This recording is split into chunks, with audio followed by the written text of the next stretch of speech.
To Forge Her Fate, written by Kasey Stockton, narrated by Vicky Jo Eva. Chapter 1.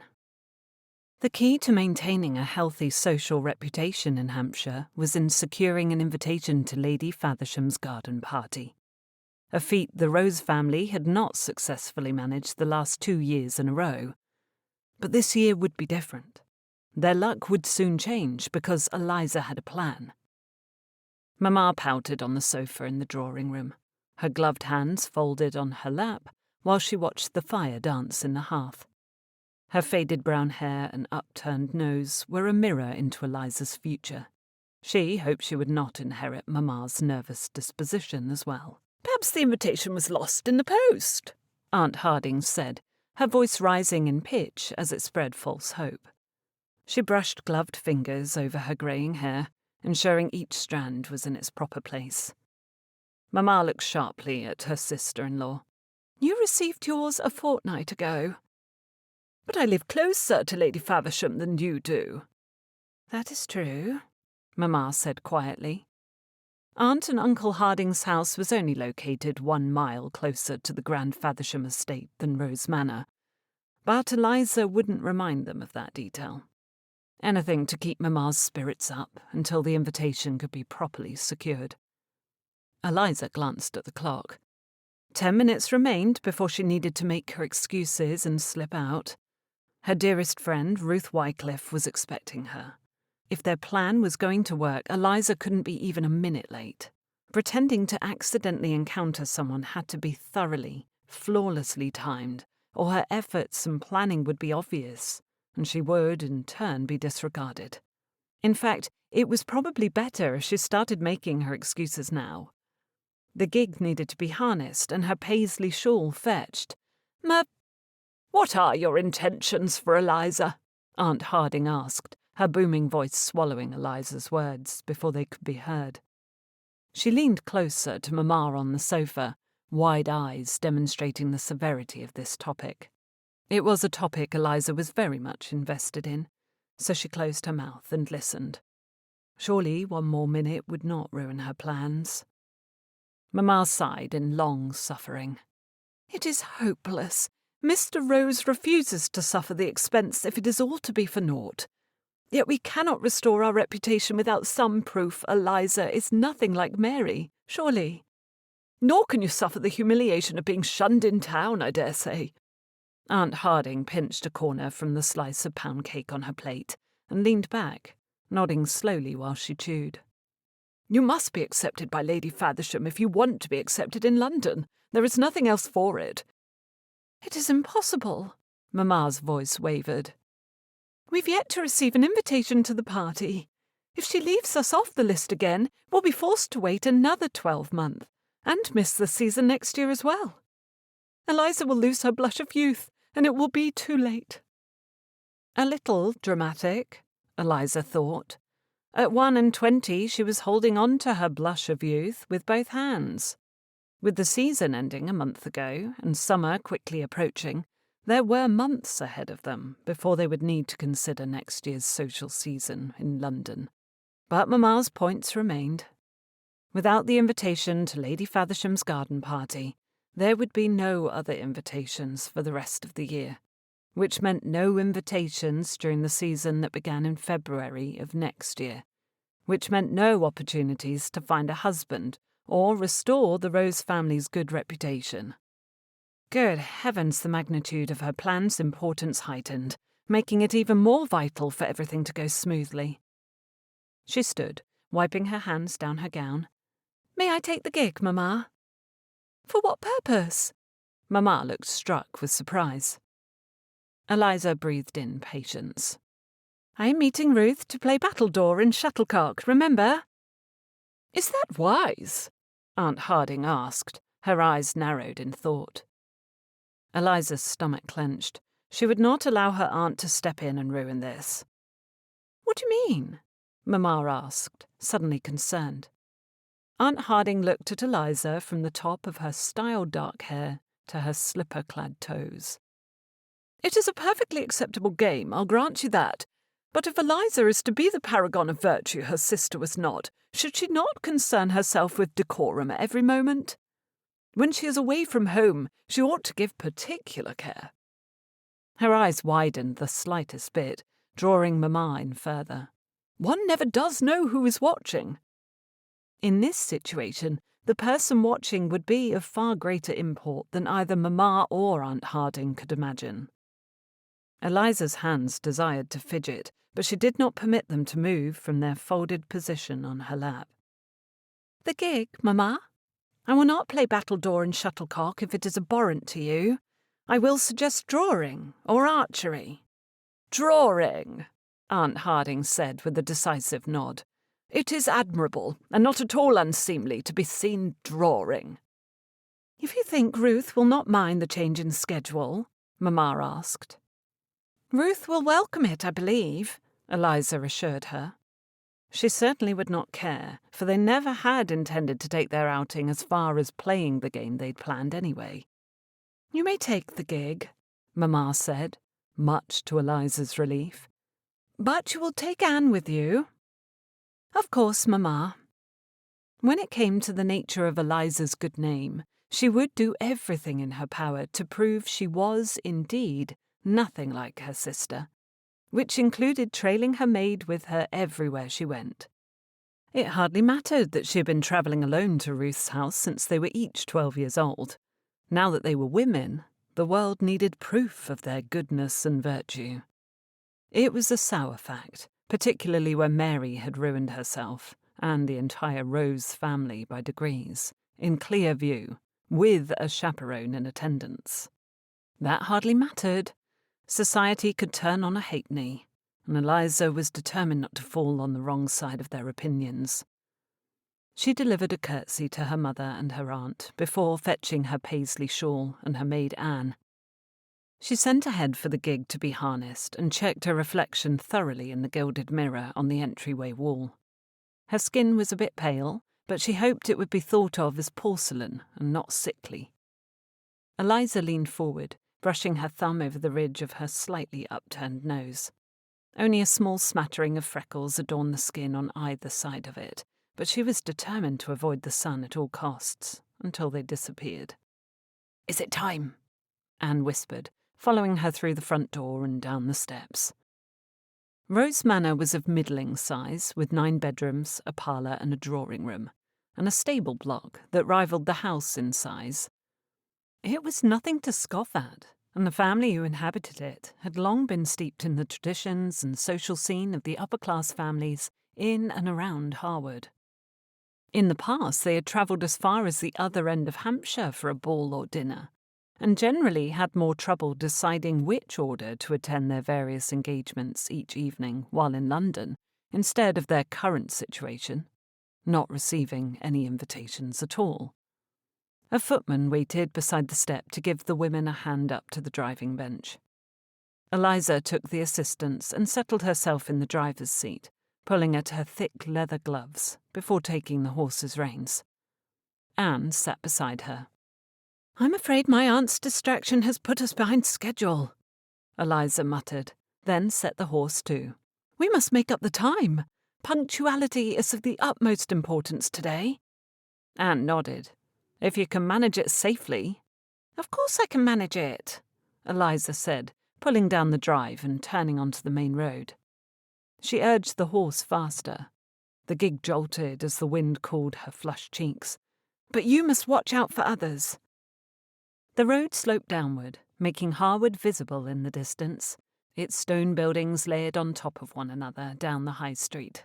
The church's bell tower hovered over the inns and shops surrounding it. The homes were blocked by view from overhanging tree branches that made up the holloway they were about to enter. Eliza manoeuvred the gig down the sloping sunken road. Branches reached from the overgrown hedges lining the long, narrow lane, carved low into the earth from years of use. Trees grew on either side, their branches reaching over the top to create a tunnel. The road curved ahead, the end of the tunnel out of sight, until they reached the halfway mark. Anne leaned closer on the seat to avoid aggressive shrubbery. "What am I watching for exactly?" "Others." It was dim, the tree branches above blocking much of the sunlight. "I should not wish to be seen driving in this reckless manner." "Then you ought to slow the horse, I think." She leaned to the side, peering through the trees across the bend in the road. "I can see a gentleman coming this way." "Where?" Eliza pulled at the reins, bringing the gig to a respectable speed. He came into view from around the curve in the holloway, the gentleman rider pulling a wagon behind his horse. On closer inspection, the term was inaccurately applied. He sat tall, his bearing wide and as confident as a gentleman, but his clothes were made of a coarse brown cotton. Tidy, but not fine. Eliza recognized him. He was relatively new in town. She'd seen him in church, but never outside of it, and she hadn't the faintest idea who he was. Perhaps he was a gentleman farmer. He doffed his hat when his wagon neared. The lane was far too narrow for both of them to pass easily. Eliza steered to the side of the road as much as she could manage, her arms straining as the reins pulled taut. "There isn't enough room," Anne said, her voice hitching. The rough branches lining the road came close, their sharp edges dangerously near to scraping the side of the gig. "We can make it." "But Miss Eliza." "Allow me to focus." She gripped the reins, the leather biting into her gloved palms. Her wheel bumped into something hard, likely a tree trunk, but stayed on the path. It raised her heartbeat. Perhaps she'd underestimated both her driving skill and the width of the lane. The man maneuvered his wagon as far to the side as possible, bringing it to a stop to give her room to pass. Still, it would be tight. Eliza slowed her horse to a walk, watching the wheel of the upcoming wagon. When their horses passed one another, she held her breath. "Excuse me, ma'am, I don't think we'll both fit." The man's deep voice startled her with its nearness. It was low, matching the density of his figure, and spilling around her like a warm blaze from a fire. She glanced up, holding his dark eyes. They were handsome, earnest, and arresting in their concentration. And ruining her focus. "Goodness," Anne breathed, breaking Eliza from the spell of attraction that had taken her in its ridiculous clutches. She shook the notion at once, dropping her gaze to the wheels. "We can make it." "Not intact," he said. Eliza looked up. "Can you not move farther away?" "I'm already scraping the shrubbery, madam." "And I've already scraped it on this side." He looked to the far side of her conveyance, worry folding into the lines on his brow. "As I said, we will not both fit." Panic creeped over her. If she was not at Ruth's house precisely when Lady Faversham arrived, she would be considered an afterthought, a scheming woman, completely disregarded. They had planned this perfectly, and she needed to be there now. "I'm in a hurry." Even Eliza could hear the edge of panic in her tone. "Allow me to back out of the lane." "Oh, but that would take so long." She looked behind the man, the distance he'd come. She was far closer to the end of the tunneled road, but she couldn't afford to waste the time in backing out so he might pass. "Very well," she agreed. If he backed his wagon slowly, she could follow him, and as soon as there was room to pass, she would do so. Eliza grew antsy while he maneuvered the horse, slowly directing it to back down the lane. She urged hers to follow him.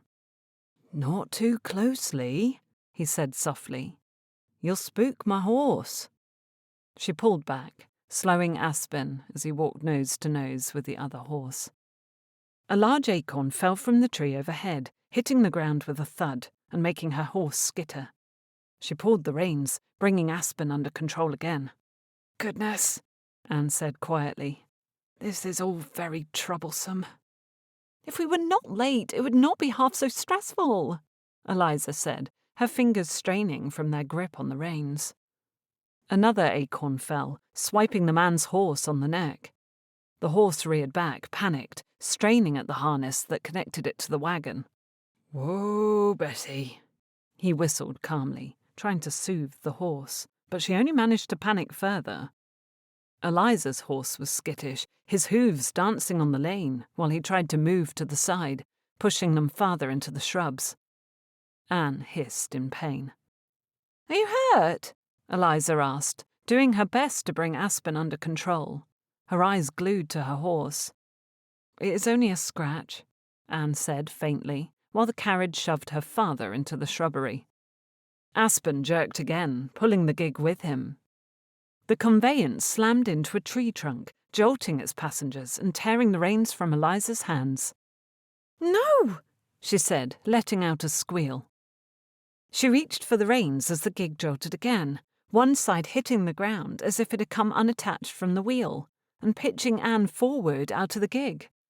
Eliza grasped for Anne's gown, but the fabric slipped from her fingers before she could find purchase, and she watched her maid fly toward the ground. Chapter 2. Jacob Ridley wanted nothing more than to avoid the high society of Harewood, more specifically their daughters. He hadn't lived in this town since he was a lad, and those memories were solely regarding his family, whom he had not seen in just as long.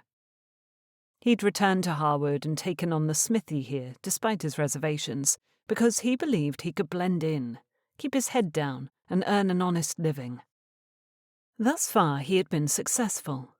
For half a year he had taken on work, delivered quality products, and begun to build a reputation worthy of his humble aspirations.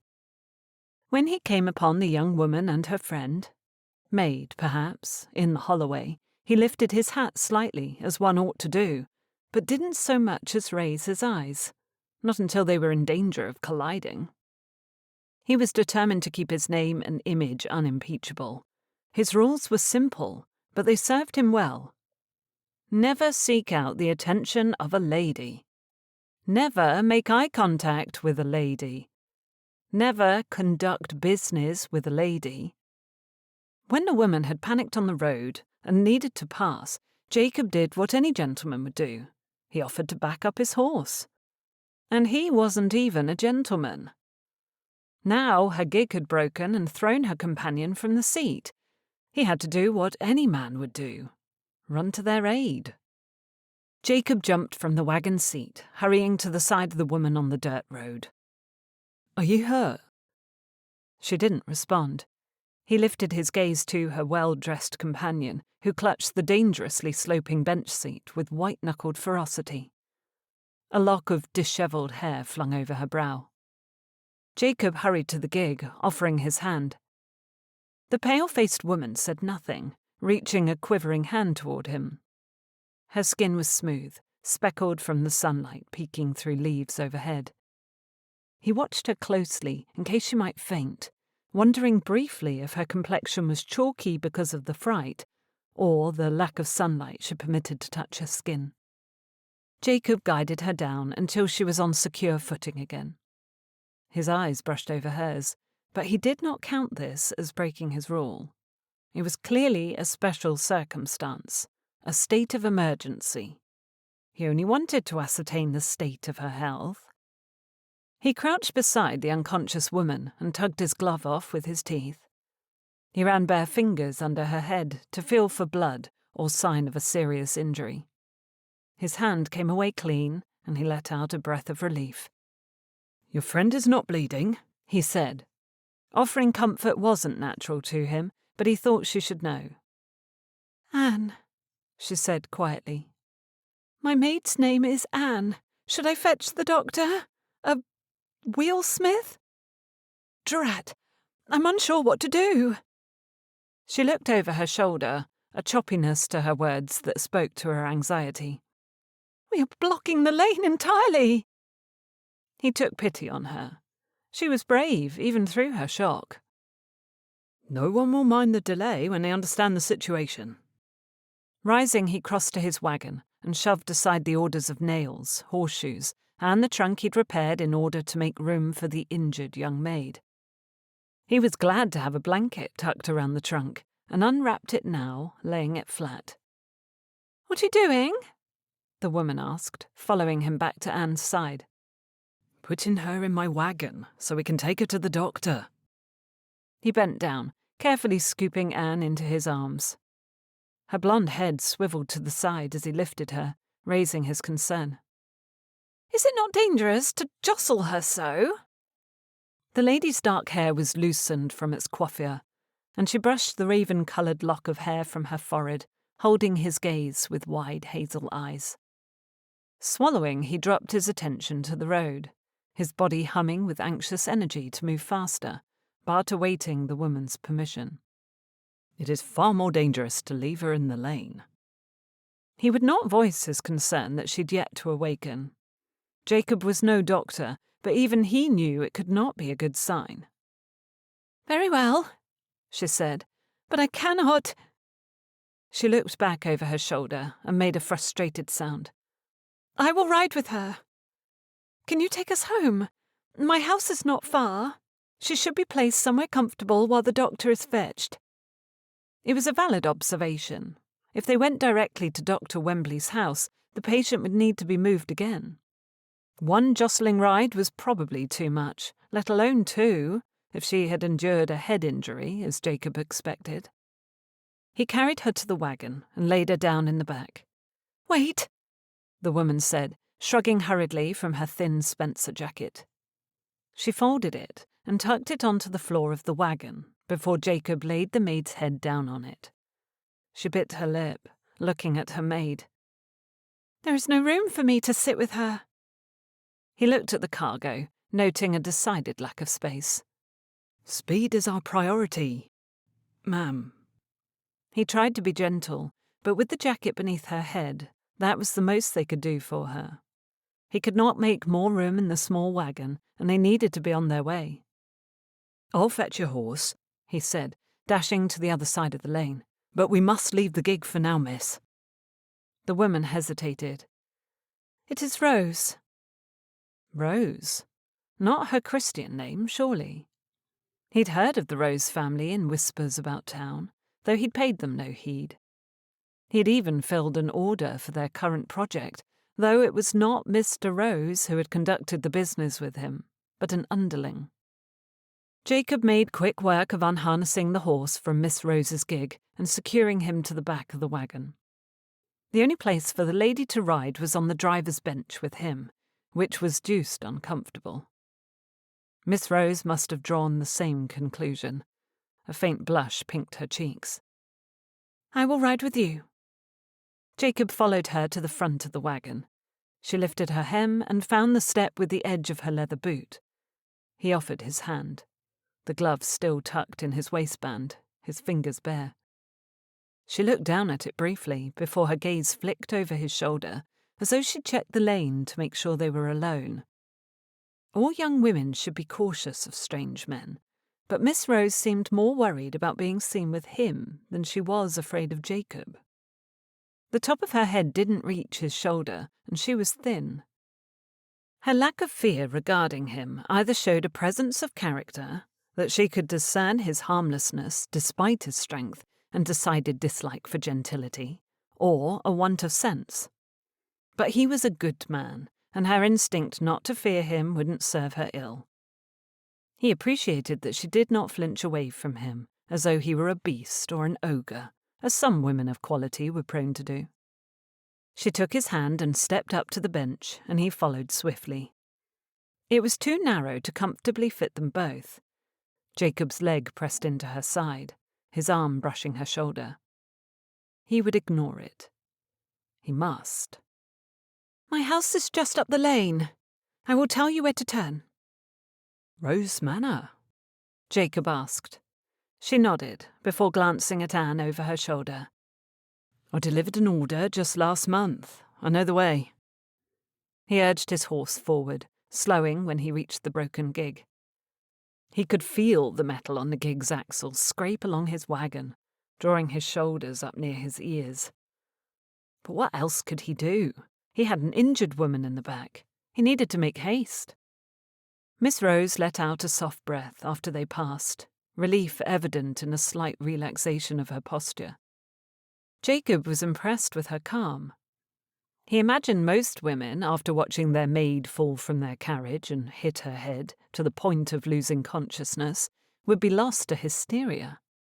Miss Rose wasn't so much as sniffling. "What did you deliver?" she asked suddenly, her attention on the road ahead. "To my house, I mean." "Nails, mostly, and a few hinges. I was told your father is undertaking an addition to the estate." "He is," she said quietly, her tone strained. Ah, so the young lady sought distraction. Jacob was well aware that she wasn't interested in him or his occupation. He could ignore his rules for this circumstance. For her, he had already broken most of them anyway. "It is a new stable block, I believe." "To start," she said, "ours was not large enough, evidently. But it's nearly finished. Next we will be adding a wing to the house, or a folly to the garden. There has been debate on which would be more valuable."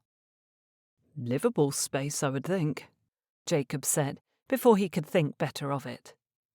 A folly seen as valuable? That was ridiculous.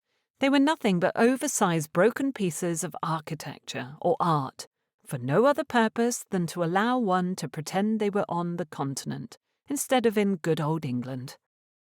But a well-constructed folly lends a certain prestige to a garden, and we only have one very small one. "I suppose I ought to be ashamed of my utter lack of follies, then," he muttered. "There will be no more garden parties at my cottage." She looked at him. "Never did I say that everyone needs a folly. I refuse to feel shameful for desiring a beautiful garden." That hit its mark. "Shame was not my intent." "Oh?" she asked, facing Jacob a little more, her shoulder pressing into his. "What was your intent?" "To distract you." Miss Rose stared at him for a moment, her hazel eyes round and clear, before facing forward on the seat again, just as they came out of the holloway and into the sunlight. She shaded her face, looking back over her shoulder. "When did I lose my bonnet?" "In the madness when your gig broke, I imagine." He hadn't seen any bonnets, but he had noticed her unadorned hair when the accident first took place.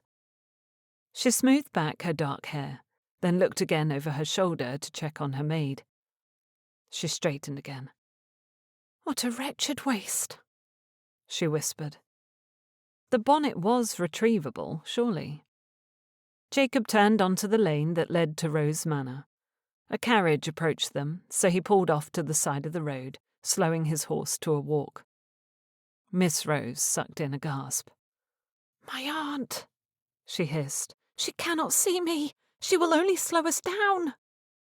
Tucking her chin, Miss Rose looked at her lap, turning inward to nuzzle into Jacob's side. It was unexpected. She nestled further in, pressing her cheek against his arm and warming him. He resisted leaning into her touch, his body pulling toward her while his mind knew better. The last time a woman had touched him in this way, he thought he was going to marry her. But that was dangerous territory, so Jacob shoved the thought aside. "Has she passed?" Miss Rose asked, her voice muffled by his coat. Jacob shook the warmth curling up through him. He glanced over his shoulder. "The carriage is behind us." Miss Rose sighed in relief and straightened on the seat, leaving him cool in her absence. She turned, looking back at her maid. Her flawless skin wrinkled with concern. "Can you drive any faster, sir?" "Mr. Ridley." He cleared his throat. "I'm driving as fast as I can without overly jostling Anne." "Of course. I should have considered it." Miss Rose drew in a breath and let it out anxiously. "My mother will be furious," she said quietly. "Because your maid is injured?" "No, though I am certain she will be worried for Anne's health." He directed his horse toward Rose Manor ahead, urging her a little faster now they were on a straight, smooth lane. The house was a decent size, made of dark stone with rich green ivy crawling down the exterior. Miss Rose gripped her hands together, wringing them more the closer they drew to the house. "Do not overset yourself, Miss Rose," Jacob said calmly. "We'll do everything we can to retrieve the doctor as quickly as possible." She nodded, looking ahead. "We must," she said hoarsely. "I could never forgive myself if—" Jacob was tempted to cover her hands with his own, if only to still them and provide comfort, but he clutched his reins tighter. "Do you need a further distraction?" "I need to start this day fresh again. Everything is ruined, and my one chance to fix it all is gone. I cannot. I've been so stupid." She made a frustrated grunt. "I never should have tried to pass you." "We agree on that." She shook her head, her lips pressed flat. "Now I must wait another year to make things better. Anne is—" She glanced at the maid again. "Oh, can you not go any faster?" Her complaints lodged in his mind, igniting a small taste of curiosity that had no business smouldering inside him. Why had she been in such a hurry? What had she been trying to fix that she now needed to wait another year for? That seemed an awfully long time. This clearly was not the time to be thinking of such things. Miss Rose closed her eyes and rubbed her temples. "Forgive my rant. It has been a trying day." It wasn't over yet, either. Jacob pulled in front of the house and tugged his horse to a stop. He hopped down and turned to help Miss Rose, but she was already halfway to the ground, holding up her hem and using the step to climb down. That was unusual. "Bring Anne while I send for the doctor," she called, keeping her skirts lifted and running up the stone steps to the door. She wasn't trying to remain ladylike in the least. It surprised him, but he certainly respected her for it. Jacob circled to the back of the wagon and slid his arms beneath Anne. She stirred, turning her face toward his chest and scrunching her eyes closed. What a relief. If she was making movements, she could be waking. That had to be a good sign. Miss Rose left the front door open, so Jacob walked through, turning carefully to avoid hitting Anne's head on the doorframe. "It was horrible, Mamma," Miss Rose was saying, out of sight. "We need a doctor straight away." "Send someone," an older woman snapped, her heels clicking on the polished floor. "Tell them to make haste." "Right away, ma'am," a man said, before his footsteps went the other direction, likely toward a back door in the stables. Jacob stood in the entryway, waiting for the women to approach and tell him where to carry Anne. His arms weren't tired yet, but his back strained under the weight. If he hadn't been up all night working on the trunk repair, currently waiting in his wagon, he wouldn't feel the effects so strongly. "We'll put her in the violet." Mrs. Rose turned the corner into the entryway and came to an abrupt halt, her words clipping as quickly as her feet. Fire ripped through her pale eyes as they raked over Jacob before dropping to the maid in his arms. "Jacob Ridley! What is he doing here?" Chapter 3. Eliza nearly bumped into her mother when she followed her into the entryway, but she stopped herself just in time. She looked from Mamma to Mr. Ridley, whose stone face failed to reveal anything he might have been thinking about why Mamma would be shocked to find him there. Was she surprised to find an unknown man in her home, or to find him? "Why are you in my house?" Mamma asked coldly. Uncertainty nipped at Eliza. "Mr. Ridley was in the lane when my gig broke, Mamma. He brought Anne, Aspen, and me home." Her pinched lips didn't retreat, and she let out a huff. "Very well, bring her upstairs."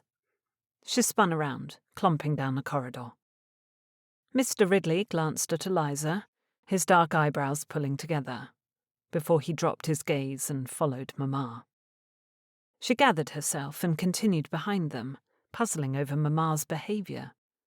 It was no way to treat anyone who was in the midst of helping them, regardless of his position or status. Lady Faversham wasn't here now to approve of or object to anyone, so surely Mamma had another reason for being impolite.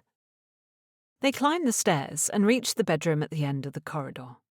Mamma walked to the window and looked out over the back garden and stable house. She kept her back to Mr. Ridley while he laid Anne on the bed. Anne whimpered, her forehead wrinkling. Eliza hurried to her side, kneeling on the floor beside the bed and taking her maid's hand. "Are you awake? Can you hear me, Anne?" She made another sound, but didn't open her eyes. Her blonde hair was dishevelled, her face smeared with dirt. Eliza needed a basin and cloth immediately. She stood to ring the bell, but Andrews, their butler, arrived in the doorway before she could tug on the rope. "Harry has gone for Dr. Wembley," he said. "Will you have someone bring me water and a cloth so I can clean her face?" Andrews nodded, leaving to retrieve the items. "The doctor is coming," Mamma said from beside the window, continuing to face away. "Do not tire yourself." Mr. Ridley hovered near the wall on the opposite side of the bed. He shifted onto his other leg, making the floorboard creak beneath him. Mamma stiffened. She turned slightly to see him there. "You may leave now," she said crisply. Mr. Ridley looked at her, his thick eyebrows rising, before his gaze dropped to Anne lying in the bed. He appeared just as puzzled by Mamma's incivility as Eliza was. "Thank you, sir," Eliza said quietly, her cheeks burning at her mother's rudeness. He gave a small nod, looking everywhere but at Eliza.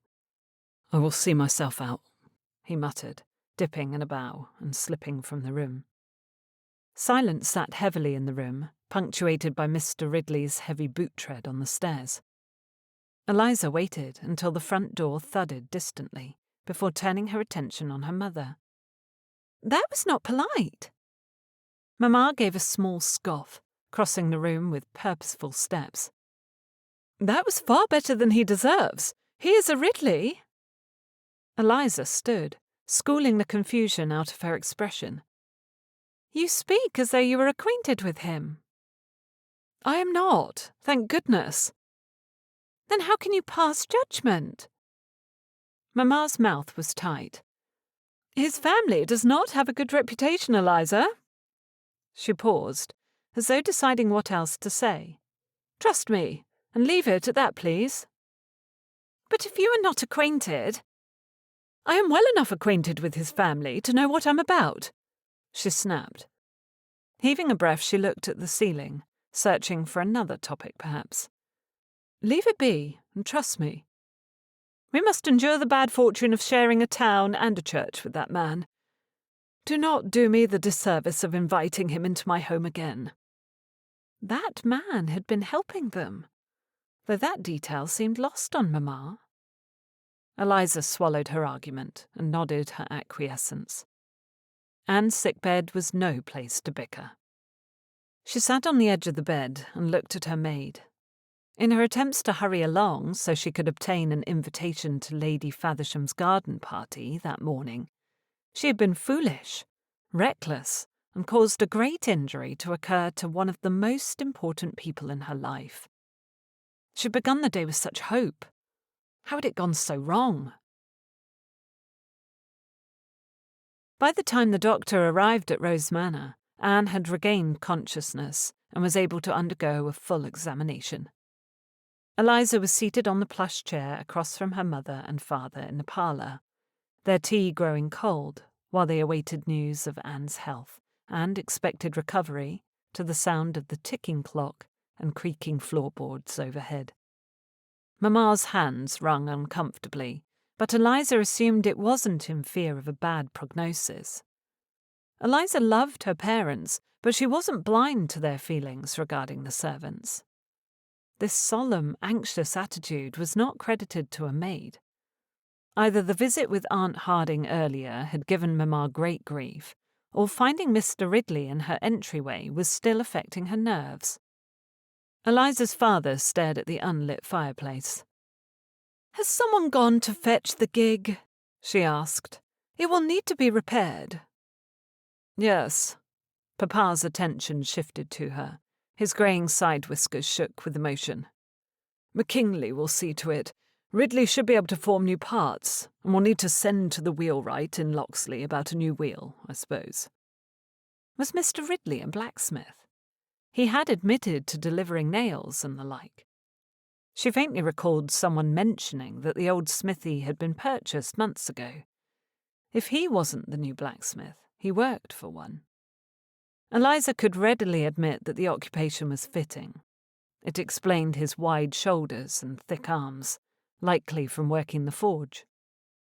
The idea made her warm. She quickly shoved it from her mind. "Do not speak of that man," Mamma said hotly. Papa leaned back, brow furrowed. "We cannot avoid it, dear.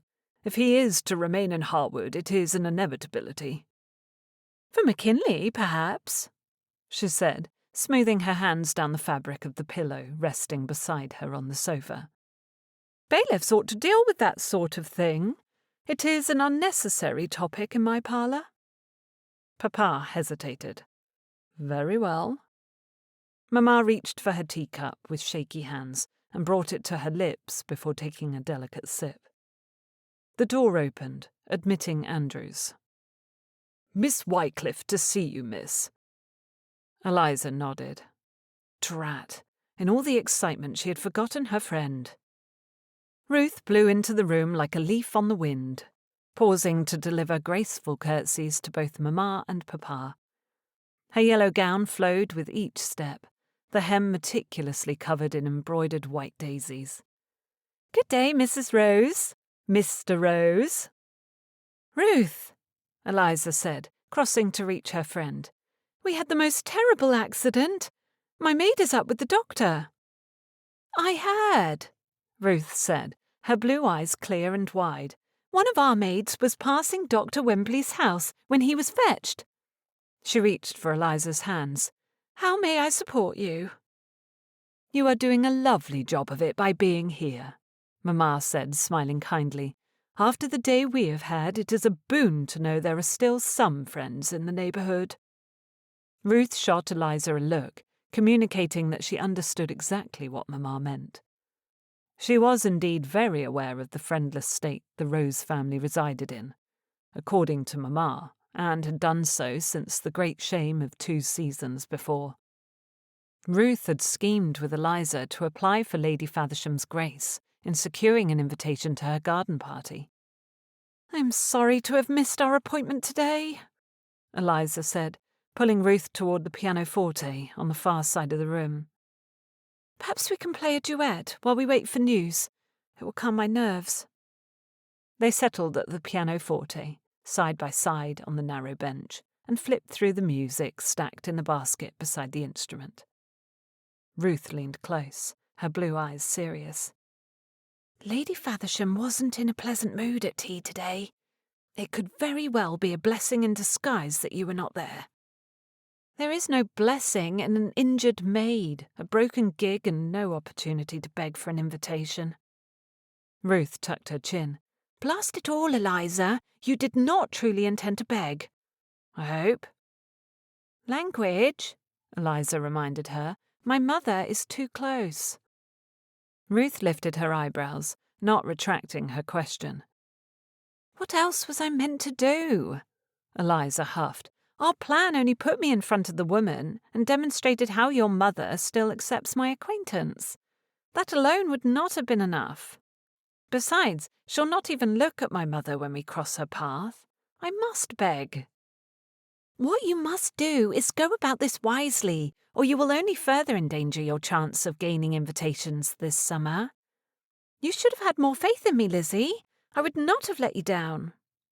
Ruth pulled the music closer, pretending to look at it while she scrunched her nose in thought. "We will not have Lady Faversham to tea soon enough for that to work." "It's hopeless," Eliza muttered. "She never leaves her house." "No, she doesn't." Ruth sat up straight, her eyes sparkling with mischief. "So, we must go to her." The door to the parlour opened to admit Andrews again. "Dr. Wembley, madam." Mamma gestured with her hand. "See him in." Andrews stepped to the side and the doctor entered the parlour, holding his hat in one hand, his leather bag in the other. His gaze slipped toward Eliza and Ruth before travelling back to her parents. "You may proceed," Mamma said. "How is the girl?" "She will need to rest for the next few days at least. Perhaps a week, but I am confident she'll see a full recovery." Eliza's shoulders lowered, relief sluicing through her body. "Thank you, Dr. Wembley," Papa said. "When will she be able to return to her duties?"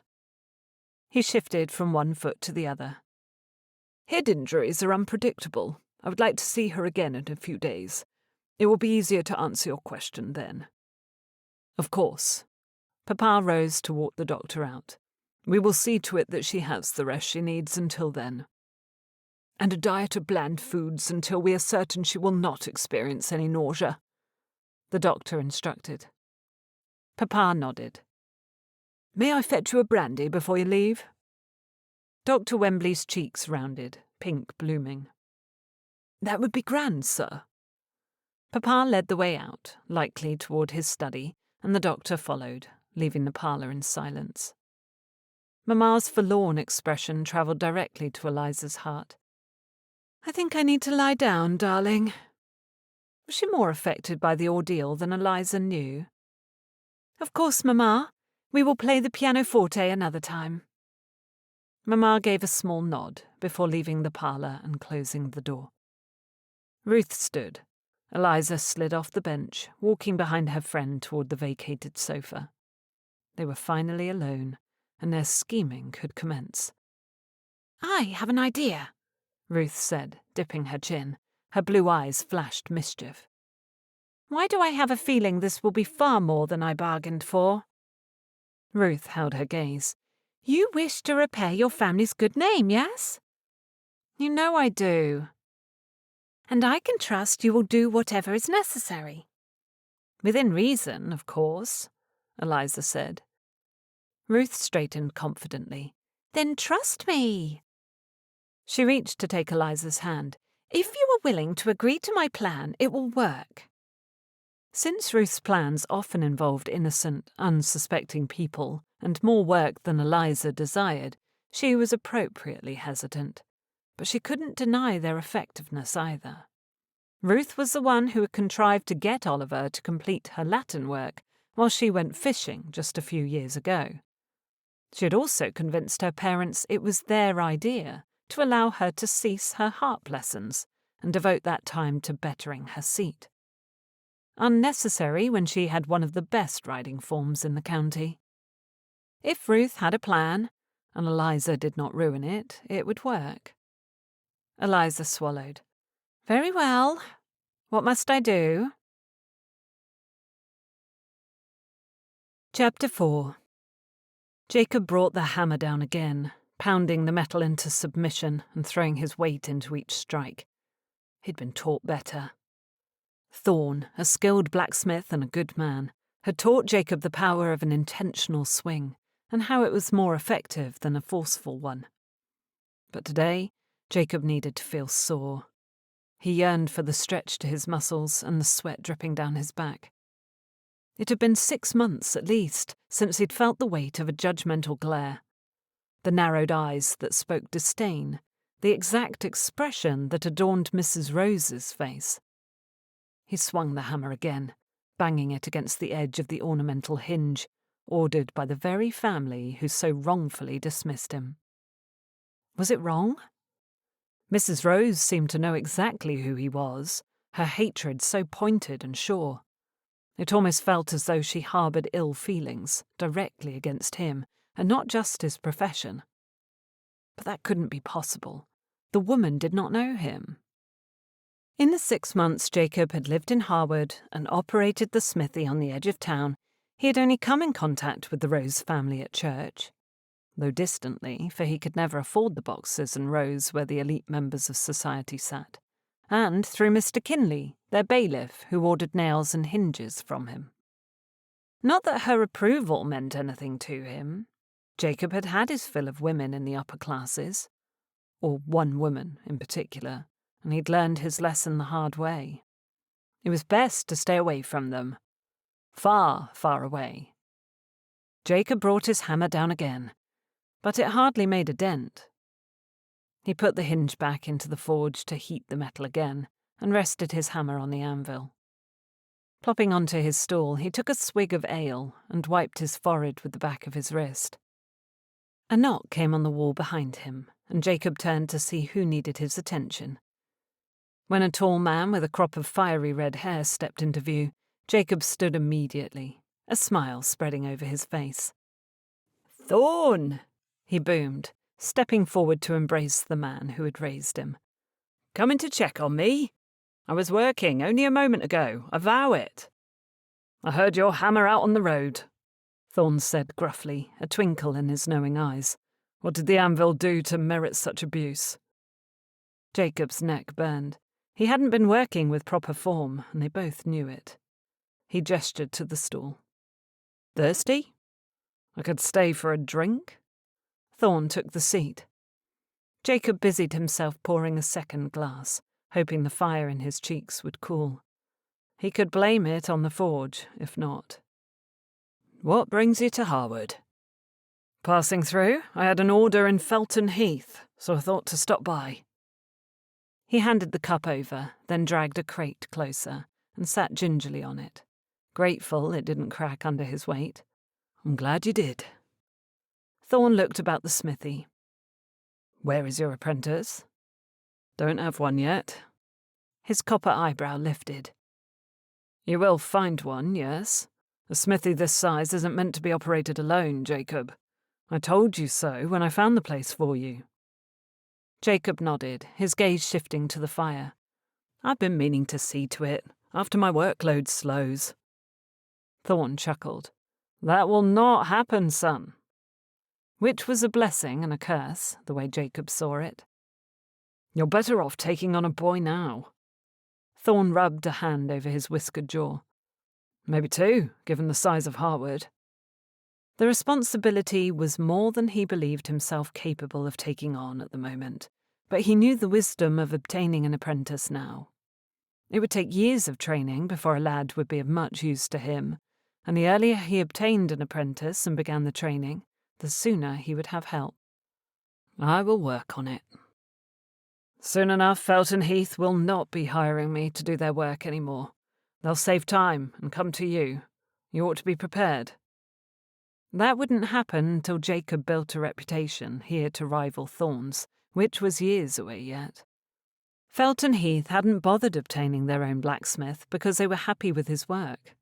It was a small village on the other side of Harewood, not at all convenient for Thorn to travel to, but he must have received a significant order to make it worth the drive. Thorn took a long pull from his drink, then set the empty cup on the counter with a thunk. His tired eyes raked over Jacob.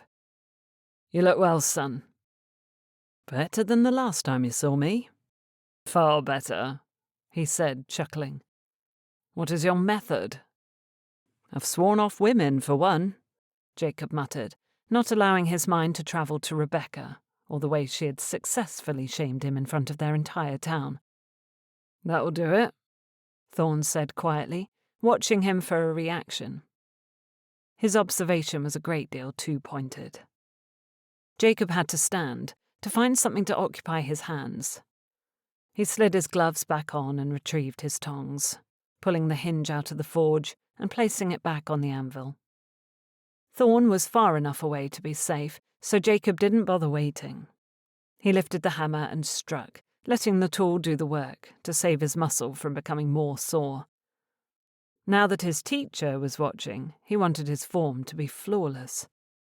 "You have fancy folk hiring you already?" Thorn asked, looking at the ornate hinge, the scroll work curling out each end. "It is basic work," he defended. "Doorknobs and hinges and the like." Thorn stood, groaning with the motion. "Do not devalue yourself, Jacob. You know well enough you're a talented man. You'll do fine here, I vow." It was a boon, a shot of confidence he needed after the set-down from Mrs. Rose yesterday.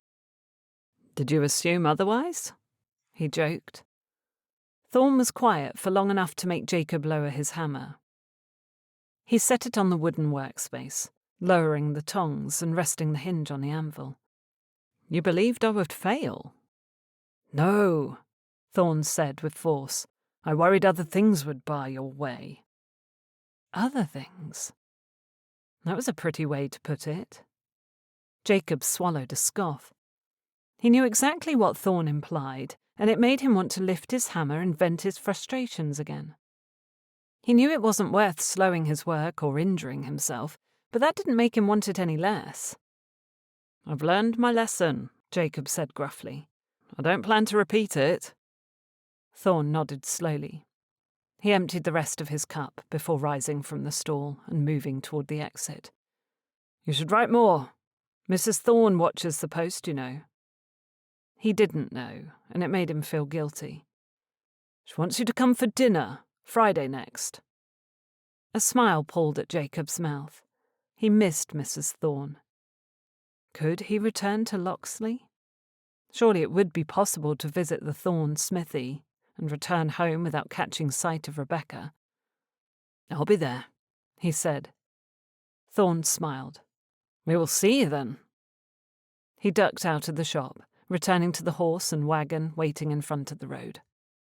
Jacob leaned against a post, his arms crossed over his chest, and watched his mentor, teacher, and father figure climb into the driver's seat. A pair of horses with riders appeared at the other end of the road behind the wagon, snatching his attention and holding it steady. They were women, their long gowns trailing down the side of each horse in voluminous swaths of violet and deep green wool. But one woman with dark hair and unusually pert lips had caught his eye, causing his attention to linger longer than his personal rules allowed. Miss Rose. Jacob's stomach tightened. She was nearly to the smithy, her eyes on him. He could have flagged her down to return the bonnet he'd retrieved on the road after her accident, the one he'd seen while riding home, then fetched and cleaned. But Thorne was slow to move. The last thing Jacob needed was his mentor believing he'd set his sights on another lady of quality. Miss Rose approached, watching him. She began to slow her horse, along with the woman riding beside her, and he grew restless. There was no hiding now, but Thorne hadn't left yet. Jacob lifted his arm in a wave to Thorne, hoping to keep the man's attention so he wouldn't notice the women approaching on the road behind him. "Friday next," Thorne hollered, before whistling to his horses and pulling onto the lane. Jacob held his breath, waiting for Thorne to move out of sight. Miss Rose and her companion slowed their horses in front of him on the road. If their habits and the state of their elaborate hairstyles beneath riding hats didn't shout their wealth, their horses certainly did. One look over his shoulder, and Thorne would be full of questions come dinner next week. "Good day, Mr. Ridley," Miss Rose said, an edge to her voice. If she thought he was rude for not greeting her first, he'd have to live with that. He wanted Thorne around the bend and out of sight on the high street before his voice could call the man's attention back. He glanced at the wagon, watching the horse pull it in front of the millinery, and his shoulders relaxed, the air deflating from his concern. Turning his attention back to the women, he stepped forward and bent in a respectable bow. "Good day, Miss Rose. What can I do for you?" She glanced from him to her confused companion. "Nothing." She said it with such force it took him by surprise. "I only wanted to thank you for coming to my aid yesterday." He wasn't used to needing to look up to women, but with her seated on her horse, his neck had to crane backward. It was a considerable reminder of how low his station was in comparison to hers. He ought not to think of her beauty, or the curve of her upper lip, or the arresting way she looked at him, as if she was capable of seeing through his chest into his soul. He cleared his throat. "You are most welcome." Miss Rose's hazel eyes snapped, looking more green than gold today.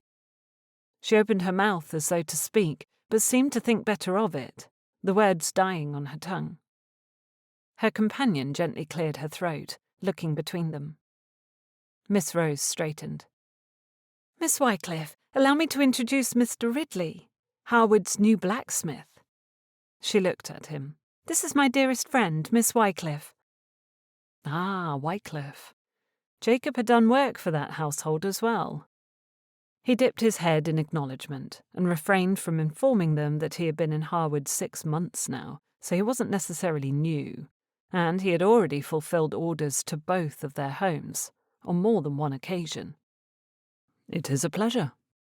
"I assure you," Miss Wycliffe said, a smile playing at her lips, "the pleasure is entirely mine. I'm not sure I've owned the acquaintance of a blacksmith before. This smithy has been more empty than not my entire life, you know." "I was told a man operated it by the name of Mr. Gold." "Operated is a bit too ambitious a word to describe what he did here, I think." Miss Wycliffe made a considering face.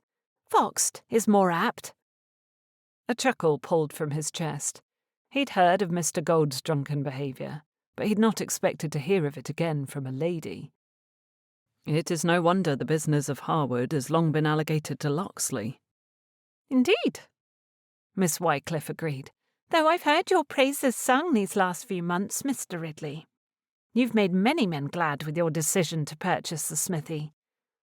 Tell me, are you quite young for your profession?" Ah, so she at least was familiar with his situation. No. On the contrary, he'd moved to his own smithy more advanced in age than most did. He'd spent too long in Locksley, caught under Rebecca's spell and content to assist Thorn. The majority of boys begin apprenticing before reaching their 10th year. Miss Rose glanced at him, surprised. "Were you so young?" This conversation was reaching its fingers into far too personal a topic. If he was going to avoid a repetition of the reason he was forced to leave Locksley, he would need to end the conversation now and return to work. He'd already broken one of his rules repeatedly, seeking eye contact with both of these women. He needed to stop before he found himself conducting business with them. Or worse, forming the beginnings of an acquaintanceship. Miss Rose peered down her nose at him, but he didn't feel condescended to. Her gaze was too open, too interested to hold any specks of animosity. Against his better judgment, he didn't want her to leave yet. Besides, he had been anxious about the state of Anne's health. Surely it wouldn't be wrong to ask after her. He was never provided Anne's surname, and it felt impolite to openly call her by her Christian name. "How is your maid, Miss Rose?" "Recovering," she said, allowing the changing conversation to proceed uncontested. "Dr. Wemberley believes a few days of bland foods and rest should restore her fully." The tightness in his shoulders relaxed. "Wonderful news." "She was unaware of my coming here, but I'm certain she would have asked me to pass on her gratitude had she known." Unaware because Miss Rose had kept it from her disapproving mother, or because Miss Rose had no inkling she would see Jacob until he was standing in the road and she chose to stop her horse. In his 6 months of working and living here, he had watched the traffic on this lane and seen Miss Rose and her family numerous times. Never once had she afforded him a glance, let alone a greeting. Until now. He was conveniently located down the road from the Holloway Tunnel, but near the edge of the High Street, so anyone who came into town could conduct their business in the same general area. His smithy was set just off the road, backed by a wood that provided most of the charcoal he needed for his forge. A path led from the smithy to a cottage, mostly hidden within the trees. It was modest, but had more than enough room to suit his needs. The stone walls were old, but well constructed. With one bedroom and a loft above the seating and kitchen area, the interior was cosy. It had grown to feel like a home far sooner than Jacob had expected. From the smithy, his location afforded him a view of the main road through Harewood, the Holloway, and the High Street with most of the village's shops. But he was somewhat removed from each of those things. It perfectly fit his lifestyle, and he was glad the previous blacksmith was a drunk and easily bought out. "It was nothing," he finally said. "Any man would have done the same." She did not retreat. It was you who provided the services, and we are grateful. He nodded once, looking at Miss Rose's puzzled expression, the small shadow from the line between her eyebrows. He was tempted to fetch her bonnet, but as she was riding she had no place to store it, and he was certain it hadn't yet dried after the thorough scrubbing he'd given it last night. He could return it to her another time. "We must be on our way," Miss Rose said, directing her horse back onto the lane. "Good day, Mr. Ridley." "Good day," Miss Wycliffe added, her amused smile glancing between Jacob and her friend. "Good day, ladies." Jacob bowed once before turning into the smithy. He pulled his gloves back on, returned the hinge he'd been working on to the pulsating heat of the forge, and sat on the stool. From here he had a good view of the road. It took everything in his power not to turn and watch Miss Rose ride away. Chapter 5. "You failed to mention how handsome he was," Ruth said, her voice heavy with insinuation. "Quiet," Eliza hissed. "He will hear you. There are no walls on his shop to block your voice." "We are far enough away, probably." Eliza chanced to look over her shoulder. She could see Mr. Ridley moving near the blazing red forge, his back to the road. Ruth eyed her. "That was a pleasant, unscheduled addition to our outing."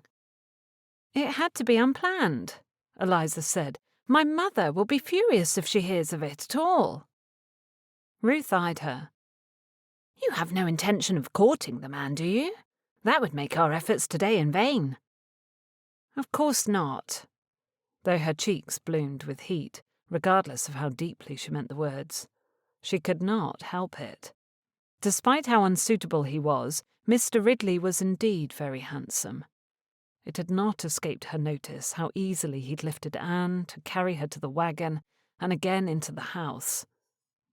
How effortlessly he manned the reins when he had driven her home. How strong he felt when she buried her face in his chest to avoid being seen by her aunt. None of these instances had sparked deep feelings, but Eliza would be lying if she pretended not to have felt any attraction at all. "You are attracted to him," Ruth said, with a touch of surprise. "I find him handsome," Eliza corrected. "I am not blind." Ruth ignored this. "He will make my brother appear homely now." "Homely?" Eliza laughed. "Impossible. Not that it matters, because I have no true intentions where Lord Ryland is concerned." Ruth pinched her lips together, directing her horse to the side of the road to allow a carriage to pass. "That is a relief. If you did, you would likely be disappointed. I cannot blame my brother for his disinterest in finding a wife. He has an heir, and he loved Jane so dearly. But goodness, Ryland, at least continue living." "Is that not what you hope this arrangement accomplishes?" Eliza asked. She was fairly certain Ruth had selected Lord Ryland to participate in her scheme for the purpose of forcing him into society again. "Yes," Ruth said plainly, "but do not mention that to him. He cannot know he is part of my project." Eliza flattened her lips. "I cannot say I enjoy the label myself." "Oh, pish." Ruth urged her horse faster, and Eliza commanded Aspen to keep up. "This is the most effective way to obtain the invitation." She was correct, but that didn't settle Eliza's nerves on the matter. It was Ruth's grand idea to set up a false courtship that would span the length of a month, if that. Her stepfather, the widower earl who lived on the edge of Harewood, would ask Lady Faversham to invite a woman he was courting to the party. She would agree, because an appearance from the reclusive earl would provide her party an advantage. Now, they only needed to convince Lord Ryland to agree, and the invitation would be hers. What had felt straightforward when Ruth explained it in the parlour at Rose Manor yesterday felt far more intimidating once Eliza faced the front gate of Lord Ryland's house. Ruth unhooked her leg from the pommel and slid to the ground somewhat ungracefully. She brushed her hands together and unhooked the latch on the gate, pushing it open enough for their horses to slip under the thick stone gatehouse. "Why close the gate if he doesn't bother to lock it?" Eliza asked. Ruth led her horse through, then closed the gate. "I'm certain he does it to dissuade visitors." "You are instilling a great amount of confidence in me." "Have faith, Lizzie," Ruth said with exasperation. She took her horse by the reins and led him down the long gravel lane toward the towering house ahead, its sand-coloured stone and abundance of windows punctuating its grand exterior. The front of the rambling house was built around a large oval lawn, creating an imposing entry. When they reached the foot of the staircase leading to the front door, a servant ran from around the house, offering to take their horses. "At least he isn't entirely alone," Eliza said, watching the groom lead their horses away, edging the oval lawn. Lord Ryland was no stranger, but he had done his best to remain absent the last few years. Not that Eliza blamed him. No person was qualified to keep the gates on another's grief. "He has his son," Ruth reminded her. "Edmund has only just turned 6. They mounted the stone steps, and the door opened before Ruth could form a fist to knock. "Miss Wycliffe," the butler said, giving her a sweet smile. "We were not expecting you." "Is my brother home? I would very much like to see him." "He is." The butler's gaze flicked to Eliza with the barest hint of curiosity. "Lovely. You will show us to him?" The butler hesitated before stepping back and allowing them to enter the house. "This way, please." He led them down a narrow corridor toward an open door. Rapping his fist on it, he announced them. "Miss Wycliffe and Miss Rose to see you, my lord." Ruth flounced into the room, grinning widely at her stepbrother. Lord Ryland and Ruth were maid siblings when their parents married a dozen years ago, then brought closer when Ryland's mother bore a son that claimed both of them as siblings. Ryland had hardly begun at Eton when his mother had married Mr. Wycliffe. He then went off to Cambridge, where he had leg-shackled himself soon after. Still, he and Ruth boasted a closeness that had always made Eliza yearn for brothers. She had 2 cousins, both of whom lived within the boundaries of Harewood, and they saw each other regularly. They cared about one another, but they were not close in the way of Ruth and Lord Ryland. Lord Ryland rose from his burgundy wing-back chair and bent in a bow. His russet-coloured hair pulled more brown than copper in the dim library, and despite how Ruth had jested earlier, he was very handsome. His nose was crooked from fighting at Eton when he was a boy, but it lent him a roguishness that paired well with his striking jawline and intelligent eyes. He bowed. "Miss Rose, Ruth, what have I done to deserve a visit?" "The correct question would be, what can you do?" Ruth asked. Eliza curtsied. "Good day, my lord. Please do not allow your sister to frighten you." He dipped his head to her. "She cannot, though she certainly tries." He gestured for them both to be seated, before requesting tea from his retreating servant and lowering himself in his chair again. He sat back, resting an ankle on his knee. "What do you need now, Ruthie?" "It is only a tiny favour, truly, and you would be doing enormous things for the Rose family if you agree to help." The Earl glanced at Eliza, making her stomach squirm. He was 8 years her senior, and he wore his title well. It had aged him, giving the impression that he was far more advanced than she, and supremely above her class. Maybe this was not such a good idea after all. "You are familiar with the scandal Mary brought to the Rose name 2 seasons ago?" Ruth asked, not bothering to sweeten her question for anyone's sake. Lord Ryland looked uncomfortable. He needn't have, though. The entire county was aware of Eliza's sister being found in a compromising position with a Viscount at Vauxhall Gardens. The Viscount had promised marriage, or so Mary had told it, but failed to come up to snuff when the moment was upon him to make good on his word. She was ruined, her family name dragged through the mud as a result. It was no secret, embarrassing as it was to be reminded of that point. Eliza's blood simmered when she thought of it now. Mary had been lulled into a sense of false comfort with the man. She had been given approval of his character and urged to secure his hand by not only her mother, but all of the matrons in town, whom she claimed an acquaintance with. Furthermore, the majority of her private conversations with Lord Steele had happened in the corners of ballrooms, in full view of everyone they knew, a chaperone in tow. At the opera, when the Viscount had leaned in too close and pressed his leg against hers. In the Rose townhouse, while Mrs. Rose conveniently stepped out of the room to fetch something, giving them a moment alone. Slowly, bit by bit, Mary had been given leave to trust Lord Steele implicitly, with her parents in full support. One kiss in the back of a maze to secure his hand, and she and her entire family in turn were spurned. Lord Steele had continued on as though Mary was merely an inconvenience that no longer bothered him. Cad.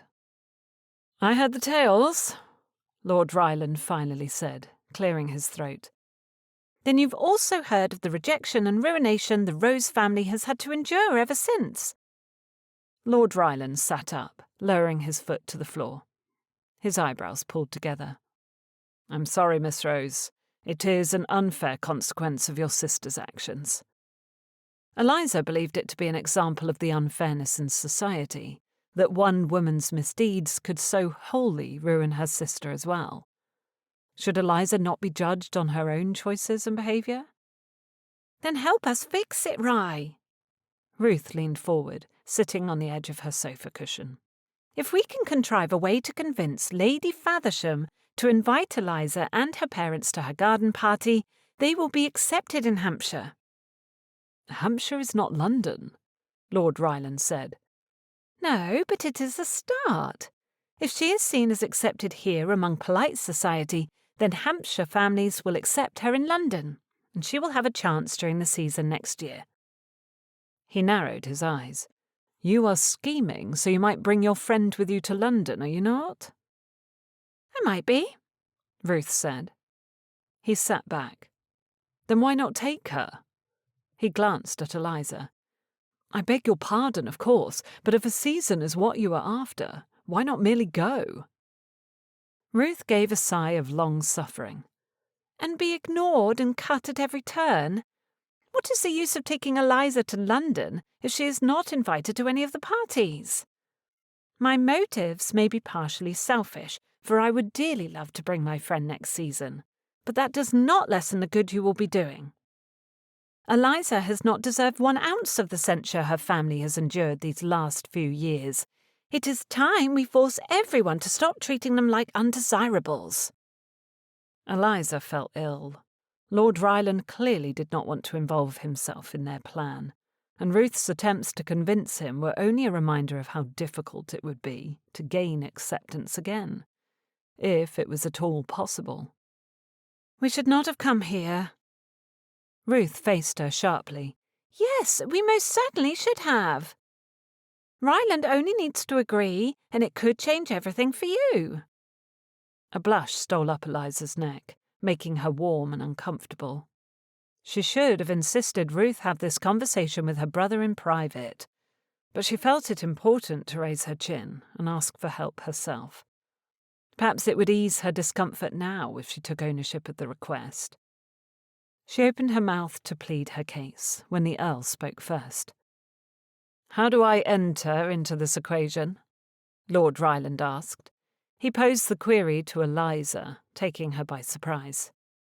"You would need to secure the invitation," Eliza said.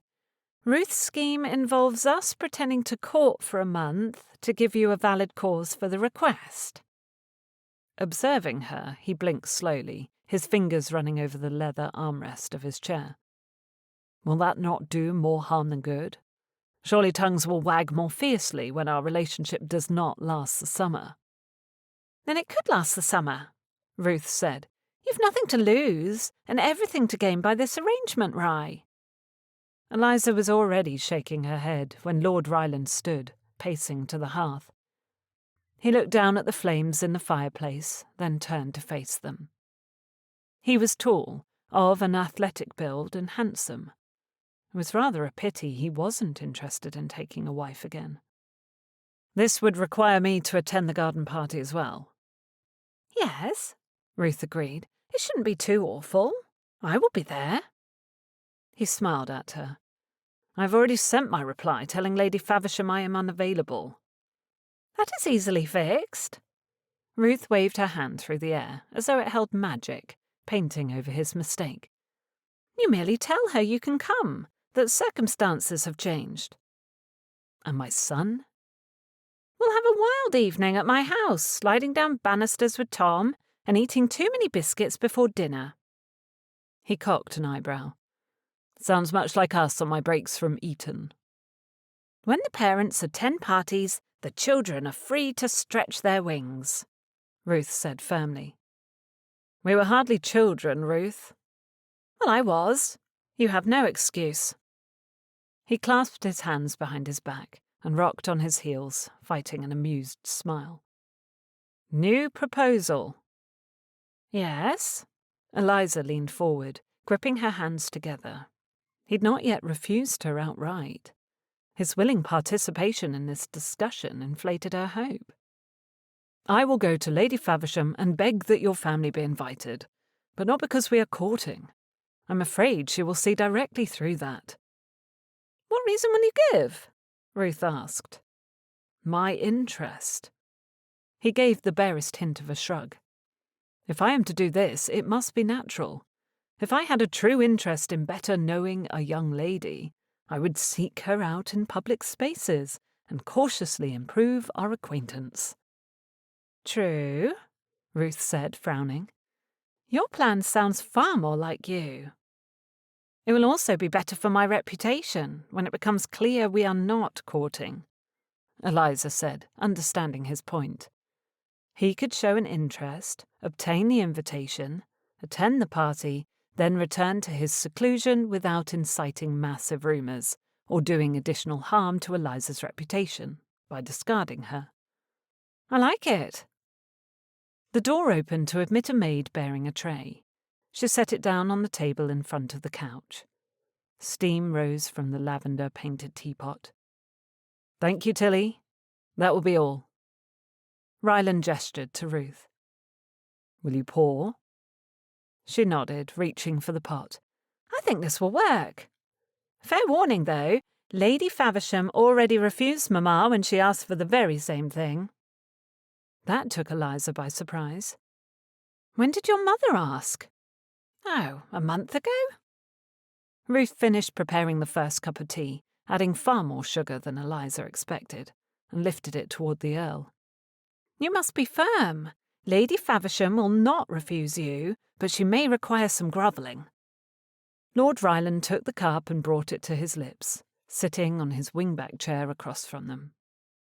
"Never fear, ladies. I know precisely what to say." Chapter 6. Ryland had never meant to become a recluse. In truth, he did not count himself as one.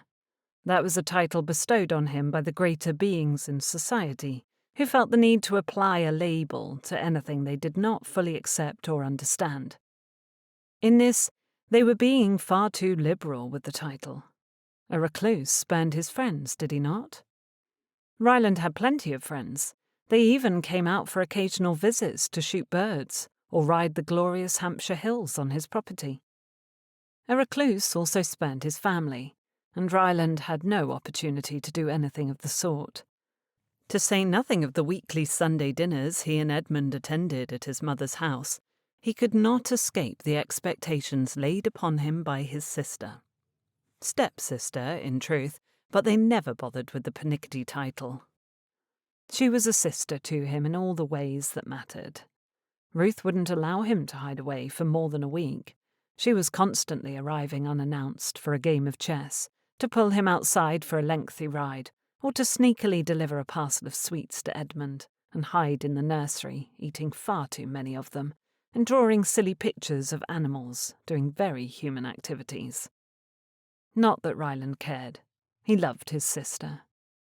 His devotion to his family was further proved by the fact that he was just now standing in Lady Faversham's parlour, awaiting her company so he might beg a favour from the ghastly woman. He could not bring himself to like her. It had never been a habit of Ryland's to respect those who lauded their power over others. Lady Faversham was one who found herself at the top of a great tower of authority, and did not cease to take advantage of it, which would only be enabled further by the grovelling Ruth expected him to do. Ryland had no such plans. He wanted at first to refuse. The scheme involved far more socializing than he preferred to subject himself to. But a whisper of a thought entered the back of his mind, that his wife would have expected him to help if he was able. Jane had possessed a heart of gold, God rest her soul. She would have agreed to the scheme without hesitation. So Ryland did as well. He would obtain that invitation on behalf of the Rose family, but he would not beg the woman to provide it. A cane hitting the marble floor at even intervals precipitated Lady Faversham's entrance, giving Ryland enough time to school his face into one of polite interest. The Viscountess crossed the room, her mouth pinched into a perpetual frown.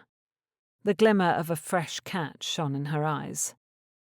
"It is a pleasure to welcome you to my home, my lord," she said, her voice gravelly. She lowered herself stiffly on her settee. Gesturing to the sofa, she implied he could be seated. "Would you care for refreshment?" "Not today, my lady, though I appreciate your kindness." "It is nothing," she said gruffly. "What do you need? I assume there is something on your mind."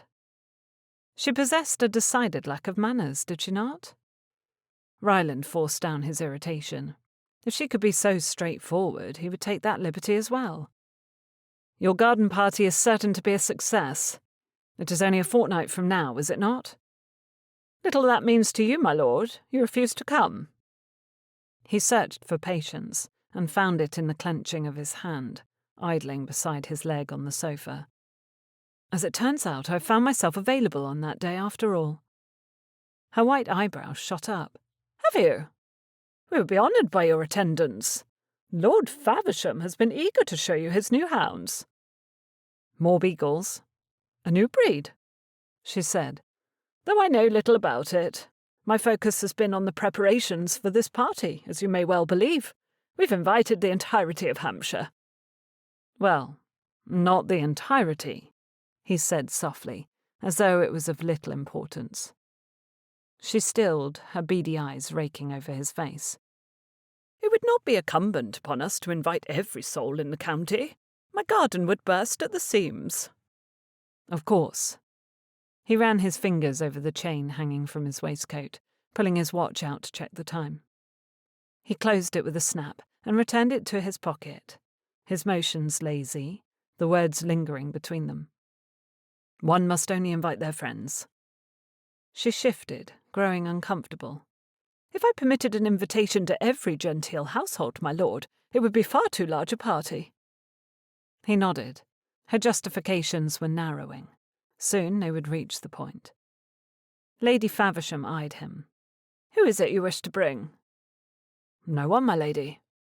He leaned back, holding her gaze. "I would, however, appreciate an invitation extended from you to the Roses." Her mouth pinched together, her eyes glued to his face. The scrutiny was far more focused than he had anticipated, but he held his ground, remaining as though it mattered little to him. Appearances meant a great deal in this game they were playing. He must not reach the point of asking for a favour, for then she would believe he owed her one in future. Ryland would not do favours for anyone but his family, and Miss Rose, apparently. "The Roses do not go out in society any more, my lord." A paltry excuse to be unkind. Perhaps that is due to a lack of invitations, and not a lack of desire. Has anyone inquired, I wonder? "Unnecessary. Mary Rose created this situation for her family when she chose a man over propriety. Mary Rose has not lived in her parents' house for a few years now. Why should we punish the younger sister for something the elder did?" Lady Faversham narrowed her eyes. "Eliza, isn't it? Have you set your sights on the chip, my lord?" "My sights are fixed firmly at home. What I see in Miss Eliza Rose is a grave injustice, and what I see here is the ability to make it right. You have the power to change her situation, my lady. I only wonder if you shall have the grace to enact it." Ryland stood, not giving the Viscountess a chance to argue further. He had taken her measure the moment she had walked in the room, and the eager glint in her eye when he had announced his ability to attend the garden party revealed that she had far more to lose than he did in this position. He hoped he had not gambled in vain. "I must be going," he said, walking toward the door. "Thank you for your company." "Shall we count on your attendance, Lord Ryland?" He paused, looking back at her with slightly narrowed eyes. He'd been an earl since his infancy, a natural byproduct of losing his father shortly after he was born, and thus had years to perfect a haughty expression. Though Ryland was anything but pompous, he could appear so when it suited him, such as in moments that threatened to force him into company he did not wish to see or conversations he would rather avoid. He turned the haughtiness on her now, holding his position, tipping his chin up a little and looking down his nose in a penetrating way. He could see it working on Lady Faversham, the shrinking of her shoulders while she inwardly backed away from the strong opinion she held against the Rose family. "Good day, madam," he said, without bothering to answer her. "I will send the invitation," she said quickly. He'd done it. Dipping his head, he bowed to the Viscountess. "I look forward to attending your party, my lady." She smiled in relief, her white knuckles filling with colour again where she gripped her cane. Ryland followed the staid butler outside where his mount was waiting. He climbed onto the saddle, turning away from the grand house that had more opulence and columns than any one building ought to claim. For someone of such self-imposed prestige, Lady Faversham certainly liked to forget that the majority of her wealth was built from a fortune made in trade, and her title only obtained through marriage. Inconvenient things like that were easy to forget when one so chose, he supposed wryly. He rode through the country lanes, enjoying the wind on his cheeks and fresh air. The sun was a little too warm for the coat he wore, but it felt good to be bathed in the light, after being so long tucked away in his library. Perhaps he needed to reevaluate the amount of time he spent indoors. He turned the corner toward his house and pulled his horse to a stop when he noticed a man standing at the gate. He was tall, his shoulders broad, his stature formidable. The man turned his head, clocking Ryland's movement, triggering a memory, hazy though it was. How did he know this man? Ryland pulled his horse up near the gate. "Good afternoon," he called. The man paused in his inspection of Ryland's gate. "Good afternoon," he said, dipping his head in a slight bow. "Can I help you?" Ryland manoeuvred his horse into the shade of the tall gatehouse. "I'm certain Hogsworth has hired you in some capacity to look at my broken lock, but it would alleviate my concerns if you were to confirm that." "Yes, I am here for the lock. You must be Lord Ryland," the man said, understanding. Ryland swung down from his horse and approached. "Indeed. You are?" "Jacob Ridley, my lord. My smithy is just on the edge of town, around the bend from the high street. I know the place. Welcome to Harewood." "Thank you, sir." "Will you be able to repair it?" he asked, gesturing to the lock. "I could." He rubbed his stubbled chin, looking back at the broken mechanism. "It would be more sturdy if I were to replace it entirely." "I prefer sturdiness." Mr. Ridley nodded. "Should take a week or two." "Grand." Ryland peered at him, unable to place how he recognized him. "Have you been in Harewood long?" "About 6 months. Don't think I've crossed paths with you yet, sir." Yet he looked so familiar, Ryland could not help but stare. "I could have sworn we'd met before. Do you have a brother?" "Yes, but he left for America years ago." Then I cannot claim his acquaintance either. Which was understandable. It was not as though Ryland was used to running in circles that contained blacksmiths. His social pool was limited to 6-year-old boys at present, namely his son and younger brother. He pulled his horse forward, and Mr. Ridley opened the gate, holding it for him. "Good day, Mr. Ridley. I'm sure I will see you again." "Certainly, my lord. Good day." Ryland walked his horse toward the stables, his mind on the solitude awaiting him inside. He yearned for it, eager to hide in his home, hold his son and breathe in peace. Perhaps he was turning into a recluse after all. Chapter 7. Eliza and her mother were seated at breakfast when the door opened to admit Andrews, carrying a silver tray bearing the post. Since Eliza had left Lord Ryland's house 4 days earlier, each letter that entered Rose Manor had given her reason to hold her breath, and this one was no different. She scooped butter onto the edge of her knife and applied it to the square of toast on her plate, doing her best to appear uninterested. Mamma was arguably the most deeply offended by the callous way their family had been treated since the Great Shame, and she would be most gratified if Lord Ryland found success in his endeavour. Conversely, Eliza wasn't certain her mother could bear it if she knew of the plan, and it failed. Thus, the last 4 days had passed in aggravated sluggishness, while Eliza waited for news. Lord Ryland had promised to write to Ruth if he was unable to secure the invitation, and so far Eliza had not received news from her friend either. The only boon to her days was the steady progress Anne was making in her recovery. She was well enough to return to duties, almost, but Eliza wanted to give her additional time for healing, so they would be absolutely certain she was well. Eliza's hair had suffered in Anne's absence, but she could manage a week of plain styles for the guaranteed health of her friend. It was a small price to pay. "Thank you, Andrews," Mamma said, taking the letters from the tray. She looked up at Eliza swiftly before putting the second letter back on the salver, face down. "You may put that in my room." "Of course," he said. Mamma took the penknife to cut open the remaining letter. She pulled out a card of thick cream paper, her eyes scanning the words, while the colour drained from her face. Eliza's stomach dropped. "Is it terrible news? Is it from Mary?" Mamma looked up. "We've been invited to the garden party." She gave her head a little shake, as though to clear it. "Eliza, I am in earnest. We have been invited." It appeared her shock was complete. Eliza let out a relieved breath, then startled when her mother's chair screeched, scraping along the wooden floorboards. "Where are you going, Mamma?" "Come, dear, we must dress at once. You'll need a new gown.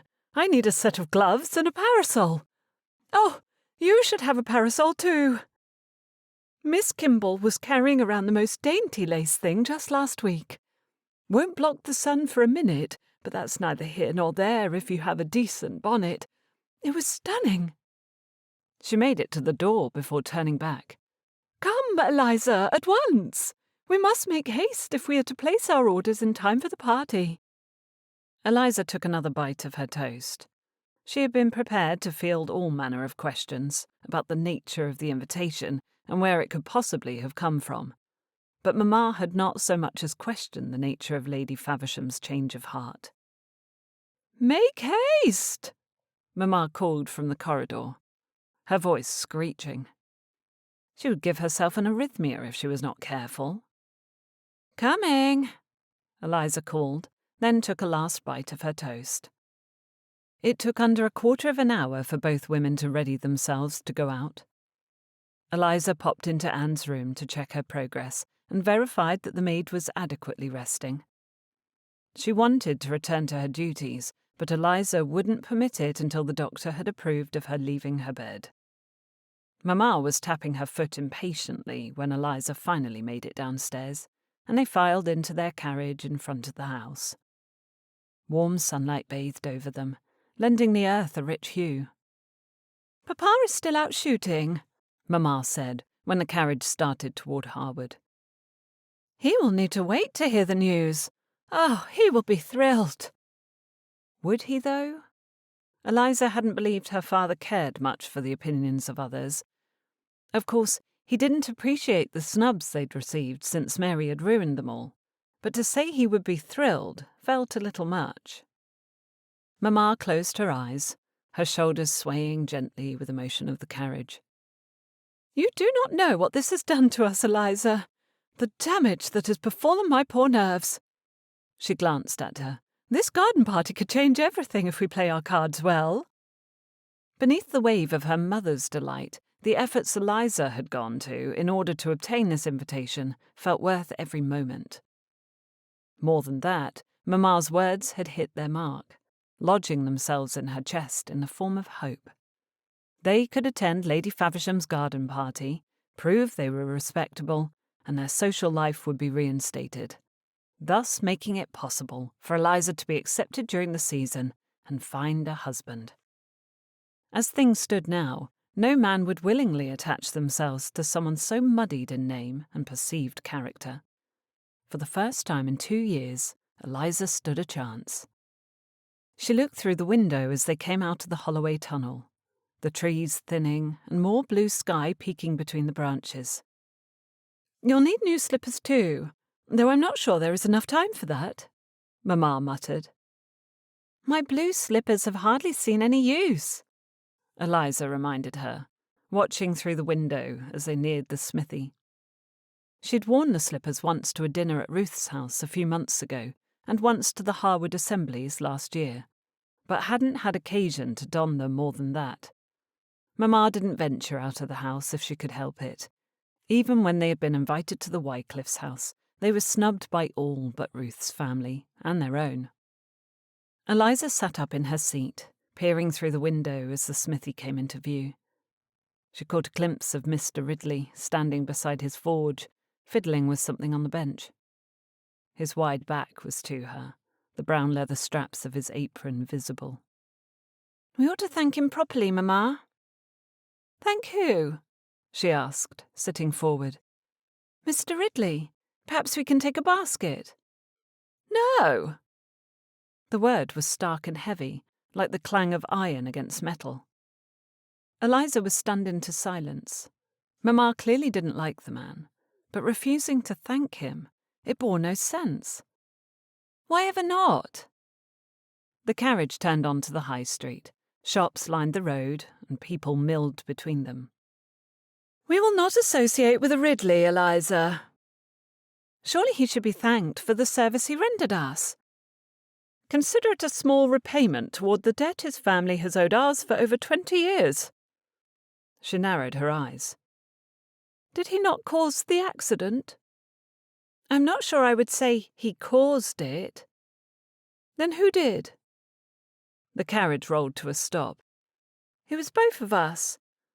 It was an accident, Mamma. If anything, I am more to blame than—" "Nonsense! You are capable of handling the gig." "Yes, but that is beside the point." Harry opened the door and lowered the step so they could exit the carriage. Mamma's pinched mouth indicated that the conversation was over.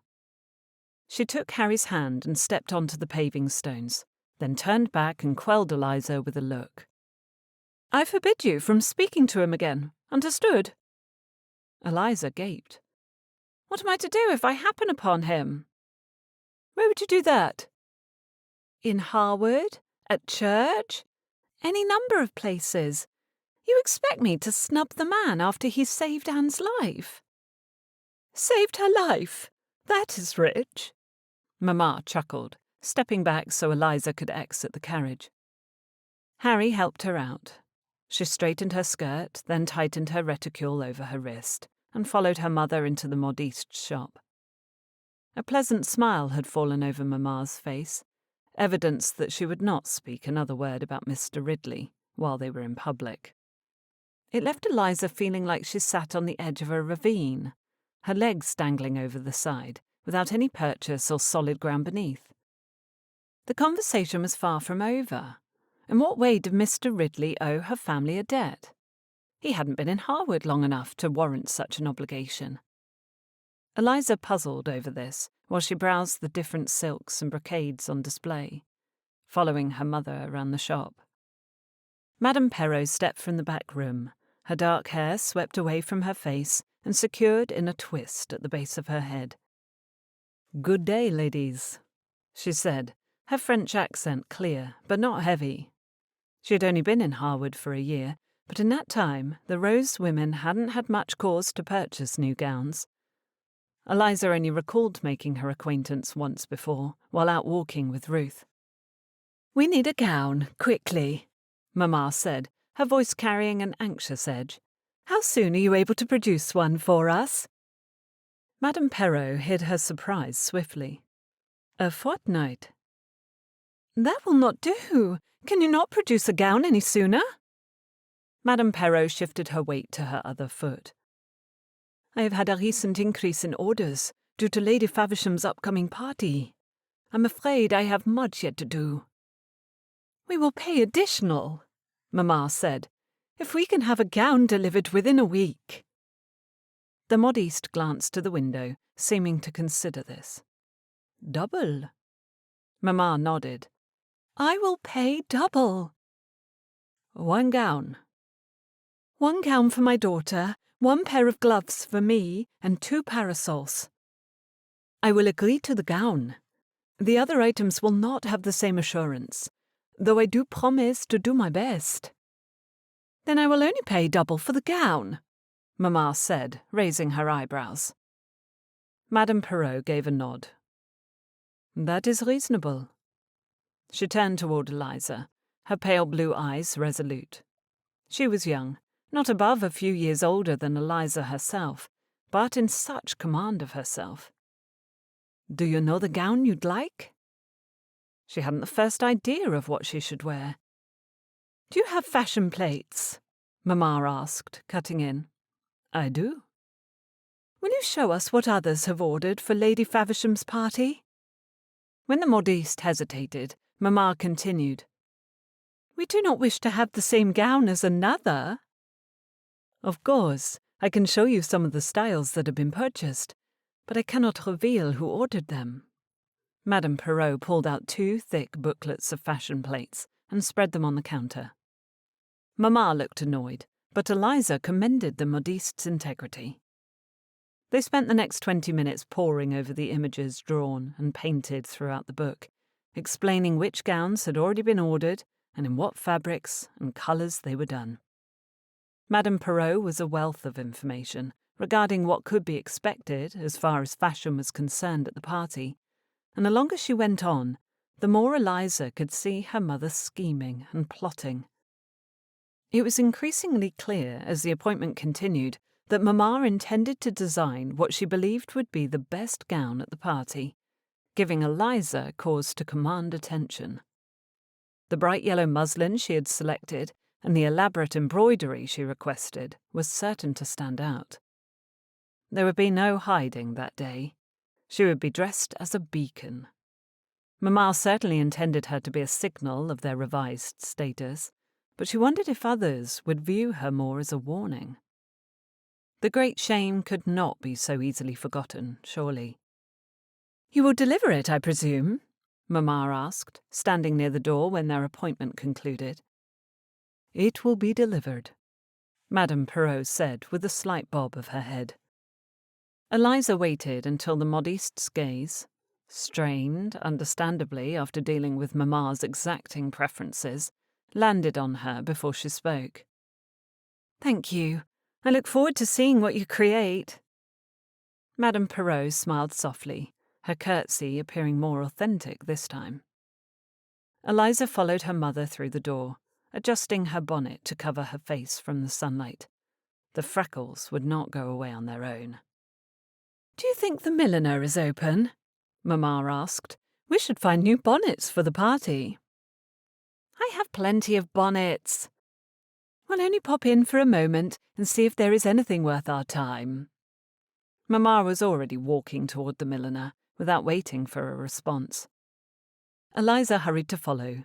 They slipped into the shop, arrested by women's riding hats, chip straw bonnets, poke bonnets, wide brims, narrow ones, and an array of dark men's beavers. Ribbon hung on the back wall, though the sight of it was obscured by two women running their fingers through the lengths of satin and velvet. Mamma paused in her perusal the moment she seemed to notice the women in the back near the ribbon. Mrs. Kimball and her daughter had never kept their disapproval of the Rose family a secret. Eliza had not seen the top sides of their noses in years. She'd once been friends with Miss Philippa Kimball, but no longer. Philippa had simply ceased speaking to her after Mary's scandal was spread. Now they were veritable strangers. Eliza's hands tightened uncomfortably at her sides. She leaned forward to whisper, "We can return another time." "Nonsense," Mamma hissed. "You need a new bonnet, and we will find one for you. There is no reason we should not." Both of the reasons they should not remain were moving away from the wall of ribbons. As expected, the moment they laid eyes on the Rose women, they turned away at once, lest their eyes burn from the contact. Goodness, Eliza wanted to remove the largest hats from the shelves and pull them over each woman's face. "May I assist you?" Mrs. Barton asked, crossing the room with her hands clasped softly in front of her. "We are here for my daughter. She is to attend a garden party in a week's time, and she cannot do so without a new bonnet." "Of course," Mrs. Barton replied. Mrs. Kimball sniffed, which only had the effect of causing Mamma to tense. Eliza took her hand and pulled her toward the opposite wall. "What do you think of this yellow, Mamma?" "It is not the correct shade," she said stiffly. "Is the gown yellow?" Mrs. Barton asked. "Yes." "Then perhaps something to complement the gown instead of matching it," Mrs. Barton suggested. "This blue is lovely, or we have a violet over—" "We will return another time," Mrs. Kimball said loudly, ignoring Mamma and Eliza entirely. She directed her attention to the milliner, Philippa on her arm. "When you are not busy." "It will only be a moment, I'm sure." "Nonsense," Mrs. Kimball said kindly, though her pinched mouth revealed her discomfort. "We will return tomorrow, when the day feels more savoury." They left in a swirl of silk and judgment. Colour rose on Mamma's cheeks, causing anger to churn within Eliza. Before Mary had ruined them, Mrs. Kimball had called herself Mamma's friend. Her loyalty was as thin as the skin on her aging hands. Mrs. Barton sensed the discomfort between the patrons of her shop. "Do you intend to wear the bonnet to Lady Faversham's garden party?" she asked quietly. Eliza nodded, hoping her cheeks did not burn as scarlet as they felt. "Yes." "Then wait here. I have just the thing." She disappeared into the back. Eliza hoped to provide comfort to her mother, but this was only a small instance in the stream of cuts and insults directed at them in the last few years. One would hope the women who slung them would have listened better in church and begun to treat her family with more respect. But this long into their desertion, it felt there was no hope for change. "I should not have done that," Mamma whispered. Eliza took her mother's hand, squeezing softly. "You've done nothing wrong." She closed her eyes and shook her head. "Everyone will know by the end of the day that we've been invited to the party, Eliza. It might have been better to arrive without their knowledge." She considered this, then disagreed. "Or they will all be prepared. Perhaps attitudes towards us will change before we arrive at Lady Faversham's house." Mrs. Barton returned from the back, holding an exquisite pale blue bonnet with navy ribbon and sprays of blue and cream-coloured flowers.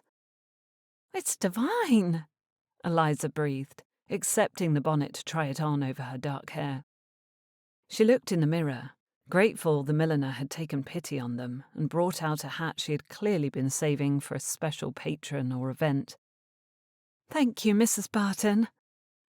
"The pleasure is mine." She glanced at the window, where the Kimballs stood just outside, speaking to Mrs. Hanson with animation.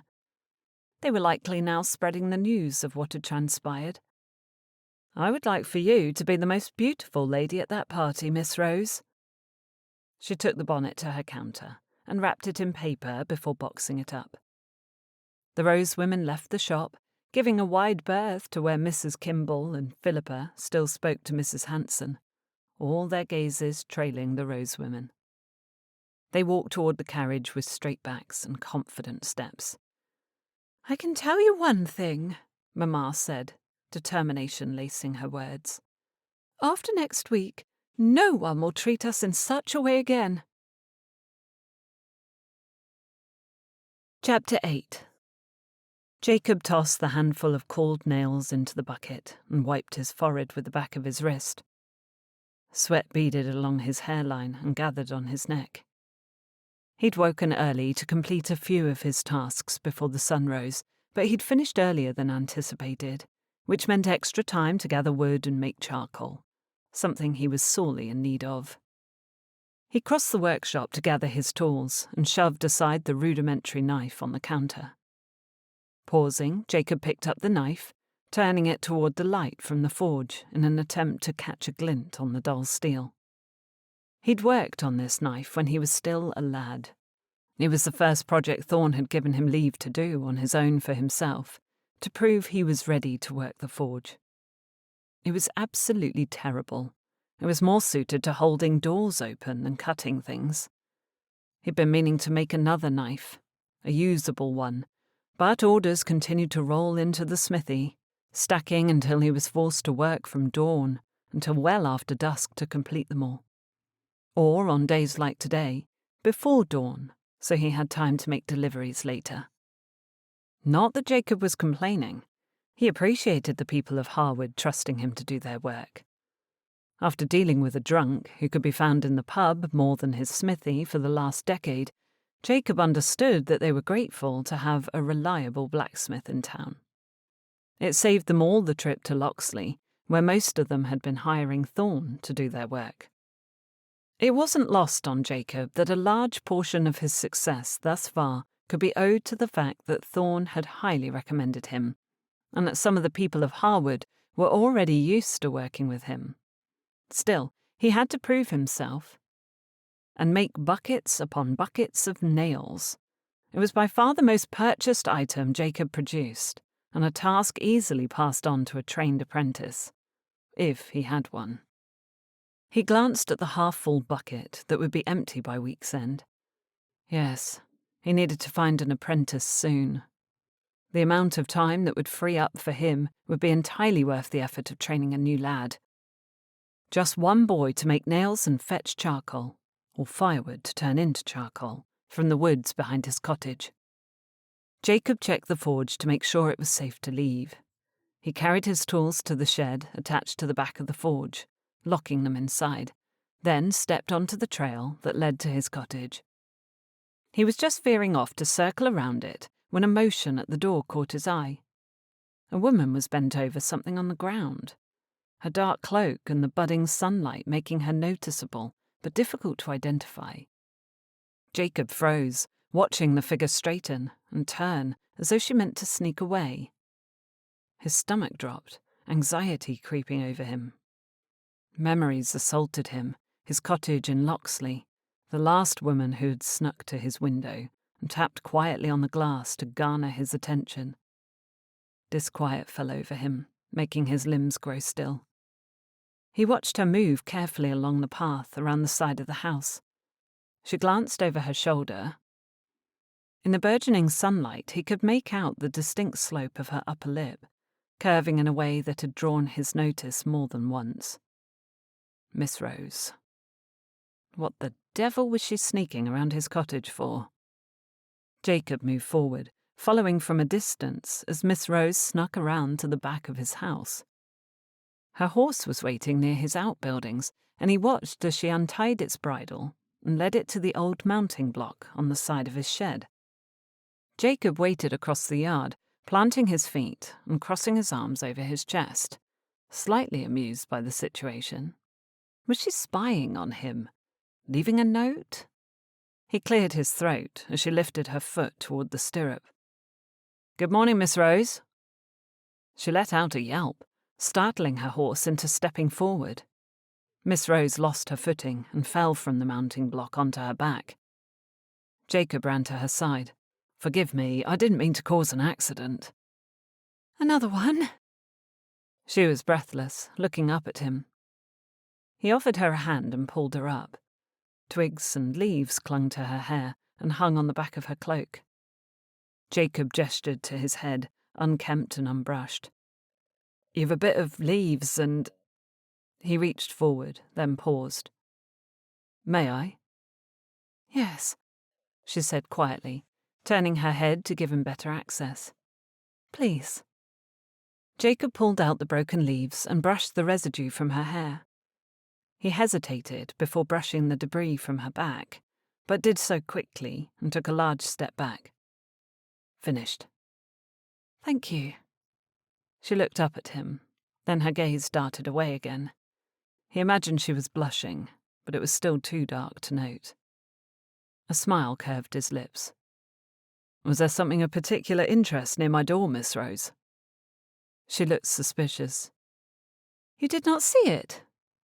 "No, I followed the creature lurking around my house instead." "I left a basket.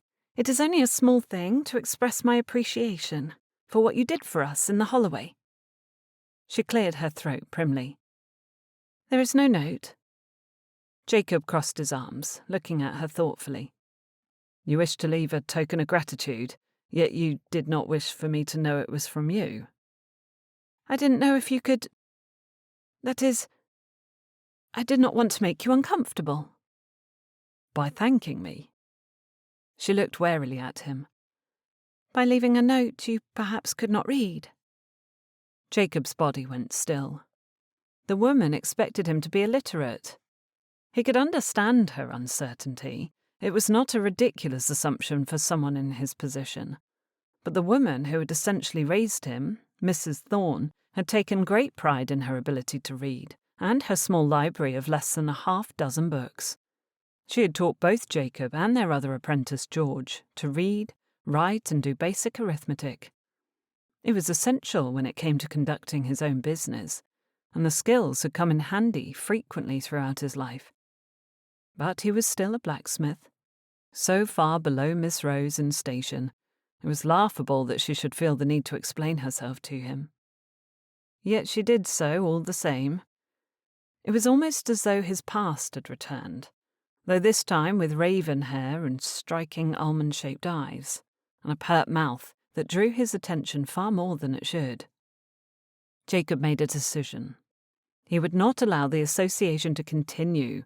It had already gone on longer than was good for either of them.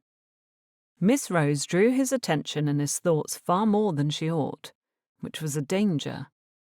Jacob had given his heart to a woman such as this once, and she tossed it in the forge to burn and die. He was not about to give in to the attraction that nipped at him. Not that Miss Rose would ever consider him in that way, but he knew better than to so much as entertain the idea. "I appreciate your consideration." He started to turn away. Miss Rose stepped forward. "Wait, sir. Now that we are speaking, do you not wish to know of Anne's health?" He was interested now that she had mentioned it, but she had told him of the doctor's belief in Anne's full recovery already. He looked into her eyes, dark in the dusk. "How is she?" "Good," Miss Rose said, fidgeting with the leather of her horse's reins. He dipped in a nod. "I'm glad to hear it." "She sends her gratitude as well." "Through the basket?" he asked. "Was I meant to infer that as well?" Miss Rose grew still, her eyes narrowing. "You are quizzing me." "Never." Her shoulders straightened, and she let out a gentle scoff. "You are. It is not an unreasonable thing to wish to save us both embarrassment." "Which is why you chose to visit my house in the early hours of the morning alone." Jacob took a step toward her. "Tell me, does anyone know of your errand? Or do they all expect you are safe in your bed?" She tipped her head back, determination flashing in her eyes. "That is none of your concern." "It is precisely my concern if there is a lady of quality paying me visits while it is still nearly dark outside. If you were seen, the town would talk." "Trust me, Mr. Ridley, my reputation could not afford carelessness. My actions were taken with deliberate and careful planning." Perhaps that was one of the reasons she had not signed her name. She did not wish to be linked in any way to someone as low as he. It was a familiar sensation. "Then I will bid you good day. Do you need assistance mounting your horse?" She observed him. "You are offended?" "Certainly not." "You are. You must know it is not your reputation that worries me, but my own." I assumed as much.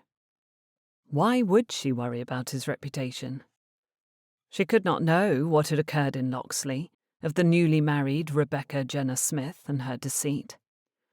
It was a blow for him after learning the truth and being summarily discarded by one who had pretended to value him. She talked of marriage, but in truth she could not be seen with a blacksmith. Their careful sneaking had made it possible for her to court and engage herself to what she deemed a worthy man, opening Jacob to ridicule and judgment from the greater part of Locksley society. It taught Jacob a lesson he would never forget, which was, namely, to avoid ladies of quality, much as he was not doing now. It also made it very easy for him to understand why a woman of Miss Rose's calibre would sneak so as not to be seen going to or coming from his cottage. To say nothing of the negative implications of being found sneaking near any single man's home. Jacob was so beneath her, he hardly warranted notice. In fact, he had been in Harewood for months and hadn't garnered her attention until the fateful moment in the Holloway. He tried to make his face passive, hiding the hurt that was being broken open and evaluated. "You need not explain yourself." "I only mean that my name cannot afford another infraction." Another infraction? What had she done before now? She shook her head. "It hardly matters, though. I must return before I'm found missing." "Will they not know a horse has been gone these 30 minutes? Miss Rose stepped onto the mounting block, pulling her horse closer.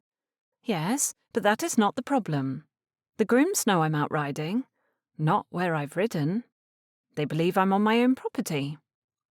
She stepped into the saddle and positioned her legs around the hooks, then arranged her skirt to cover her legs. From below, Jacob could see the haphazard way her hair was pinned up. A button undone on her high-necked riding jacket caught his eye. Had she forgone assistance when she dressed this morning?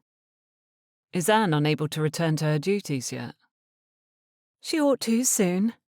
Miss Rose patted the base of her hair, scrunching her nose. Sunlight edged around the smithy behind them, lending more light to see. "Is it very obvious that I completed my own toilette this morning?" "Not at all." Jacob decided to say something that was true. "You look respectable," he said clumsily. Complimenting was not his strength. "Lovely, even." Miss Rose blushed, her cheeks blooming with pink. "Thank you." She circled him on the path to turn her horse in the direction of her home. "Good day, Mr. Ridley." Jacob bowed to her. "Good day, Miss Rose." He watched her ride on for a minute before tearing his gaze away. She had a nice seat, her posture and command of her horse quite fetching. He recalled that being the start of his attraction to Mrs. Jenner Smith, too. Her seat had been admirable, catching his eye. The problem came after he'd caught her eye as well. Jacob had never sought a connection with a high-born lady. He was never one to put himself above his station, or imagine he deserved more than the lot he was given. When one was given to the local blacksmith at the fresh age of 7 to apprentice, because his mother could not find enough to feed all his siblings, one learned very young to appreciate his next meal and work hard to get it. Everything else was inconsequential. But the truth was he had fallen for a lady. She had led him to believe the feelings were mutual, and she had finished their acquaintance with betrayal and humiliation. When Rebecca had engaged herself to a wealthy man, Jacob had thought he needed to fight for her. Instead, he'd only solidified himself as ridiculous, naive and simple. Those were her words. He shook his head, walking back toward his cottage before Miss Rose disappeared. He would be better off putting her from his mind completely. When he reached the front of his small house, he bent to retrieve the basket Miss Rose had left behind, then carried it inside and set it on the small table. Since coming to Harewood, Jacob had fallen into the habit of making stew from whichever meat he had acquired that week and stretching it to last, unless he had enough time to fish, which wasn't often. It was far simpler to make stew than learning to bake bread or pies or the like, but that did not mean he missed them any less. His heart leapt when he pulled aside the loaf of warm bread to find a small pie underneath. Savoury, if the scent could be relied upon. A pot of dark red jam was tucked in beside a parcel of biscuits wrapped in paper. A white triangle caught his eye. He pulled it out, shaking it into a square of linen. The letter R was embroidered into the corner in dark green thread, the scrolling detail intricate and lovely. Jacob brushed a thumb over the letter, his chest tight. Miss Rose had likely petitioned her cook to make and pack the food items into the basket. But the handkerchief surely had to be a product of her own time and effort. It made him feel, which was extremely dangerous.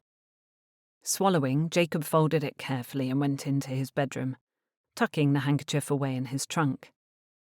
He closed the lid and returned to the kitchen, then sliced into the meat pie for breakfast. Some things were better kept at a distance. Chapter 9. The gown arrived from Madame Perrot's shop 2 mornings before the garden party, sooner than expected. Its yellow hem was embroidered with an array of flowers, threads of pink and violet outlining petals rising from stems of green. One small bee resting on the leaves of a yellow primrose brought a smile to Eliza's face. The detail was stunning, the fit of the gown perfect. She rose on the morning of the garden party, and Anne, fully recovered and returned to her duties, helped her dress. Unease prickled at Eliza as she imagined the icy reception or dagger-like comments which could be directed her way at the party, and she pictured the soft muslin slipping over her skin like pieces of armour. Her gloves were gauntlets, her shift and stays were chainmail, stockings were knee-guards, her gown a breastplate. Eliza was heading into battle. Her cause, reinstating her family's good name. For her mother's sake, she would fight to the death. Well, not exactly that far. Indeed, there was no cause for death, unless one counted the health of their reputation, but that had been well and truly in the ground for over 2 years now. She sat at the dressing table, while Anne styled her hair, considering the possible ways the plan could fail, or other pieces of armour she ought to protect herself with. She searched her maid's eyes through the mirror, grateful Anne felt well and whole again. What if we have made a mistake? Anne pressed her lips together, keeping her focus on the lock of dark hair she was curling around the heated tongs. You have not been treated fairly, Miss Eliza. This is your opportunity to make things right. It is only a garden party, Eliza muttered, but I have allowed it to grow out of proportion in my mind. Your mother might be the reason for that.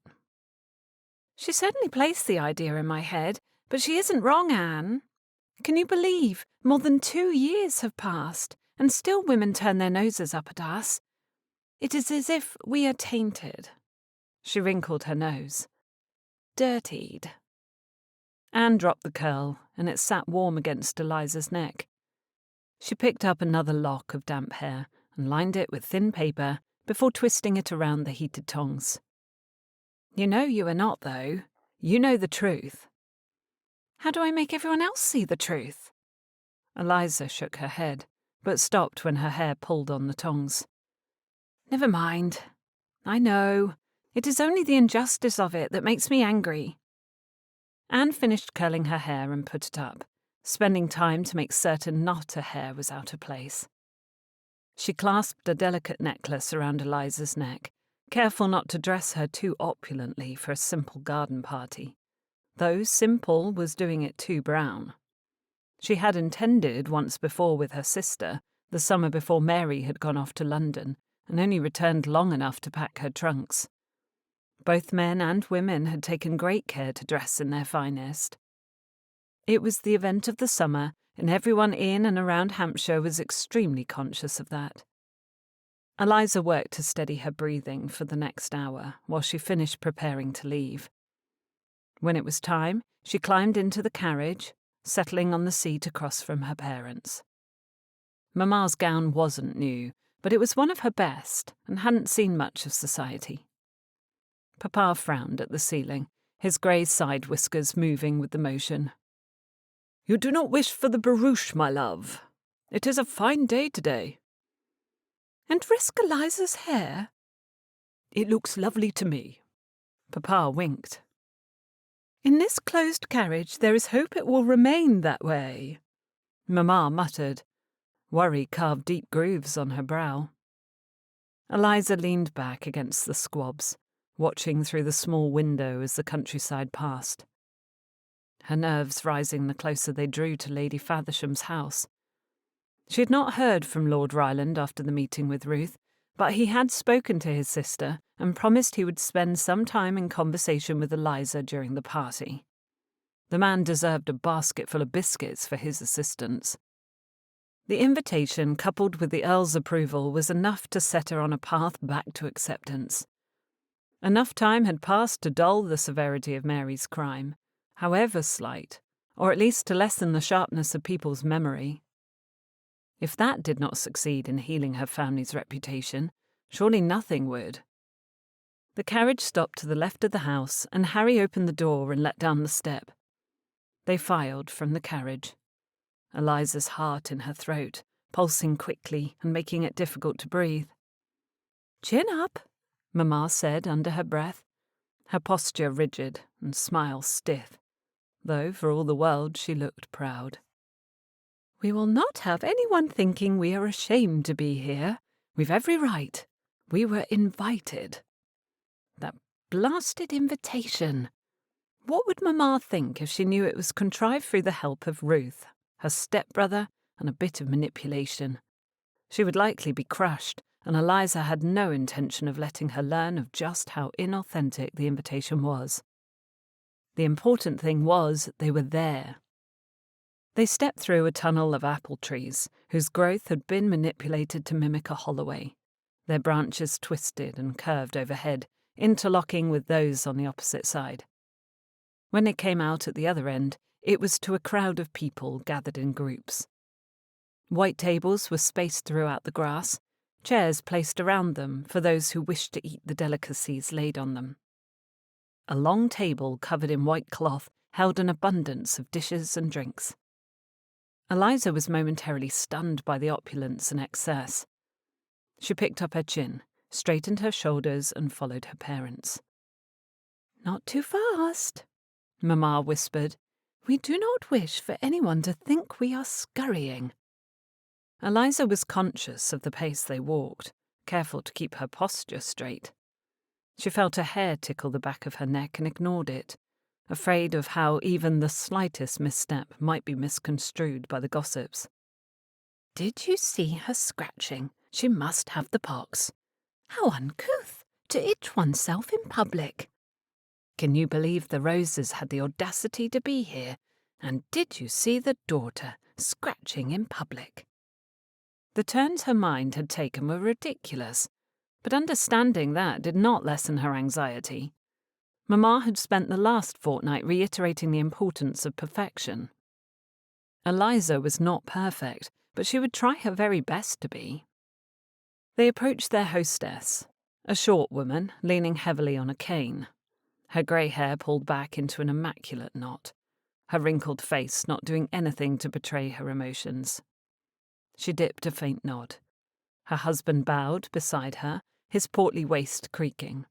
betraying the corset he hid beneath his ghastly mustard-coloured waistcoat. His florid cheeks and beady eyes raked over Eliza, making her feel at once like she needed a bath.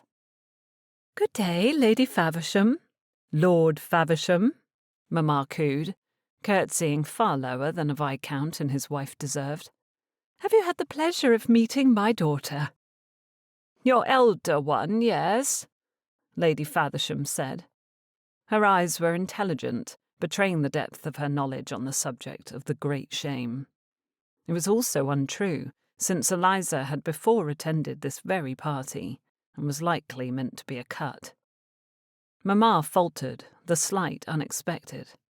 The conversation needed to advance quickly before she could discover the favour which led to their presence here.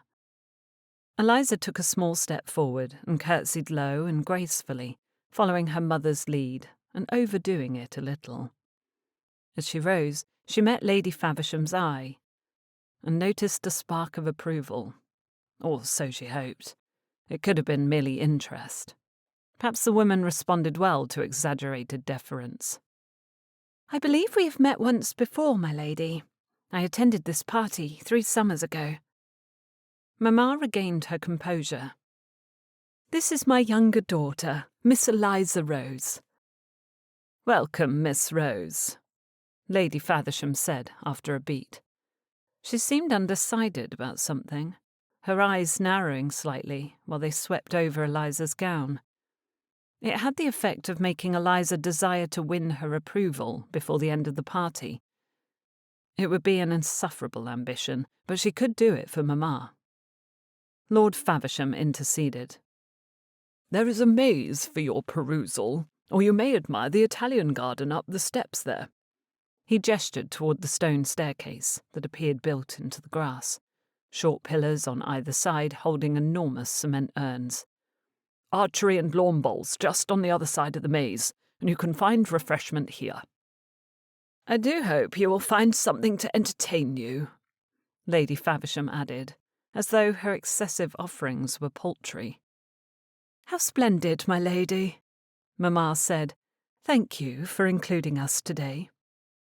"My pleasure." She dipped her head, then looked behind them, sending the message that she would like for them to move along.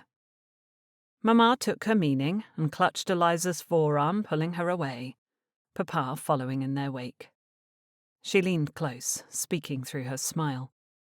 "We must speak to someone right away, so we are not seen drifting." "Aunt Harding?" Eliza suggested, spotting her aunt, uncle, and cousin Samuel near a table not far away. "Anyone but our family. They'll see that as weakness." That was disturbing. "Who will, Mamma?" "Everyone." She looked about, smiling at people as they passed, walking sedately around the perimeter of white-cloth tables. "Just there," she hissed, her fingers digging into Eliza's forearm as she pulled. "Mrs. Nickleby will not turn us away after we were seen speaking to Lady Faversham." They started in a direct line toward the woman, losing Papa to Uncle Harding as they passed. Mamma would not be deterred. Eliza noticed the moment Mrs. Nickleby grasped their intention and tried to seem busy with her glass of wine. "Good day, Mrs. Nickleby," Mamma said, glancing beside her to notice, evidently for the first time, that Papa had abandoned them for more comfortable pursuits, chatting with Uncle Harding, while Aunt Harding watched them with curiosity. Mamma's attention snapped back to the matron in front of them. "Have you had the fortune of meeting my younger daughter, Miss Rose?" "I have not," Mrs. Nickleby said. Eliza dipped in an elegant curtsy. "It is an honour," she said gently. Mamma had desired that she give the impression of a blemish-free flower, sweet, fresh, and untainted. It was all very ridiculous to Eliza, for she hadn't the slightest notion how to put the image of a flower in anyone's mind, but she was doing her best. "Pleasure," the woman said, though she hardly meant it. "Why have we not met before now?" We waited until she was more mature," Mamma said. It lends her a certain sophistication. She must have hoped no one recalled Eliza's attendance the summer before Mary's season. Eliza had attended balls and dinners then as well, though not frequently. The older woman nodded, though she could see through the excuse, of course. It was thin at best. "Sister," Aunt Harding said, approaching them, "I wondered if you had not seen me, for you walked past without even a greeting." "Of course not," Mamma said, though her face strained. She glanced to Mrs. Nickleby, her eyes telling Eliza to continue the conversation. "How are you?" she asked Aunt Harding, turning a little away so they could have their conversation and be done with it. Based on Aunt's widened eyes, there was something she dearly wished to tell Mamma. They moved a little away, and Eliza smiled, hoping to convey that she was not worried in the least. Mrs. Nickleby searched her face. "Tell me, Miss Rose, how does your sister get on? Last I heard she was in the north." "Bedfordshire," Eliza said, keeping her smile in place. "Thank you for asking." Mrs. Nickleby gave a slight humph. "Have you truly not been out yet at all, Miss Rose, at your age?" "I have," she said sweetly, though her hands were tucked together so tightly behind her back she thought they would lose feeling entirely. She assumed her mother did not want her to explain that she had even attended this very party before, because it only reiterated their need to retrench socially for the last few years. "In certain close circles." "It is a shame when one does not attend the season while they are young. Some say it leads to the misfortune of not being able to find a husband at all.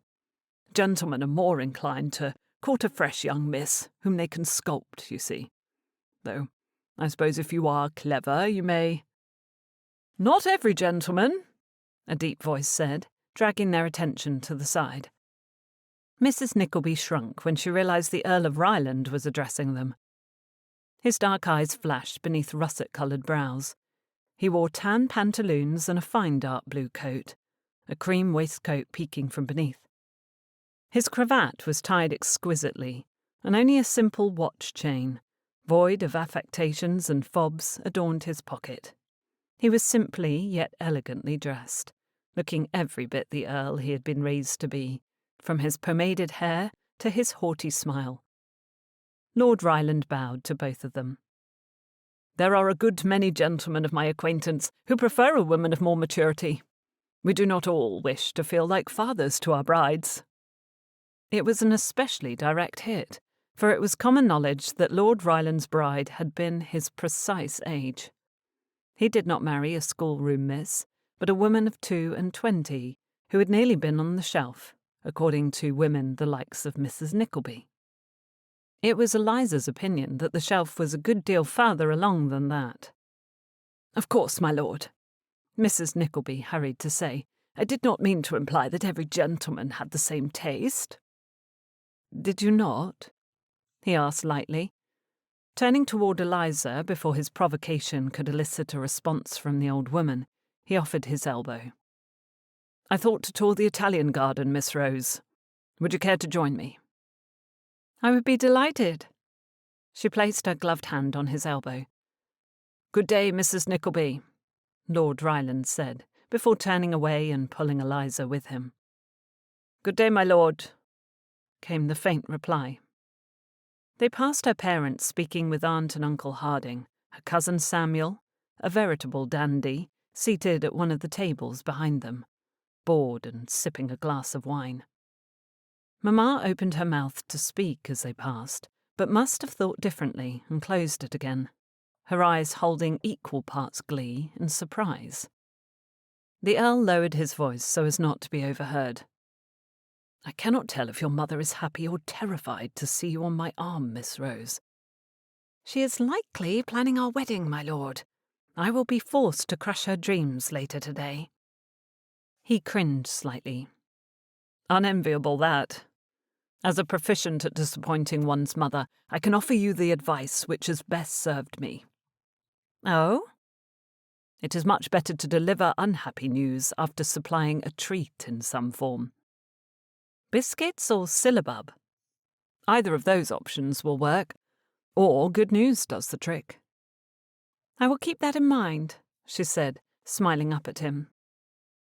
Though I must say I cannot imagine how you would ever disappoint Lady Helena. She dotes on you, or so I've been told. He shook his head slightly.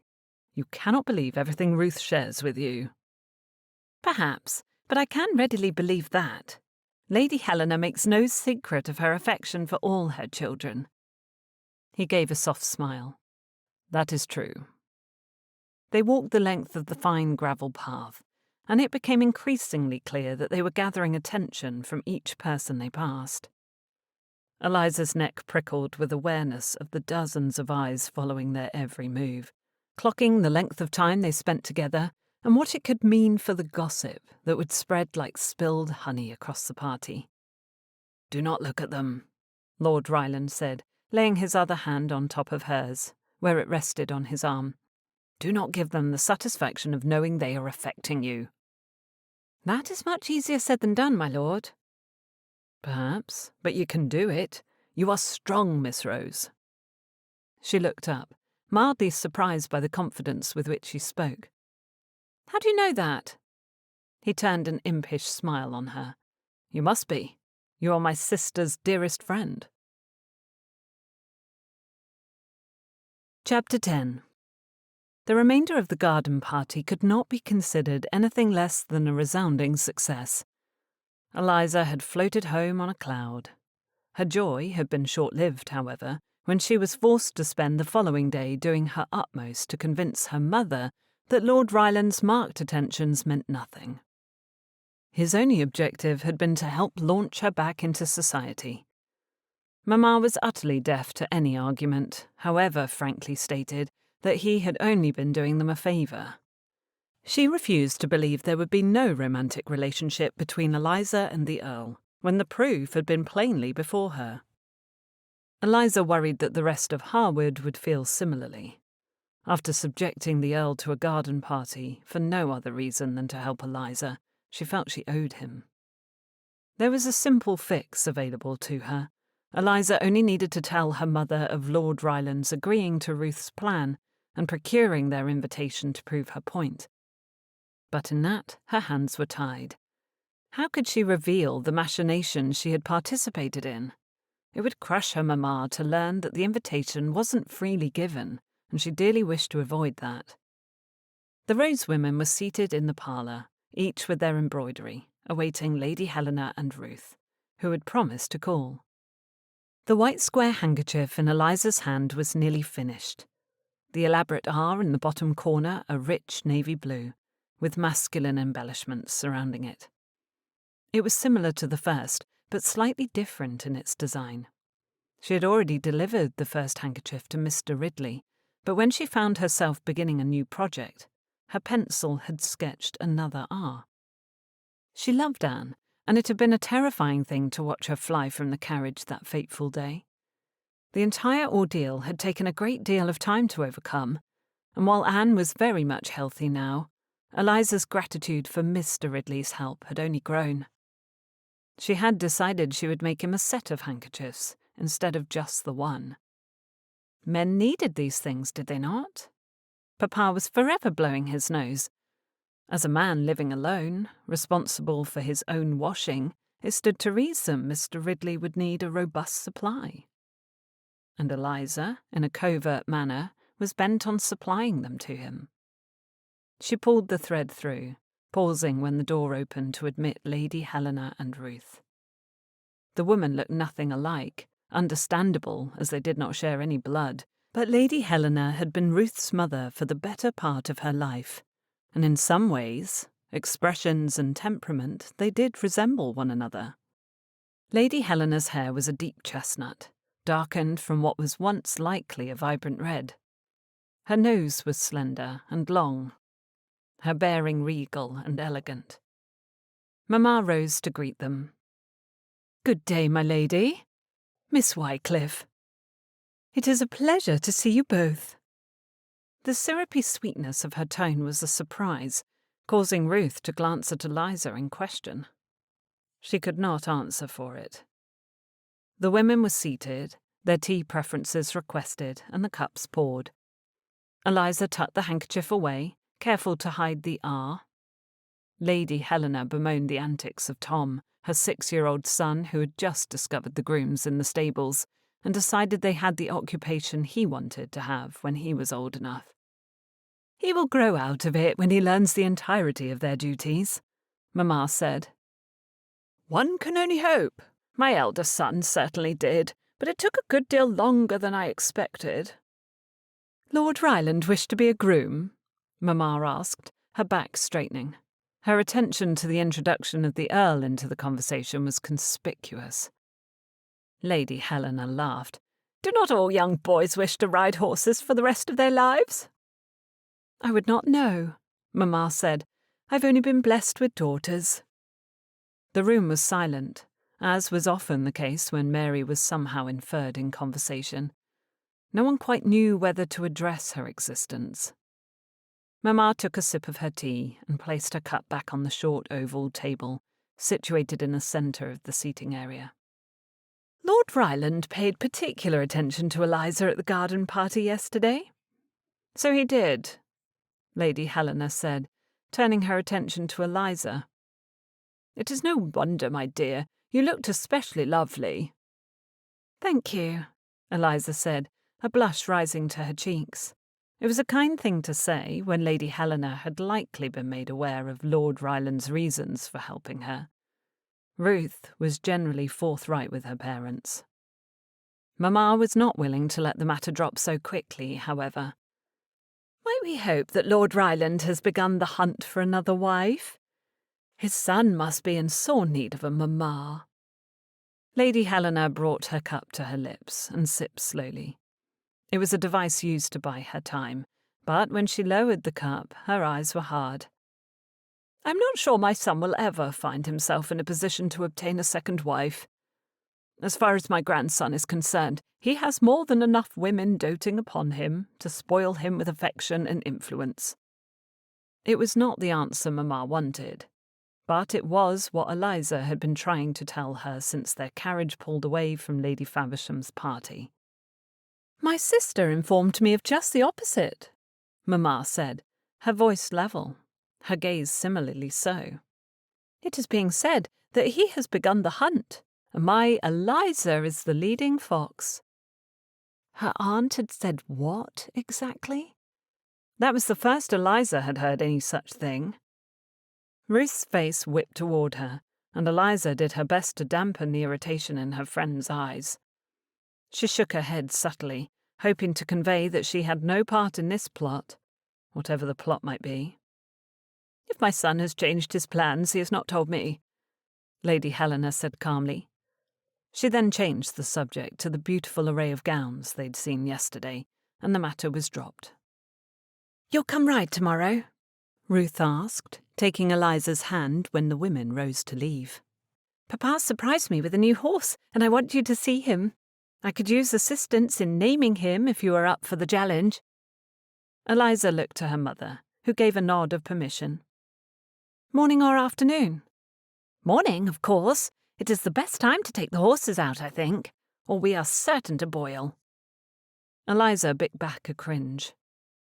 "Morning it is." They walked toward the door, and Lady Helena paused. The discomfort of earlier had been all but forgotten, but her hesitation seemed to resurface those feelings again. She looked at Mamma and spoke gently. "One would hope, Mrs. Rose, you have had enough experience with gossips to understand that it is unwise and unfair to set any store by what they say."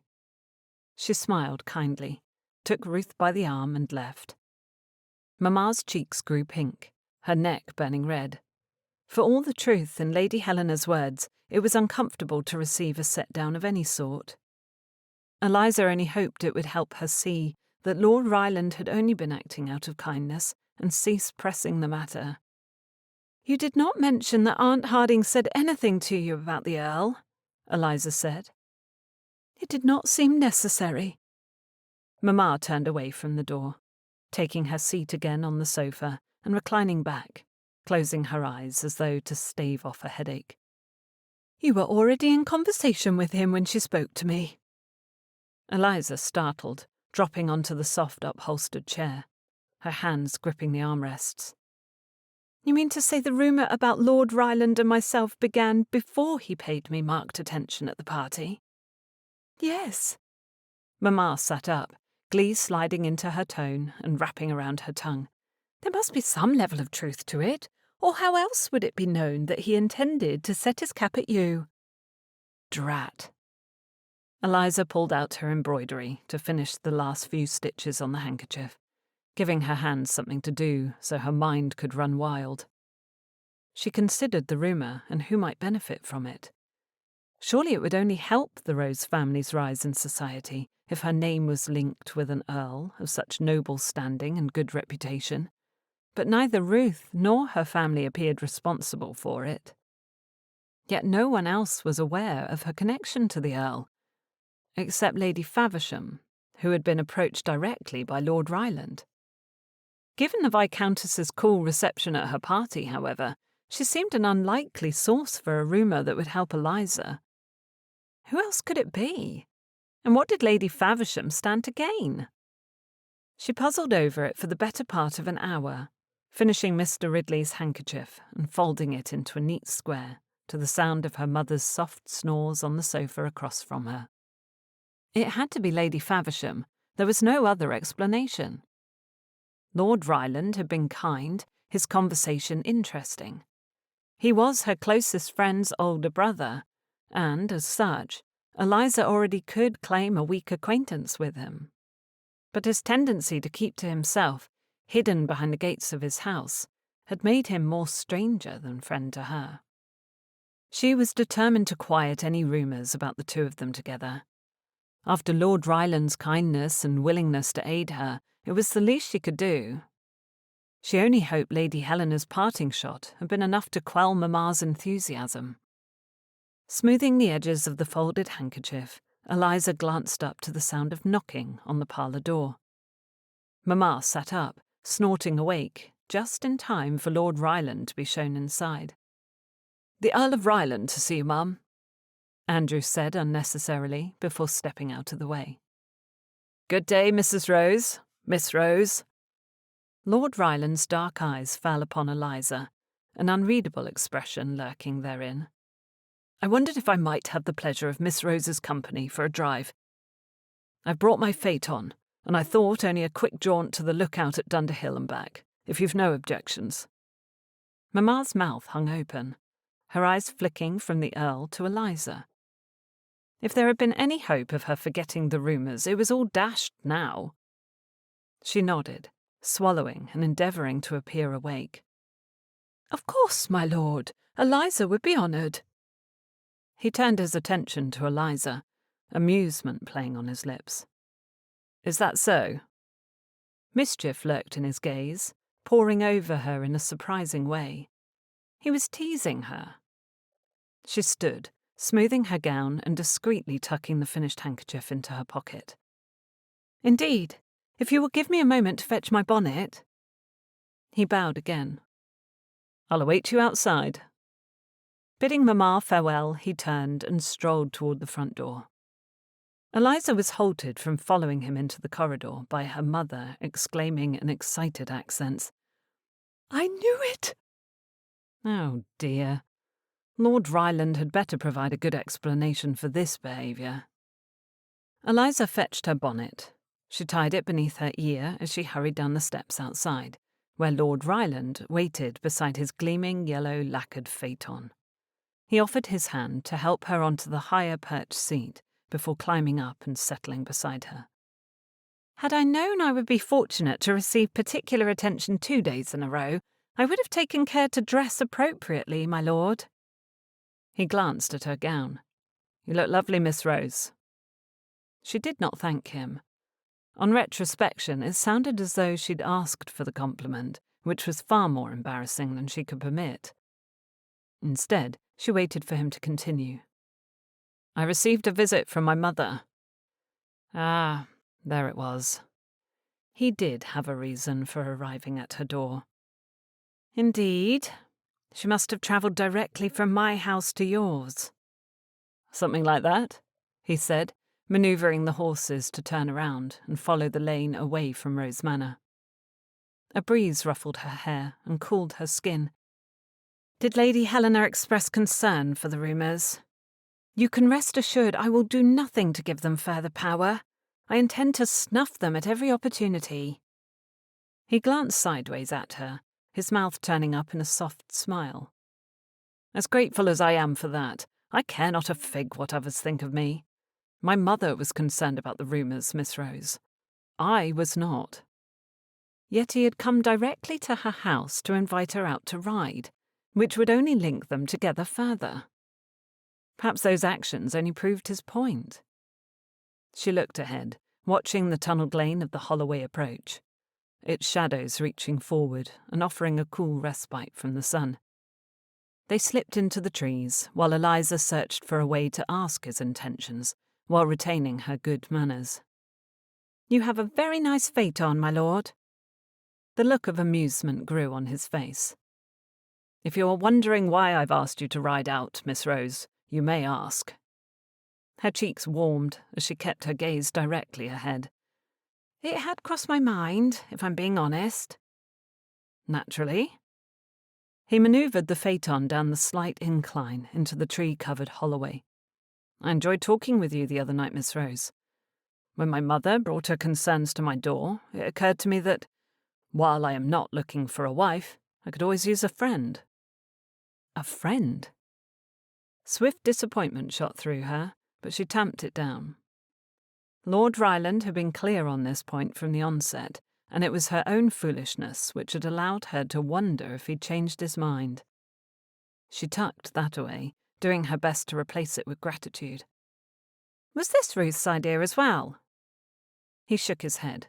"Perhaps she influenced me, but I'm proud to say I had the thought on my own." "Which is why we are heading toward Harewood, to drive up the high street and display our friendship for all the world to see?"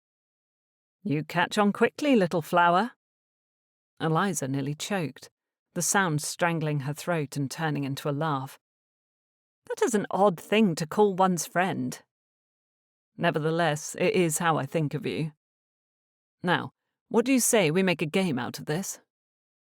Eliza settled into the moment, choosing to enjoy the ride to Dunder Hill and the company for what it was. "What would that be?" He looked to be concentrating. "We could wager on how many people will talk of us at church on Sunday." "Does this mean you will be there?" "Unlikely, so I'll count on your honesty in reporting." She gave one curt nod. "Very well." They pulled through the other side of the Holloway. "How are we to measure?" He thought for a moment. "Ruth, she can tell us how many people mention us within her hearing. She's much more likely to hear the gossips than either of us, anyway." "True." Eliza's smile widened. "My estimate is 6 people." I believe it will be closer to 15. Perhaps more." "Good heavens, my lord. You put a lot of stock in our ability to start a conversation." "Our names together have already started many." She peered up at him, conscious of his handsome jawline and brown eyes twinkling in the sunlight. "And yet you think we shall avoid a scandal?" "My friendship, if it is never revoked, has no reason to cause you any grief, Miss Rose." He hesitated. "But with it you will be elevated to a status that means invitations to keep you busy throughout the summer." That was his goal? His motivations were far more altruistic than she had realized. Was the man a saint? Or did he have another reason for coming to her aid so fully? "Will you also accept invitations to these phantom parties?" "I assure you they are not phantoms. They are very much real, and they are forming in women's minds already. But no, I do not plan to attend, which leaves you room to meet any eligible gentleman without my interference, especially if people assume we have a budding understanding." "I see. You will lend me your consequence and friendship until I land a husband." The horses' heads bobbed while they pulled the phaeton at a comfortable pace. Eliza watched the ear twitch on the grey just in front of her, then his tail flick as though he batted away a pesky fly. "That is what you are after, is it not?" Lord Ryland asked. "A husband?" She did want to be married, but the question still gave her pause. While that had always been her goal, the more pressing matter had been to repair her family's reputation, enough that a gentleman would be willing to marry her. She was tainted. No man of good standing courted a woman with a loose sister. Lord Ryland wasn't saying it in so many words, but he knew as well as she that his attention would open the door for other gentlemen to feel safe to court her. "Yes," she said on an exhale. "I appreciate anything you are willing to do to help me find a husband." Though his reluctance to leave his house much recently made her wonder why he had felt such a sudden desire to put himself out for her. It wasn't worth examining at present. The Earl was offering her a gift, and she intended to take it without complaint. The smithy appeared on the side of the road, thick black smoke rising from the chimney and disappearing into the blue sky. Eliza searched the open forge for movement, her eyes tracking the shadow that shifted near the back. "Do you mind terribly if we stop for a moment?" Lord Ryland asked, commanding his horses to slow. "Not at all." Which was true, but her heart thrummed. They pulled in front of the smithy, the horses easing to a halt. Eliza watched Mr. Ridley turn. He met her eyes, and a jolt went to her chest. They were steel, as hard as the metal he forged, and perfectly unreadable. Eliza dropped her gaze.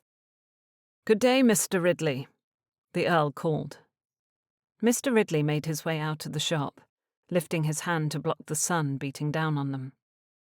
He wore only his shirt sleeves and trousers, his cuffs rolled up to reveal thick, muscled forearms. An apron adorned the front of his chest, protecting him from whatever might fly from the fire. Or so she assumed.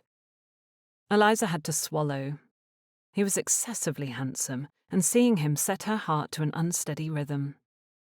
She could only, for some strange reason, think of the handkerchief she'd embroidered today, that was now tucked away safely in her pocket, burning against her leg, as though it longed to be removed and given over to its rightful owner. Nothing about the outward appearance of this man spoke of delicate or fragile things, but the white square of linen did, and it was so at odds with the gruff, strong man he presented. It would not stay white for long once she gave it to him. But his kindness, that was pure. In that sense, Mr. Ridley and the handkerchief were perfectly suited to one another. "Good day, my lord," Mr. Ridley said, wiping his hands on the edge of his apron before letting it fall again. "Is the lock to your liking?" "Indeed, it is perfect. It locks now, which is a vast improvement." Mr. Ridley's mouth turned up at the end, a slight smile to acknowledge the joke. "Happy to help, sir." His gaze flicked to Eliza before dropping away again. He didn't meet her eye. Was he unwilling to acknowledge her? She'd wanted the gift basket to remain anonymous, but she had hoped he would give her some indication that he appreciated the gesture, or perhaps enjoyed its contents. "I have an old pocket watch with a broken clasp," the Earl said. "I wondered if you think that is something you could repair for me."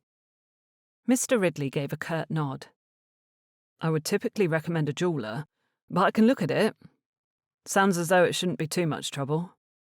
"Grand. I will have someone bring it by." "You should have it returned by the end of the week, sir." "I'm in no hurry. Do not rush if you have more pressing projects to complete first." Mr. Ridley gave a nod of acknowledgement, but still avoided Eliza's gaze. She would have assumed he kept his eyes lowered from respect to her station, but she had caught his gaze upon arrival, so she knew he was aware of her. They needn't stand on such exaggerated ceremony, surely. Not after what they had endured together. The man could, at the very least, look at her. The Earl continued to speak on the additions Mr. Ridley had made to his new lock and gate, waxing grateful for the work, and all the while Eliza stared at the blacksmith as though her gaze could compel him to look at her. Her hands grew antsy, her blood simmering. When the men reached the end of their conversation, Lord Ryland, appearing as though he meant to bid farewells so they might continue on their way, And still Mr. Ridley had not acknowledged her with so much as a second glance. Eliza lost her composure. "Fine day we are having," she blurted. "Is it not, Mr. Ridley?" There was a length of silence before he bowed slightly to her, his eyes still not rising to meet hers. "Very fine indeed." "Enjoy this sunshine, Mr. Ridley," Lord Ryland said, using his reins to tell his horses to walk on. "Do not hide away in your cave for the remainder of the day." "Of course, my lord." Mr. Ridley bowed as they left. The ordeal had been unsettling, and Eliza wondered what she had done to offend the man. She glanced over her shoulder as the phaeton pulled away, but Mr. Ridley was already walking back to his forge. Chapter 11. Jacob watched the wheels of Lord Ryland's phaeton roll away on the packed dirt road before he turned back to his smithy.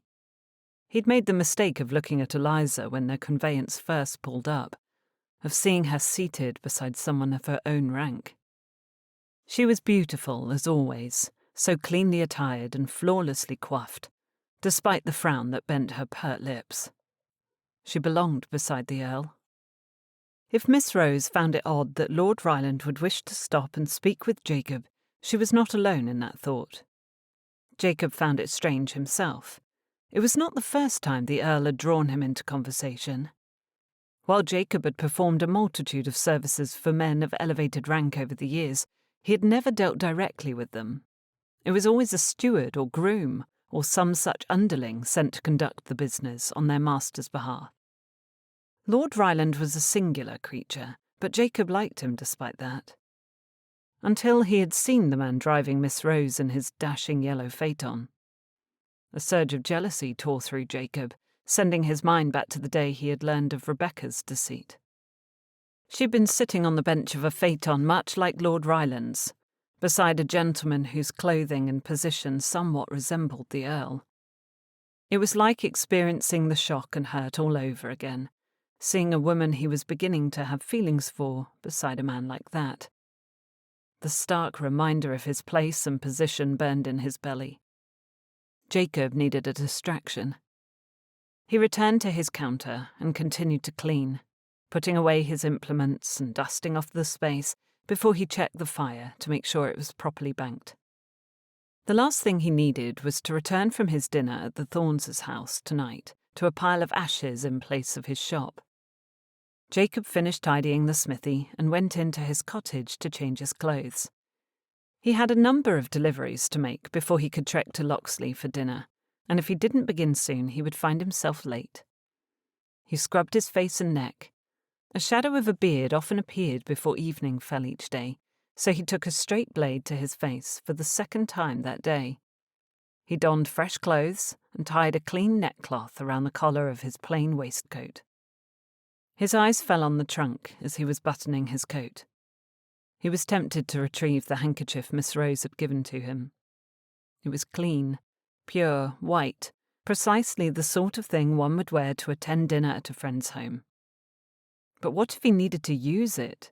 He'd be much better off with one of his aging, plain squares of linen, surely. If Thorne saw the monogram, he would have questions. Jacob crossed to his chest of drawers to retrieve an old handkerchief, but he paused, his gaze falling on the trunk again. He couldn't recall the last time he'd had the least occasion to use a handkerchief in company.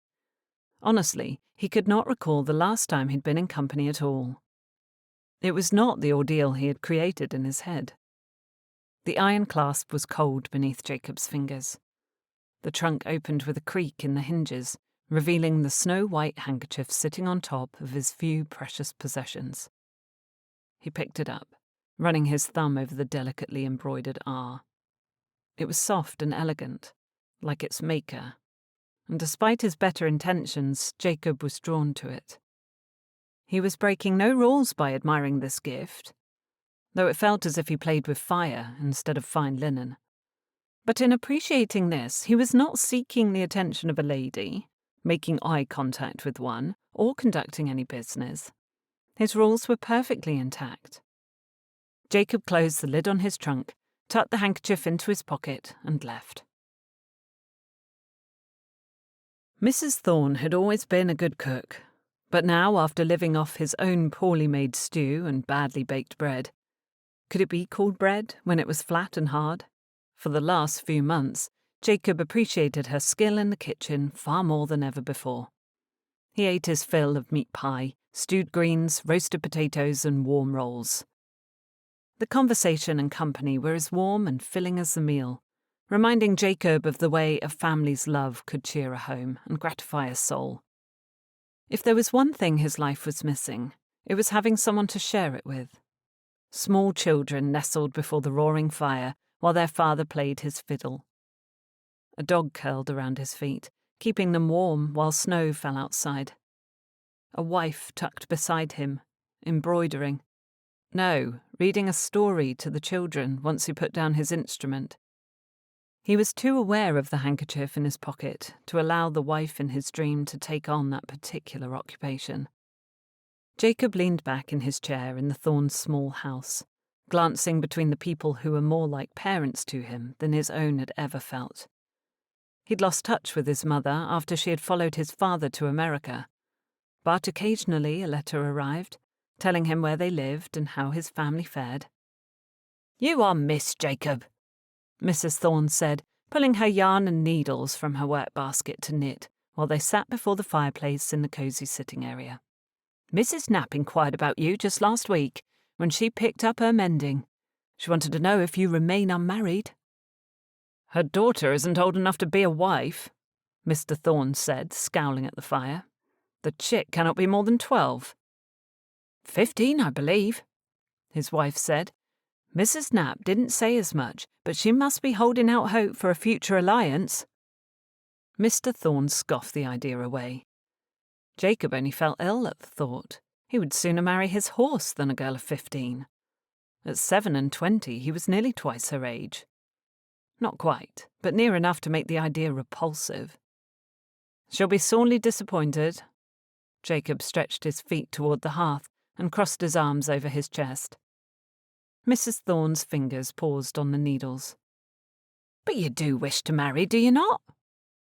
His mind travelled to the handkerchief in his pocket and the woman who had given it to him. He pushed her from his thoughts at once. He nodded softly. "When I find the right woman. When I fall in love." Though he didn't wish to say so aloud. He thought he was in love once, but that had been a lie. Surely when the feelings were not returned, it was only infatuation. Nicholas ran into the room, a book in his small hand. The boy slowed when his eyes fell on Jacob, his gaze widening reverently. "What is it, Nicholas?" Mrs. Thorne asked gently. "I can't read this." He held the page open, angling it toward her, his short, pudgy finger pointing to the word he struggled with. His eyes darted to Jacob and away again. "Have you made the sounds of the words slowly?" Mrs. Thorne asked. "I have, but it isn't one I recognise." "Try for me." Nicholas scrunched up his face. Wrinkles formed between his brows and surrounded his mouth as he tried to sound out the word.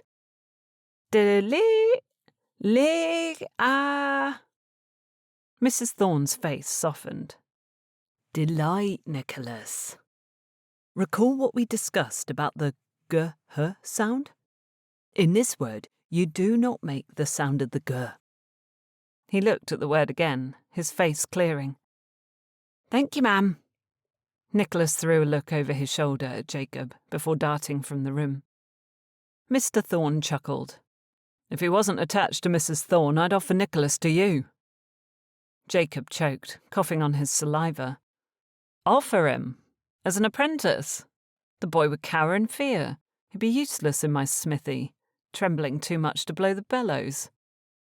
"It isn't fear," Mrs. Thorne said, smiling. "The boy is in awe of you. Though that doesn't signify, since I couldn't bear to give him up."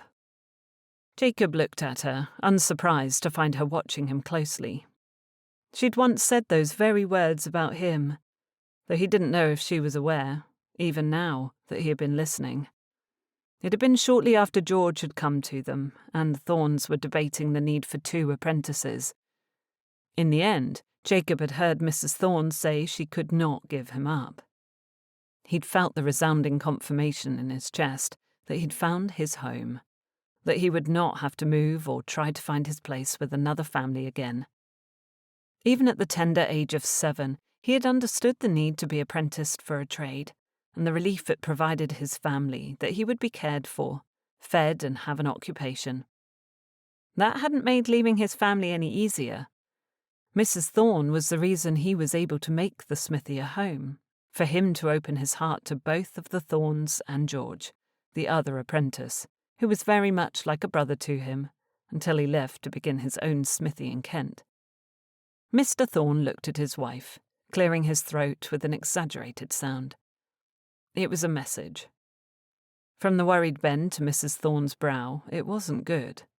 They had something they wanted to say, which tightened Jacob's muscles in anticipation. Were they sick? Selling the smithy? Leaving him? He sat taller in his seat, his heart racing. He couldn't bear to be abandoned again. "You might as well speak plainly now," he said, looking between them. "I can already ascertain the news you wish to share isn't good." Mrs. Thorne flattened her lips. "He'll never learn to be discreet. It isn't his nature." Jacob couldn't help but smile, but it was strained. "Mrs. Jenna Smith has been seeing the physician," she said gently. Jacob immediately released a breath. This was about her. "You are healthy, then?" he asked, unable to curb the anxiety tainting his words. "You are not leaving?" She looked at him with widened eyes. He immediately regretted his reaction. He should not have voiced his anxious thoughts. "I believed you would wish to know. There seems to be complications with her." Mrs. Thorne swallowed. "With her baby. She is not advanced enough in her pregnancy to warrant remaining in bed, and yet the doctor has required it of her for the sake of both herself and her child. The baby she was having with her husband, the man she chose with little hesitation, or perhaps no hesitation at all, over Jacob. He'd been a fool to fall in love with Rebecca. He understood that. But it wasn't truly love, not with the way she'd played with his heart. It was ridiculous now, looking back on the last 2 years, to think she ever would have taken him seriously. Not when the only times they were together were in secret. Their stolen moments at the river, or behind the smithy, where no one could see them. She'd liked him, he knew that much, but it was merely attraction and nothing more. Rebecca in his kitchen, cooking his dinners and doing his mending in her fine gowns. It was nonsensical. He'd been under her spell, heady from the reality that a lady wanted his attention. Now he was better for the experience, for how he'd grown. He understood the nature of women better, of ladies of quality, and of the importance of remaining firmly within one's own class. But none of the heartbreak or pain he'd endured negated his humanity, and he was sorry Rebecca suffered now. "I will pray for her," he said simply. Mrs. Thorne watched him attentively, while Mr. Thorne observed him with a wary expression. The pair of them had clearly expected more of a reaction. More pain, perhaps, for him to be overwrought? He looked at the flames licking the stone of the hearth. "I do not love her any more. You may quiet your fears that I will fall into despair." The silence lasted only a beat longer. "If you say so," Mr. Thorne said gruffly, "I'm happier for it." Still, Mrs. Thorne watched him closely, her suspicion rising. Darkness had fully come upon them, sweeping through and stealing the daylight.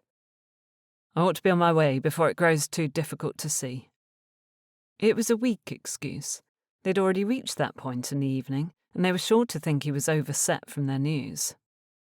"Of course," Mr. Thorne said, rising on creaky knees. Mrs. Thorne moved into the kitchen area, pulling out a length of fabric and piling food in its centre, before gathering all the ends and tying them at the top with a rough brown twine. "For your dinner tomorrow," she said, handing him the package. She watched his eyes while he took the bundle. "If you speak the truth, Jacob, then Harewood has been good for you, I think. Better even than I had imagined. Because he had overcome his wretched infatuation. He agreed with her, but instead of saying so aloud, he merely nodded. I'm finding happiness there. And women? She asked. There are good families. When we first visited, the vicar spoke to me of people who could be relied upon in an emergency. Jacob bit back a smile. It was much like her to form a system of support on Jacob's behalf. None I formed an attachment with, he said. Trust that you shall be the first to know once I do. I rely upon that, Mrs. Thorne said, smiling. She pulled him in for an embrace, breathing in. Be safe, Jacob. He tightened his arms around her, inhaling hot buttered pie crust and cinnamon. It was the smell of home, and these people were the reason why. Be safe, Mr. Thorne said gruffly. If you need help obtaining an apprentice. I think I do, Jacob said, sucking in a breath. Mr. Thorne nodded, smiling. I thought you'd come to your senses. If you hear of anyone with interest, will you give them my information? He nodded, clapping Jacob on the back. There's a boy I have in mind. I'll make inquiries. Jacob climbed into his wagon, glad for the bright moonlight overhead, the stars lighting the dark lane. He waved farewell before pulling away, directing his horse to take him home. He was only a small distance down the road before his mind returned to Rebecca. His thoughts became a mess, warring sympathy with irritation in his chest. He reached for the handkerchief in his pocket, pulling it out and running his finger over the soft embroidered R. He couldn't see it clearly in the dark, but he could feel the silky ridges and bumps where the thread had pierced the linen to form the intricate initial. It had been done so carefully, made with such thoughtfulness. In all his time courting Rebecca in secret, she had not once taken the time to give him a token like this. The very idea that Miss Rose had done this for Jacob consumed him, mixing his thoughts like a pot of stew for the entirety of his drive home. Jacob reached his house and put the horse and wagon away, then carried his lantern to the front door. The orange light poured on the ground before him, lighting his path. When he reached the front door, he paused. A white square, like a folded sheet of paper, waited near the handle, wedged between the door and the frame, with black scrolling letters peeking out of the front. He took the paper, holding it closer to the lantern, and read his name across the front in elegant writing, swooping letters that gleamed in the orange light. Mr. Ridley. Jacob hurried inside and set the lantern on the table before carefully breaking the seal and unfolding the paper. A slip of fabric fell to the floor, and he snatched it up. It was a handkerchief. Jacob unfolded the paper to read the note that accompanied it. You can never have too many. E.R. He turned over the handkerchief and found a similar elaborate R in the corner. Only this one was embroidered in deep blue. It was simple, elegant, lovely. It was for him. Chapter 12. Ryland sat on the plush sofa in his mother's drawing room, turning the broken pocket watch over in his hand. The windows had darkened with the setting sun, casting shadows along the blue Aubusson carpet. His thumb brushed over the well-worn casing, smoothed from years of sitting in his hand and accepting his nervous ministrations. Not that Ryland was nervous sitting with his mother and sister after dinner, his belly full and heart content. Edmund was upstairs playing with Ryland's young half-brother Tom, which gave Ryland the freedom to sit on his mother's sofa and think about his dead wife. Jane had liked Eliza. She hadn't known her well, since they'd remained in London for the majority of their marriage, but when they would return to Hampshire for a visit, Eliza was often running around with Ruth, joining them for whist or speculation or hunt the slipper. They would have archery competitions, play chess by the window when it rained, or discuss the latest town ondits. Jane was a burst of sunshine. She'd drawn Ruth under her wing immediately. Being the older sister Ruth lacked, and extended her friendship to Ruth's dearest friend, Eliza Rose. Without hesitation, Ryland knew Jane would expect him to lend his aid to the Rose family. What gave him pause was his desire to offer continued assistance. Taking Eliza for a drive sent the message that he was willing to consider women romantically again. It was unsettling, tying his stomach in knots. He liked Eliza, but he did not love her. He'd only been doing her a favour by being her friend. There was nothing wrong with being her friend. Ryland rubbed his thumb along the pocket watch his wife had once given him, wishing she was here with him now. It was a tired wish, old as it was lifeless. He needed to contain his thoughts before they flung him into a melancholy again. Ruth sat beside him on the sofa, chattering about her desire to visit Brighton and swim in the sea. "I'm not sure how I feel about that," Mother said, glancing up from the deep blue mitten she was knitting. "The waves could carry you away." Ruth gave an exasperated sigh. "I'm a strong swimmer. Ryland taught me everything I need to know." Mother's eyes snapped to him. "When we were younger," he said, sliding the watch back into his pocket, before either woman could notice it and send a pitying look his way. It would soon be out of his pocket for whatever space of time it took Ridley to repair the clasp. He ought to send it over with Hogsworth soon, so he could have it returned quickly. Ruth eyed him. If she mentioned the time he swam in the lake with her last summer to further prove her point, he would no longer lend his aid in this conversation. She seemed to think better of it. Bright woman. "They have bathing machines, so you do not need to worry about being swept away," she said.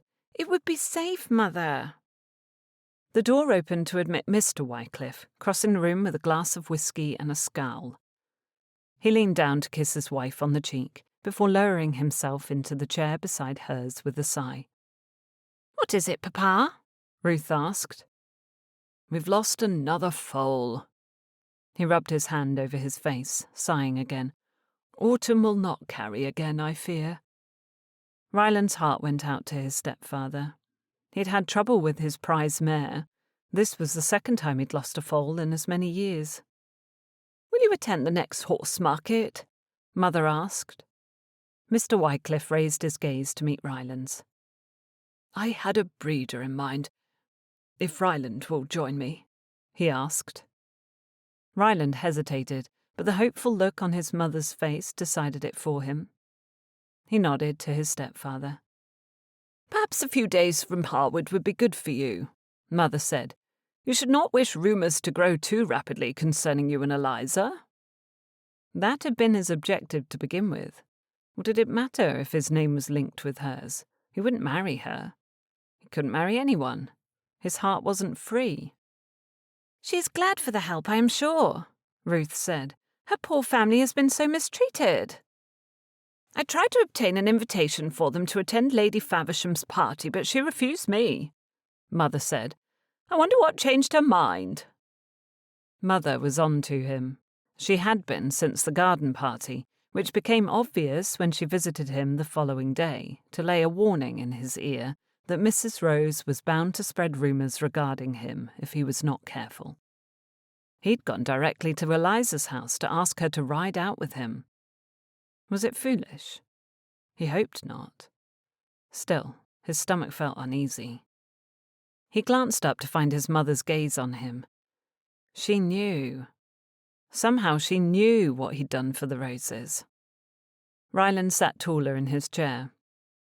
"Miss Rose is a kind woman and a good friend." He allowed the word to simmer in the room, reminding both his mother and his sister that he meant nothing more than friendship when he helped Eliza. He pulled the broken pocket watch from his waistcoat pocket and rubbed his hand over the smooth gold, allowing it to garner their attention. Ruth's eyes softened and his mother's followed suit. They understood. Jane still filled his heart. "I must be on my way home," he said. Mr. Wycliffe stood and clapped him on the shoulder. "I'll send word when I have details about the breeder." He nodded, ignoring the sorrow filling Mother's gaze, and walked from the room. Sometimes he wished he could find it in himself to obtain a new wife, if only to ease the loneliness and his parents' concern for him. But he could not. At this point in his life, he was happy in his circumstances. And he was more than happy to lend his friendship and consequence to Eliza, come what may. Chapter 13. The sun beat down on the open barouche while the Rose family made their way along the country road toward the church. They pulled into the holloway, the shade offering a short reprieve from the strength of the sun's heat. Eliza's mind had run over her reckless behaviour a handful of times since sneaking onto Mr. Ridley's property to leave the handkerchief. Her parents would have certainly set footmen to guard her every move had they been aware.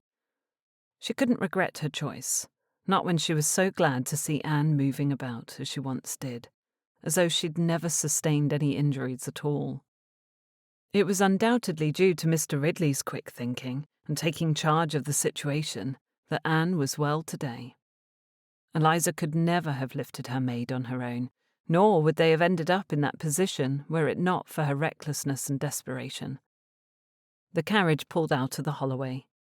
Eliza sat on the backward-facing bench, but she turned to see Mr. Ridley's smithy.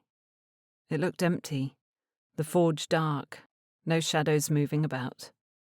Abandoned for church, most likely. "We're to dine at your mother's house this evening," Mamma said, looking toward the town they would soon be approaching. "The Hardings will be in attendance as well." Eliza faced her parents. Papa grumbled, taking her by surprise. He usually didn't mind going to Boone Park, especially when his sister and her husband joined them. "Perhaps we ought to have a dinner party," Mamma mused. "Now that we've been seen in Lady Faversham's good graces, it is the wise course of action. We can invite the Wycliffe family, perhaps the Kimballs." Eliza squirmed. Kimballs. They'd been nothing but dismissive since Mary's downfall, and they hadn't shown the least inclination otherwise, not even at the garden party. "I should think a smaller party comprised of our family and friends would be more comfortable," Eliza said. Mamma sniffed. "The Kimballs have long been our friends." Was it an outright lie or merely denial? Surely she had not already forgotten their dismissive behaviour in the milliner's shop. It had occurred hardly more than a week ago. Mamma brusquely turned her head away, and Eliza realised why, when the carriage gently swerved to pass a man walking on the side of the road. A man in a faded black coat that had likely seen many years of use, with broad shoulders and a crop of brown hair beneath his black hat. Mr. Ridley. On his way to church, no doubt. His confident walk held no swagger, no disguise or pretense in the way he carried himself. He glanced up as they passed, catching Eliza's eye. He held it for a moment, indecision and confusion passing over his tanned face before he lowered his gaze. Why did his dismissal sting? He could have offered a smile, a slight nod, any number of surreptitious greetings. Eliza was used to receiving the cut, to being ignored.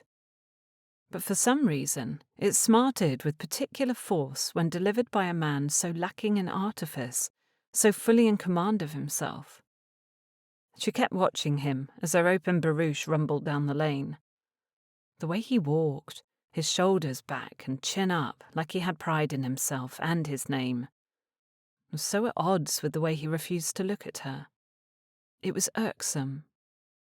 She'd imagined after gifting him a second handkerchief, he would at least publicly acknowledge her. But apparently that was too much to ask. The back of her simple pearl necklace scratched her neck, so Eliza rubbed the spot, shifting the necklace over a little and looking pointedly away from the blacksmith. The carriage turned into town and rolled up the road until it paused before the church. The vehicle shifted when Harry hopped to the ground from the perch on the back. He opened the door and put down the step. Papa let himself out of the carriage before turning around to hand out Mamma, his frown remaining heavily in place. Something was clearly bothering him. Eliza reached back to scratch her itchy neck again, where the clasp rubbed her skin. Her fingers collided with the necklace. It unlatched, falling into her lap in a silky pile of pearls.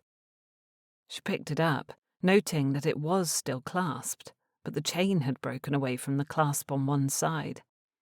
Perhaps that was why it had grown itchy. The clasp was already broken, scratching her in a way it never had before. Mamma was occupied, speaking to Aunt Harding beside the carriage. Papa waited for her, though his attention was distant, his eyes unfocused. If he wanted to avoid dinner, he could simply remain home later that evening. Eliza opened her reticule and slid the necklace inside. She pulled it closed again and took her father's hand to exit the vehicle. She stepped onto the grass as Mr. Ridley approached the path to the church. Was a broken necklace the sort of thing he could fix for her? Or must she take it to a jeweller?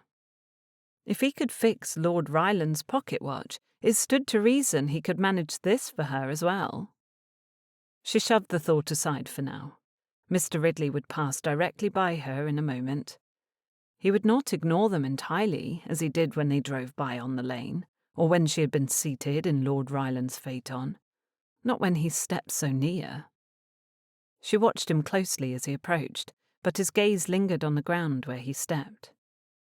His relaxed posture indicated that he was in no way overthinking her presence as much as she was considering his. Frustration mounted within her, not only because the man seemed intent on utterly ignoring her, but also because it was not within her power to approach him about it. Even if she was not overly concerned about restoring her family's good reputation, to be seen approaching a blacksmith in the churchyard would lead to nothing but talk in town. She certainly could not afford that sort of gossip. "My dearest cousin," Samuel said, starting toward her and offering his arm. He wore a waistcoat of gaudy gold, with too many fobs, his shirt points high enough to graze his jaw. Clearly aspiring to be a pink of the ton, he quite seemed to forget that they were very much in the country. "How are you on this fine day?" Eliza put her hand on his arm, allowing him to lead her into the church behind their parents. "What is it you need, Samuel?" He gently scoffed. "Must I need something to inquire after you?" "You would not approach me in this manner unless you did. Your greetings are typically far less enthusiastic. I have told you before, but evidently it bears repeating. Ruth has no interest in courting anyone from Harewood. You are not being specifically discriminated against." He looked wounded. Perhaps she would change her mind if she gave me a chance. A smile curved over his lips. "Invite her to dinner this evening." Ah, so he did have an alternative motive. Eliza would have been annoyed if she didn't love him so much. "I cannot." He could not be in earnest. "Grandmother is hosting." He frowned. "Are we not coming to your house?" "No, we're all eating at the park." He directed her to the bench where her parents were now seated beside his. "It seems you wasted your chivalry on me, cousin," she said. He gestured elegantly to the bench, and she let herself in to be seated, chuckling slightly. Samuel sat beside her. He removed his hat, running his hand over his blonde, pomaded hair to ensure it was in order. "It is never wasted where you're concerned, my dear." "Oh, hush," she swatted at his arm. "I can see through your schemes, you know. You oughtn't try to disguise them with flowery artifice." He looked at her with consideration, but his attention snapped away when they were joined by Oliver, their cousin who lived with their grandmother. His mother had died in childbirth, and his father had made his career in the Navy, so Oliver lived at Boone Park with infrequent visits from his father, Eliza's Uncle Rose. Oliver was Samuel's senior by 3 years, her elder cousin by 5, but that didn't seem to influence his decision to remain at Boone Park with their grandmother. Eliza had wondered if Oliver ever intended to leave. His father would likely never retire from the Navy. The man would sail until he died, according to Papa. Oliver leaned over Samuel, catching Eliza's eye. His dark eyebrows rose. "You went to the garden party?" "And you did not," she whispered back. Papa shifted on the seat beside Eliza and rubbed his jaw as though the muscles were taut. Oliver gave a rueful smile. Grandmother felt inclined to take the waters, so we took a quick jaunt to Bath. Samuel looked disturbed, his blonde eyebrows rising. You know you need not accompany her everywhere, yes? She has enough servants to keep her safe and comfortable. Oliver straightened. She is more comfortable when I'm there. It is no great burden. Some of us do things for grandmother, Eliza said grandly, merely because we love her. Yes, Samuel agreed. Oliver does that. He winked, straightening when the vicar took the stand. Eliza leaned closer to Samuel and lowered her voice. Ask Oliver where grandmother is today. Oliver must have heard her, because he leaned over Samuel. She has a headache. Will dinner be cancelled then? Samuel asked, a little too hopefully.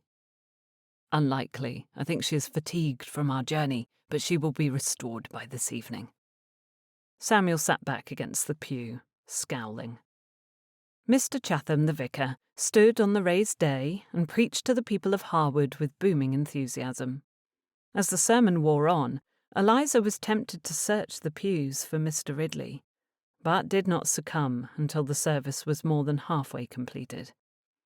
She glanced over her shoulder, her eyes darting amongst the taller gentlemen, until she noticed Mr. Ridley near the back. He sat a little apart from others in his row, making her wonder whom he could call a friend.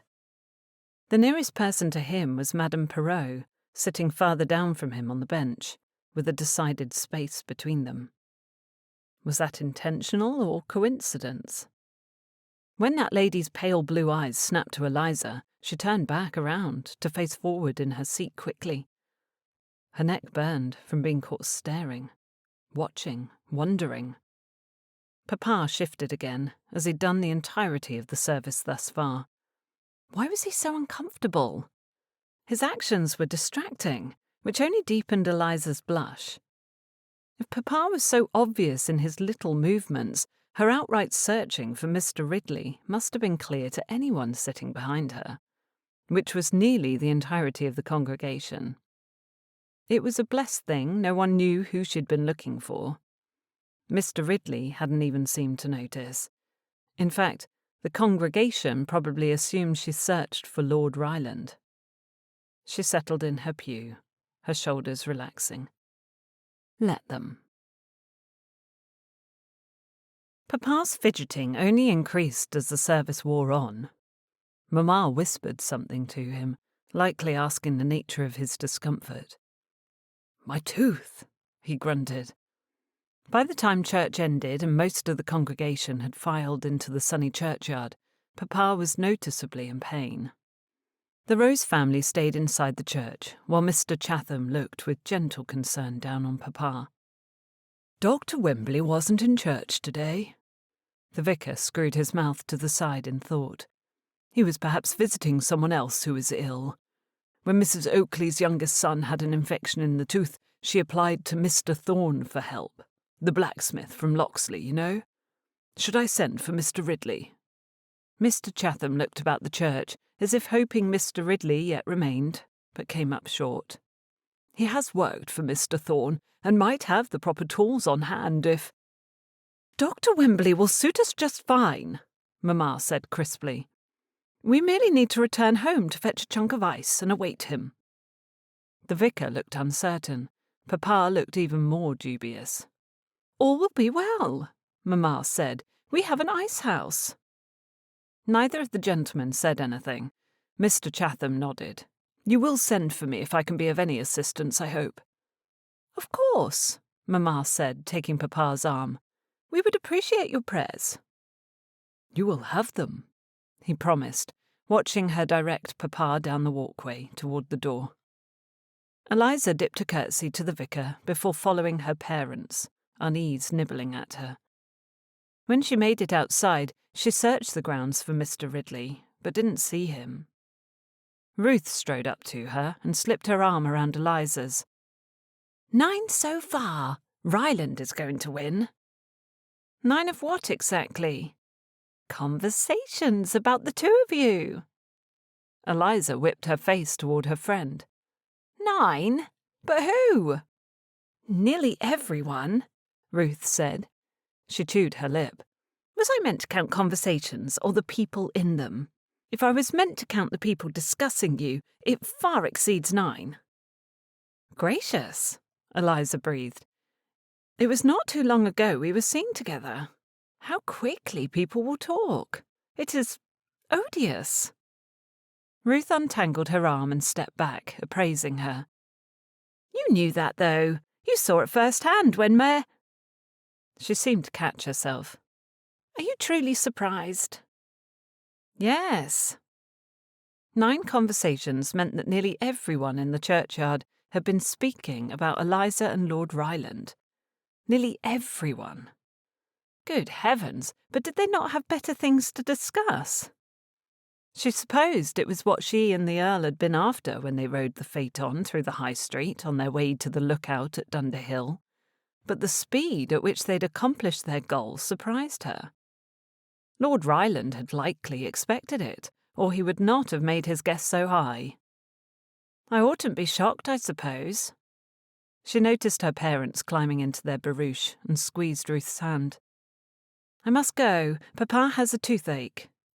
Oh, no, Ruth cringed. Do you have ice? Plenty. My mother refuses to apply Mr. Ridley for help, so we'll be awaiting Mr. Wembley's return from wherever he was called to. Ruth nodded.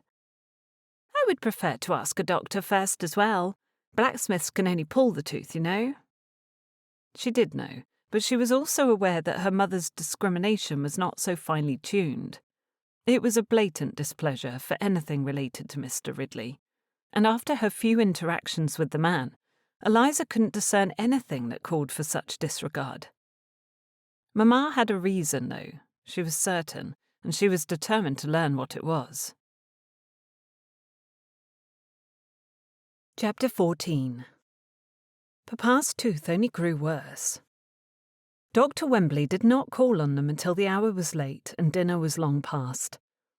The Rose family had remained home all evening, foregoing dinner at Boone Park, and did their best to convince Papa to drink the broth cook had boiled. He couldn't manage it. The heat from the soup hurt his tooth as much as the cold from the ice had earlier. It is unusual for a tooth to reach this point of severity and be spared, Dr. Wembley said, his side whiskers trembling while he talked. I can leave laudanum so you might sleep, Mr. Rose, but you are facing a need for the tooth to be removed. Papa did not react, his eyes closed against the pain while he lay in his bed. Mamma frowned, standing over his bedside, while Eliza hovered behind her. Can you do so? Mamma asked. Dr. Wembley looked at Eliza, standing beside her mother, before turning his attention back to Papa. It is not my expertise, I am afraid.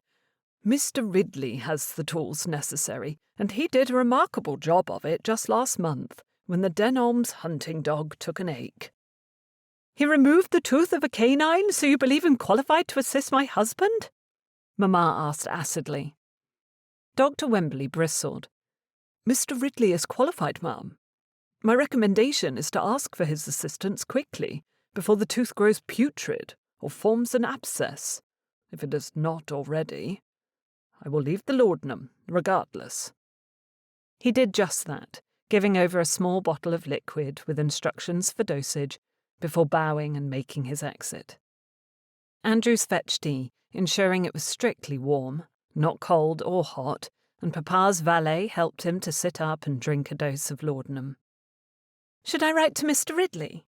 Eliza asked gently, after the tasks were complete and enough time had passed to soften the doctor's curt exit. A useless endeavour, Mamma said. He likely cannot read your note. Eliza knew he could. She didn't want to reveal that bit of information, or she would be forced to explain how she came by it. I can ask Harry to fetch him at his earliest convenience. His convenience? Mamma all but spat. She walked to the window and back, tension pulsing from her. Charles, what do you wish to do? Sleep, Papa said wearily.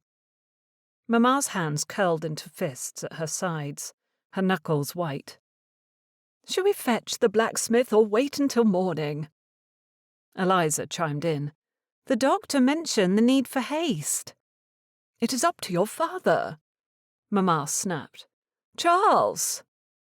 He did not reply, his ghostly pallor and thin lips a testament to his pain. A flash of concern was evident on Mamma's face, if only briefly. If he is not better in the morning, we will send for the blacksmith immediately. Eliza could sense the concession in that statement, and nodded. She wanted to offer further assistance, but knew nothing more could be done. Feelings were heightened under the duress of Papa's pain, and her mother was overwhelmed. What has Mr. Ridley done to sink so low in your esteem? She found herself asking the question before rational thought could help her refrain. Now that it was out, spoken between them, she could not regret it. The silence stretched. Eliza grew uncertain whether her mother had heard her. Eventually she faced away, just as Mamma spoke. It is no concern of yours. Her voice was quiet and strong. But surely... None of your concern. Mamma repeated tightly. It will do us no good to dredge up the past. Put it from your mind. That was impossible, when her mother was so adamantly set on cleaving to her prejudice, whatever it derived from. She had to try again. You mentioned his family name, Mamma. Surely if it occurred so long ago... Enough, Mamma said, her voice sending a ripple of unease down Eliza's spine. I will not have it mentioned again. Eliza tore out of the room and down the corridor, her frustration mounting with each hurried step. Papa needed help, and he needed it now. That pressing need was more important than an old feud, or unkindness, or perceived slight. Whatever it was that Mamma held over Mr. Ridley so solidly, the doctor had recommended against waiting, yet her hands were tied. Eliza's mother loved her father, that she knew. Mamma must not have believed the pain to be as intolerable as Eliza did, if she was willing to force him to wait. Though Papa had mentioned his desire for rest. Eliza could very well have built the issue in her mind. She would do her best to breathe and practice patience. She would also do what she could to discover the nature of her mother's dislike for the Ridley name. If Mamma refused to explain her prejudice or inform Eliza of Mr. Ridley's wrongdoing, or that of his family, then Eliza had no choice but to seek the answers from other sources. If Mr. Ridley was a dangerous man, she should have been warned. But Eliza didn't believe that of him, regardless of his size or strength. Her motivations weren't tied into fear because she trusted him. Not only had he run to her aid when their carriages had collided, but she felt safe around him. She certainly trusted him enough to approach his house on more than one occasion alone. Indeed, she had only intended on leaving her tokens of gratitude without being found, but even when she had been caught, she had felt entirely safe. Besides, her desire to sneak onto his property unseen had nothing to do with trust. It was to avoid rumours or a connection between their names. Eliza went to the writing desk in the parlour and pulled out a fresh sheet of paper. She uncorked the ink and dipped her quill pen before beginning her note to Ruth. It would be delivered sometime tomorrow, but she could trust Ruth to gather the information from her parents, should they know anything. If anyone could help, it was Ruth. Eliza could rely on her friend. When the note was finished, sanded, folded, and sealed, Eliza took it to her butler. Andrews, will you see that this is delivered in the morning? It is not urgent. Of course, he replied, taking the note from her. She hesitated only briefly before continuing, lowering her voice. I think we will find ourselves in need of Mr. Ridley's assistance at dawn. Prepared to send someone for him then, perhaps. Surely by then Mamma would admit him necessary. Andrews dipped his head in a slight nod of understanding. Eliza climbed the stairs toward her bedchamber, weary of mind. For now, at least nothing more could be done. It was a deep, guttural scream that woke her in the night. Eliza sat up in bed, clutching her blankets, while she turned an ear toward the corridor. The sound came again, a pain-filled moan tearing through the dark.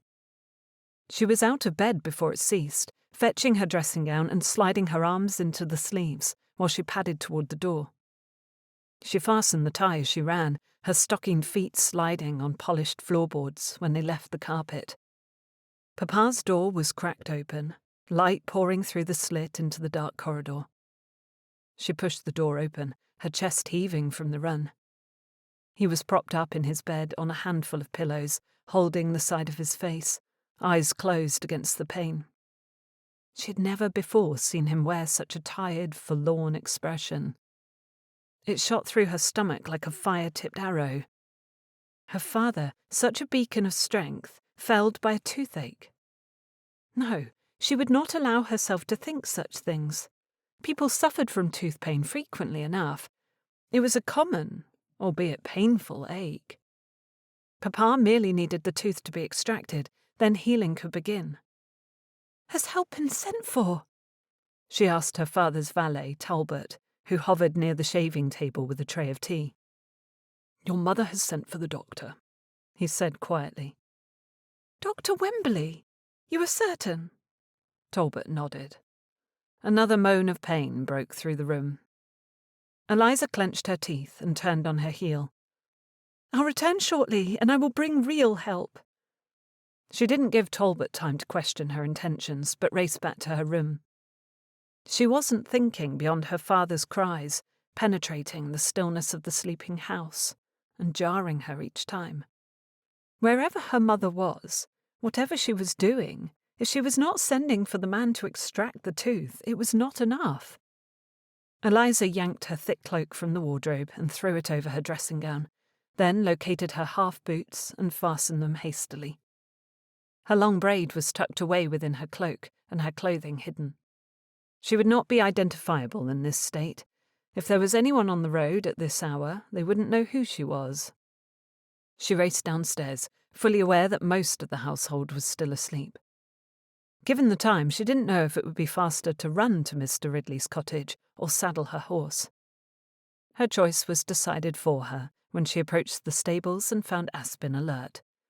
She banged a fist on the stable door and called for help before moving to fetch a saddle blanket and laying it over Aspen's back. A bleary-eyed groom stepped down the rough wooden steps from the sleeping quarters above into the moonlight. Harry. "We must hurry," she said. "I must fetch help."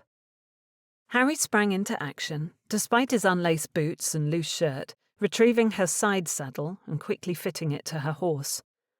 Eliza pulled herself into the saddle with Harry's help and commanded Aspen to move, which he did immediately. She did not wait for Harry to saddle a second horse and accompany her, ignoring his cries for her. Mr. Ridley's property nearly abutted her own. She would not be going far. If Mamma refused to obtain the assistance Papa needed, then it was up to Eliza. She only hoped now that Mr. Ridley would come. He must. He needed to. Papa's cries echoed in her mind as the hoofbeats pounded the earth. They had no other choice. Chapter 15. Moonlight slanted through the open window and fell over Jacob's face. He opened his eyes, his head nestled in the warmth of his pillow, questioning why he was awakened when it was still, quite clearly, very long until daybreak. Then he heard it, a banging on his door. Was this the second time the visitor had knocked? Perhaps the first woke him. Bang, bang, bang. His stomach swelled. Had they come for him? Had his past caught up to him, prepared to exact revenge on what they deemed to be a gross injustice against their sweet, innocent Rebecca? No, of course not. She was Rebecca Jenner Smith now. Jacob lived in Harewood. The scandal was in his past. The fist banged at the door again, this time followed by a woman's plea. "Help, Mr. Ridley, I need your help!" He threw back his blanket and stepped into his trousers, fastening the buttons over his tucked-in shirt. "Coming," he said, his voice dry from sleep. He ran a hand over his face and peeked through the window, but was unable to see who stood at his door. He unlatched and swung it open, his stomach sweeping when he recognized Miss Rose, standing on his step and holding her horse's reins. She gazed up at him beneath the shade of her dark cloak. Unmistakable concern lined her face, cutting grooves into her brow. "What is it?" he asked, clutching the edge of his door in restraint. "My father, he needs—" She shook her head. "It's a toothache, but he will not stop moaning in pain. The doctor mentioned you had the tools that you might be able to help us." Mr. Rose needed his tooth extracted. Jacob let the truth settle. Miss Rose was safe. She was well. Her father would be well too. Composure fell over him again, slackening his hold on the door. "I have the tools. Has Dr. Wembley—" "He came yesterday and recommended we send for you immediately, but my mother—" She shook her head again, then turned beseeching eyes on him. "Please, come." Jacob needed no further persuading, even if she desired him to enter a place where he was unwanted. He realized with startling force he would walk into the lion's den for her, should she ask. "I will come." "Now?" He nodded. "I need to fetch my tools and saddle my horse." As Miss Rose pulled the reins on her horse and hurried away, Jacob didn't hesitate. He finished dressing himself as quickly as he could, running a hand through his hair and hoping it was good enough. He laced his boots, then jogged to the smithy, retrieving the tools Mr. Thorne had taught him to make for this exact purpose. He had only utilised them a handful of times, but when he removed the tooth of the Denholm's dog a few months previously, it had gone smoothly. It was not a human he'd practised on, but it had worked. Mr. Thorne had taught him what to do. When Jacob reached his shed, he halted, shocked to find Miss Rose holding his saddle and standing beside Betty. She was not tall or strong enough to reach the horse's back, so he took the saddle from her, watching her shoulders sag once the burden was relieved. He fitted it to Betty's back and bent to buckle the straps. Miss Rose's breathing was ragged. She finished sliding on the bit and bridle, making it possible for him to stow his tools and climb onto the horse. It wasn't natural for young ladies of genteel birth to act so calmly in times of trial, but on both occasions when Jacob had been with Miss Rose during an ordeal such as this, she had remained collected, doing the work that needed to be done without complaint. It raised her in his esteem immensely.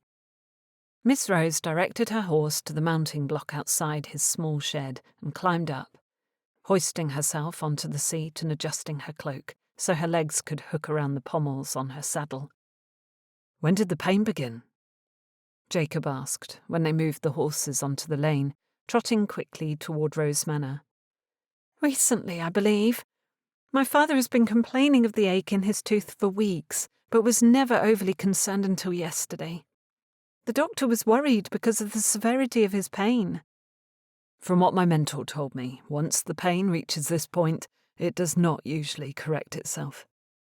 "Do you have much experience with this?" "No," he said ruthfully. She looked at him, the moonlight highlighting her pert upper lip and sloped nose. She was so beautiful, even slathered in shadow. "I was told you did an exceptional job with a hound recently." That could not have been easy. It also had less importance. If he was unsuccessful with a hound, he was not ruining a man's life. Jacob swallowed his reservations and pressed forward, matching Miss Rose's horse in speed. They reached Rose Manor shortly and slid down from their horses in front of the stables. A man, hastily dressed, ran out of the building, his eyes worried. "I should have gone, miss," he said, shaking his head. "You left too quickly. I did not see which way you went." Miss Rose didn't seem concerned about the propriety. "It's done now. Has the doctor come?" "Not yet."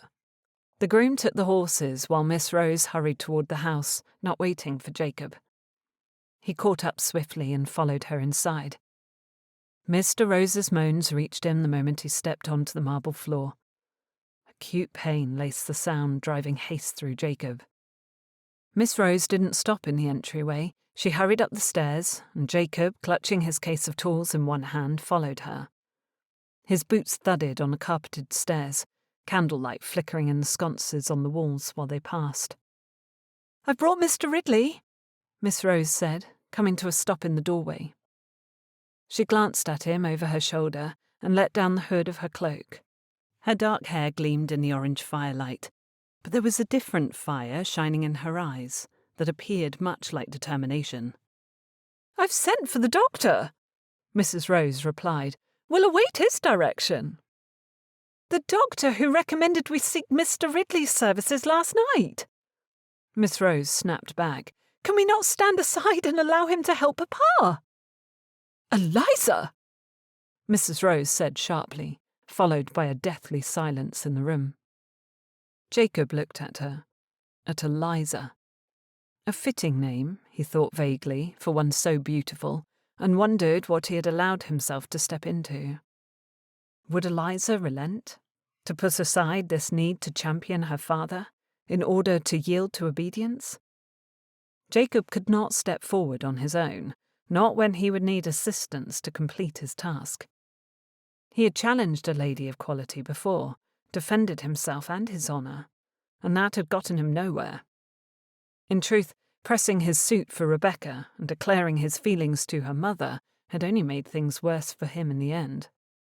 He'd thought there had been a mistake, that Rebecca's mother had forced her to accept the suit of Mr. Jenner Smith. When he'd gone to her, tried to fight for her, they had laughed in his face. The entirety of Locksley knew what transpired before the end of the week. Rebecca had not loved Jacob. She had only been flirting, dallying with his affections, sneaking about and stealing kisses for the thrill of it. Jacob had accepted Thorne's plan to purchase the smithy in Harewood shortly thereafter. He'd kept his head down, grateful his past had not travelled with him. Now he faced judgment again, but he didn't know why. Mrs. Rose was adamant in her refusal to accept him, and he feared his history with Rebecca Jenner Smith had finally caught up to him. Did Mrs. Rose hear the rumours? Believe he was a danger to her well-bred daughter somehow? He watched Eliza, waiting to see if she would press her mother to allow Jacob to help. The choice was made for all of them when Dr. Wembley rushed into the corridor a moment later, harried. He looked upon Jacob in relief. "Praise the heavens you're here!" Mr. Rose moaned again from the bed. A niggling of fear slipped through Jacob's mind, and he hoped they weren't too late. Teeth, Mr. Thorne had once told him, when poisoned, were known to lie dormant until they chose to unleash their fury. Then they could fester and infect their host swiftly if they were not managed in good time. He hoped they were still within the bounds of good time for Mr. Rose. "If you would leave us, Mrs. Rose," Dr. Wembley said gently, taking the woman by the arm and guiding her toward the door. "I will personally fetch you when we are finished." "You will remain?" she asked, her dark eyes glancing at Jacob and away again. He bowed slightly. "I shall. Will you send for fresh hot water and— Oh, I see, it is just there." His attention shifted to the male servant standing near the wall. "Is that hot?" "It is, sir," the servant said. "You will fetch whatever they need, Talbot?" Mrs. Rose asked. He nodded in reply. The women were ushered out, Eliza throwing a look at Jacob over her shoulder that spoke of gratitude. She offered him thanks he had not yet earned, but as he closed the door behind her, he vowed to deserve it. Jacob breathed a heavy sigh. Finally, alone after the ordeal was over, sunlight from the new morning drove into the room, so he pulled at the drapes, keeping the space as dark as he could now that their task was complete. Dr. Wembley had gone to speak to Mrs. Rose, and Talbot had followed Anne from the room, the only maid who could stomach helping them, evidently. Together, the two servants had carried the bowls, rags and towels out to be laundered. Not perfectly alone, Jacob realised, glancing at where Mr. Rose lay in bed. His face serene from the laudanum-induced sleep. The doctor had given him a large dose so he could rest. There was sure to be discomfort in his jaw over the next week, at least. Jacob finished wrapping his tools. They'd been rinsed and dried earlier, and slid them into the sheath he'd made especially for them. The process had gone smoothly, much to his relief. Dr. Wembley proved a great support as well. Jacob considered offering to fashion tools for the doctor's use, so he could manage on his own next time. But Jacob had a feeling he wasn't interested. Dr. Wembley had been only too glad to pass off the responsibility of the tooth extraction to Jacob to begin with. He was tying the leather straps around the sheath to keep it closed when the door opened. Eliza stood in the entryway, looking from Jacob to her father. "He is asleep," Jacob whispered. She nodded, stepping inside and leaving the door open behind her. "Were you successful?" Had she not remained with her mother to listen to the doctor explain? "Yes. He will be sore for a week at least, but the pain should be gone. Once his wound heals, he will feel entirely well again." Eliza took another step closer. Her dark hair was plaited down her back, swinging with every step. She wore a thick dressing gown and half boots, as if she had not bothered to change her clothes after she fetched Jacob. Singular woman indeed. "Thank you for coming." "Has this earned me another handkerchief?" he asked. Then grew still. Where had that thought come from? Why the devil had he felt the need to speak it aloud? Eliza's cheeks blushed prettily, but she didn't lower her gaze. "It is half finished already." A slow, deep laugh rumbled from his chest. He would have assumed she joked, save for the pink staining her cheeks. "Surely you have better ways to occupy your time." "I rather think supplying you with an entire set of handkerchiefs is worthy of my time and efforts. It is superior to the fire screen I had planned to give my friend for her birthday." She looked up at him. "You wouldn't by chance need a fire screen, would you?" He didn't know whether to laugh or scoff. It was difficult to discern if she made light of her own idleness, out of boredom or bitterness. "Not at the moment, no," he said, a small smile playing on his lips. She smiled kindly at him.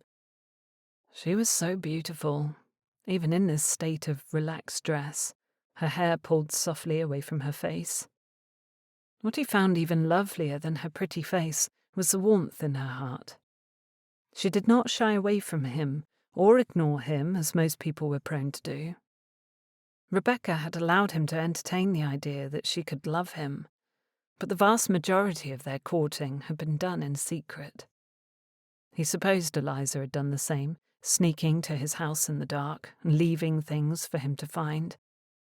She did not greet him at church. His stomach twisted into knots. She was no different from Rebecca, and he would do well to remember that. Though, if he was being honest, she felt different. More authentic, more sincere, perhaps. She cared enough to make certain he felt her gratitude for the help he'd extended her, and she had not once touched him. Rebecca, from very early on, had used her touch to cloud his mind and fill him with false affection. Regardless, he would walk through Eliza's door tonight and not have occasion to speak to her again. "I hope your father recovers quickly," he said, giving her a gentle bow and moving toward the door. "I meant it," she said, stopping him. He faced her. "I meant it," Eliza repeated. "Your next handkerchief is half finished. If you don't... that is, if you do not wish to receive more, you may—" "I wish to have them," Jacob said, unable to school himself into refusing her gesture. He recognized in her pink neck and hesitant eyes that she was nervous, unsure of herself in this. But he also knew she wanted to express her appreciation in the way she was able. Certainly her mother would never permit her to show her gratitude. Curse his pride and his past. They were muddying his mind. Eliza was a lady, and he had rules regarding ladies. Jacob bowed and let himself downstairs, passing the room where he could hear Dr. Wembley relaying Mr. Rose's status to his wife. He continued on, mindful of the butler standing in the entryway, adding what appeared to be cards and letters to a silver tray. It came as no surprise to him that the Rose family would be popular enough to receive such a thick stack of correspondence. It served as nothing but a reminder that he was very much below the occupants in this house. He would do well to remember it in future. Chapter 16. Ruth visited the following day, arriving shortly after Eliza had finished her breakfast. The women slipped into the back garden to walk along the rows of roses and converse in privacy, though it likely wasn't necessary. With Papa keeping to his bed and Mamma still recovering from the ordeal in her bedchamber, the house was quiet. One could never be too careful, though. "My mother knew nothing," Ruth said, stopping to run her fingers over a pink rose. She pulled the stem and bent to smell it. "You asked about anything that might have happened in the past, yes? Perhaps involving others in his family?" Ruth dropped the flower back to the bush and cringed, straightening. "I asked if she knew any reason Mrs. Rose would despise Mr. Ridley. She was surprised by the inquiry and had nothing useful to share." "Your father?" "Much the same. He knew nothing of Mr. Ridley's past, or why your mamma would discriminate against him in such an unforgiving manner." Once again, Eliza was at an impasse. Ruth adjusted her brim to keep the sun from her eyes. Eliza attempted to push away her dejection. "Thank you for asking them. You know, I would question them further if I thought it would be helpful. It is strange. Unless your mother has had an uncomfortable experience with Mr. Ridley in London." "That does not seem to be the situation either." Mamma had mentioned that the debt was 20 years unpaid, and surely if something occurred so recently, Eliza would have known. She would have heard whisperings of it before now, and Papa would have had similar prejudice against the man, would he not? Thus far, Papa only seemed to tolerate her mother's dislike, not harbour ill feelings of his own. "Is there a particular reason you must know?" Ruth asked, watching her closely. Eliza relayed the events which led to her father's tooth extraction. She shook her head, reaching the end of her explanation. "Unless Mr. Ridley has performed a great injury to my mother or my family in some way, I cannot understand Mamma's refusal to accept his help for so long, putting my father at risk of greater pain in the process." They continued along the path again. "It bears questioning," Ruth agreed. "but I suppose unless you feel a certain regard for Mr. Ridley, there is no reason you must know why your mother cannot tolerate him." Eliza's stomach swelled. She couldn't hold a regard for him, not when she didn't know him well. She admired his character, his sense of self, his goodness. She was attracted to him, should be blind not to be, and appreciated his forthright honesty. Perhaps her regard was higher than she'd previously allowed herself to admit. If it wasn't, she would be able to forget about him entirely. "You do," Ruth said plainly. "It is only attraction," Eliza admitted, walking faster, as though her steps could carry her away from this conversation. "I will certainly not be looking for a husband in the smithy." Ruth caught up, matching her pace. "Because your mother would not approve." "Because it is not where one finds husbands," Eliza said. The words felt strange on her tongue, though, like she had borrowed Ruth's shoes and tried to walk in them, but the fit wasn't right. She looked toward her house, considering the grandiosity of it compared to Mr. Ridley's cottage. It did not give her a sense of superiority. She found herself thinking that his cottage, tucked into the woods with the stream trickling not too far behind it, was a cosy image that settled over her pleasantly. She could easily imagine herself there, wrapped in Mr. Ridley's arms, warm and secure. That was absurd. The man had merely come to her aid without hesitation on multiple occasions, and that had got into her head. She could admire him without desiring to marry him. She brought her thoughts back to the present, and a very smug Ruth standing beside her, arms crossed over her chest. "Are you dreaming of his broad shoulders, Lizzie?" Eliza walked past her friend. "You should know something about broad shoulders. Samuel asked Sunday if I would invite you to our family dinner." Ruth made an irritated sound and strolled alongside her friend. "I have a rule about that, which he knows very well." "You've many rules. It is hard to remember them all." Ruth strung her arm through Eliza's, forcing her to walk by her side. "This one is as old as Samuel's infatuation, at least 4 years now." "You will not marry a man from Harewood," Eliza recited, feeling wisps of sorrow on Samuel's behalf. "No, I will not," Ruth confirmed. "Have you considered the fact that marrying a man outside of Harewood could take you far away from me? Am I not worth the sacrifice of shackling yourself to my cousin?" She spoke in jest, but truth still lay at her words.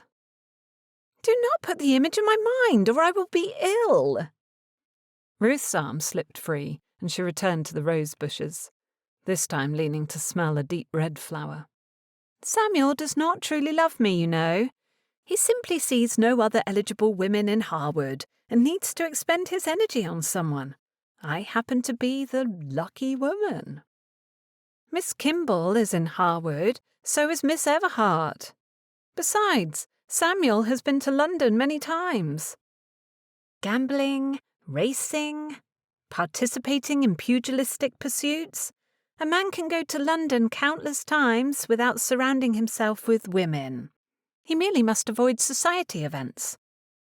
Eliza noticed Ruth didn't address the other eligible women in Harewood. She allowed it to pass uncontested. "Did you not see him in town during the season? I know he went particularly to attend balls and dinners. My Aunt Harding made no secret of it." Ruth's cheeks pinked, and she buried her face in the flower. "Not frequently." "But you did see him." "Very well, Lizzie, have it your way. Samuel is hopelessly in love with me, and I shall dash his heart to pieces before he finds someone else to give his affection to." Eliza sobered, her smile falling. "That isn't my wish for either of your sakes." "Then help him to find someone else. Miss Kimball, perhaps. Miss Everhart." "But then I would be forced to endure their company during family dinners at the park." Ruth chuckled.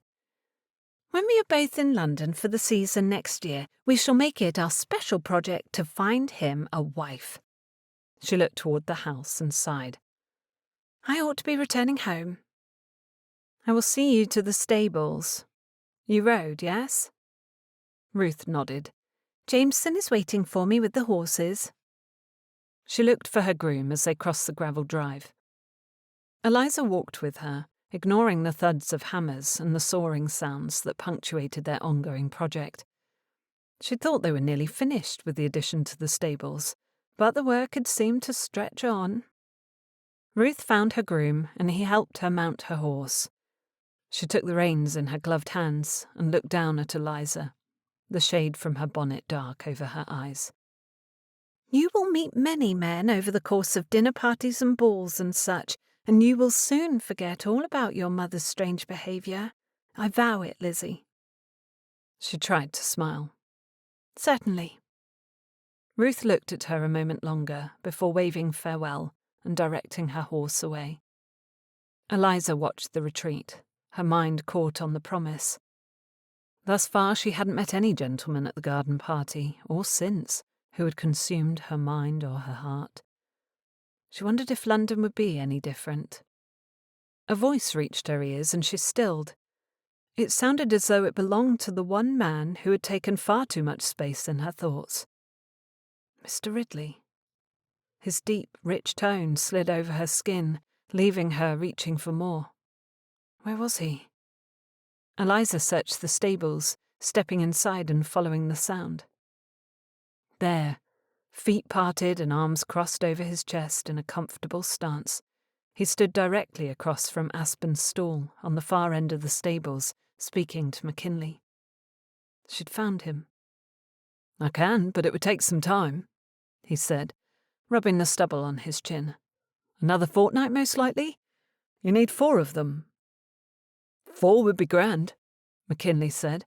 "Thank you for coming to look. I didn't quite know how to explain the part we need." Eliza walked toward Aspen's stall, pretending her intent was not purely to see Mr. Ridley. She did like her horse, even if she hadn't come here for him alone. Mr. Ridley glanced up and saw her approach, his hand freezing over his jaw. He dropped it. "I was happy to come," he said, smiling at Mr. McKinley. "I ought to return to my work." "Of course." "Good morning, Mr. Ridley," Eliza said, coming to a stop just in front of Aspen's stall. She smiled at her father's bailiff. "Good morning, Mr. McKinley." They both nodded to her. Mr. Ridley took a step toward the exit, appearing as though he meant to leave. Her rate raced, and she scrambled for a reason to keep him here. "I was wondering," she blurted, far louder than she meant to. Goodness, what was she wondering? Why her heart was racing, for one, why she wasn't ready to watch him walk away just yet as well. Both men turned interested expressions on her. "Mr. Ridley, I was wondering if you could look at my horse's shoes. He's been walking strangely these last few days. I hoped you could identify the problem." "Allow me to fetch a groom," McKinley said, his cheeks mottling red. "Mr. Ridley is not a farrier, Miss Eliza." She held Mr. Ridley's eyes, hoping he would not defer to another. There was nothing wrong with Aspen's gait, and any other man would see through her and think her ridiculous. Not Mr. Ridley, though. He was different from the vain, flat men she'd met through her cousins or at Lady Faversham's party. He seemed to see through her and accept what he'd found there. She knew, holding his grey eyes, he would not let her down. Mr. Ridley lifted a hand. "It is quite all right, McKinley. I'm happy to look." He approached the stall she stood at, perhaps remembering Aspen from when he'd seen the horse before. Eliza unlatched it, swinging the gate open for him to slip inside. She closed it again and leaned forward, rubbing her hand up and down Aspen's nose and scratching his ears, to keep him calm while Mr. Ridley lifted each leg. "McKinley!" someone called from the other end of the stables where the work was being done. Mr. McKinley glanced at Eliza with discomfort. "I'm certain Mr. Ridley will not be long," she said, granting the bailiff permission to leave. They were in perfect view of a slew of workers anyway. McKinley nodded once. "I'll return shortly." Mr. Ridley finished checking the first shoe and moved on to the next. The stall was wide enough for Aspen to turn in. It had always felt large when Eliza was inside, standing on a stool to brush her horse. But Mr. Ridley had seemed to shrink the space, making it look far smaller around him. "For someone who was very concerned about her reputation and being caught alone with me, you seem to be far less worried about it now," he said lightly, as if he was remarking upon the seasonably warm weather and not her desire to be alone with him. "We're not doing anything wrong," she said, surprised at his candour. "You are seeing to my horse.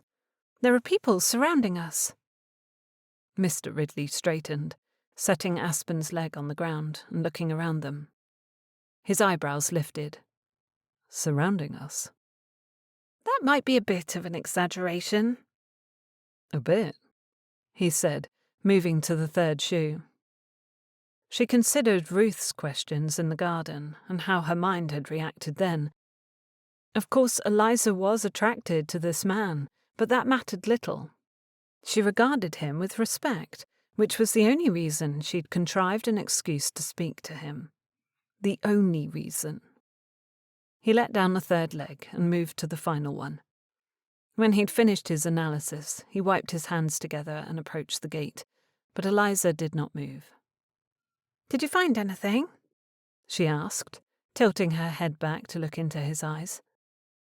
He gazed at her. I did. That was surprising. She'd not felt anything wrong in her riding recently. Oh? Yes, an interesting thing, actually. There is nothing wrong with your horse's shoes, though, so rest assured whatever you felt while riding might have been the terrain. Could have been, she conceded. What was it you found? That a young woman would construct such a ruse in order to speak to me. I find it interesting that you would allow the ruse to advance to this stage, sir. Which begs the question, were you just as interested in speaking to me too? Or was I trying to save the reputation you care so deeply about, and not reject you in front of your father's bailiff? Drat. She hoped that wasn't the case. I must care, she said, needing to defend herself. My sister put me into a difficult situation, and if I do not take heed, I will return my family to disgrace. Disgrace? Have you not heard the rumours? He shook his head, his eyes never leaving hers. She hesitated, but there was no sense in keeping this from him, not when the rest of society was aware. My sister ruined her reputation in London a few years ago. It has taken a great amount of effort to restore our good name. I owe it to my mother to care for these things.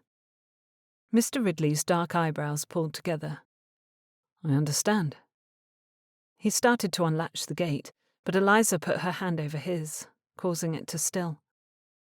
Her skin prickled at the contact, the feel of his strong hand reacting so quickly to her touch, even through layers of leather. She had to swallow against a throat as dry as the dirty air swelling around them. Do you? I am cautious, Mr. Ridley, but I do not say so to dismiss you. You needn't dismiss me, Miss Rose. I must return to my forge. She did not want him to leave yet, and she found herself asking him to stay before she could think better of it. I will fetch you a refreshment if you remain a minute longer. He smiled slightly, as though the idea itself was entertaining.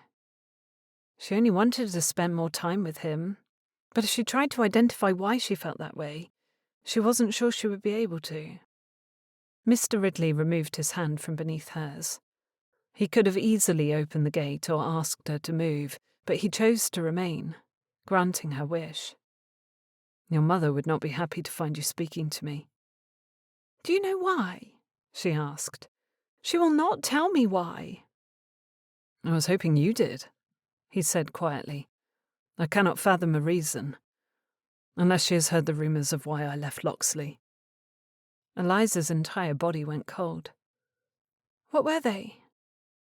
Mr. Ridley looked away, uncomfortable, before he settled his steel-grey eyes on her. I thought myself in love with a lady, that she loved me as well. I was incorrect. The world went silent around Eliza. Her ears buzzed like a swarm of honeybees had chosen to surround her. He'd thought himself in love. And he'd believed that love returned. Surely he would not have considered anyone in love with him unless they gave him reason to believe so. Did the woman break your heart? Eliza whispered. He breathed in, his wide chest expanding. She damaged it, but all is well now. Though her mother didn't appreciate my grand attempt to fight for her, and she made certain the town knew I had been seeking a match far above my station. He let out a soft sigh. If your mother heard of it, it is no wonder she would want to keep me far away from you. Eliza could see his reasoning, especially with how careful the Rose family was with their brittle reputation. She looked into Mr. Ridley's eyes, noting the hurt there, and cared far less for the ill reputation he carried before coming to Harewood than for the good man standing before her. She could not fault him for falling in love anyway. You do not seem disturbed, he said, his eyes narrowing slightly with curiosity. "If your experience was at all like mine, you did not deserve society's vitriol." Mr. Ridley looked at her, as though he could see into her soul, making her heart race. He lifted her hand easily from the latch and unlocked the gate, pushing it gently to give her time to move back. When he was free from the stall, he bowed to her.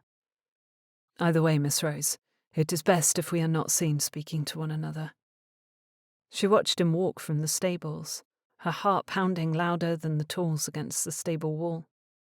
He'd clearly been trying to warn her away, so why did she have the unaccountable desire to stop him from leaving a third time? Chapter 17.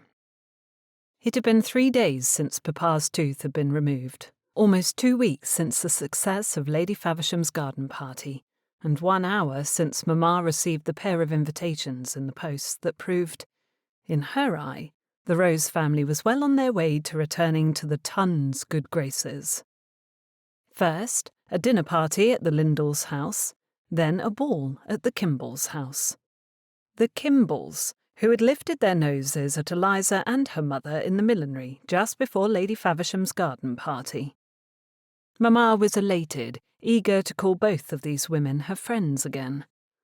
Eliza half wondered if the invitations were merely an effort to obtain Lord Ryland's elusive attendance. She did her best to appreciate the social progress they had achieved. This was what she wanted, was it not? The opportunity to restore her family's good name? The ball would not take place until later in the week, but the dinner party was only a few days away. Papa remained abed, healing and unable to join them, a point he likely was grateful for in all honesty, as society events were never a preferred pastime of his. Eliza was not as happy about his intended absence. She rather felt she was being led into the den of lions, with nothing but a small candle to light her way. Her father's escort would provide a larger flame and greater support, but she could not fault his absence. She could only wish he would feel well soon enough to join them at the next event. With a few hours yet before the sun would descend, Eliza sought a distraction. She located her long basket and garden shears and let herself outside to snip a bouquet for her father's room. She stopped in the still room to inform Anne of her intentions while tying her wide-brimmed bonnet in place, in case anyone should have need of her. Sunshine beat down on her neck, making her skin prickle from the heat while she made her way into the back garden. The carefully tended rose bushes were lovely, but not quite what she had in mind for Papa's bouquet. The wildflowers growing along the western meadow would provide more colour and a good rambling walk, so Eliza started in that direction. She often took this path, winding through the trees on the edge of their property when she wanted to walk into Harewood for one reason or another, or in her younger years when she would walk to Ruth's house. As of late, the only times her feet graced this path were when she'd gone to leave her offerings of gratitude on Mr. Ridley's step. She'd finished his latest handkerchief that morning, but it felt like a paltry offering now in comparison to the service he'd offered. Had the man been paid for extracting Papa's tooth? Eliza stopped, gripping the basket and considering the events of that tiring night. No, he had not. Surely Mamma wouldn't have bothered to correct the mistake after the fact either. Eliza found her feet moving again, their purpose renewed and shifted. She would still follow this path, but she would allow it to take her to the blacksmith's forge, by way of the field of wild flowers, so she might cut a bouquet for her father. This meant she needed to hurry if she wanted to return in time to avoid causing her family any worry. She was glad she had foresight to tell Anne she would be gathering flowers. Anne would likely assume that she'd end up in the West Field, as she so often did, and be gone for quite a while. The trees thickened when Eliza left her family's property and entered the wooded area that ran along the holloway and bridged the land between them and the smithy. She tucked her basket more securely under her arm and climbed the stile at the fence, then picked her way through the long grass and wild flowers. Ah, wild flowers! If she filled her basket now, she would be able to explain her presence to anyone who might happen upon her. She halted, taking the shears and snipping the stems of various flowers, filling her basket as she walked. The pale straw disappeared beneath a heap of green stems and white, yellow, and purple blossoms. By the time she reached the edge of Mr. Ridley's property, she had enough flowers to fill 2 vases at home, one for Papa and one for her. Smoke rose from the smithy, billowing high above the roof and getting lost in the treetops. Eliza slowed her steps, her feet moving to the rhythm of metal clinging against metal.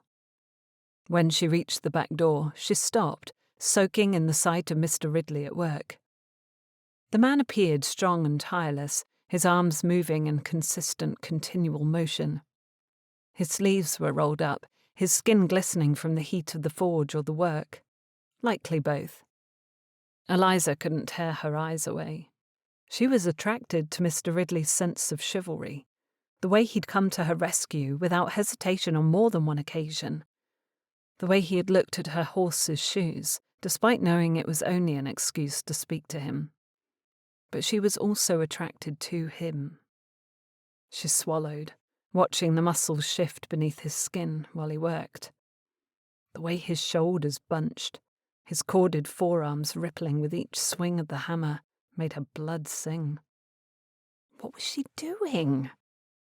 She watched him, her heart pulsing with the desire to speak to him, while her body hummed with attraction. Despite his rank, this man had fully captured her attention. She had made that obvious in the stables 2 days ago, too. Being here would do neither of them any good. If she was caught alone with him, all her hard work in obtaining an invitation to Lady Faversham's garden party and roping Lord Ryland into assisting her in reinstating her family's good name would be wasted. She shouldn't be here. She shouldn't have come. If she slipped away now, she could remind McKinley to pay him for the services he rendered Papa. They worked together already, so it would be the easiest course of action. Eliza tried to step quietly while she made her way toward the woods. She had reached the front corner of his cottage when the clanging ceased, sending her heart into a race against the newly fallen silence. She only needed to round the cottage and she'd be out of sight. "Miss Rose?" The deep voice called behind her, making the hair stand up on the back of her neck. He'd seen her. Surprise washed through her like cold rain, but she had to admit that being caught was more exciting than frightening. Though she felt silly to be seen sneaking away. Eliza turned around, forcing a pleasant smile to her lips. "Good afternoon, Mr. Ridley." "Good afternoon," he said hesitantly. A hammer swung loosely from his hand, and still he only wore shirt sleeves and trousers beneath a thin leather apron. "Have you brought me another handkerchief?" Why had she not thought to retrieve one when she had decided to come here? "No. I have finished another for you, but it isn't with me now." He walked closer, almost close enough to reach out and touch, but not quite. His gaze was considering. "To what do I owe this visit?" "You have not been paid for your services." His eyebrows shot up on his forehead. "Looking at your horse's hooves?" She swallowed. "Coming to my home in the middle of the night and attending to my father." Mr. Ridley spread his feet and crossed his arms over his broad chest, the hammer still clutched in his hand. He looked at her with consideration. "You intend to rectify that?" "Not entirely." She straightened her back. She had every right to be here. It was Eliza who had fetched Mr. Ridley in the middle of the night, was it not? "I wanted to inquire what we owe you." Even as it left her lips, she could hear how paltry an excuse it was for her presence at his smithy, especially after she'd been caught trying to sneak away. Mr. Ridley seemed to feel the same. His mouth curved up on the side. "Consider those services for your father a gift." "Mr. Ridley?" "From one neighbour to another." Eliza shook her head. She had pulled him from his sleep and required his thankless assistance, dragging him to her house, despite the clear animosity her mother felt for him. He deserved to be paid. That isn't right. Mr. Ridley took a small step closer. No, Miss Rose. What isn't right is a young lady visiting a man's home alone. She knew it. Her cheeks blazed, betraying her. If she was caught here, it would ruin everything she and Ruth had schemed and worked for. She could not deny that. But it didn't stop her from wanting to be exactly where she was, standing next to Mr. Ridley. He took another step closer, the smell of smoke and something altogether new swirling between them. She wanted to bottle it up. Mr. Ridley looked down at her from his towering height. He should have intimidated her, but she felt entirely safe. Unless you have business for me, ma'am, you should not visit me here. This is business. Her voice was hardly above a whisper. She considered what he told her a few days ago about the woman in Locksley. He was capable of falling in love with a lady he deemed far above him in station, which gave her a heady feeling.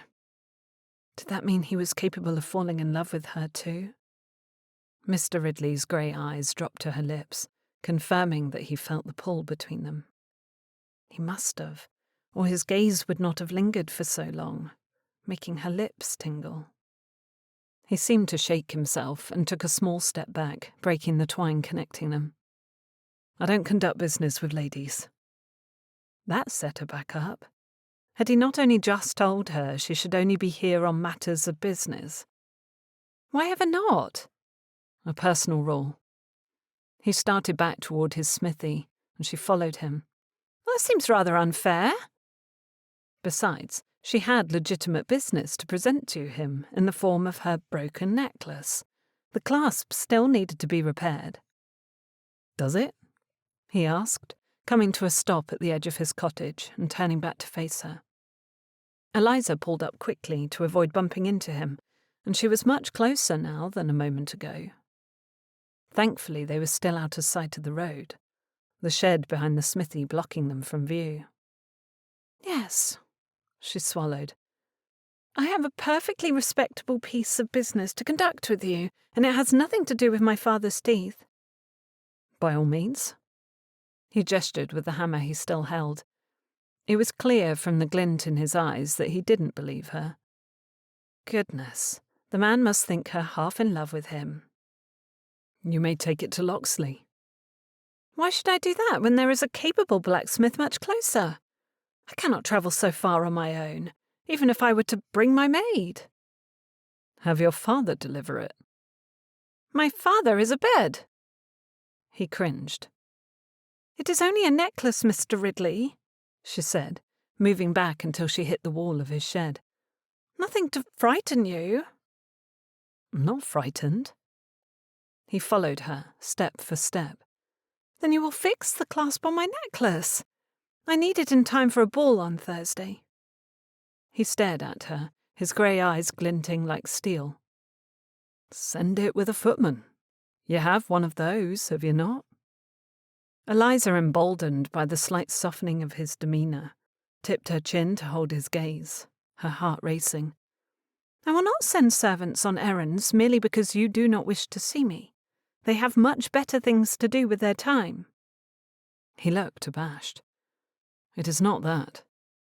Then what is it? You, Miss Rose. He swallowed, looking down at her, close enough to touch. It is not a good idea. I promise I mean you no harm. I would not imagine otherwise, he said gruffly. Then why can we not be friends? Friends? He asked. You wish to be my friend? Mr. Ridley stepped closer until Eliza was forced backward again, both shoulders flush against the wall, while the blacksmith towered over her. He filled her space, his leg pressing against her basket, his smoky scent intoxicating her. I do not think a friendship between us would be wise. She spoke against a suddenly dry throat. That is unfair, when you have not given me a chance yet. We are not from the same world, Miss Rose. True, but she forgot why it mattered. He was just as human as she, his blood just as warm, his smile just as sweet. "You needn't hold that against me," she said. He barked a laugh, the sound bringing a smile to her lips. It was deep and musical, a hot fire brushing over her skin. He leaned closer and looked into her eyes, resting his hand on the wall above her shoulder. "You do not wish to know me, Eliza?" "On the contrary, I very much wish to know the man who has come to my rescue on more than one occasion.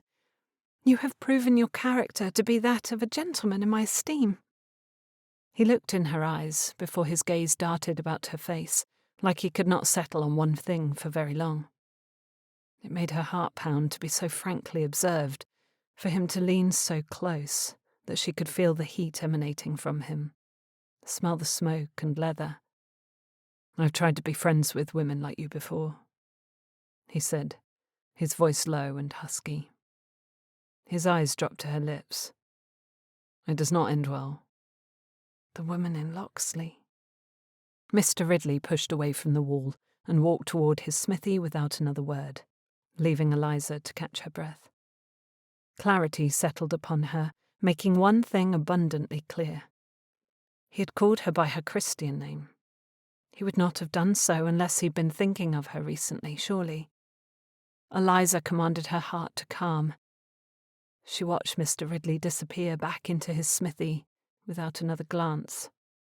She wasn't sure he had accomplished what he set out to with that parting shot. For now, all she had was a growing desire to know him better. Chapter 18. Jacob pulled the door closed behind him and started the trek across the street toward town.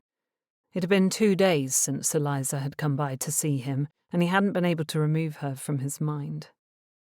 "We are not from the same world, Miss Rose." "You needn't hold that against me." The way she'd spoken had penetrated his bristly wall of self-protection, making him laugh, a feat in and of itself. He hadn't laughed so easily in ages, and it wasn't lost on him that Eliza had been the one to pull it out of him. She was a bright soul, from her easy smile to her kind eyes, and he, despite knowing better, was drawn to her. She was different. No other lady of quality would offer refreshment to the man surveying her horse's hooves for damage. What if he had accepted? Would they have enjoyed tea together in the stables with her horse? It was absurd, but he found himself smiling nonetheless. Sweeping the shops on either side of the high street for her dark hair and graceful walk. "Mr. Ridley!" a booming voice called, grabbing his wandering attention before he could collide with the vicar in the centre of the walkway. He lifted his hat, dipping his head. "Vicar?" Mr. Chatham smiled, his eyes wrinkling at the corners. "Head in the clouds, young man." Only he could call Jacob a young man with such fondness, though he must have been barely old enough to be Jacob's father. On anyone else, it would sound contrived.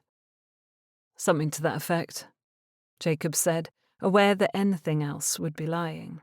He could not do that to a man of God. Well, he did not support lying to anyone, but Mr. Chatham's direct gaze was all-seeing. "Mrs. Chatham would like to have you over for dinner, if your schedule will allow for it." Matrons and their unceasing need to feed bachelors. What was it about his single state that made him a beacon for mothering?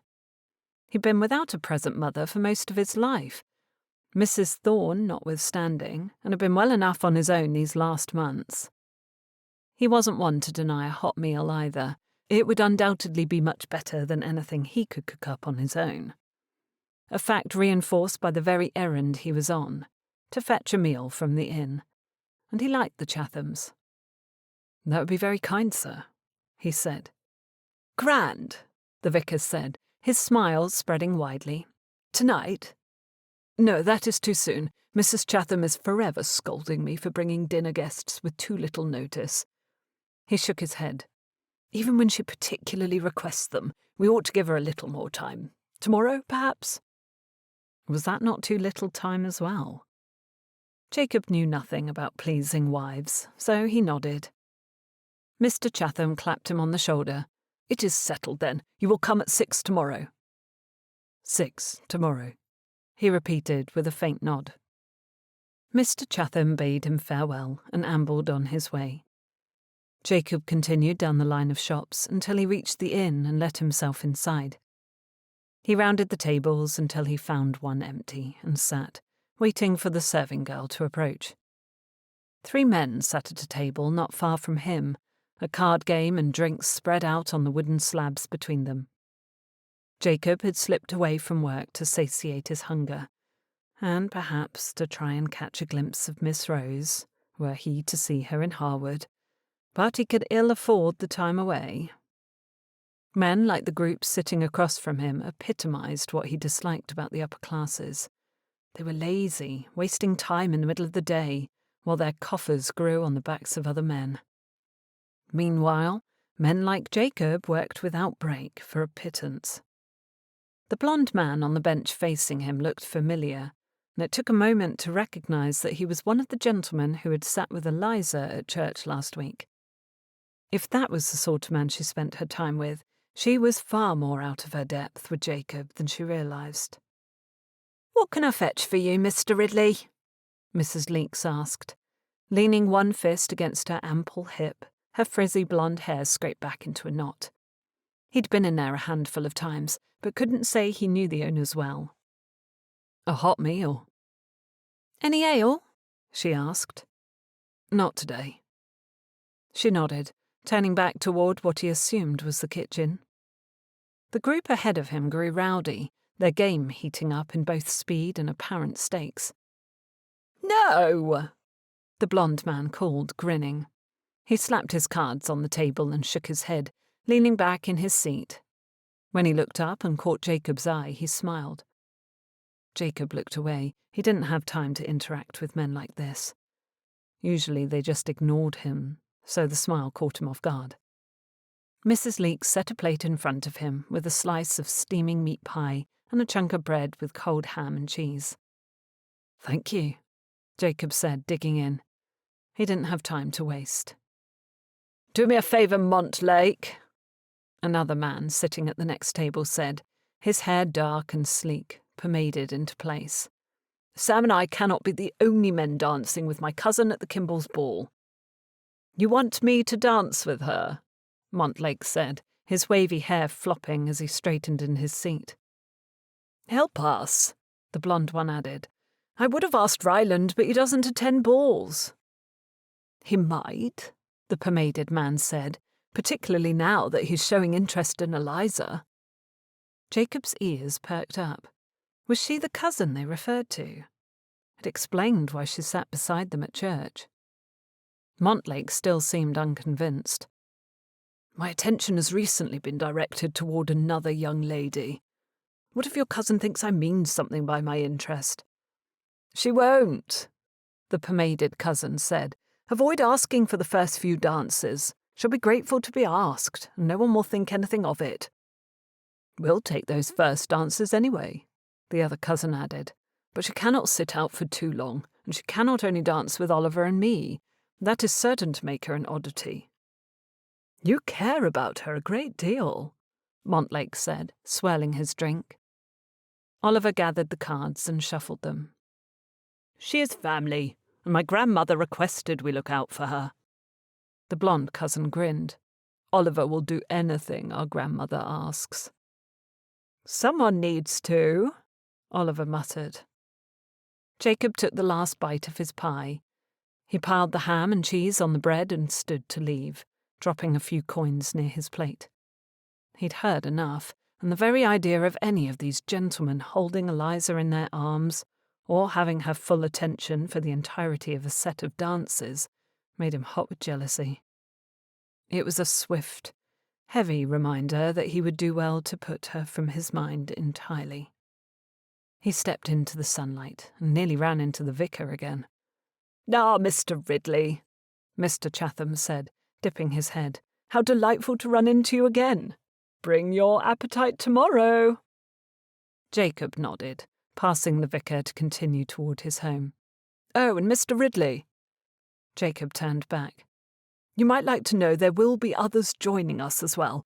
Dress accordingly, if you understand my meaning.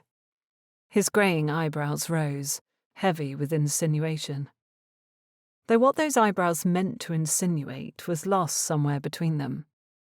Not sure I do, Vicar, he finally said. A woman! Mr. Chatham's eyes grew wider. Dress appropriately, Mr. Ridley, and you shall not regret it. The jolly man continued on his way after leaving that morsel, and making Jacob heartily regret ever accepting the invitation at all. So the vicar or his wife sought to play matchmaker. Jacob was certain they were in for disappointment. It turned out the vicar or his wife had excellent taste. It was unclear which of them contrived to invite Madame Perrot to dine, but she was lovely in both her appearance and manners. Jacob had met her a few times before arriving at the Chathams' house, but they hadn't held a conversation before. Her accent was faint.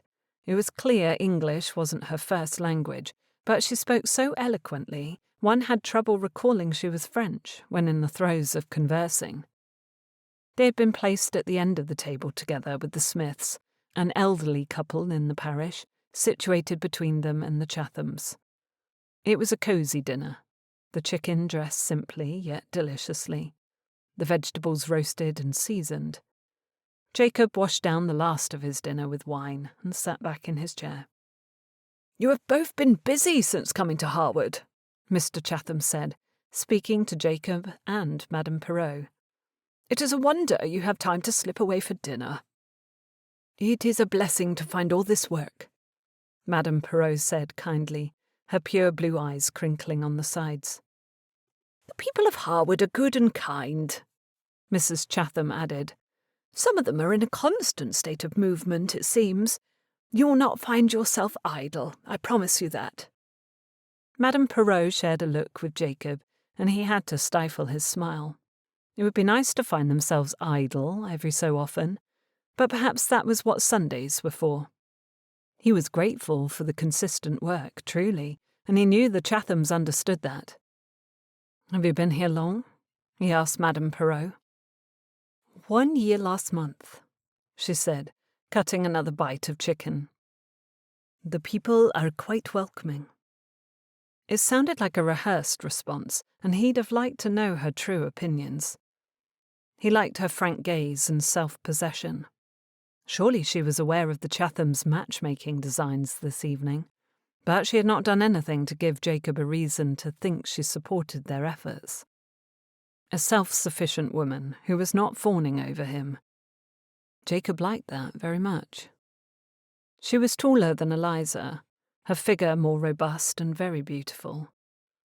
Her blonde hair was curly, drawn away from her blue eyes. She would resemble a porcelain doll if dressed in finer clothes. Where did you come here from, Mr. Ridley? She asked, when the Chathams and Smiths were drawn away into their own conversation again. Loxley. She cut another bite of chicken. Not too great a distance to visit your family, then? No, not too great. He took a bite of asparagus. My parents went to America when I was a lad, but my family, the one who raised me, resides in Loxley. I do not see them as often as I'd wish to. She looked up. I understand. My family is not nearby either. It is difficult sometimes when an ocean separates you from most of your loved ones. Is your family in France? Some of them, yes. She looked as though she would have liked to say more, but directed her attention back to her plate instead. I am not lonely. That was never my assumption. But you might understand why I would feel the need to say it. I do, he conceded. There have been many lonely years for him before he had found contentment in his circumstances. She raised her gaze. Some family is born, others are made. I will make my own family. It was a sentiment so close to his heart that he heard his breath catch the slightest bit. Madame Perrot noticed as well. You feel the same. It is my objective to do the same someday. When you find a wife? When I fall in love, he corrected. Madame Perrot smiled widely, her eyes squinting. Well said, Mr. Ridley. He would have tipped his hat to her, were he wearing one. He glanced up and caught Mr. Chatham's grin and immediately dampened his own. The last thing he needed was to incite any rumours involving this poor woman. Clearing his throat, he turned his attention to his wineglass. Did you leave your husband in France? She looked at him, her eyes hollow. I buried too many people I loved there. I'm sorry. What else could he say? The revolution and the war had caused many casualties, and it didn't take much to ascertain that Madame Perrot likely had fled unpleasant things in her home country. I hope you find respite in England. Thus far, it has been welcoming. I'm glad. He sat back, his dinner finished, and listened to the rest of the party discuss the upcoming assemblies in a fortnight. He hadn't attended them before. The cost hadn't seemed worth it to him. But maybe it was what he needed to find a woman to share his home and his life with him. Eliza's pert lips and upturned nose popped into his mind, her smile gracing the soft worn chair that lived beside the hearth in his cottage. When he pictured her there, she wasn't richly dressed or out of place. She wore her dressing gown, a long dark braid trailing over her shoulder. She fit the scene nicely. He knew it was unrealistic to imagine a lady of such quality sharing a life with him. He'd be better off seeking another, more appropriate woman, like the one sitting beside him now. Chapter 19. The Lindles' dinner party promised to be a large event. They were a well-connected family with a decent degree of prestige, and Mamma had told her to be prepared. But Eliza had no notion of just how large until she stepped into their drawing room and lost count of the people milling about, waiting to be seated. This looks more like a ball than a dinner party, she said, leaning close to her mother and lowering her voice. Good, Mamma straightened. That means there will likely be dancing later. We've not dressed for it, Eliza whispered. You know how these things go. They roll up the rugs and play a few tunes as though dancing was an afterthought, though we know it was their intention all along. Eliza was less convinced. She did not know how these things went, since she had been relegated to family parties and events thrown by the Wycliffes for the last year, and her house the year before that. She scanned the faces for Ruth, and found her speaking to a gentleman with Lady Helena on the other side of the room. The man looked unfamiliar, but the way he gazed down at Ruth now meant she had some explaining to do later. Eliza allowed her mother to lead her toward the Lindles to greet them.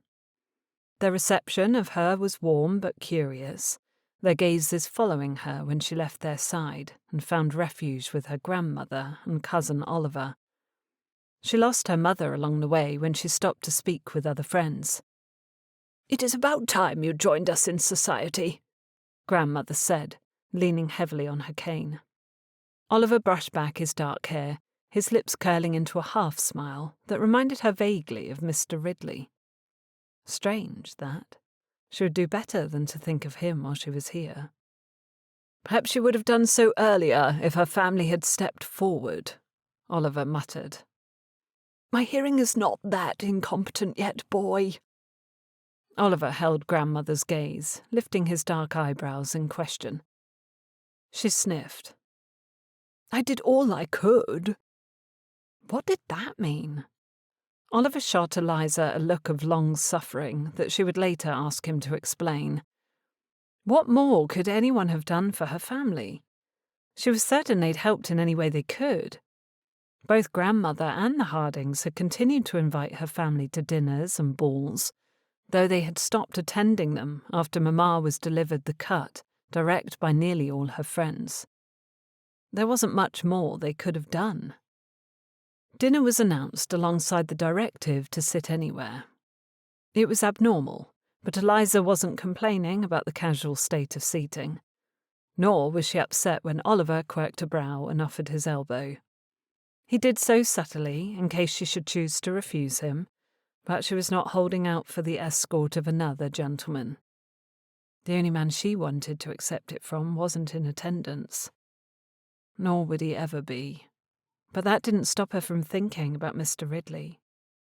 Ruth went into the dining room on the arm of the man who had been casting moon eyes at her, furthering Eliza's curiosity. "Who is that with Ruth?" she asked Oliver, leaning close. He glanced toward the man in question before a scowl formed softly on his forehead. "Mr. Emerald. He is from Locksley, though I think he only stays in Hampshire for the summer. He can more often be found in Brighton or London." Locksley. That explained it. Ruth had a steadfast rule about not courting any men from Harewood.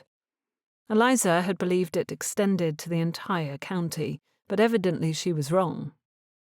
"We do not like the man?" she asked, her words measured and slow, guessing her cousin's feelings. Oliver gave her a surprised glance. "Am I so obvious? He has a reputation for being a fortune seeker. Don't know I'd want someone I cared about hanging on his arm like that." Eliza glanced their way, but Ruth was busy cutting a bite from her turkey. He must have been watching them earlier. Eliza grinned wickedly. "Hanging on her arm, Oliver? Do you have a tundra for my friend?" "Gods, no." "Language," she admonished, though on introspection that was one way he was well suited to Ruth.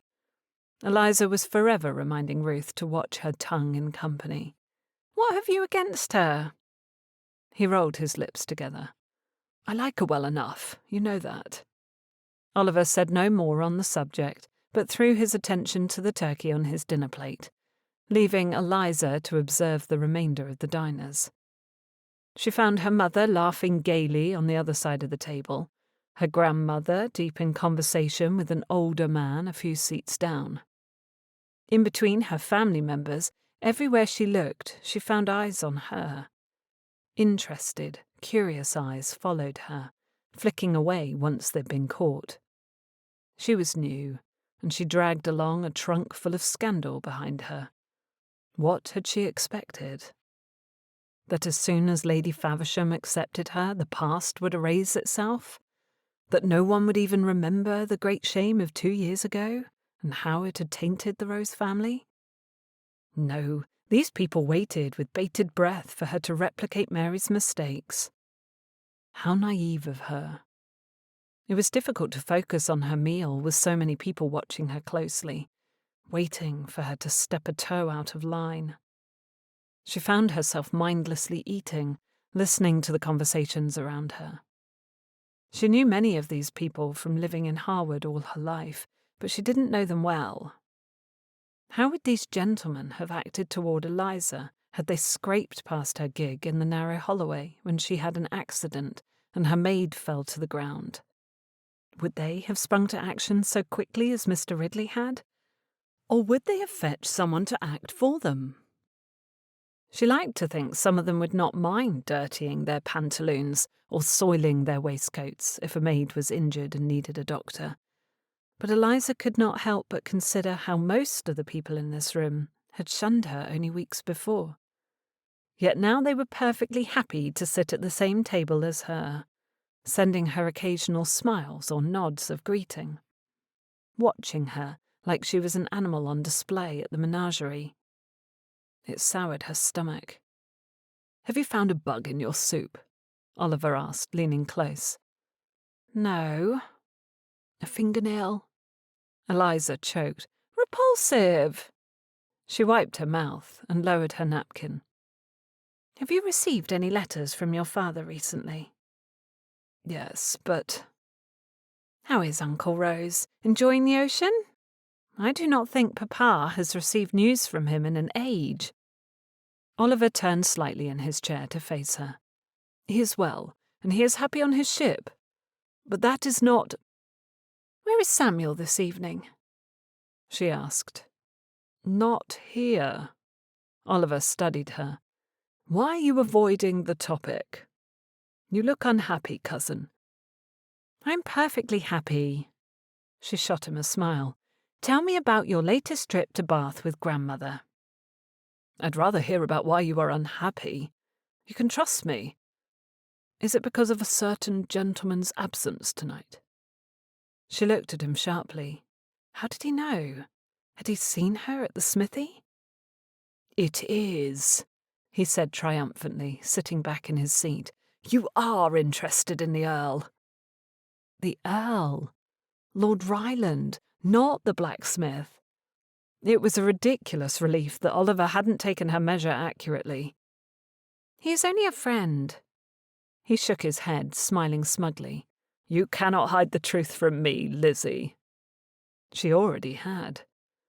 She took a sip of her drink and ignored him. "If you care to know, I am in full support of an alliance between you and Ryland," he said. That caught her attention. "Why?"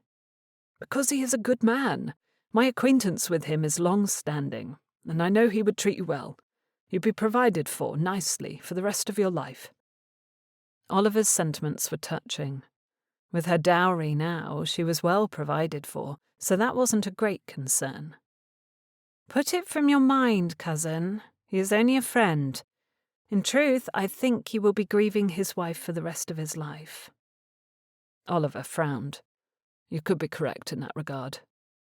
"What of you? Is there a young lady who has caught your eye?"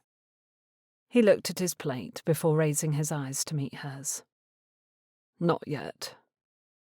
Eliza had a feeling he wasn't telling the entire truth, but she left it at that. She could sense this wasn't something he wanted to speak about, and, unlike him, she could respect that when they sat at a dinner table surrounded by people. Instead, she cut another bite of turkey and swallowed her sigh. Were all dinners this long and slow? When the meal came to a close and the group had gathered again in the drawing-room, Mrs. Lindell requested servants to roll up the rugs and begged Miss Porter, an elderly woman in the parish, to play on the pianoforte.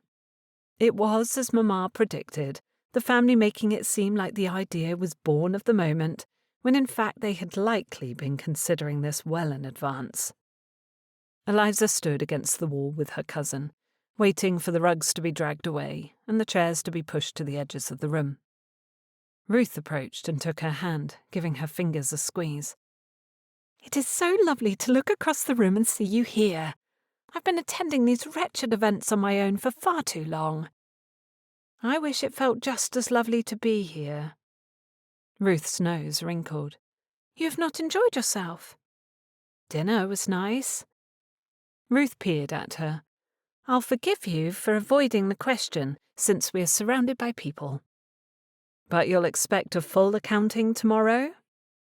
"Noon?" Ruth asked. "My house?" Eliza couldn't help but smile. "Excellent." Ruth looked up and seemed to notice Oliver for the first time. She dipped her head and shoulders in a small curtsy. "Good evening, Mr. Rose." "Miss Wycliffe." He bowed to her. "Are you enjoying yourself?" "I am, I thank you. Though I would be happier if certain gentlemen would leave me be." Oliver nodded knowingly. "Mr. Emerald." She looked at him sharply. "No, of course not. He—" Mr. Montlake appeared behind them, and Eliza watched with interest while Ruth pasted on a smile. She turned to greet the gentleman. "Good evening again, Mr. Montlake." Oliver looked between Ruth and Mr. Montlake with a questioning expression. "How are you this evening, Montlake?" he asked. "Quite well, quite well. They're lining up for the dance. Would you do me the honour of partnering me, Miss Wycliffe?" Ruth stepped closer to Oliver and clung to his arm, her fingers digging into his dark blue sleeve. "I fear you are only a moment too late, sir. Mr. Rose has only just asked me." Oliver took a beat too long to corroborate her story, making Eliza want to kick him into action on Ruth's behalf. This was clearly the man Ruth had mentioned needing a reprieve from. Eliza hadn't even known he was pursuing her friend with such zeal. She only knew him faintly, as he was a friend of her cousin's, but she could sense Ruth needed a break. "Perhaps the next, then," Mr. Montlake said. He turned to Eliza. "Would you care to dance, Miss Rose?" She supposed being a concession was better than sitting out entirely and watching everyone else dance. She gritted her teeth together and nodded. "Yes, thank you." They took their places in the line while piano music filled the room. Eliza caught her mother's pleased expression when she passed her in the course of the dance, but she also passed many other faces curiously watching, waiting to see what she would say or do. Why was she such a curiosity because of the actions of her sister? A point for potential gossip? Were memories so short as to make Eliza's previously spotless reputation irrelevant? Now her name was clouded with ink and the stain of Mary's transgressions, and everyone in the room watched to see if she would follow in her sister's footsteps. Ridiculous. Nauseating. Filthy. Eliza wanted to leave. She was beginning to suspect that the society she had tried so hard to gain re-entrance to wasn't everything she hoped it would be. Chapter 20. Jacob wiped the sweat from his forehead with an old handkerchief, thinking about the clean white squares of luxurious linen waiting inside the house. It had been a few days since the dinner at the vicar's house, but each time he passed the modiste shop on the high street, he thought of Madame Perrot, and did his very best to consider her romantically. Unfortunately, he could not convince his body to agree with the scheme. He wanted love. He wanted to marry someone and bring her to his cottage and share a life with her. But his wretched heart would not beat for Madame Perrot. It only wanted Eliza. And the last time he had given in to his feelings and pursued a lady of quality, she'd left him for a gentleman of fortune and prestige. If he was not careful, he would put himself into a position for the same to happen again, with the woman who was riding her horse down the lane toward him at that very moment. Jacob fought the urge to smooth his hair and remove his apron. But he'd finished a new set of horseshoes for the farrier in town, and he needed to start another set now. Why was she visiting him in the middle of the day alone, on the main road, not even bothering to hide? He couldn't determine if her actions were reckless and foolish, or if her refusal to hide her acquaintance with him was a sign that she was different from Rebecca. Perhaps it was a little of both. She was different from Rebecca, which she had proved time and again. The closer she grew, the more his heart thudded, beating like a drum, and he couldn't decide if it was a good thing or not. Not. The part of his brain that thought critically determined it was not. He was too close to fooling himself into thinking this time would be different. Eliza might have been different from Rebecca, but in many ways they were the same. She was still a lady. Time to reinstate his rules. Never seek out the attention of a lady. Never make eye contact with a lady. Never conduct business with a lady. At least he wasn't breaking his first rule. It was Eliza who continually sought him out. Now to keep the other two. "Good morning, Mr. Ridley," she called, her voice a little breathless. She pulled up on the reins and stopped her horse just outside the smithy. Jacob tucked his dirty handkerchief back in his pocket and walked toward her. He felt foul, the sweat and dirt from working all morning making his skin gritty. "Good morning, Miss Rose." "I've brought you my broken necklace. Would you be able to fix the clasp?" Yes, it was within his range of skill, but it would be breaking his third rule. "I am not a jeweller." She regarded him, her nose lifted slightly, her lips pressed together.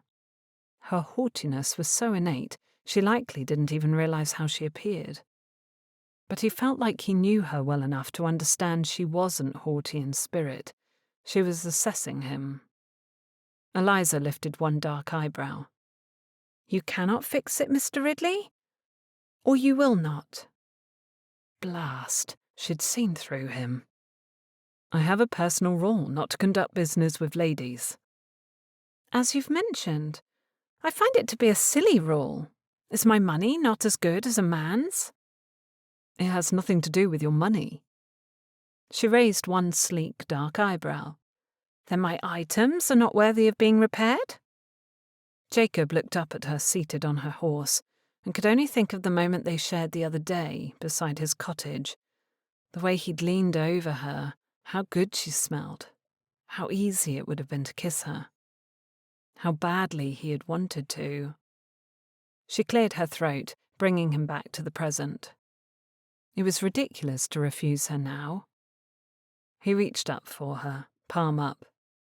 I'll see what I can do. Eliza bestowed a smile on him that was altogether magical. She put the necklace into his hand. Jacob curled his fingers around it, aware that he'd need to polish away the dirt and grime he was now marring her delicate pearls with. He needed to put space between himself and Eliza before he said or did something he'd later regret. He started backing toward his smithy.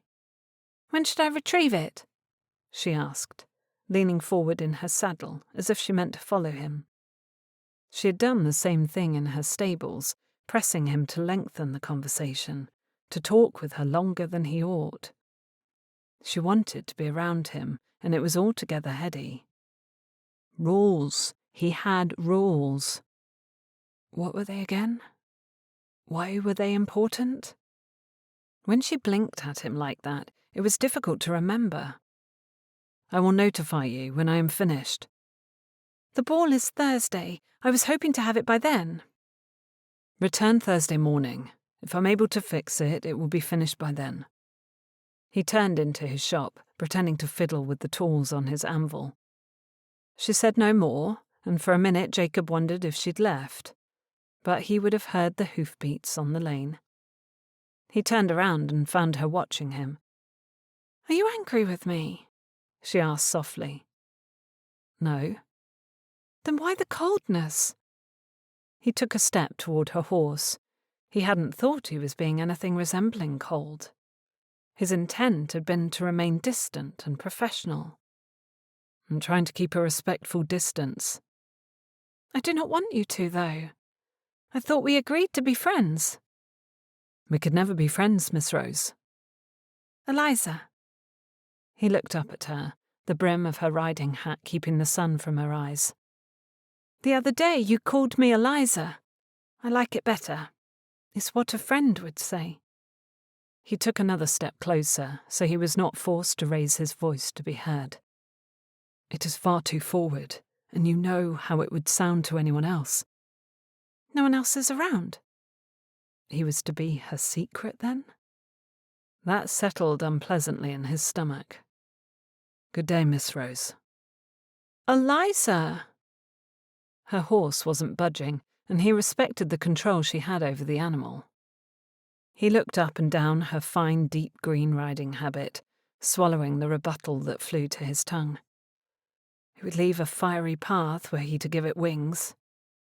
I will call you by your name when we are on equal footing, Miss Rose. Which he knew they would never be. Her hard gaze held his eyes for another heartbeat before she took the reins in one hand, unhooked her leg from the pommel, and ungracefully slid from the horse, her boots hitting the ground with a thud. She brushed her skirts, turned to face him, and propped a fist against her hip. Is that equal enough for you? A low chuckle rumbled from his chest. Why are you doing this? She held his gaze. Because I like you, Mr. Ridley. You do not pretend to be anything other than who you are, and from our encounters thus far, you have proven to be a man of integrity and humility, which is far more than I can say for the gentlemen of my acquaintance. His body nearly glowed at the praise, but he snagged on her final point. This you say of Lord Ryland? Lord Ryland is a grieving widower. I do not consider him a possible suitor.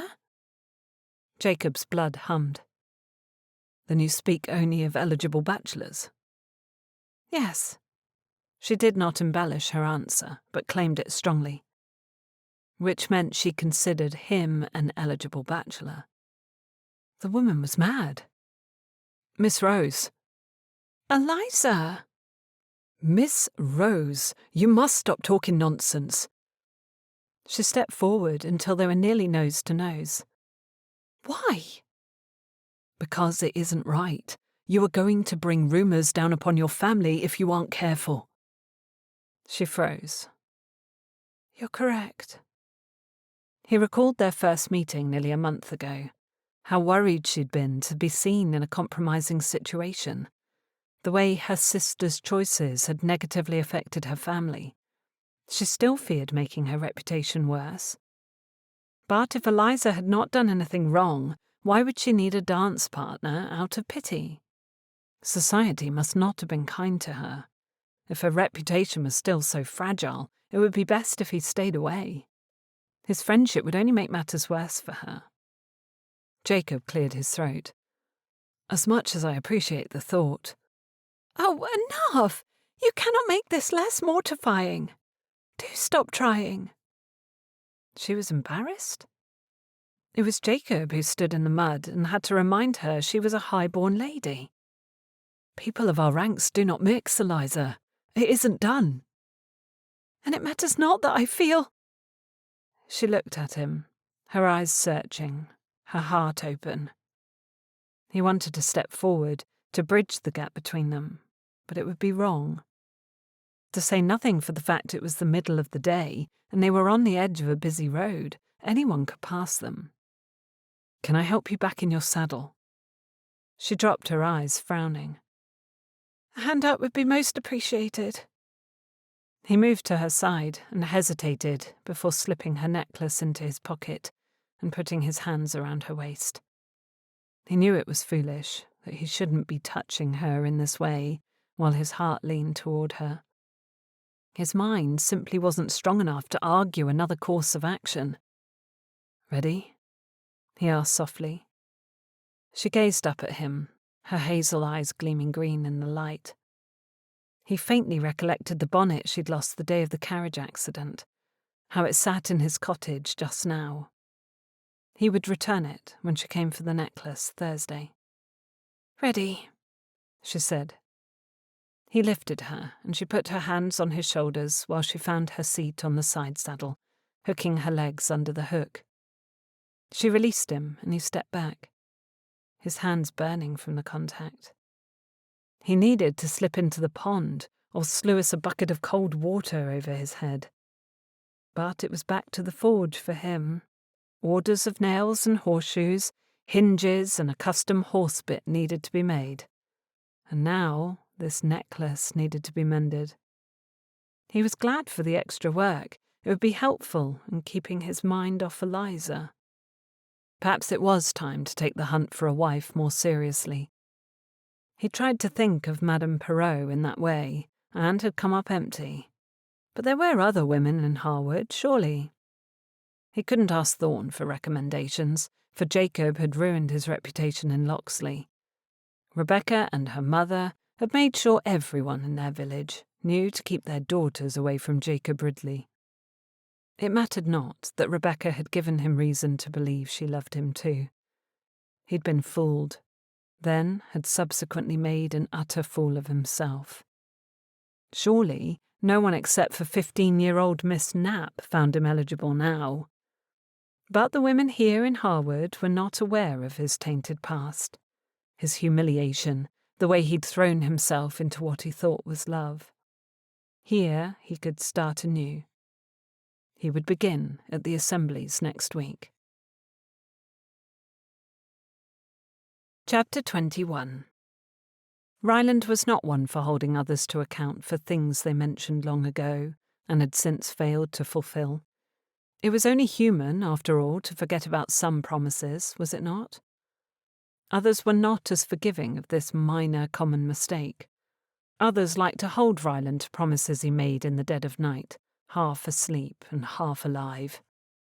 Well, he'd been fully alive physically, but his mind and his heart were never at full capacity while the sun was absent. Shadows had too great a hold on him. Even with his newly philanthropic behaviour, he was overrun with demons once the sun left and the night fell thickly over his home.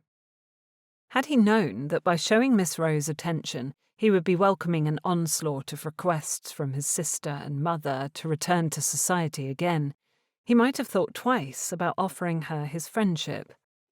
Yes, he was capable of attending dinners and balls and what not, but he did not want to. As far as the promises he had honestly made and did not fulfill, there was one small person in his life bent on reminding him every waking moment until he would complete his side of the bargain. Not that he ever remembered making that bargain. It had been in the dead of night. "Please, Papa," Edmund said again, his round blue eyes and blonde curly hair doing much to persuade Ryland to forego his tedious accounting and take his son on the ride he'd allegedly promised. "I want to visit the pond, and you told me you would take me in your phaeton. Not the old one with the scratchy seat, the new one with the velvet cushion." He scrunched up his button nose. "I don't need a lap rug either." "It is the middle of June, Edmund. Of course you do not need a lap rug." He brightened considerably. "Then you'll take me." Ryland looked again at the stack of papers needing his attention. The books he wanted to examine and the sun gleaming through the window. He let out a sigh and closed the account book in front of him. Very well, a promise is a promise. Even if he did not recall the exact particulars of making that promise. Run and have nurse put your boots on. Edmund scowled. "I can do it myself." "Nurse is meant to help you, son." "She's mean. She yanks too hard and it hurts." "Heaven grant me patience. If you explain that it hurts, perhaps she will be more gentle. Communication is very important if we want others to know how we are feeling." "Nurse is mean." Edmund wasn't going to listen. Ryland ran a hand over his face. "Fetch your boots. I will help you fasten them." Edmund's eyes lit up and he ran from the room, his little footsteps like the quick taps of a hound anxious for a treat. Ryland closed the door to his study and went to find his driving coat. It took far longer than it needed to for the phaeton to be readied and Edmund to be settled comfortably on the driving bench. Why did children take longer than they needed to for everything they did? It was maddening. Then Ryland looked down at his son's cherubic smile and melted again, willing to do anything for him. It was a constant cycle, this parenting thing. Ryland wouldn't give it up for anything. They drove along the country lane, the sun beating down on them. "To the tunnel of trees," Edmund begged. To which, of course, Ryland agreed. He turned the phaeton around and headed for the high street, where he could turn at the blacksmith shop and go through the Holloway, a treat Edmund always enjoyed. They had rounded the bend toward Harewood when a rider appeared on the road. Ryland expertly pulled up on the reins, bringing his phaeton to a stop in the lane. "Miss Rose," he called, "good morning to you." "It is a good morning," she said, smiling down at Edmund. "Are you out for a ride?" "We are. Papa's taking me to the tunnel of trees." "A glorious tunnel it is," she agreed, shooting Ryland a smile. "I'm off to see your Aunt Ruth. She has promised me tea." "Grandmother has the best fairy cakes," Edmund called. "She always serves them with tea." Ryland was tempted to step in and correct him, to tell Miss Rose that his mother always served fairy cakes with Edmund's tea, but not necessarily for all her guests. But he assumed Miss Rose understood that. She smiled kindly. "I hope she has some for me too." Miss Rose raised her gaze to Ryland. "Enjoy your drive. The weather is very fine today." He tipped his hat to her before she went on her way, and he sat watching her a little longer. "Papa?" Edmund asked after a minute, pulling Ryland's attention back from over his shoulder. "Why are you staring at Aunt Ruth's friend?" Why was he indeed? He did not have feelings for her beyond gratitude that she treated his son with such respect. He hadn't thought he'd have any interest in a young lady again, but he could not deny the pull he felt to follow Miss Rose with his eyes. Papa, why are we waiting? He cleared his throat and urged his horses on. Are you ready for the tunnel of trees? Yes! Edmund shouted, his joy making his memory short. Ryland's memory remained on the lane with the woman riding away. He was content with his life and with his choice not to marry again. His life was planned out like a well-executed tapestry, finished and hanging on the wall. Miss Rose was like a single thread, poking from the tapestry, itching to be unravelled. It was not what he'd planned. He would need to consider this in more depth later. Chapter 22. Eliza stirred extra sugar into her tea and sat back, settling her attention on the drink so her friend would not be able to read her expression. She hadn't been able to cease thinking about Mr. Ridley since she had slid down from her horse and demanded he see her as an equal. His staunch refusal had shaken her. Perhaps it wasn't his refusal, but how badly she wanted him to feel differently that affected her. To agree that their status hardly mattered and they could be friends. If Ruth ascertained Eliza's unsettled feelings, she would undoubtedly unearth the whole of it, but Eliza wasn't in the mood to talk about Mr. Ridley. So she stared at her tea, watching plumes of steam rise and tell her it was still too hot to sip. Ruth lounged on the chaise in the window of her family's library, chewing on the end of her fingernail. She pierced Eliza with a look. What do you think of Mr. Emeril? I heard he is not from Harewood. No, he is not, which makes him perfectly eligible. But he hails from Locksley. That is rather close. Ruth's nose wrinkled. Not so very close, I think. It is not breaking my rule, at least. She raised her eyebrows. That hardly signifies. What do you think of him? Eliza hesitated. My cousin thinks he's a fortune seeker. There is no proof. Does he have a healthy estate? Is he in need of money? I would not say his estate is healthy, exactly. Is that so awful if love is involved? Ruth sat up. A man cannot help being born into an unenviable situation. Eliza thought of Mr. Ridley. No, he cannot. Station is not everything. The way Lady Faversham has treated your family these last 2 years, keeping you out of society merely because of Mary's mistakes, proves that rank does not make a person good. No, it does not. I may have many rules, but none of them specify the status of a man I would marry, or what is well thought to be. That was true, because Ruth cared more for what was in a person's heart than the catalogue of their worldly worth, or how well accepted they were in society. She'd proven this by maintaining her friendship with Eliza, despite the great shame. Lady Helena could have forbade Ruth from seeing Eliza, to protect her from being tainted by the Rose's fall from grace. Both Wycliffe women were a good example to Eliza. She only hoped Ruth's trust and kindness would not harm her, by allowing her to put her faith in a man who did not deserve it.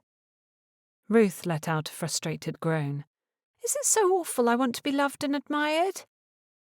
Mr. Emeril makes me feel both of those things. It matters not where I stand in a room. He is always watching me. That was startling. In a good way? Yes, in a good way. He cannot tear his eyes from me. If he loves you, I am glad of it. Only, are you certain it is not your dowry that has caught his attention? He doesn't know of it. Mother was careful to spread that my portion is only £5,000 to avoid that very thing. There are many men who would consider £5,000 a fortune, I'd imagine. Like Mr. Ridley, he would be able to do so many great things with such a sum. Would he add a room to his cottage, buy a new horse, How would that money change his life? Yet despite the knowledge that Eliza likely had a decent dowry, Mr. Ridley did nothing to try and secure her hand. He was, in her opinion, the utmost gentleman. Ruth narrowed her eyes in suspicion. "You are thinking deeply about this. What are you not telling me, Eliza?" "I have already told you." Oliver seemed to think it wasn't a good idea to give Mr. Emerald much attention. But he wasn't overly concerned because he believed... Eliza paused, trying to think of the best way to phrase her cousin's opinion. He believed you would see through Mr. Emerald's falsities. Ruth frowned. He said as much. Something similar, yes. She looked outside and resumed chewing on her nail. Abruptly, she dropped her finger and faced Eliza. "Tell me, why were you so miserable last night? You love coming to dinner parties at my house." "Those situations hardly compared." "I know everyone when I come to your house." "You knew most of the people at the Lindell's party, did you not?" "Not well. It was odd, as though I was placed beneath a looking glass, an object to be inspected." Ruth tilted her head to the side, giving Eliza a commiserating look, her eyes soft and her lips pressed together. "What were your expectations entering into the dinner?" "It hadn't crossed my mind to set any expectations, really." She set her cup down, the tea still too hot to drink, and leaned back in her seat. She wouldn't sit so casually with anyone else, but she needn't stand on ceremony with Ruth. "To be honest, I hadn't thought much on it before. My principal goal was to reinstate our family into society for my mother's sake." "And to find a husband?" Eliza smiled. "Well, yes, that too." Ruth's smile slipped, a frown marring her forehead. "It is simple for me to say that you should ignore the stares and whispers, but after all you've endured, that cannot be easy. I can only imagine it will become easier once you've gone to London, where you will have another chance. Where the entire ordeal took place the first time." "It will be better," Ruth said with determination. "I know it." Lady Helena entered the room, her elegant steps coming to a halt on the edge of the rug, the length of her riding habit raised in her gloved hand. Her deep chestnut hair was swept beneath the riding hat, and her smile brightened when she noticed Ruth was not alone. "Good day, Eliza." She turned her attention to Ruth. "You asked the other day about the history of the Ridley family, and something came to me a moment ago when I was out riding with your father. Well, it came to your father, and he reminded me of their history." Eliza sat up. "Mr. Ridley, our blacksmith's father, I believe, used to be the under-gardener at Boone Park." "My grandmother's house," Eliza said. "Yes." Lady Helena nodded, her smile kind. "He remained there until he married, I believe. Then he lived on the south side of Harewood in a cottage near Dunder Hill. I don't recall when he took his family to America, but it was at least a few years later." America? Mr. Ridley's family had left him for a place so foreign and so far away. A decade, perhaps, if he waited until his son was old enough to send to a blacksmith for apprenticing. Perhaps. Lady Helena looked at Eliza closely, as though now considering that she might have been the root of Ruth's interest. "Do you have an interest in the Ridley family? You ought to inquire with your mother, dear. She would remember him far better than I would. She was forever at Boone Park in our youth." "Courting my father?" Eliza said. "Well, no, because of Diana." "My father's sister?" Eliza had never met the woman, for she had died long before Eliza's birth. She only knew one thing about her aunt. Diana was not to be spoken of, for she died abroad visiting the continent with her aunt. "Diana and your mother were the dearest friends. I always thought that was why your father fell in love with your mother, because she was constantly at his house." Dear friends with Diana? It was the first Eliza had heard of this, and it took a moment for the information to settle. "What a shame I do not have a brother, or you could find a husband here." Ruth said flippantly. Oh, but I do. You can wait another 10 years for Tom to come of age. No, thank you, Eliza said, hoping her face and voice were not giving away her inner turmoil. Ryland is here sometimes as well, Ruth continued. That wretched, reclusive brother will be no help to us. He'd already been immensely helpful, but that was neither here nor there. Eliza was ready for the subject to progress. I passed Lord Ryland and Edmund on my ride here. He's not entirely reclusive. He is entirely unavailable, however, Ruth pouted.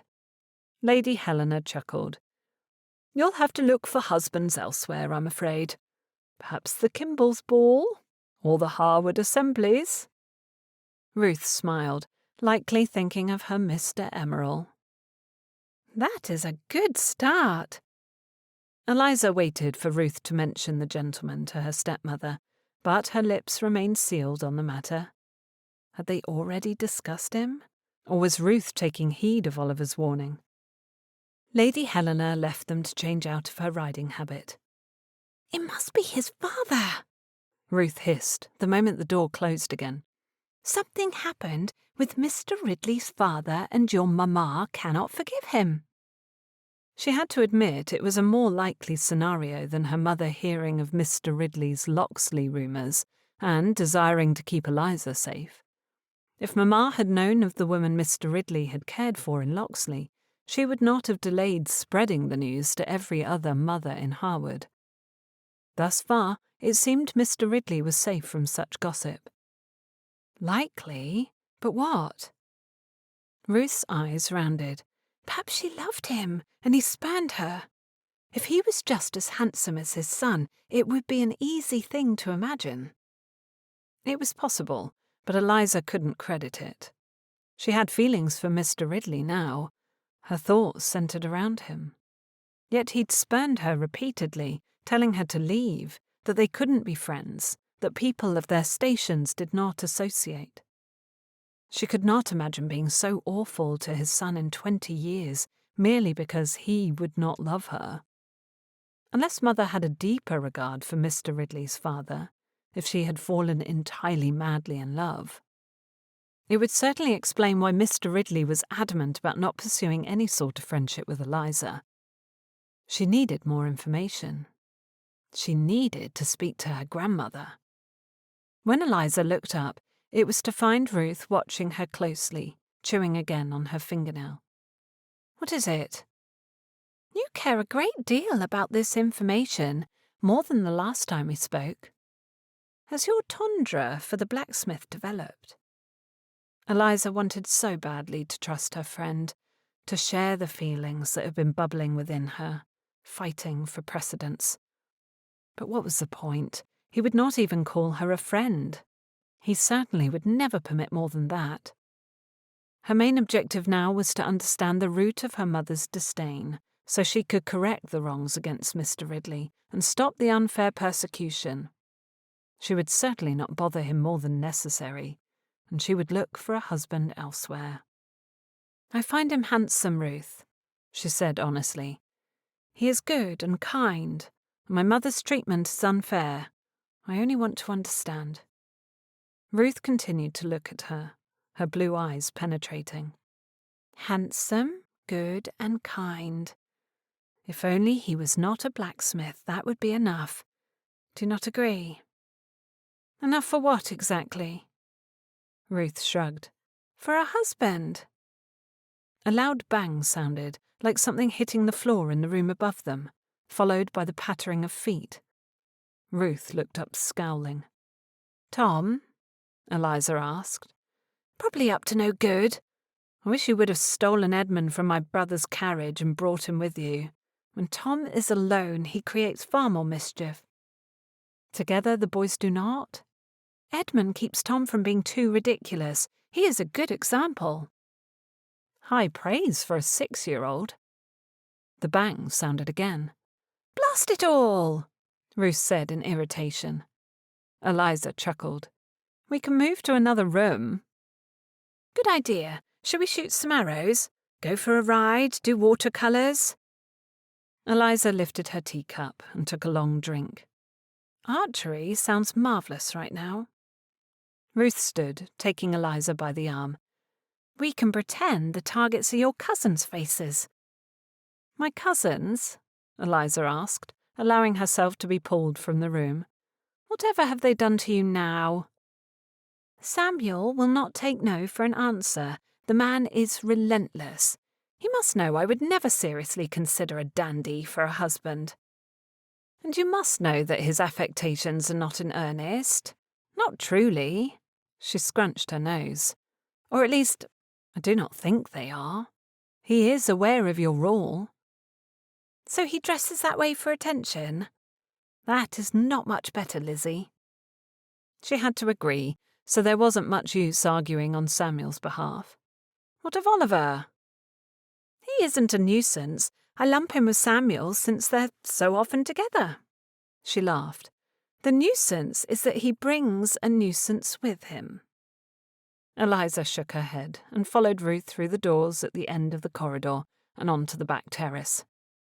The sun shone down from high above, only a few cotton clouds dotting the sky around it. The day was glorious. She considered what Mr. Ridley was doing at that moment, sweating beside the heat of his forge. If she was with him, she could bring him a cool cup of water. If she was with him, she would not have been able to bide her time with Ruth in archery and idle tea. At the moment, though, she wondered how much that mattered to her. Chapter 23. Jacob tidied the small kitchen in his cottage, wiping away crumbs and dust, and plopping a few wild flowers into a vase. He took the broom from the corner and swept the crumbs away, hoping the house looked clean enough for Mrs. Thorne's exacting standards, so she would not scold him. He spent most of his time in the forge, and by the end of the day was often too tired to cook or clean, but he managed well enough. Not well enough for a woman, perhaps, but well enough for him. He was still uncertain about the wisdom of taking on an apprentice, when he was not equipped to handle small children, but he could use the help. Mrs. Thorne had written to inform him that she had just the boy, if he was interested in meeting him. He had agreed to the introduction, but he couldn't yet promise more than that. It was a great deal of responsibility to take on a child, even if the lad was willing to work. A knock came at the door, and Jacob glanced at the small clock on the mantel. They were 5 minutes early. He hurried to sweep the pile of dirt into the corner of the hearth and leaned his broom against the wall. Wiping his hands down his legs, he crossed the room, then opened the door. "Jacob," Mrs. Thorne said kindly, her smile warming him from the inside. He stepped aside. "Please, come in." Mrs. Thorne entered the small cottage, followed closely by a young boy. He could not be more than 7, surely. He had hair so dark it looked black, his face mottled red, likely from being scrubbed clean, and his clothes were worn and too snug. "Mr. Ridley," Mrs. Thorne said, her voice growing more official. "This is Peter White." "Good morning, Peter." Jacob tried to make his gruff voice sound soft, but he wasn't sure he accomplished his goal. The little boy buried his face in Mrs. Thorne's wide skirts, closing his eyes. "Peter," she scolded, "this is not polite behaviour." He straightened, scowling up at Jacob. It was somewhere in that scowl, in the lines on his smooth skin, that reminded Jacob of a restless, gloomy little boy who had been dropped at Mrs. Thorne's doorstep in much the same state almost 20 years ago. He saw himself in Peter, in the dirty, too small clothes and gleam in his eyes, likely half fear, half determination. Peter would do well once he felt safe, once he realized he was cared for. Once he realized he would never have to sacrifice his meal for a younger sibling or wonder how his family would eat that night. He would be well in time. Jacob would make certain of it. "Welcome to my home, Peter White. After we have some tea, would you like to see the different rooms? The forge?" Peter's eyes flashed with interest, so he did have an interest in blacksmithing. That, at least, would be helpful. His family lives in Felton Heath, Mrs. Thorne said, settling herself on the one good chair. Jacob carried 2 chairs in from where they were tucked up against the small table and set them near Mrs. Thorne. He sat in one and gestured to Peter to take the other. "What does your father do, Peter?" The boy looked up at Mrs. Thorne. She answered for him. "There isn't a father," she said quietly. "Not any more." His heart went out to the lad. "Your mother?" "She takes in washing," he said, his voice small and scratchy. Jacob nodded. He caught Mrs. Thorne's eyes, the glint of heartache lacing them. This little boy had been through too much, and taking him on would ease his mother's burdens. Another way, Jacob noticed mildly, that he connected with Peter. He returned to the kitchen for the tea, his thoughts shifting from whether it was a good idea to take Peter on, to where the boy would sleep and what sort of tasks he would first be assigned. Jacob carried the tea in, catching Mrs. Thorne's look of gratitude. He listened to her updates on the people of Locksley, who was courting whom, and the territory disputes that had been argued over for the last few years by a couple of farmers. She told him of Rebecca, how her pregnancy seemed to be progressing in a healthy way again, but it did nothing to Jacob's heart to hear the report. When she rose to leave, she looked down at Peter. "You will mind, Mr. Ridley, and you will be safe here." "Yes, ma'am," he muttered. She smiled and chucked him lightly under the chin. "I'll return in a week or 2 and see how you are getting on." "Thank you, Mrs. Thorne."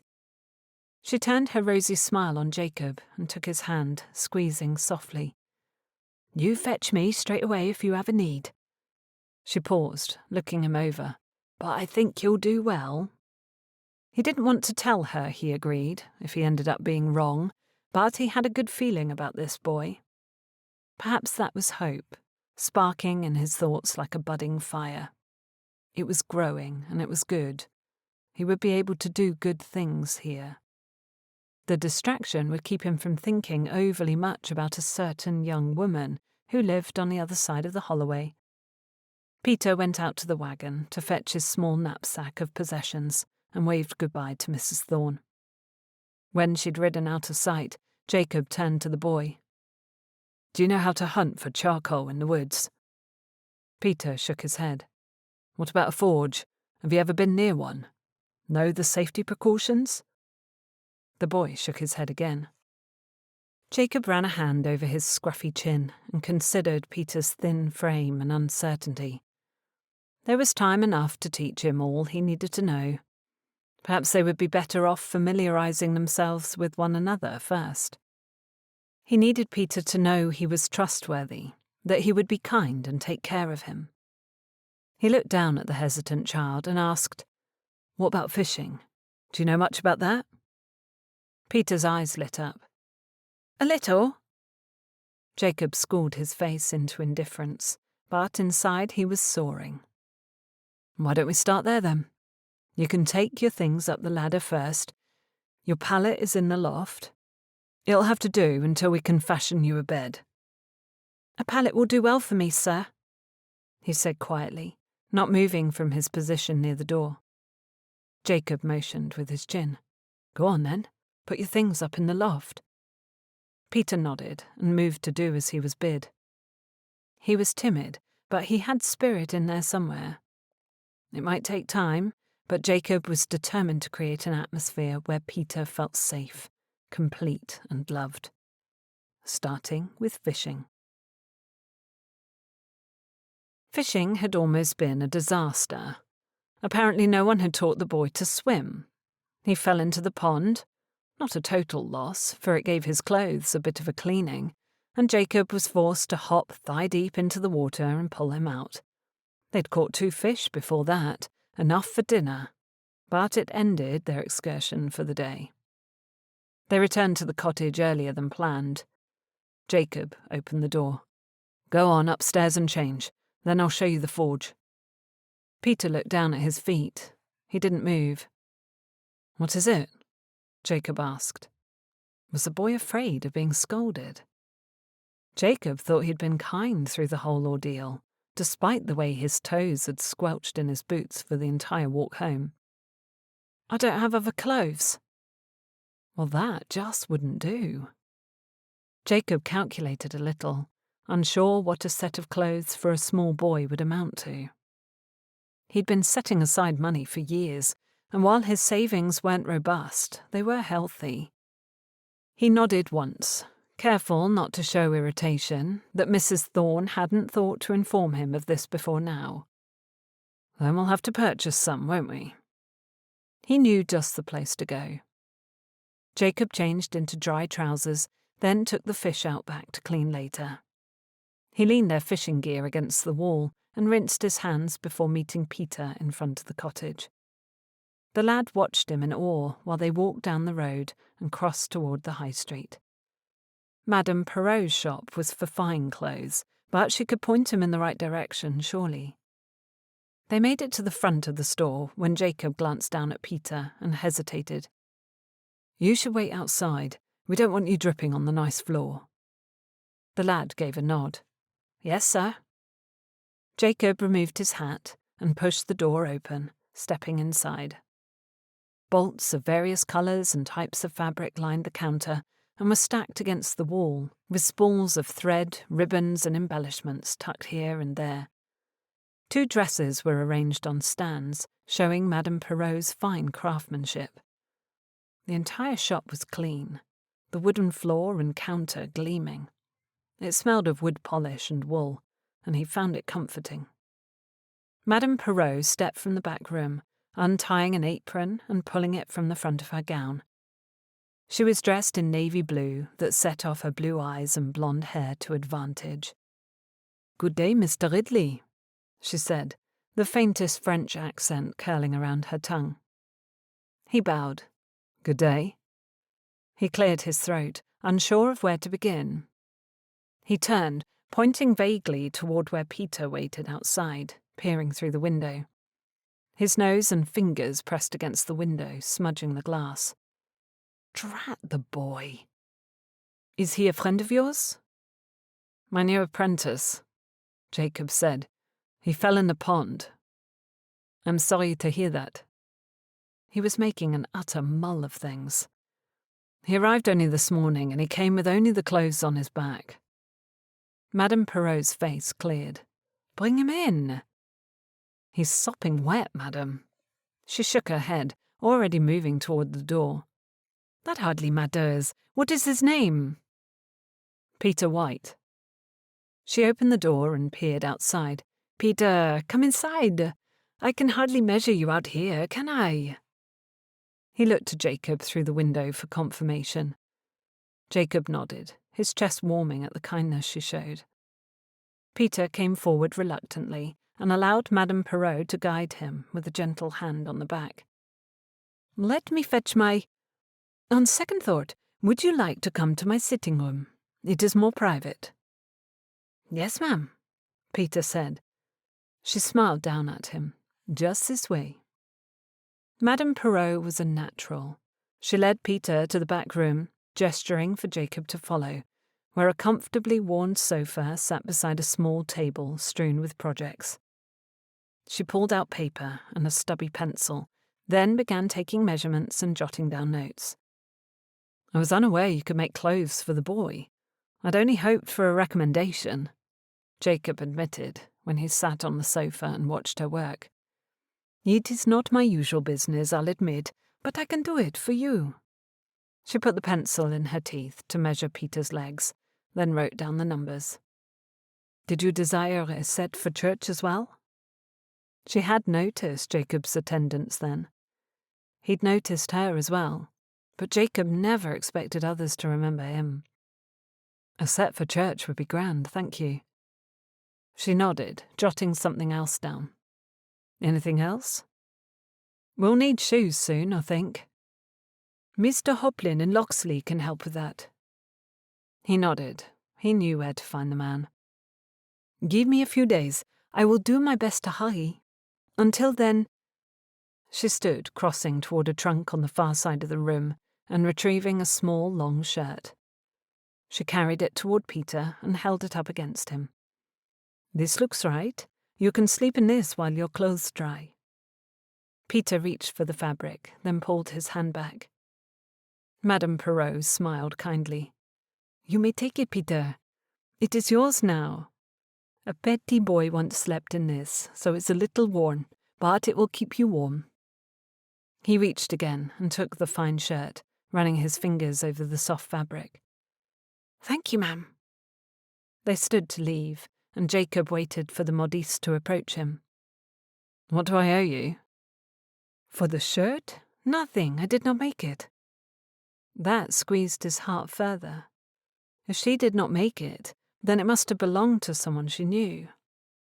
Judging from the gentle way she'd handled it, he imagined it once belonged to someone she loved.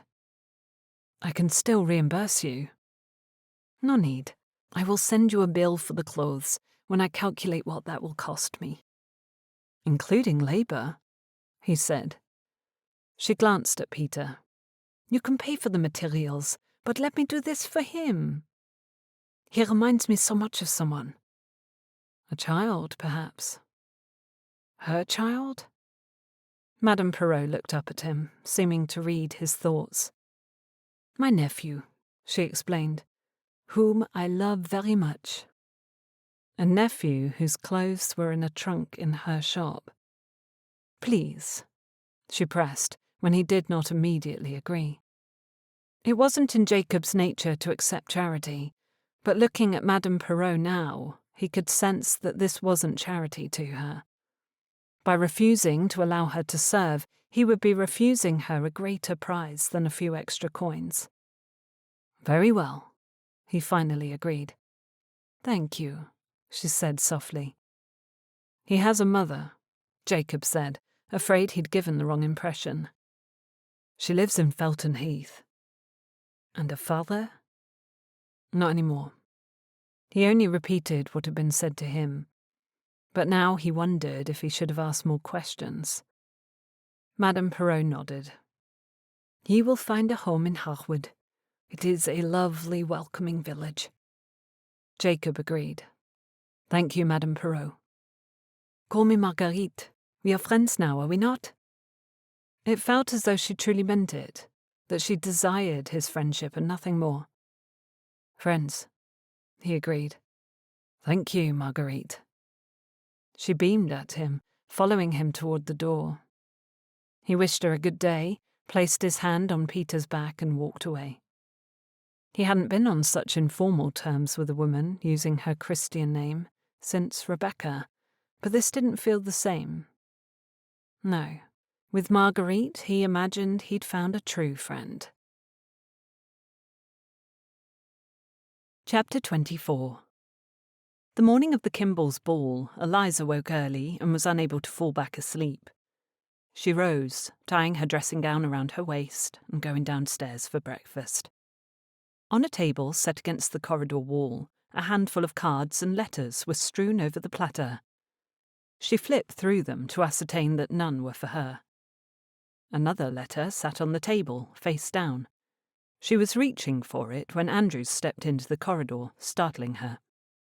"Good morning, Andrews," she said, reaching again for the letter. "They are all for your mother," he said, leaning past her for the folded letter and sliding it beneath the others on the silver platter. "That one must have dropped." He took the salver and held it, stepping away to put more distance between them. "Would you like breakfast?" Well, that was strange.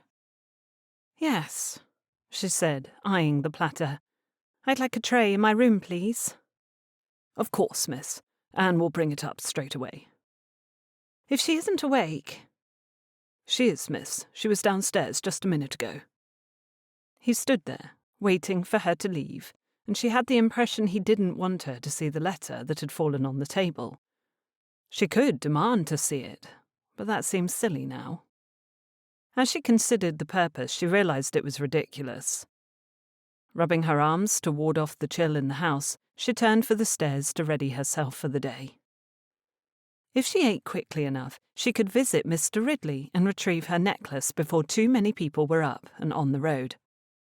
With that goal in mind, Eliza pulled out her riding habit and brushed through her hair while she waited for Anne to bring breakfast. "Good morning," Anne said, edging into the room with a tray of toast, tea, ham and an egg. She glanced at the bed where the deep green habit was laid out. "You wish to ride?" "Yes, soon." She put the brush down and stood to allow Anne to help her into her habit. Within a quarter of an hour she was nearly ready and seated at her dressing table, nibbling toast, while Anne finished putting her hair up and fastened her hat in place. "Do you have an idea for your hair for the ball tonight? Something to show off the pearls?" Anne looked at her in the mirror. "Mr. Ridley will have them ready in time?" "I hope so."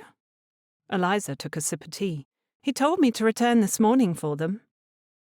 Anne pinched her lips, dragging them to the side of her mouth. "Curling tongs, then. If your mamma will allow you to use her pearl pins, I can place them around curled hair and they will draw the eye to your pearls. It will tie together nicely, I think." "It sounds lovely, Anne." The maid stepped back, evaluating Eliza's hair, then gave a nod of approval. "I'll be off, then. I shall ask my mother later about the pearl pins." "If she refuses, we can use flowers," Anne said. "I'll be sure to pick a few on my way home, in case Mamma intends to use the pearls this evening for herself." Eliza took a last bite of her toast, finished her tea and set off for the stables. Harry saddled her horse while she waited. She took the reins and thanked him, anxious to be on her way. He moved to saddle another for himself. "I do not need a groom, Harry." He paused, looking back at her with wide, freckle-rimmed eyes. "Mrs. Rose informed us that we are not to allow you to ride alone, miss. It isn't safe." Safe for her reputation? It was certainly safe for her health and well-being.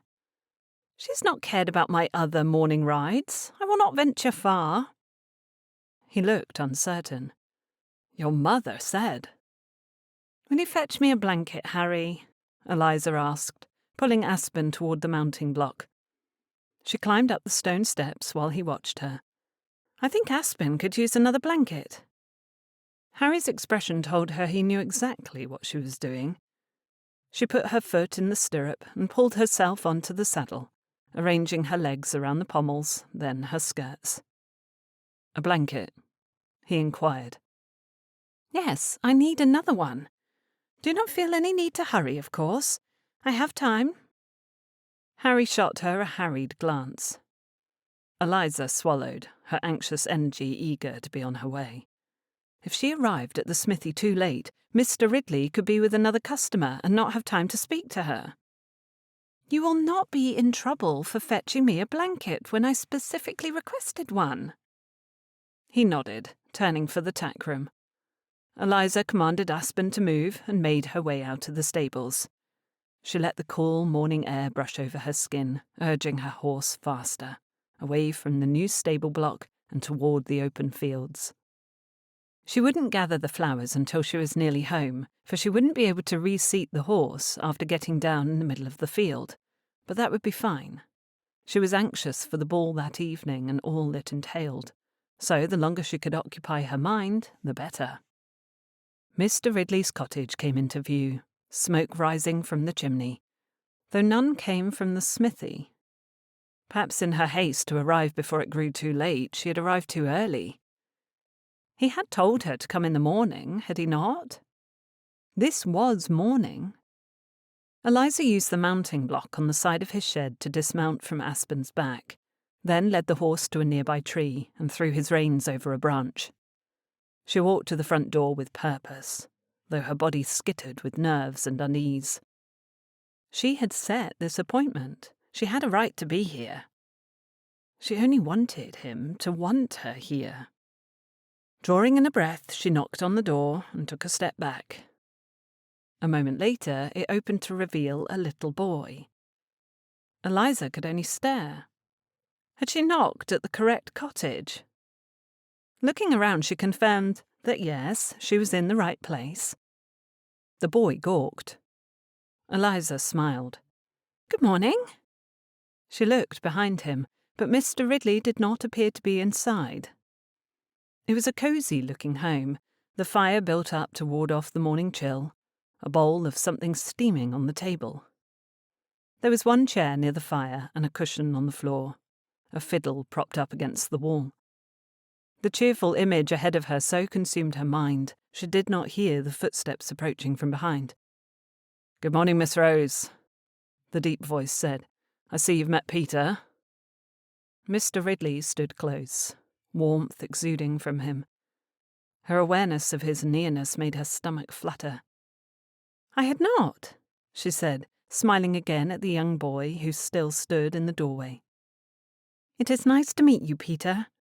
She gave him a dip of her head and a soft curtsy. "This is when you bow," Mr. Ridley gently reminded the boy. Peter gave a hurried, gangly bow, then stepped back. "Very well done, Peter," Eliza said, smiling with encouragement. He had years before it would be necessary to perform a proper bow. His little face flamed red, and he looked at the floor, but there was a small smile on his lips. "You may return to your breakfast," Mr. Ridley told him, stepping around Eliza to carry a bundle of wood inside. She imagined he would be using it slowly throughout the week for light, for the heat of the day didn't require fires for warmth. "Have you come for the necklace?" he asked, likely for Peter's benefit, so the boy would understand why a lady visited the cottage. He leaned down to stack the wood beside the hearth. "Yes," she said. "Is it ready?" Mr. Ridley nodded. "In the smithy." He looked up at her, then rose to his full height, walking toward her until he towered, tall and formidable. "You've come earlier than I expected." "I woke early." When he did not speak, she continued, "You told me to come Thursday morning." "It is morning." She put out a hand in a small gesture, trying to swallow her sudden bout of nerves. "Therefore, I am at your door."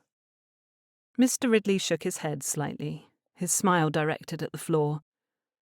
The fact that she could bring a smile to his lips warmed her body from the inside and slowly spread outward.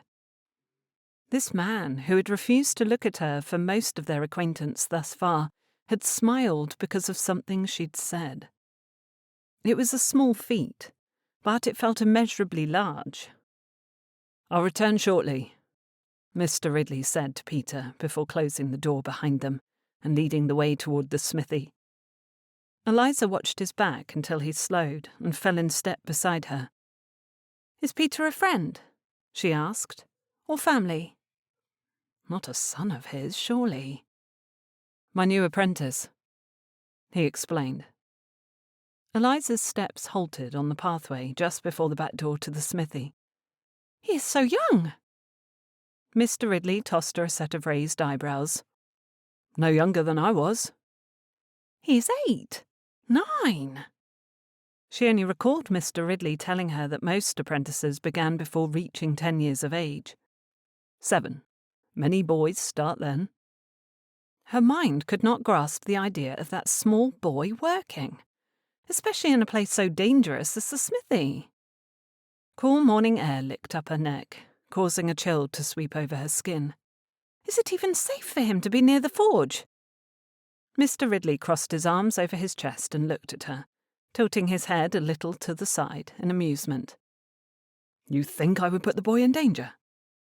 "Of course not, but he is so—" "Young. Yes, you mentioned it. Do not fear, Eliza. His chores will not place him near the fire for a while yet. At least a few months." "Months? That hardly seems sufficient time for him to grow." "He is capable now, but I will still give him a few months before I require that he manage the bellows for me." "Only the bellows?" He looked at her with a small shake of his head. "No boy of 7 will handle the iron. His primary responsibility will be gathering charcoal." Her shoulders relaxed, lowering from where they'd risen near her ears. "Where does he come from?" "Felton Heath." Mr. Ridley lost the teasing glimmer in his eye. His father is gone and his mother is trying to keep his siblings warm and fed. Peter has taken on a good deal of responsibility for one so young. For now, my aim is for Peter to grow comfortable here." He looked back at the cottage, nestled in the trees behind her. "To think of Harewood as his home." To think of the cottage as his home? She asked gently. Mr. Ridley was far more tender than she knew. Truthfully, the revelation did not come as a surprise. He'd been thoughtful, caring and humble since the moment they met, slowing and moving his wagon to the side so she could pass, helping Anne, giving deference to her mother in the face of outright prejudice, repeatedly treating Eliza with respect. He proved the depth of his good character. Now this, taking in a young boy who had lost his father, giving him a home, a purpose, an occupation. Mr. Ridley was only further illustrating his goodness. "That is my hope," he said, returning his gaze to her. His eyes were the grey of the steel he moulded in his smithy, the force and power behind them as strong as he was. Eliza couldn't breathe, her heart and brain battling for precedence. He was so good, so wholesome. "You will make a decent guardian for him." Mr. Ridley held her eyes, as if trying to read them, to decipher what the words she meant to say, but couldn't give voice to. She stepped closer, breathing in the clean, smoky scent of him. "I'm in earnest. You are kind, thoughtful, generous. You will teach him to have the same attributes, and he will become a good man under your tutelage. I believe this." "How can you speak so, Eliza? You do not know me." "I know enough. You are twice the man of any gentleman of my acquaintance, and I have long thought so." "Long?" "Well, since Lady Faversham's garden party. But that feels like ages ago. Was it really only a month ago? She felt like she'd known him much longer than that." He shook his head, leaning away. "You cannot know. You are only guessing at my character." "I believe I am due more credit than that, sir. If I do not know you better, it is not for lack of effort on my part." He turned toward the door to let them into the shed at the back of the smithy, but she reached for his arm, causing him to grow still. He looked back at her hand, then at her. She did not remove her hold. "Why does my mother treat you so wretchedly?" she asked, her voice quiet. "She cannot know about your past in Locksley. If she did, she would have made certain everyone else in Harewood was aware. It must be something else." He ran a hand over his face before shaking his head. "You would know better than I." She waited for him to say more, but he didn't. He truly was ignorant to the cause of the slights. "Did you know your father was once the under-gardener at Boone Park?" His arm tensed beneath her fingers. "I remember him planting and tending to the kitchen garden at our cottage, but nothing more." Of course he couldn't know. How was he to be expected to recall the history of a family who had abandoned him for another country when he was a small boy? Who would have taught him his family's past? His family became that of the blacksmith who had taken him in, who'd raised him. "Do you still speak to your father?" she asked. "My mother writes occasionally." She nodded.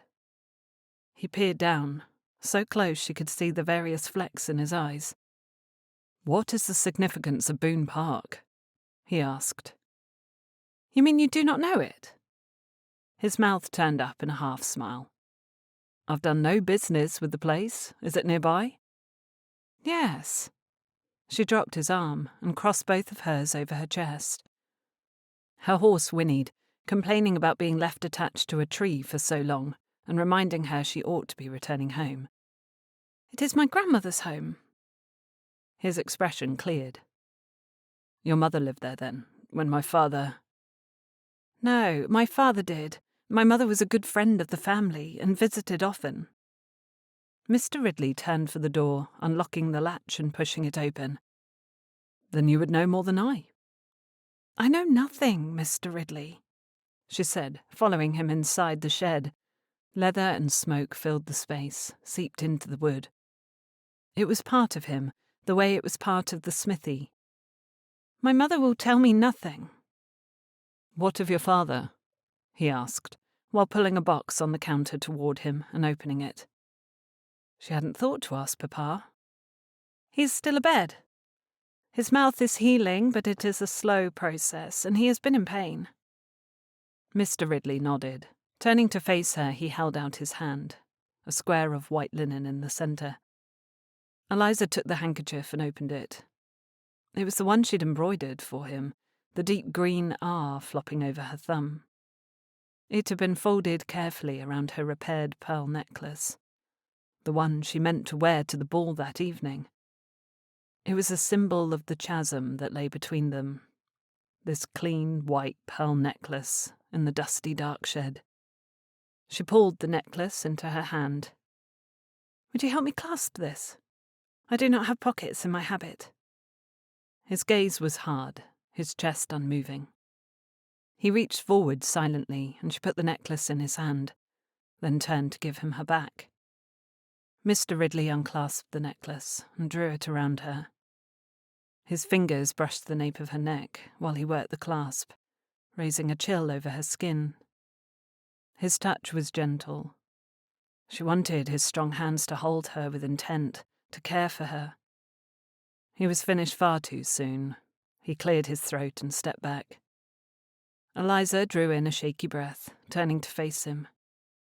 She reached forward to return the handkerchief. This belongs to you. You should take it, he said, his voice husky.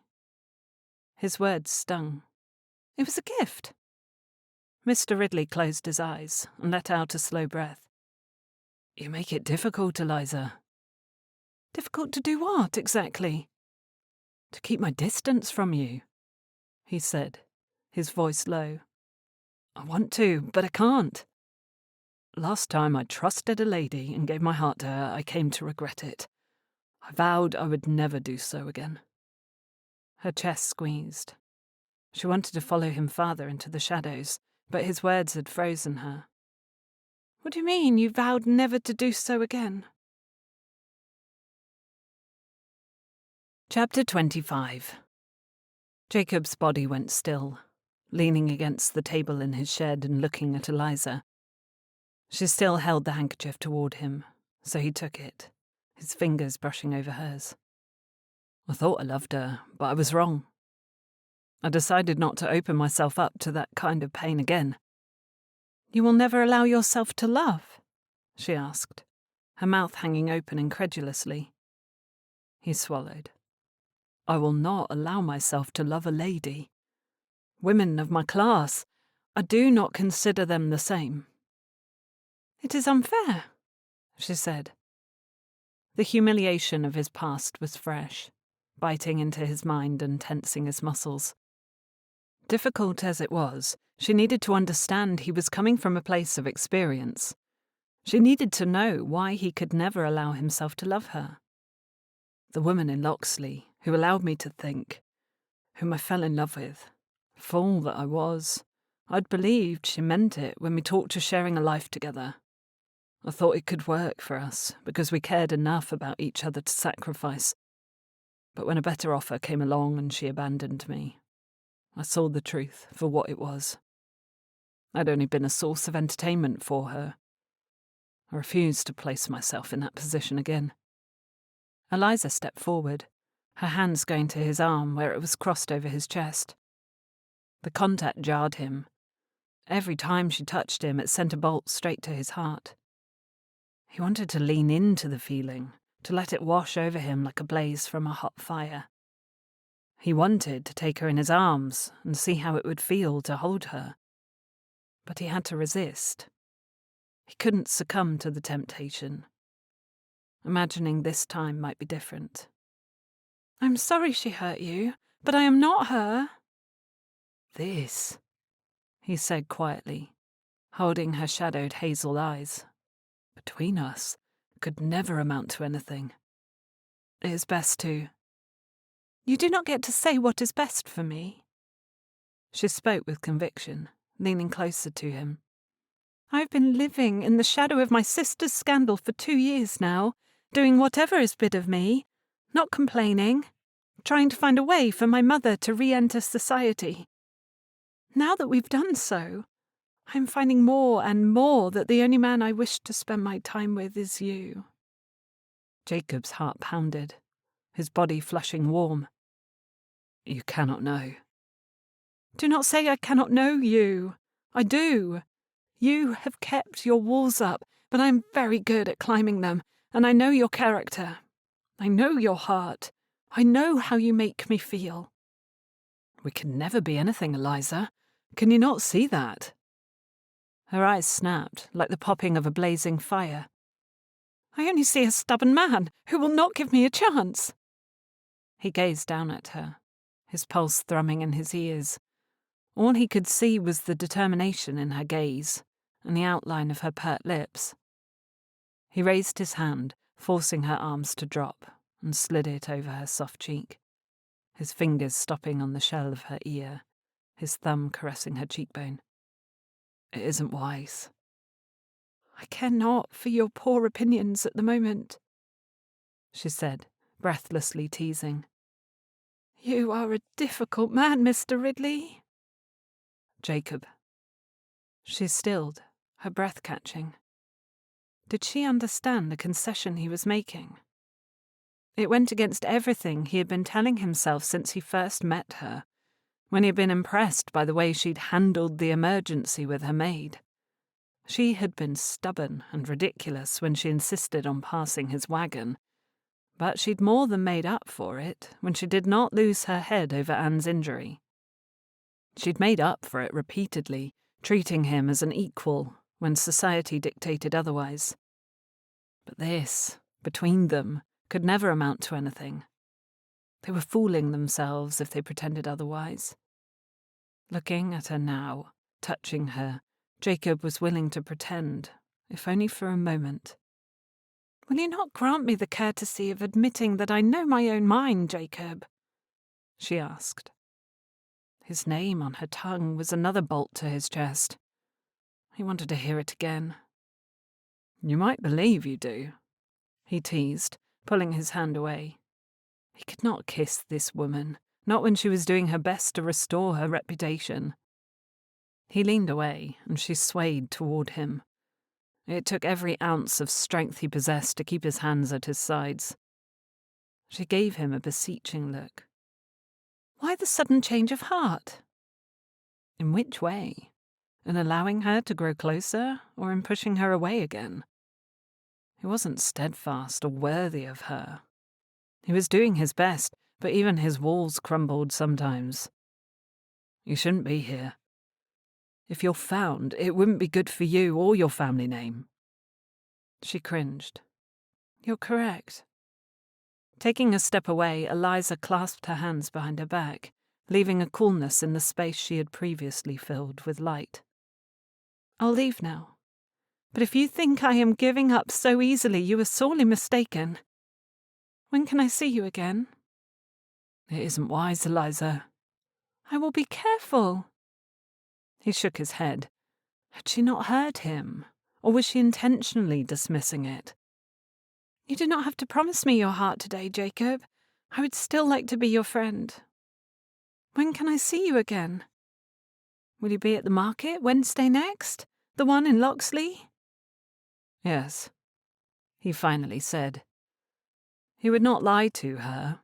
The market was a necessary thing for him to purchase the meat and things he needed. She smiled. "Perhaps I will see you there." "Perhaps you should not go unaccompanied." "I would never." She had the gall to look affronted. Then, remembering herself, her cheeks pinked. "This is different, Jacob. I have hardly left my own property." He chuckled, his body humming every time she said his name. It seemed to beat to a drum that punctuated the words, "This is right. She is good. Eliza is different." Hope was a terrifying thing, and he needed to protect himself. "Good day, Eliza." She stepped forward in a swell of motion, took his hand and squeezed his fingers. "Good day, Jacob." He watched her leave, hurrying to her horse's side and using the mounting block to obtain the saddle before she was off in a flurry.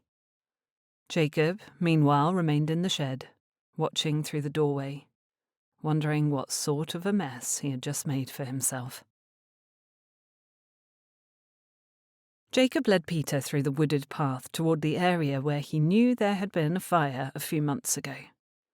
The rain had come through a few times since, but by now the burned wood ought to be fully dried and ready to harvest. "When we cannot find charcoal naturally, we will make it ourselves," he explained, while Peter did his best to keep up with Jacob's long strides. "How do we do that?" "Burn the wood, cover it with mud and wait. It is tedious, but we need the charcoal to keep the forge hot enough to work. It will be on your mind for the rest of your life, trust me." "Charcoal?" "Fire. When you hear of it, you'll want to gather the charcoal yourself. It saves a great deal of time and work later if you stay mindful of it." He glanced over his shoulder, noting Peter's scowl, and decided to pull back. If he pumped the boy with information in his first week, he wouldn't retain anything. One thing at a time. They reached the stream and crossed over on a man-made path of large stones, worn with age and repeated passing. Jacob reached for Peter's hand to help him across, but the boy refused the help and wobbled over the stones on his own. The trees weren't much farther ahead. They'd already left their property, but Jacob had spoken to the farmer whose land they trespassed, and he'd given permission for them to take the charcoal. It was generous, and he had already decided to give Mr. Holmes a reduced rate next time he needed work done. When they found the burned trees, Jacob showed Peter how to cut away the charcoal and fill their buckets.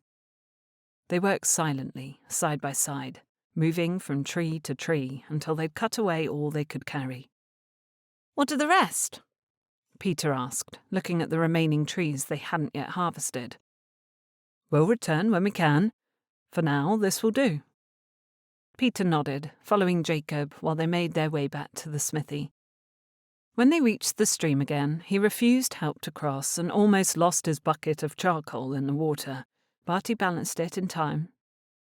When they passed the cottage and made their way to the shed behind the smithy, where they would store the charcoal, Jacob looked at Peter to find him scowling. "You didn't lose anything to the water, Peter. Do not trouble yourself." "I'm not. It isn't that." He dropped his bucket on the earth. "What if someone else comes first and takes it all? We should have taken more." He was worried about the charcoal. Jacob tried to gentle his voice. "Then they take it all. We cannot live in fear of another's greed, Peter. That would make us greedy in turn." He scowled. "We need it." We need it. That word did more to lift Jacob's mood than anything else could. The boy had chosen to include himself as part of Jacob's household and family after only being with him a few days. It was a bigger boon than he'd expected so soon. He put down his buckets and crouched until he'd reached Peter's level, his aim to remove the scowl lines from the boy's brow. "We can only take what we can carry. If we worry about the charcoal being gone when we return, we will spend our lives living in fear. I choose not to live in fear, but with the hope that we will be provided for. We will find a way to provide for ourselves when the need arises. What do you choose?" Peter looked at the ground, his eyes hard. "It is unfair for others to take what we need." "Perhaps they will. And perhaps they won't. We choose to be in charge of our own feelings, Peter. We can choose to do our best and save the worries for when there is a need." He looked up. "You mean I should not feel angry until someone has wronged us?" "I do. I also want you to try and push away the worry and the concern. It will all work out. It always does." Peter's eyes hardened again. He turned and ran around the backside of the cottage and into the woods, disappearing. Jacob was tempted to call for the boy, but last time that hadn't helped. Peter needed time to understand, and Jacob would give it to him. "That was well done," a woman said, stealing Jacob's attention He rose from his crouched position to find Marguerite Perrault standing in the shade of the smithy, watching him. His cheeks warmed. "I didn't realize you were there." "I haven't been for long," she said, approaching. "I did not want to interrupt. You speak to him so kindly and with such respect." Jacob could feel his neck flush. He didn't know the first thing about speaking to young boys, and he wasn't sure he liked having an audience, even if it was a supportive one. "I brought his clothes," she said. "They'll have to do for now until I can finish the Sunday set. Surely Mr. Chatham will not mind his sitting on a pew in these, though." "Mr. Chatham would allow him to roll in mud and still grace the pew," Jacob said, so long as he was seated and polite during the service. Madame Perrault grinned. "We have found a wonderful town, have we not? We are fortunate travellers, I think." Jacob took the parcels from her hands. "Would you care for some tea?" She looked at the cottage behind him, then at Jacob again. "I would, but I ought to return to my shop." She smiled kindly. "I thank you, though." He shook off the gratitude. "Have you brought an account of the charges?" "You needn't concern yourself with it," she said carefully, measuring her words. Jacob straightened. "I can afford it, Marguerite." "Yes, but there's no need. A kind benefactor asked if they could be of assistance, and already paid more than enough for everything I intend to make for Peter." "Charity?" he grumbled. "No," she said firmly. "Allowing someone else to step forward and give to Peter is not accepting charity. It is allowing that person the opportunity to serve. Accept it with humility, Mr. Ridley. It is done with love." "From Mr. Chatham?" "I've promised not to reveal the identity of the person." But the way she waited a beat before answering told him all he needed to know. The vicar was a kind man indeed. "Marguerite." She smiled. "Isn't it a lovely thing when so many people want to serve? Accept it, mon ami." He looked at her with utter confusion. He'd been taught to read, but nothing more than good old English. She must have sensed his bewilderment. "It means my friend." Friend. He liked that. He liked her quite a lot, but it was with sorrow in his chest that he was struck with the reminder that he did not look at her romantically, that his heart did not pulse wildly or call out to her as it did with Eliza. If it had, this would all be far easier. Only one woman took the space in his heart and filled it with warm affection. As loath as he was to admit it, Jacob was falling in love. And it was with the wrong woman. Chapter 26. "Your father will likely join us next week at the Harewood assemblies," Mamma said, adjusting her gloves in the moonlight that slanted into the carriage. "He was feeling better this evening." Eliza pressed the pearl pins in her hair to ensure they were not loose, then smoothed her gloves up her arms. They were en route to her first ball, and her stomach twisted with nerves. "I'm glad to hear it. I wish he could be with us tonight, but at least we can attend with our heads held high." She gave a long, quiet sigh. "You do not know what a relief this is for my poor nerves." Eliza had something of an idea from watching her mother suffer the last 2 years in exile. Harewood assemblies were infrequent, but Eliza hadn't attended them before because the cuts and being frankly ignored by their old friends had been too painful for Mamma to bear. Now her friends were speaking to her again, so things would be different. Mamma put her hands in her lap. "Avoid dancing with your cousins tonight if you can help it." "Yes, Mamma." "It will make you seem undesirable, I think." To be seen with either of her cousins. "Oliver and Samuel are both quite popular." "They are your cousins. If our intent was for you to be betrothed to either of them, it would already be widely known." The amount of planning and scheming Mamma did for these events felt entirely unnecessary. Eliza fought a squirm and instead toyed with the pearl necklace around her throat, thinking of the man who had repaired it for her. If Jacob did not send a bill shortly, she would need to ask McKinley to inquire on her behalf. Perhaps she would ask McKinley to make the payment anyway, because he needed to pay Jacob for the tooth extraction as well. Eliza made a note in her mind to remind her father's bailiff of it. Otherwise, she feared he would not be paid. She gazed at her mother, curiosity about her outright discrimination filling her again. Mamma, did you know Mr. Ridley's father used to work as a gardener for grandmother at Boone Park? Her mother choked, coughing with sudden ferocity. Goodness, child! Why is that of any consequence? I hoped you would tell me. Mamma focused her efforts on her coughing, prolonging the attack far longer than necessary, likely so she would not be called upon to continue their conversation. Eliza wasn't willing to drop the subject quite so easily. Do you remember Mr. Ridley's father? I need a drink, Mamma rasped, her hand going to her throat. The coughing was too much. Do not force me to speak until I've had a drink, Lizzie. Eliza settled back against the squabs, frowning. As she had suspected, she would find no help in that quarter. She needed a new plan. Their carriage pulled in front of the Kimballs' house and had to wait for the carriages ahead to drop their occupants and move on. By the time the Rose carriage reached the doorway, they had been waiting in silence for a good deal of time, watching the golden windows of the house lit with candlelight, the shadows drawing across them illustrating how full the small ballroom already was. Remember, Mamma said, no longer having trouble finding her voice, evidently, you are innocent and pure like a white rose. A white rose, Eliza repeated. She wondered where her mother had developed these mad notions. It was absurd.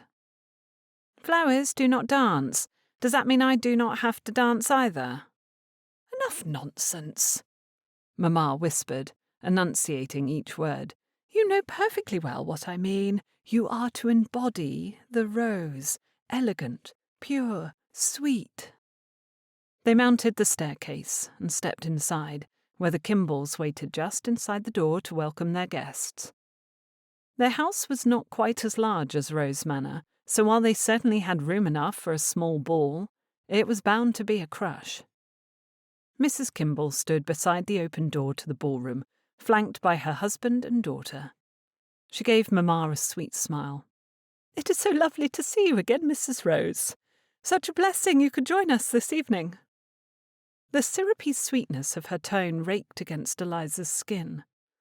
Mamma, however, replied in kind, overly grateful to have been invited, then asked about the plans for Miss Kimball's upcoming season.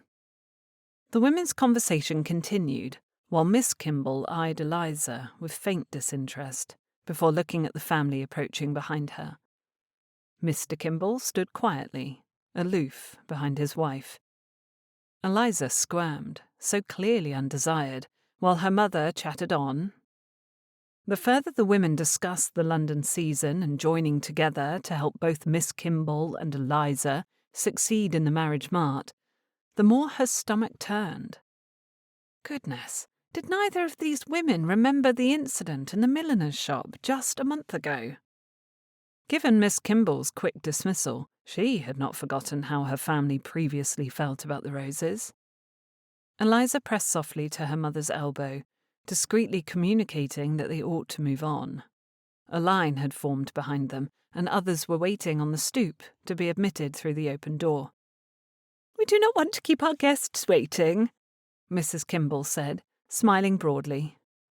The woman was a snake. It was the only explanation for such a serpentine expression. Mamma curtsied before allowing Eliza to pull her toward the ballroom.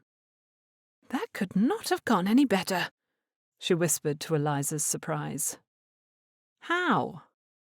Did you see the families waiting behind us? Each of them heard our London plans. You are closer to finding yourself a good husband than ever before. Mamma's eyes sparkled.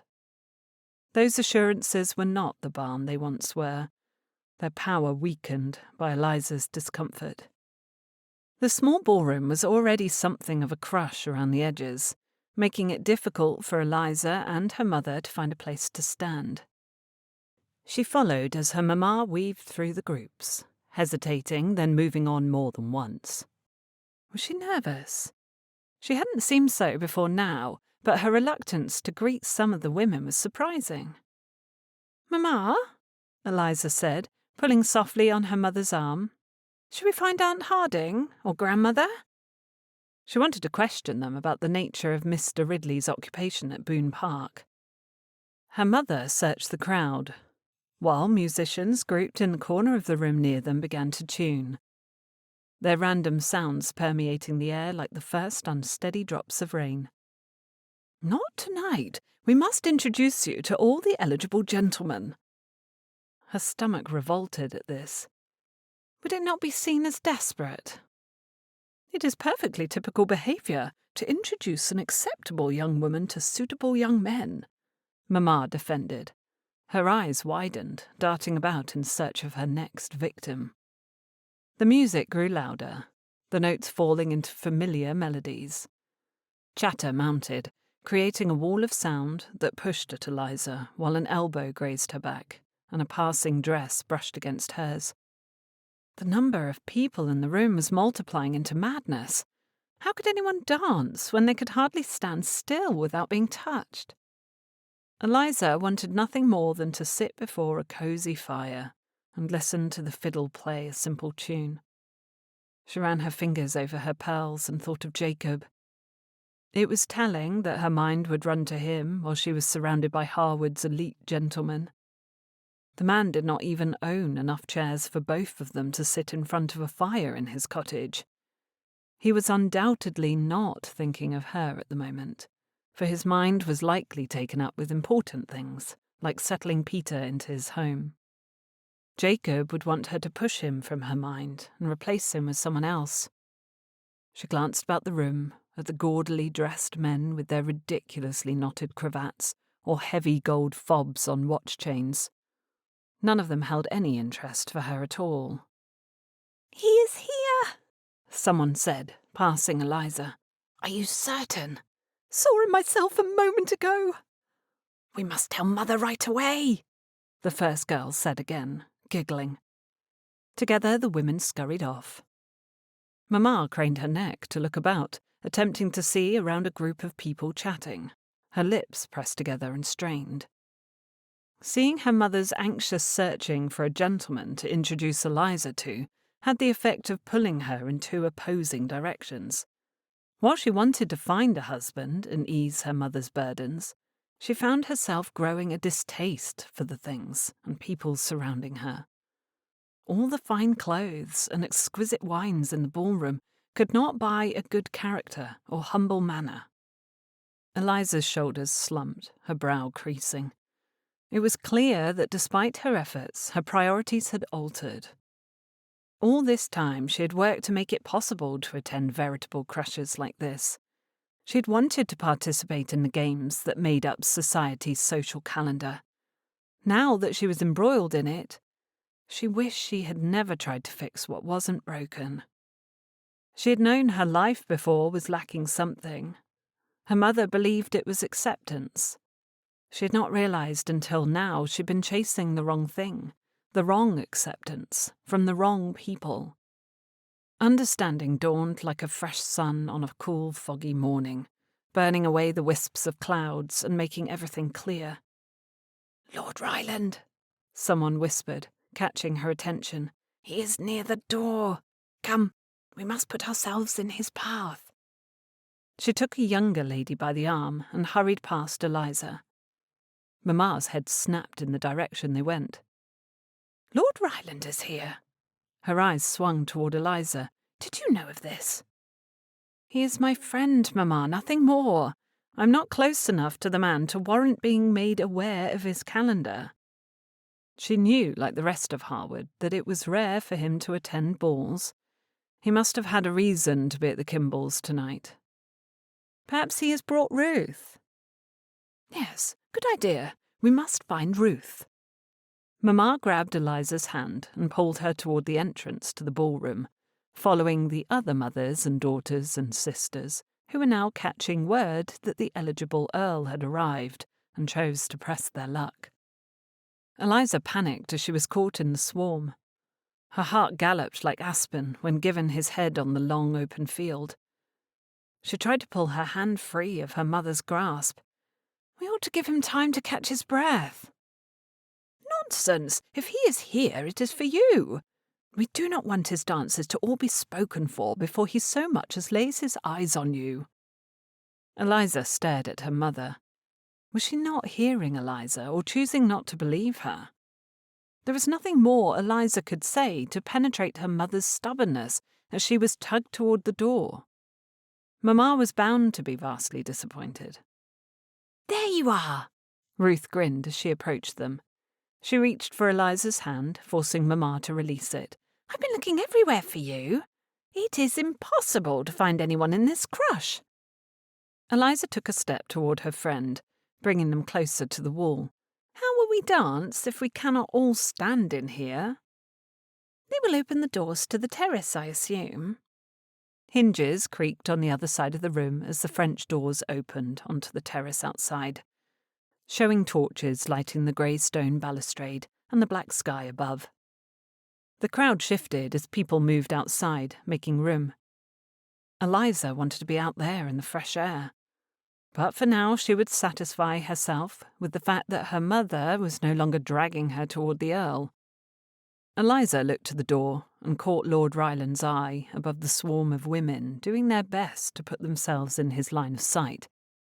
He gave her a subtle nod before turning to speak to the person beside him again. What did that mean?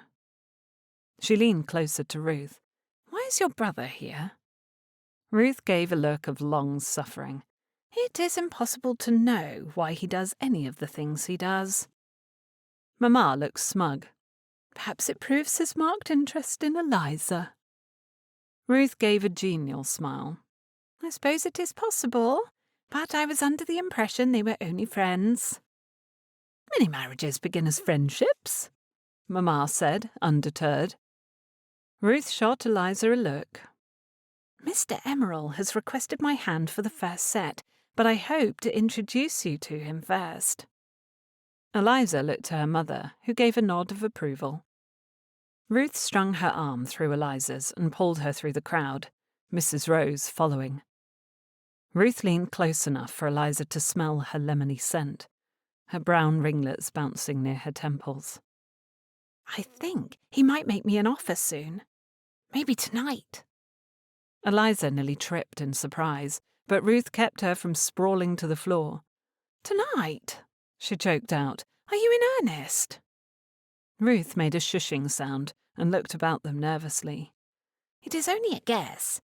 He might have hinted at marriage, if you really must know. Keep quiet. I fear what will happen if we are overheard, and tonight is not the night." Eliza chuckled. "You are the one who desired to tell me in a crush of people." Ruth scrunched her nose. "Indeed." She continued toward the far side of the room and the open French doors, until they found Mr. Emerald standing near a marble column. Mamma stood flush at Eliza's side while Ruth made the introductions. Mr. Emerald bowed, his head stiff, to avoid poking himself in the cheek with a shirt point while he bent. "Good evening, my dearest sister," Lord Ryland said, coming up behind Ruth before Mr. Emerald could speak a word. "How fortunate I am to have found you in this sea of people." "Lord Ryland," Mamma gushed, her cheeks mottling with a blush. "How good of you to come this evening." There was a short silence while this was digested by all parties in their small circle. It was not Mamma's place to welcome him, as she was not the hostess, and neither had he been addressing her. Her efforts to attract his attention were obvious, causing heat to seep up Eliza's neck. She wished her collar was high enough to cover it. She suddenly envied the men their shirt points. "Good evening, Mrs. Rose. Miss Rose." Lord Ryland bowed, then turned to the others. Mr. Emerald, I hope you're not here for cards. I was told there would be no playing this evening. Mr. Emerald coughed. I gave them up. Oh? Pity. Lord Ryland turned to face Eliza. May I have the first set, Miss Rose? Blast the man. Did he not see the gleam of greed in her mother's eye? She debated the merits of refusing on account of a sore foot or some other concocted excuse, but his brown eyes watched her patiently. He'd only ever been kind to her.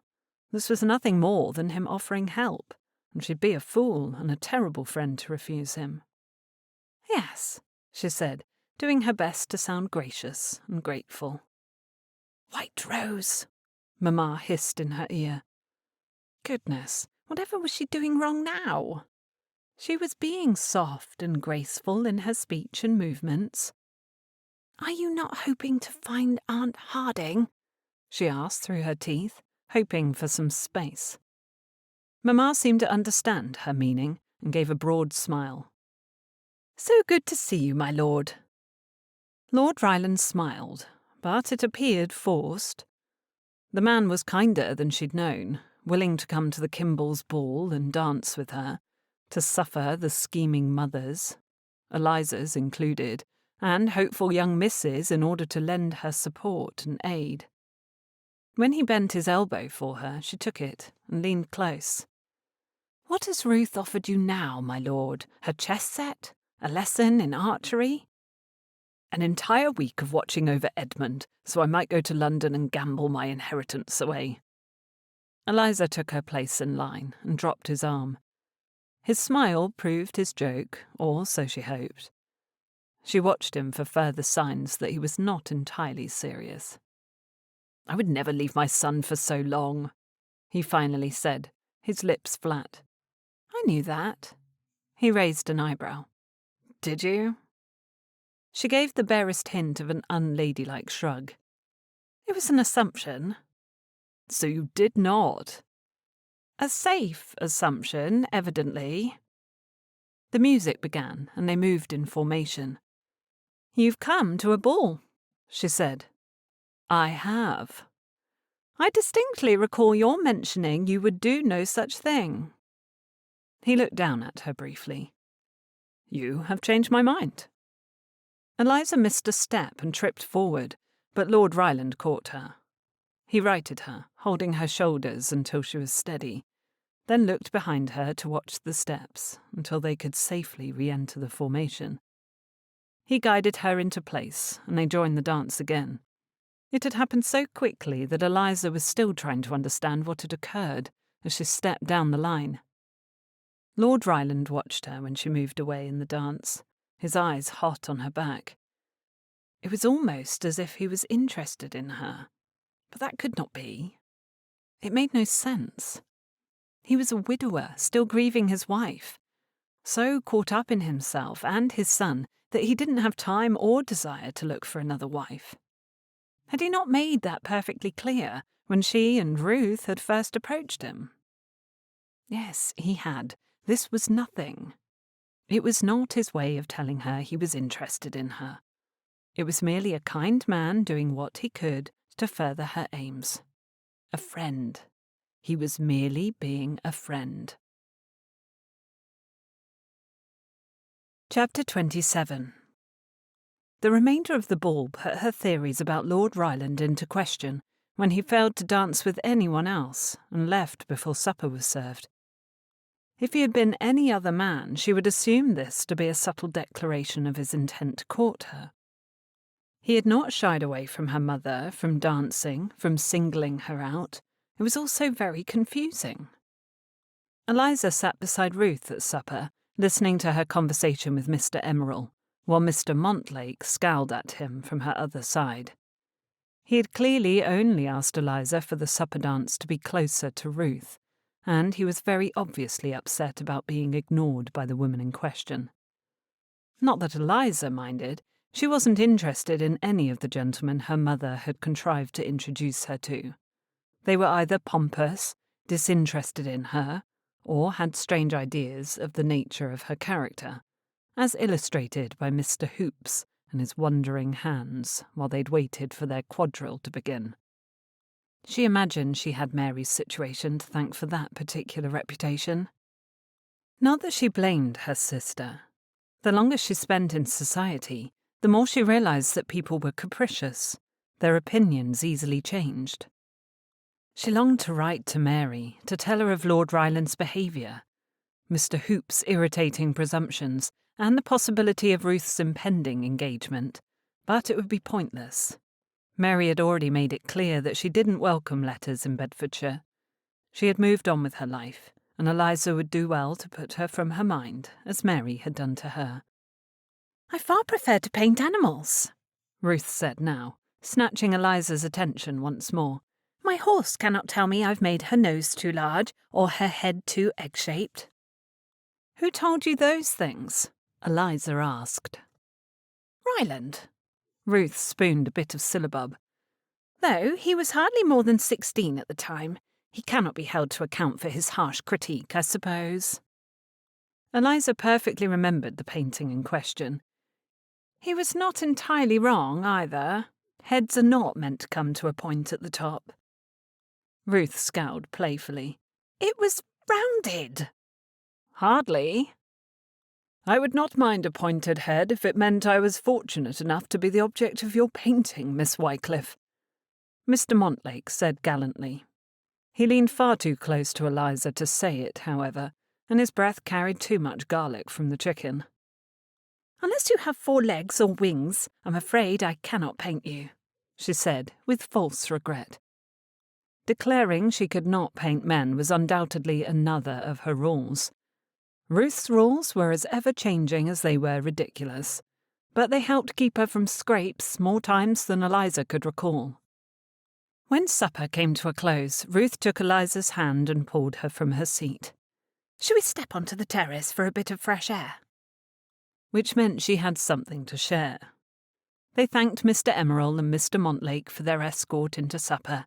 Then Eliza and Ruth left the dining room to return to the ballroom, where many people were already dancing again. They were weaving through a group when Eliza heard her name and her steps slowed. "It is only because of the Earl," another person said. Ruth glanced at Eliza, her lips pressed into a slight frown.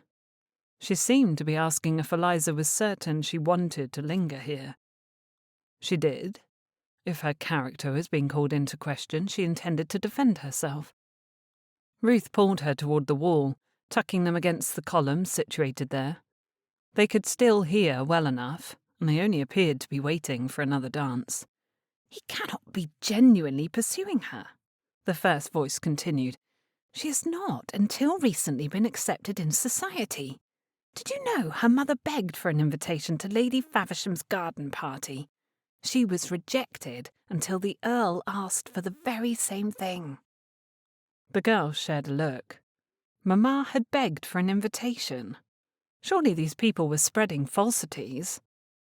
Only Mamma's behaviour this evening had done nothing to dampen that possibility. "If the girl is anything like Mary Rose, she'll put that family back in disgrace, and quickly." Eliza took a step toward them, but Ruth clutched her wrist, staying her. "Do not say anything you will later regret," she whispered. "They are gossiping about my sister." Ruth's blue eyes were conflicted. "You might only feed their gossip if you argue with them now." "I must allow them to speak ill of our characters." "What would you say to them?" "I do not—" Eliza frowned. "They are wrong to speak of us in this way." Ruth's eyebrows drew together while she chewed on her lip. "They do not understand the entirety of Mary's situation, but neither do you. It does not help to come to her defence if you are uncertain what you would say." Eliza took her hand from Ruth's grasp and continued toward the terrace. "I need air." Ruth followed her. "I have heard a great deal of gossip in ballrooms, Eliza. If you give them more reason to talk about your family, they will gladly take it and spread it further." "That sounds malicious." "It is," Ruth agreed. "Evil." "That too." "Revolting." Ruth held her eyes. "Many, Many words can describe it. Eliza moved to the edge of the terrace and leaned against it, sacrificing proper posture to the events of the evening. The reality of what she faced and how hard she'd worked to make it possible to be here, with these people, soaked into her like a rag over spilled wine. I do not think I enjoy society events. Ruth took her hand, pressing it between both of hers. You've only been to a few, though. It will be better when we are in London.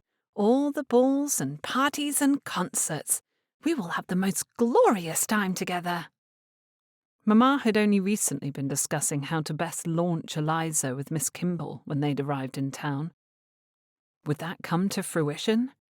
Would Eliza be forced to surround herself with the people who had cut her family and sent her sister into hiding? To beg them to accept her and hope to find a match in the midst of it all? She looked at her dearest friend. Will the people be very different in London? Ruth frowned, dropping Eliza's hand. No, I suppose there will only be more of them. Eliza closed her eyes. I think I've erred in judgment here. There was silence between them for a moment before Ruth spoke again. Is this about the blacksmith, Mr. Ridley? Eliza looked up. What do you mean? Ruth shrugged. She watched another couple leave the terrace to rejoin the people inside. You've been interested in his family. You are attracted to him by your own admission, and I noticed the way you looked at him. Have you fallen in love? Is your mother refusing to allow you to marry him? Marry him? Jacob would hardly call her a friend. She would be lying if she tried to tell Ruth she wasn't interested in a life with Jacob. She was. She constantly compared him to every man she met, and her regard for him only grew the further she came to know other gentlemen. But he was a blacksmith. When he compared their stations, telling her they shouldn't be seen together, he was not entirely wrong. Society would shun them, undoubtedly. To say nothing for the way her mother so fully disdained him. Jacob needed to be put from her mind at once. He is only a friend, she said. You love him. Ruth's voice was laced with interest and understanding, stating instead of asking. I cannot, Eliza replied. Because he is spoken for. Because he is a blacksmith, she said quietly. Because my mother would never approve. Because he does not approve. Of himself? Of me. Ruth laughed. He is so noble-minded, then. Eliza scoffed. Yes, far more noble of character than half the men in this room. Ruth looked at her with sorrow. I wish I could grant him an earldom.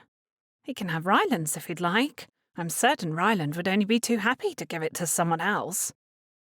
Eliza smiled, glad to have Ruth to lean upon. Any news of your own? Mr. Emerald could not remove his eyes from you at supper. Ruth's expression dimmed. Nothing yet. I might have spoken too soon. He has not asked my father yet, you see. Eliza squeezed her hand. Perhaps it is not too far off, though. She hoped Ruth knew Mr. Emerald's character, that she was confident in his goodness, and that the rumours Oliver had heard of his fortune-seeking habits were false. I hope we both find ourselves happily engaged before the year is out, Ruth proclaimed. Eliza looked past her friend to the ballroom, where she saw her grandmother leaning on Oliver's arm as he guided her toward the chairs set against the wall. That may be impossible, but perhaps I can at least discover why my mother loathes Jacob so fully. Jacob? Eliza's cheeks flushed.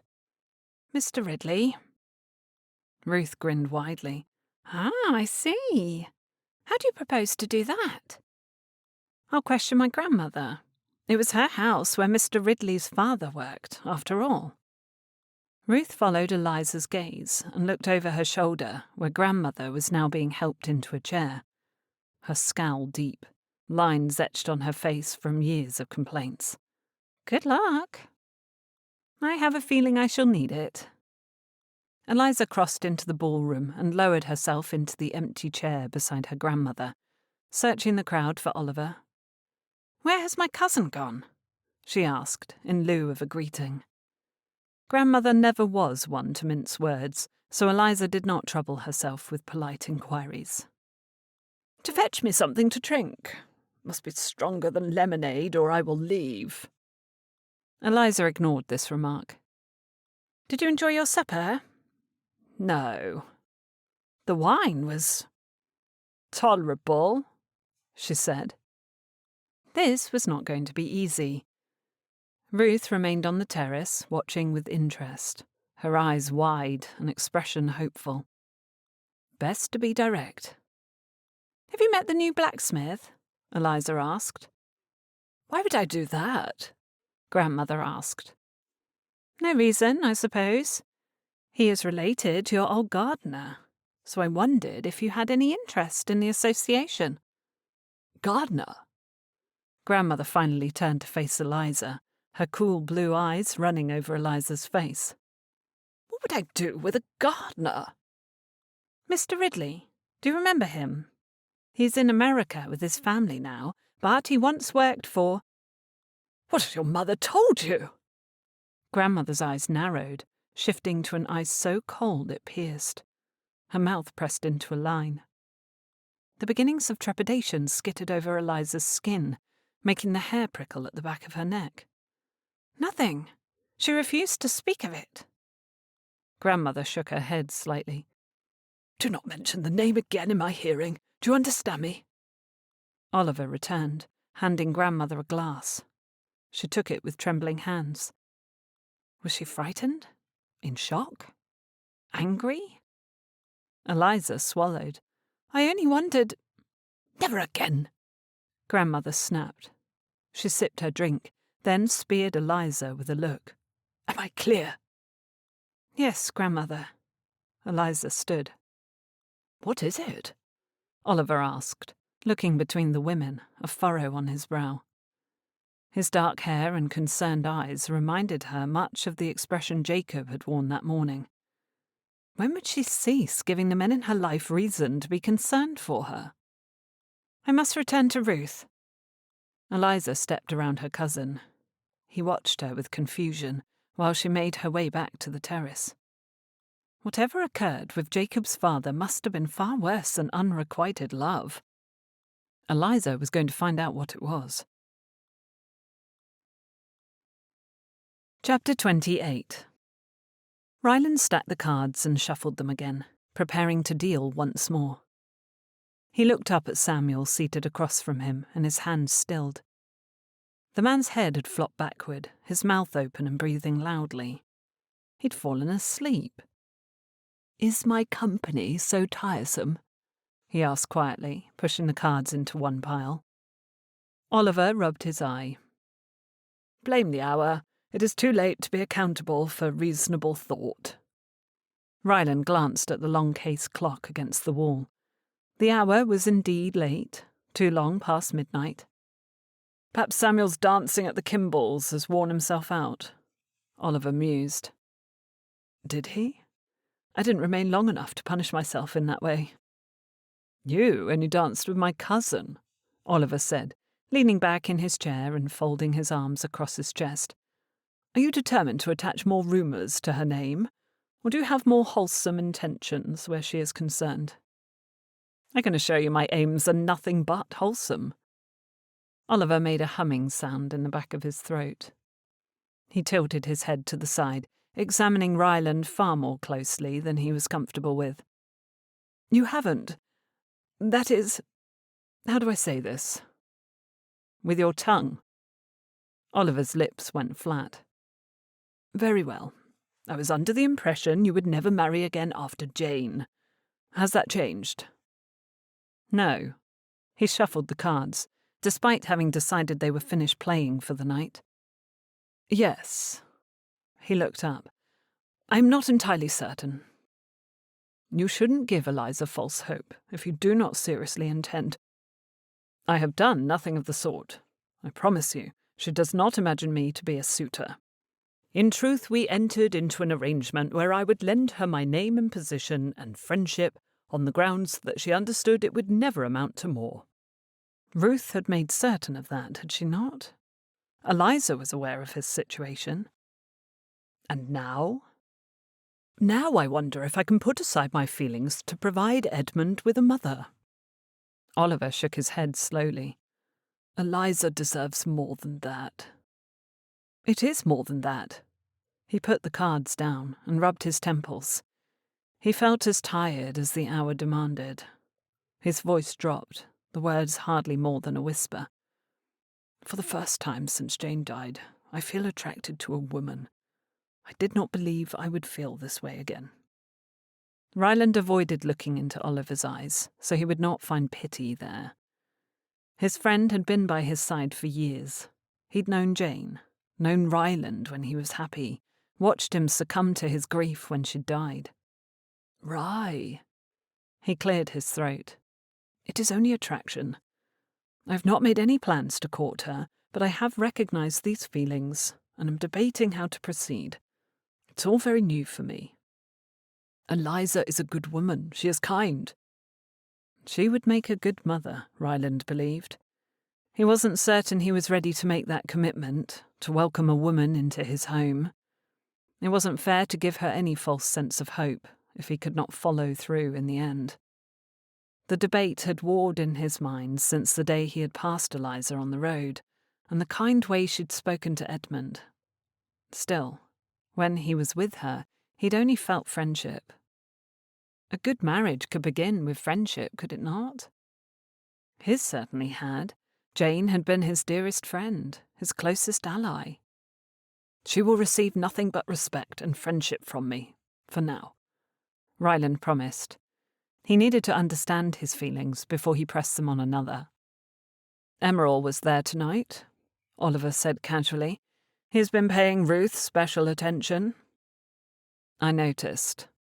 Ryland set the cards on the table and scrubbed a hand over his face. Is it better to tell her now that he's likely only after her dowry, or tell her father so he can refuse the upstart? Ruth is intelligent. Will she not see through Emerald? Ryland winced. Even intelligent women can be blind when they think they are in love. Love! Oliver exclaimed, loudly enough to startle Samuel. Samuel snorted, sitting up quickly in his seat. He looked from Oliver to Ryland. Another round? He asked, his voice husky. Ryland couldn't help but smile. We are finished for tonight. Samuel nodded, yawning. I'd better be on my way. Foxed? You will not stay in your seat, Ryland muttered. When we opened the third bottle, I had Tilly prepare rooms for you both. Good idea, Oliver agreed. Next time we'll stop after one bottle. Next time we shall eat more too, Ryland said, his stomach swirling. He rose to show his friends to their rooms for the evening. Samuel started for the corridor, but Oliver hung back. Will you talk to her? Ruth? Unlikely. I will talk to Richard, though. He ought to know what kind of man is dangling after his daughter. Oliver nodded, then followed Samuel out. Hurry, before she falls in love. Ryland drew in a breath and let it out slowly. If Ruth deemed herself in love, she would be able to heal from this. He knew because he was healing from the worst sort of heartbreak. Finding himself attracted to Eliza was a sort of healing, was it not? He chose to think it was. He chose hope. Chapter 29. Jacob stood in the doorway of his bedroom and closed his eyes, straining to hear the sound he thought had trailed down from the loft only a moment ago. He hoped, holding his breath, that he'd been mistaken, that the sounds he heard were not Peter crying. The sun's early light reached through the gaps in the drapes and crawled across the floor, but the house was silent, save for Jacob's breathing. No, not silent. There it was again. The tiniest sob, high overhead where Peter was meant to still be asleep. Had the boy woken from a terrible dream? Was he afraid in the loft by himself? Did he miss his family? He was unmistakably crying now, his soft whimpers pecking at Jacob like tiny nails poking at his skin. Was this the sort of thing Jacob ought to comfort? He drew in a breath and let it out slowly. There was no one else. He needed to do something. He moved into action, walking toward the front door so he could fetch fresh water from the stream behind the house. He allowed his boots to clomp loudly with each step, giving Peter a warning that he was awake, should the boy wish to dry his tears or reach out for help. Jacob hurried to fill the bucket before returning to the cottage, where he found a red-faced Peter in the kitchen. His cheeks dry, but round with the unmistakable puffiness that proved his tears were not of short duration. "Will you run outside and fetch the eggs?" Jacob asked gently. "I can cook them up with our porridge this morning." Peter nodded before scurrying past Jacob and outside to the hen house. He was gone for only a few minutes before returning with 3 warm eggs, which he gently laid on the table. Jacob cleared his throat. "Are you... that is..." He cleared his throat again. Why were words so difficult to find when he needed them most? "Is there anything I can do for you?" "No." Peter walked away, his little face scrunched into a frown. "Is it your pallet? Or the loft? Does it frighten you to sleep up there alone?" "No." Peter walked toward the door. "I'll hunt for charcoal." "You ought to eat your breakfast first." "I'm not hungry," he said, slipping outside before Jacob could say another word. He let the boy go, afraid he would only push him away if he pressed the matter. Jacob sat at the small table and dropped his head on his hand. When he'd agreed to take on an apprentice, he had known it would take a few years to train the lad until he was ready to relieve some of Jacob's burdens in the smithy. But he had considered that worth the wait. While Peter trained, he could still help gather charcoal and blow the bellows and run messages or deliveries for Jacob. But this, caring for the lad's needs, that felt more like fathering than training an apprentice. How had Thorne done it so easily, so effortlessly? He'd never pretended to be the boy's father, but he had made it clear he cared about their well-being. Before George had joined them at the Thornes' house, he'd been apprenticed to a man who made him sleep in the stables and find his own meals. Thorne had pulled George from that situation, but it shone a light on the wide variety of ways an apprentice could be treated. Jacob didn't want to replace Peter's father, but he wanted to provide for the boy in all the ways that mattered. Did that mean taking him home to visit his family? Would that make the transition more difficult for him? He let out a long, slow breath and rubbed his chin, rising to make breakfast. He had deliveries scheduled for this morning, one of which was for the Rose house, and he was eager for even just a glimpse of Eliza. If he was fortunate, he would find her outside while he brought the small box of hinges and clasps to McKinley. He was willing to check her horse's shoes again, if it meant a few stolen minutes speaking to her. By the time Jacob had finished eating, tidied the kitchen, readied himself for the day, and loaded what he needed onto the wagon, Peter still had not returned. He looked between the smithy and the cottage, then to the dense woods beyond. He called Peter's name twice with no reply before climbing into his wagon and telling Betty to move on. Peter probably needed time to himself, and Jacob was willing to supply it. He would find the lad when he returned later. Eliza hadn't slept well after returning home from the ball, so the following morning saw her awake before the sun, riding hard across the fields to release some of the tension in her shoulders. She returned from her ride and took her time preparing for the day, nibbling on toast while Anne took her hair out of the riding hat and styled it for a bonnet. While Anne finished with her hair and gathered her habit to clean, Eliza stared blankly in the mirror, thinking over the events of the previous night and the way her grandmother drew inward at the mention of Jacob's father. She chewed slowly, faintly aware of Anne slipping away and leaving her alone. The longer Eliza considered it, the clearer it became that something terrible had happened when Mr. Ridley had worked at Boone Park. Something that would make her mother refuse to ask Jacob for help when Papa truly needed it. That would make grandmother look frightened at the mention of the elder Mr. Ridley. Only none of the women in Eliza's family were willing to tell her what had happened. Maybe a man would. Eliza drew in a breath, setting her square of toast on the plate and rising. She had not thought to question her father while he was recovering. He was returning to his regular activities now, and he was not nearly as bothered by Jacob's presence as Mamma had been. Surely he would be more forthcoming with information. She moved to leave before pausing, returning to her dressing table and scooping up Mamma's pearl hairpins. Returning them to Mamma's room was a good excuse to go to her parents' bedchamber. If Mamma was present, Eliza would leave the pearls and wait to question her father another time. Eliza knocked at her father's door and waited for him to bid her enter. She pushed the door open and lifted her hand. "I've come to return Mamma's hairpins." Papa sat at his shaving table, removing the beard he'd allowed to grow since his tooth had been removed. It was a buoying sight, proving he was ready to venture outside the house today. "Your mother went to discuss the dinner menu with Mrs. Bertram. Something about needing to improve upon the syllabub from the ball last night." Eliza had thought the entirety of the supper meal to be perfectly satisfactory. The courses she had paid attention to, at least. She crossed the room to set the pearls on her mother's table. "How are you feeling today?" "Nearly back to my old self," he said, his voice a little odd from jutting forth his chin to shave his jaw. "We owe Mr. Ridley a debt of gratitude."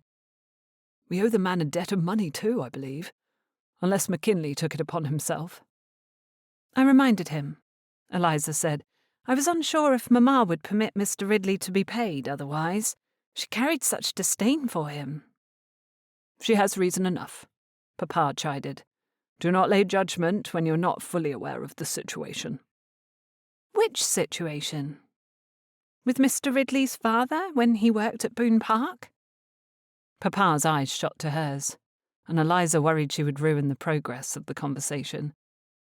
She sat at her mother's dressing table and pulled open the drawer to tuck the pearl hairpins inside, giving her hands something to occupy them and her eyes somewhere to focus. "Yes," Papa said. "It is old history, but not easily forgotten." "On the contrary, I'm unsure whether anyone else in town is even aware of your history with Mr. Ridley." "They couldn't be. Your grandmother buried that truth too deeply for the likes of Marianne Kimball or Harriet Snubbs."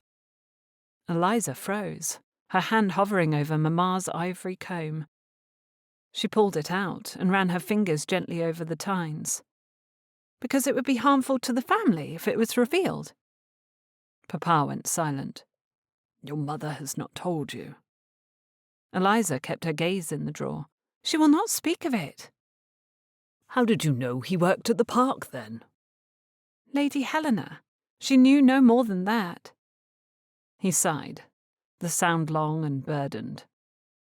"You ought to know, I suppose. You must promise not to pass the information along to anyone, Lizzie, not even Ruth." Drat, that would be difficult. If Papa was making her promise to keep it from her dearest friend, it must be exceedingly important. She nodded. "Very well." "Mr. Ridley, when he lived at Boone, took a liking to Diana." "Your sister?" she asked. "But she died when she was young." "Shortly after Mr. Ridley left Boone Park, yes." He swished his blade in the bowl of water and wiped it on the towel. "Before he was removed from the estate, he had convinced her to run away with him." Eliza dropped the comb and turned in her seat. "They eloped?" "No, their plan was foiled when my father caught them, and Mr. Ridley was sent away. He married a girl from the village shortly after, and remained in Harewood for a few years. But we did not associate with him or his family after that." Nearly a decade, then, since they had lived in town long enough to apprentice Jacob to the blacksmith in Locksley. At least 7 or 8 years. She tried to keep her breathing calm. Had Mamma been frightened Jacob would follow in his father's footsteps? That he would make Eliza fall in love and run to the border with him? Did Diana love him? She asked, dropping her gaze to the drawer. She likely thought she did, but she did not live long enough to know. These unbalanced relationships do not remain strong enough to sustain a marriage, Lizzie. It would not have been a prudent arrangement. She would have brought shame upon the entirety of our family were it to be discovered. When did she die? Not long after. He frowned. Grandmother sent her to the continent with our aunt, removing her from Hampshire altogether. Diana fell ill when she was abroad and was taken from us much too soon. I'm sorry, Papa. That must have been difficult. I love my sister very much, he said, wiping the remaining soap from his face. She was dear to me, and the world is a much quieter place without her. I think you would have loved her as well. Eliza was arranging her mother's drawer, putting everything back where it belonged, when something peeked out from the far end, tucked back into the furthest corner. She pulled the drawer out a little more, her body flushing cold like ice, and travelled down her spine when she read the loopy scroll on the front of the folded missive. She immediately recognised the handwriting. The writing that penned her name. Lizzie. Yes, she said, picking up the comb again to run over a lock of her hair, so her father would not question why she was staring at the drawer. I understand the loss of a sister, she said. She could not help it. Papa was quiet for a moment. Eliza looked through the mirror to see him frowning at his shaving blade. She reached for the missive and pulled it from the drawer, only to see a small stack of folded papers below it. Checking to make sure Papa wasn't watching, Eliza pulled the rest of the letters out and closed the drawer. She tucked them into the folds of her gown and turned on the seat to face her father. I do wish I could see Mary again. Your mother forbade it, he reminded her gently. Mary has chosen another life. Eliza nodded. It does not stop me from wishing. He offered her a sad smile. I wished much the same for Diana. The difference was that his sister was no longer alive. Mary was, and his sister had not been writing him letters. Eliza pressed the stack of missives against her leg and rose, walking around the shaving table toward the door. Lizzie? She froze, turning to look over her shoulder. Did you enjoy yourself last night? He asked. Last night? The ball. Was it everything you hoped it would be? She looked at her father, wondering briefly if she should tell him the truth, how little she had enjoyed the ball and the dinner and the garden party. Holding the letters that had been hidden from her, resolve hardened in her chest. Truth was the only thing of value. Eliza shot her father a small shrug. Not very much.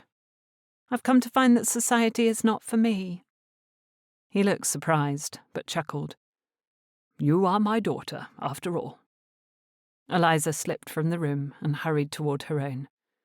She closed her door and leaned against it, sliding the latch into place so no one could surprise her, then made for the window. Light poured through it, bathing her and the stack of letters in her hand. Falling to her knees, she spread the letters on the floor in a pool of orange sunlight. 5. There were 5 letters addressed to Eliza in Mary's hand. 5 letters that had been taken and hidden in her mother's dressing table. Sitting back on her heels, Eliza picked up the first letter, broke the wafer, and read. Chapter 30. Jacob returned from his deliveries, disappointed he'd been on the Rose estate for nearly 20 minutes without a glimpse of Eliza. A groom had been brushing down her horse, so Jacob assumed he'd missed her. He logged away the knowledge that she enjoyed riding so early in the morning. It wasn't a surprise. Perhaps he would need to take his horse out as the sun was rising as well. At least McKinley had ordered a lock and bolt for the new front door of the Rose stables, so Jacob would be returning to the estate when he had finished them. He unhooked Betty from the wagon and took her into the shed, putting her in her stall and brushing her down. After ensuring she had plenty of food and water, Jacob made his way to the cottage. It was time to speak to Peter. Only the boy was nowhere to be found. Jacob searched the cottage, smithy, shed, and surrounding areas. He looked down the road and made his way over to the high street to no avail. When he returned home, he looked from the smithy to the woods beyond the cottage, thick and dense in places, with many areas a boy could be lost. Or hurt. His mind flashed back to Peter falling in the pond and unable to swim, and Jacob was running toward the pond before he could consciously decide to go. His legs pumped hard while his lungs screamed, sprinting through the woods with little thought for anything other than finding the boy. How could he have been so foolish as to allow the lad free rein of the woods when he was unfamiliar with the area and unable to swim? Foolish, stupid man. He berated himself the entire run, stopping only when he reached the area where they had gone fishing. He didn't see signs of Peter anywhere. No footprints on the muddy banks. No little boy sitting on the crop of rock. Nothing. Where was he? Jacob scrubbed a hand over his face and tried to think, his chest heaving and mouth dry. Where had a little boy run off to? He surveyed the land surrounding him, searching the woods. He'd thought Peter would come to the water to fish again, but he'd been wrong. Where had he gone? Peter had been sad that morning when he'd left, probably not frightened, or he wouldn't have been able to run into the woods. Since he'd come to Harewood, Jacob had treated him well. He'd fed him, clothed him, given him time to learn his new chores. Peter was not mistreated. He likely only missed his family. His family. The boy could have gone home. Or tried to, most likely. Jacob was already running toward his home while he thought through this possibility. He'd been looking the wrong direction this entire time. He should have tried the road to Felton Heath.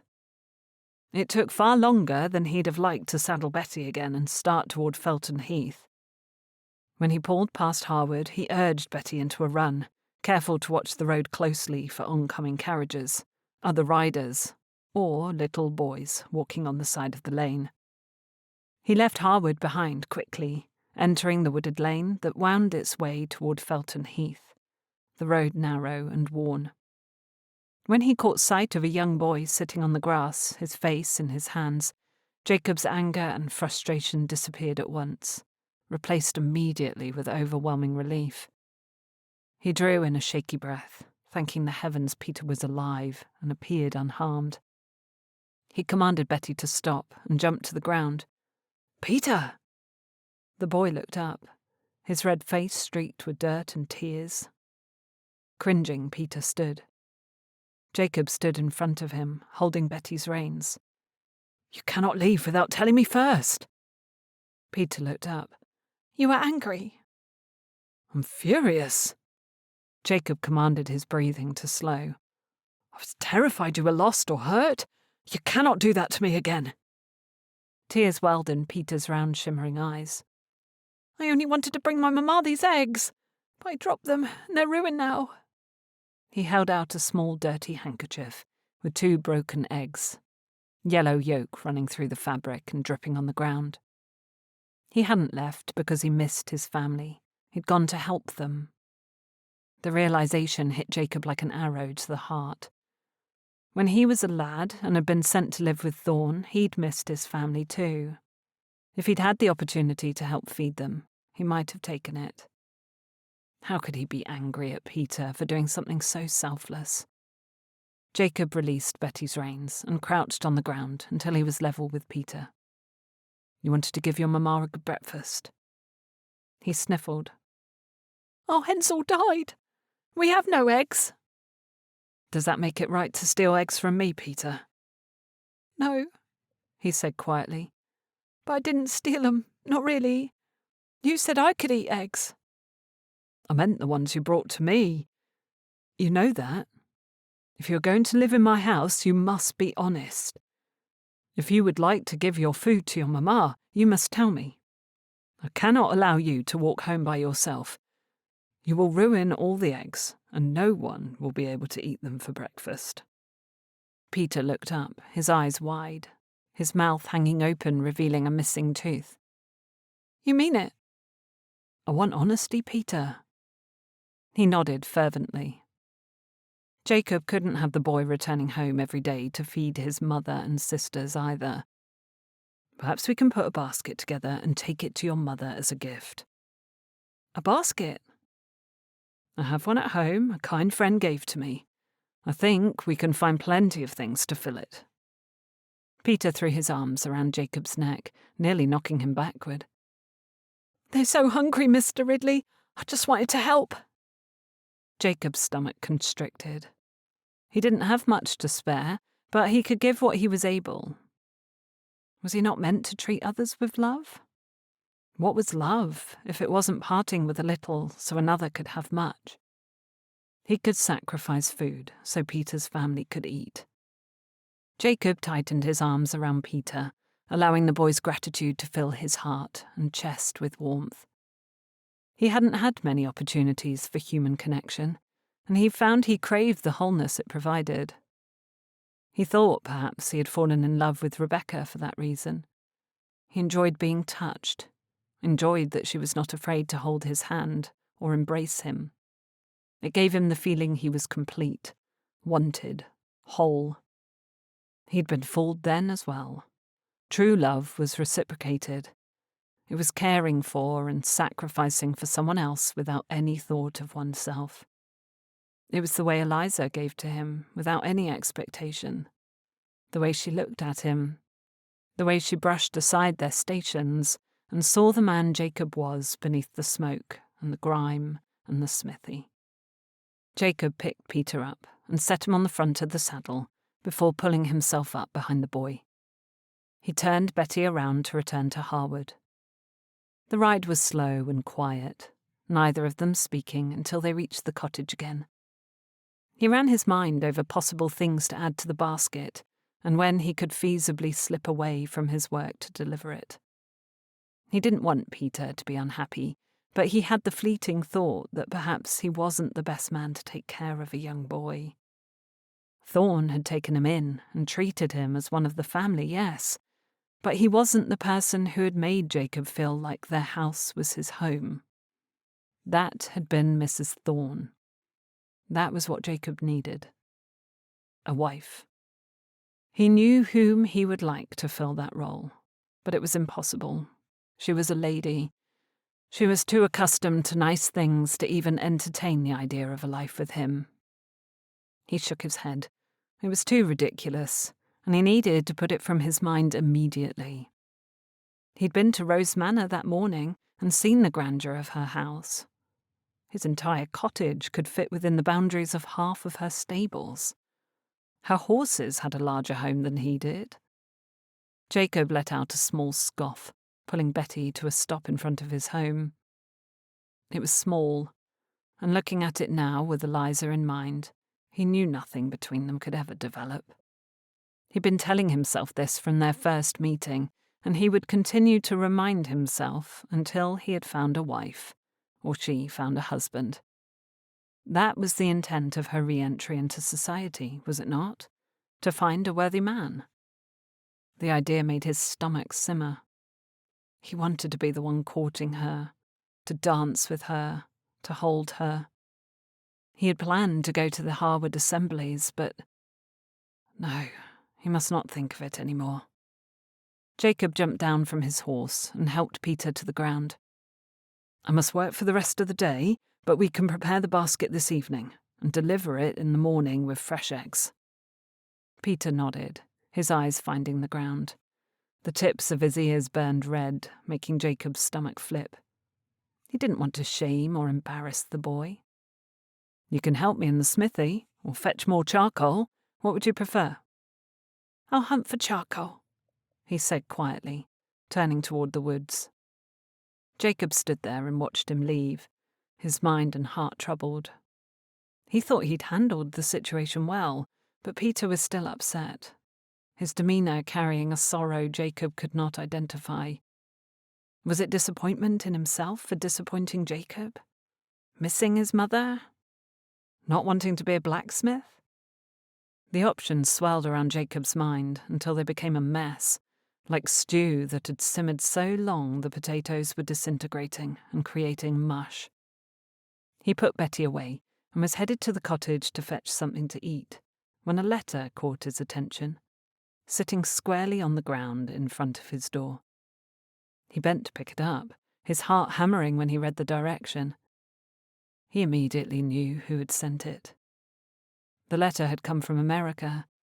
His mother had written to him, and Thorne had redirected it to him here. Jacob hadn't heard from his family in well over a year. He went inside, closing the door behind him and taking a seat at the table. Sunlight fell in a swath of light over the smooth wooden top, disturbing the dust in the otherwise still room. He broke the seal and unfolded the paper, pressing down on the edges until it was flat. Mother began her letter as she often did, giving a short account of each member of the family and how they were.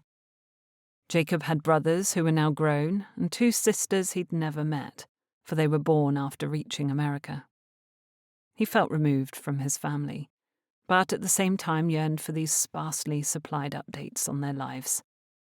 When he reached the end of the letter, he froze. "Come to America, son. Our new town is in need of a blacksmith. You could do great things here, and we could be together as a family again. I believe you would like Tennessee. The land is good and strong and beautiful. There is plenty of timber. The town is growing. Your skills could be put to great use, and we could be reunited once more. Please say you will at least consider it. All my love, Mother." Jacob lowered the letter. He used to dream of the day his parents would arrive to take him to America with them, so they could be a family again. But it had come nearly 20 years too late. Hadn't it? He could not go. It was a ridiculous notion. He had a home here, work, a smithy, an apprentice. He could not leave it all to start anew across the ocean. Could he? He considered the way Locksley had written him off, how he was developing feelings for another high-born lady he could never have. Perhaps escaping to America wasn't such an awful idea after all. It certainly bore consideration. He folded the letter and put it away in his room before letting himself outside.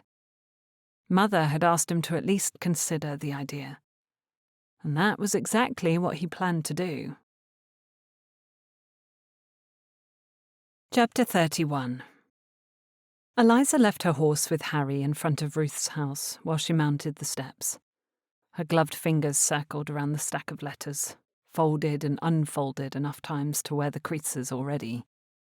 She had been in possession of them since yesterday, feigning a headache at dinner last night to avoid facing her mother. She was afraid she would reveal herself in her anger and regret it later. Her mind had gone over the situation so many times she felt muddled and lost. Ruth would know what to do. The door opened, and Forbes, the Wycliffe butler, permitted her inside. "Ruth is not expecting me," she said, her cheeks growing warm. "Is she home?" "I will inquire. You may wait in the library, Miss Rose." "Thank you." Eliza took herself to the library and paced on the rug, unable to sit.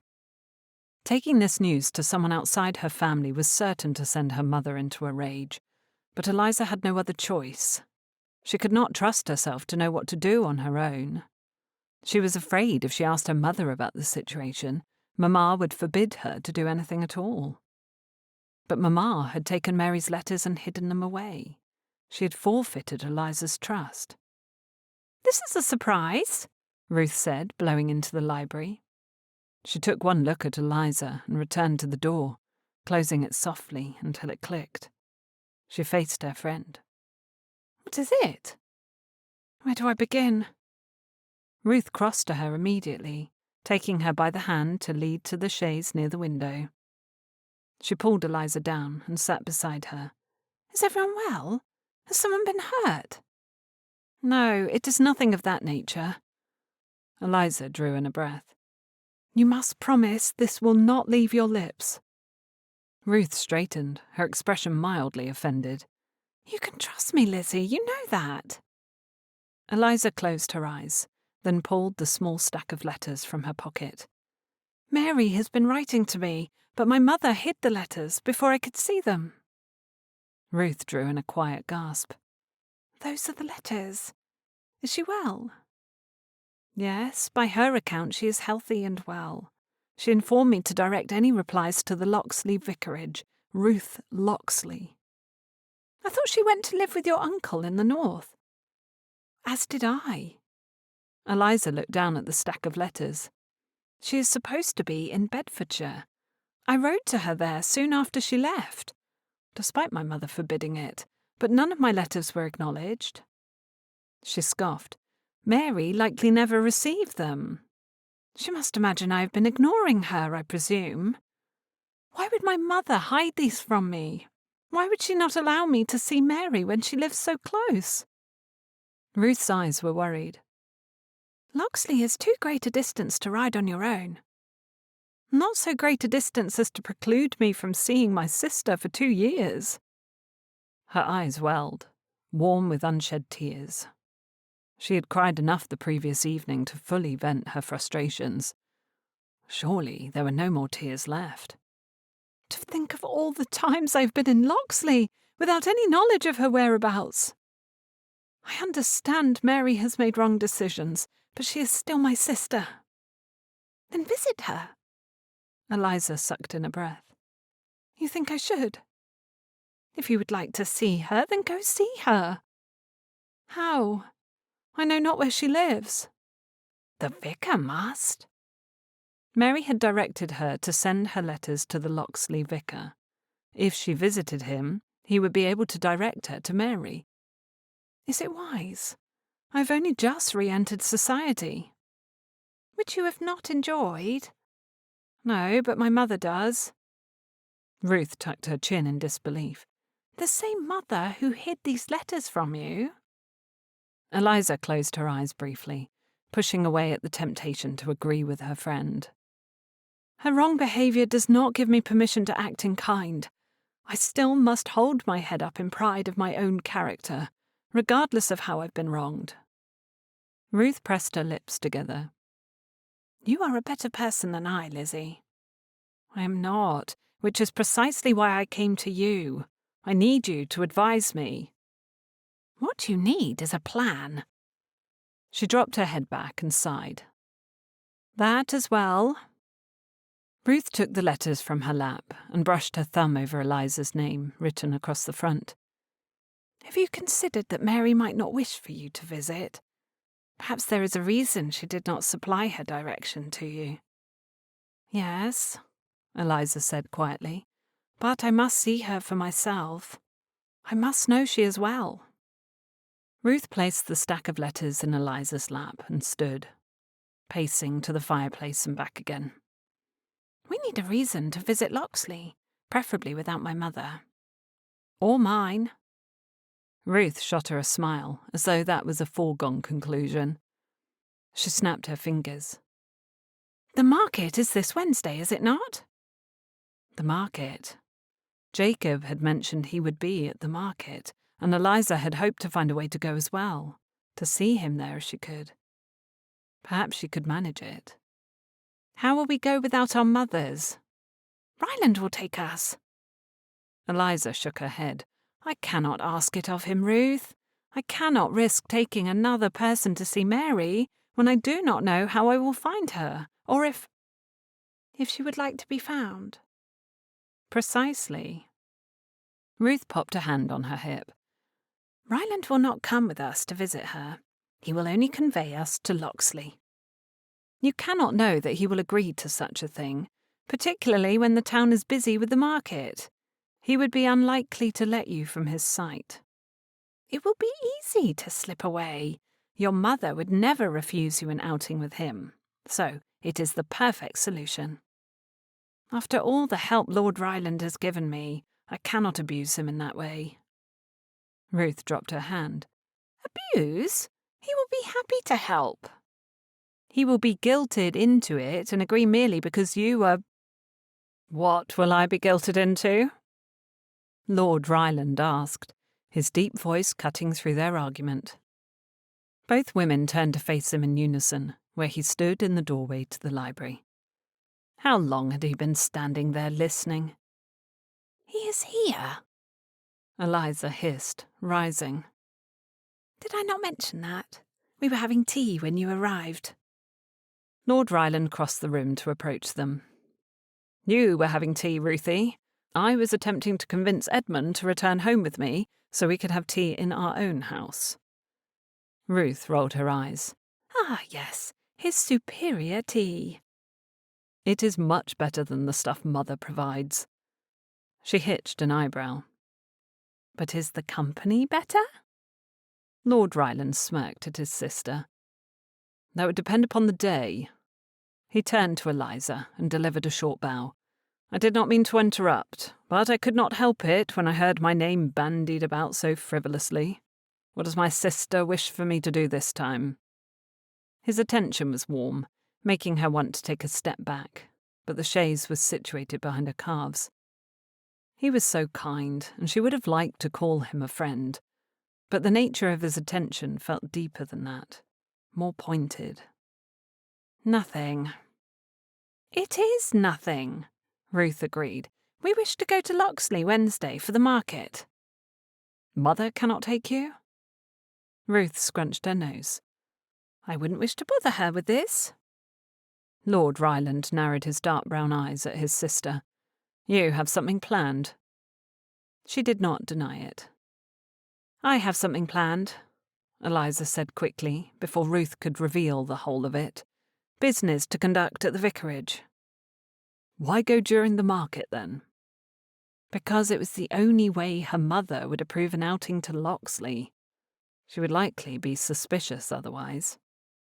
You know how I adore the market, Ryland, Ruth said. He clearly did not take her at her word.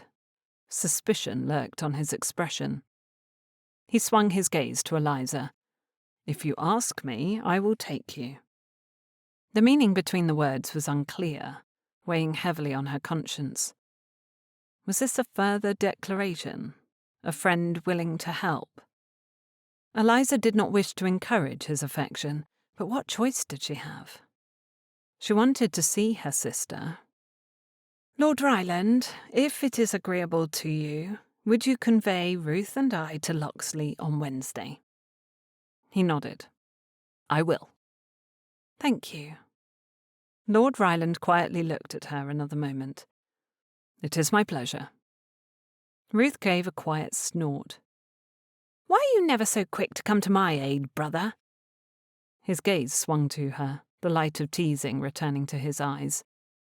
Is that not what I did only a moment ago? For Eliza? He smiled. She asked so kindly. I will try harder to speak kindly, she said, her voice saccharine. Lord Ryland shook his head, chuckling. You are too much already, Ruth. Will I see you at dinner tomorrow? You shall see me at church before that. He looked at Eliza before turning for the door. Perhaps, he said. Good day, ladies. The door closed behind him with a click, and Ruth turned for Eliza immediately. What will you tell your mother? That your brother offered to convey us. She nodded. Until then? I will do my best to act as though nothing occurred, so I do not reveal myself before I have the chance to see Mary.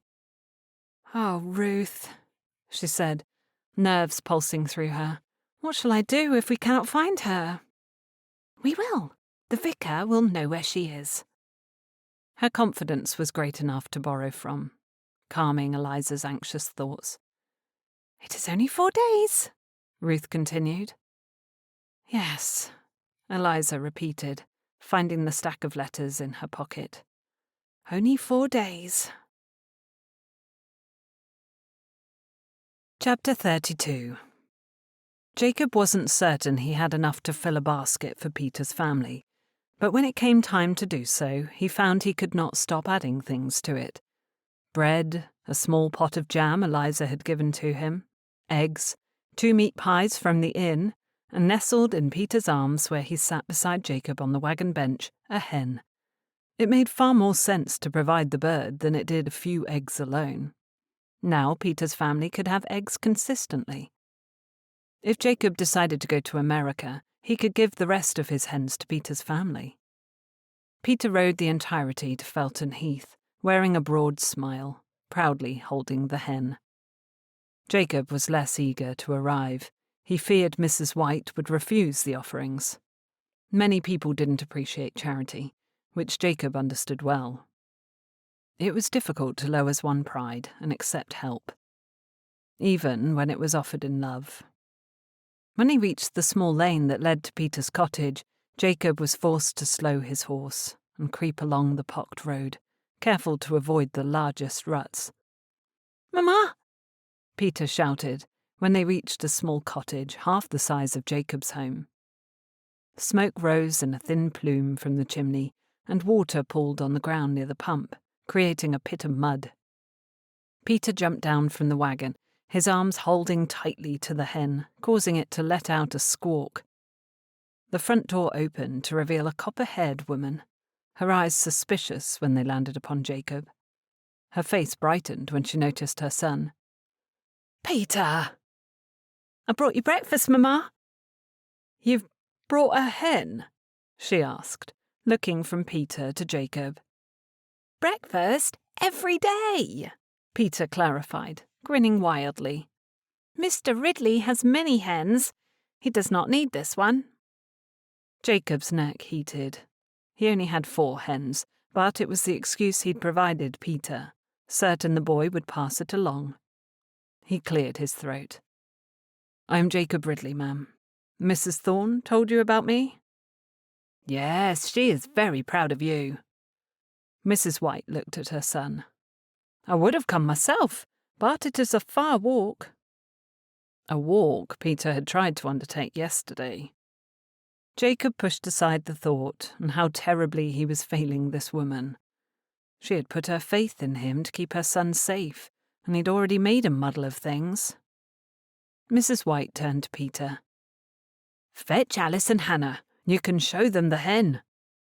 He ran into the cottage without another word, leaving Mrs. White with Jacob. She looked at the wagon, then at Peter. "My husband was transported last year, and we've struggled since."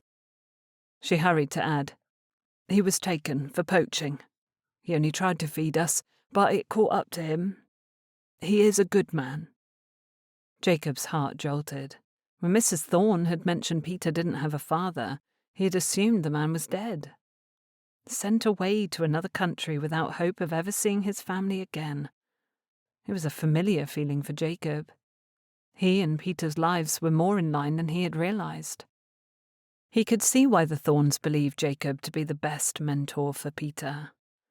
But Jacob had a chance to be reunited with not only his father, but his family in its entirety. That was something the Thornes would understand. Surely they would be willing to take Peter on in his absence. "It was difficult to send Peter away," Mrs. White said. "If he can learn from you, that will provide for him for the rest of his life." Jacob nodded. "Blacksmithing is a good occupation. You've chosen wisely for him, ma'am." She gave Jacob a soft smile. "You are good. I can see it in your eyes." Goodness lurked there? Or guilt? Jacob rubbed the back of his neck. "We've filled a basket for you, Mrs. White. It isn't much, but Peter wanted to give something to his sisters." He went to fetch the basket before she could refuse him. "May I carry it inside?" "Please," she said quietly, opening the door.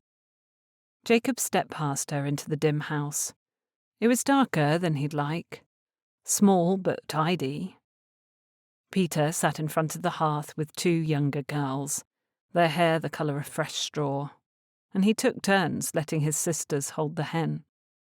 It brought a smile to Jacob's lips. He would have felt more guilt for taking this boy away from his family, except he knew what a blessing the apprenticeship was to them. Peter looked up, catching Jacob's eye, his toothless grin spreading over his face. Peter had come from a good family, and he deserved the best.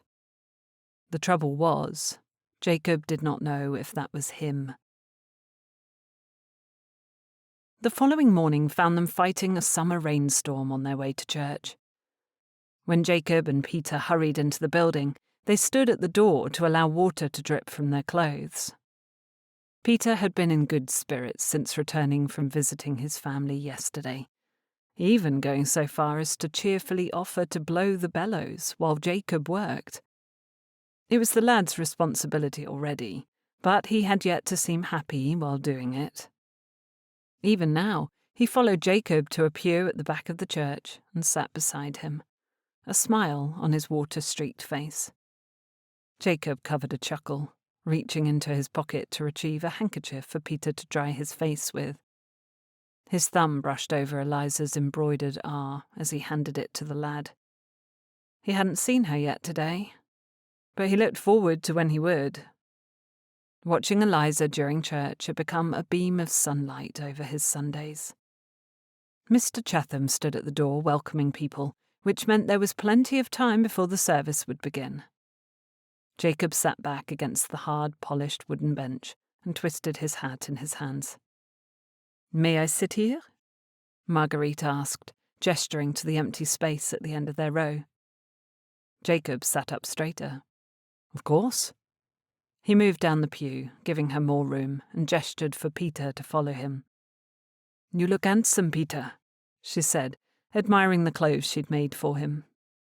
He gawked at her. Jacob elbowed him softly.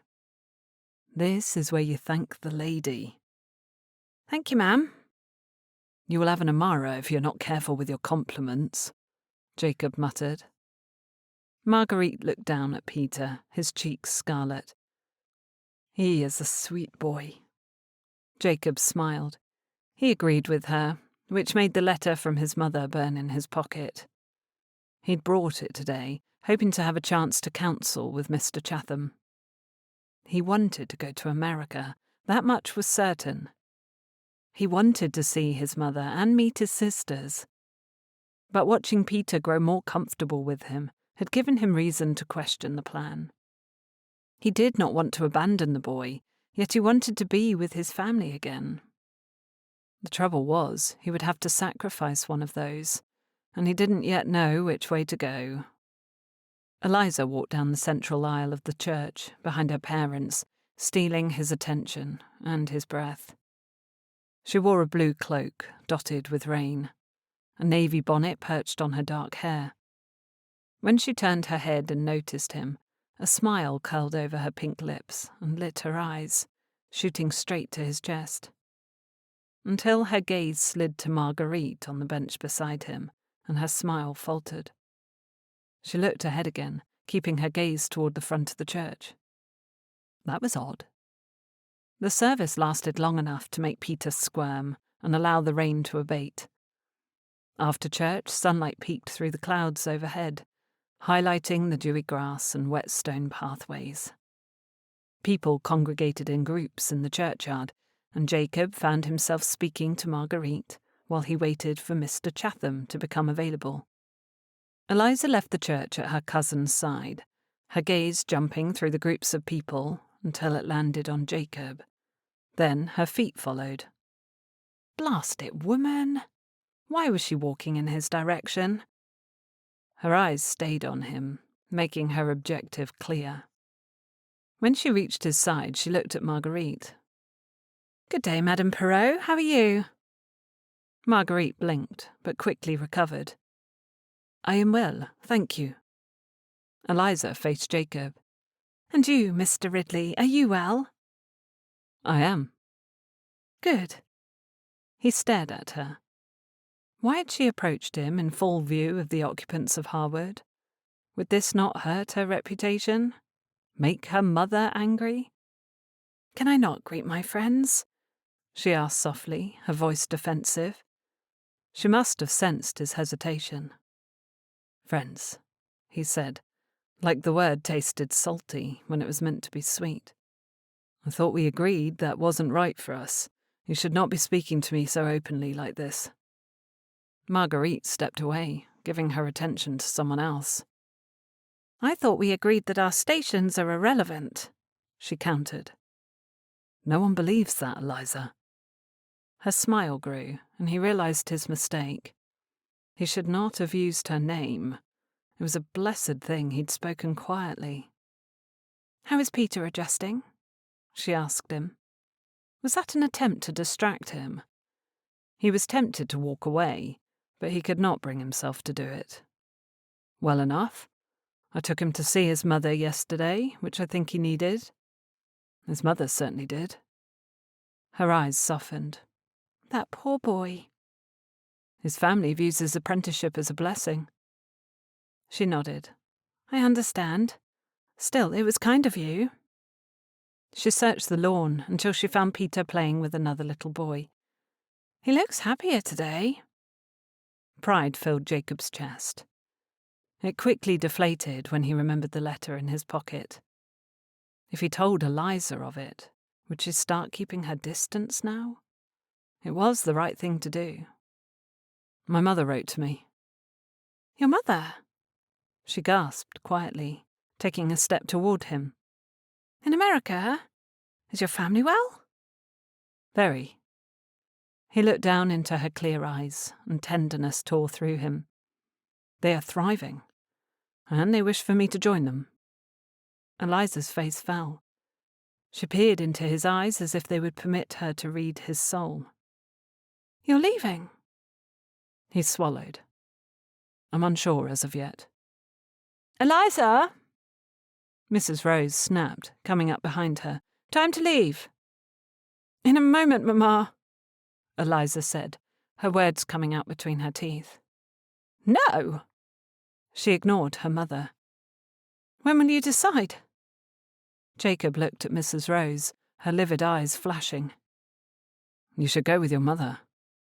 Eliza took another step closer to him and lowered her voice.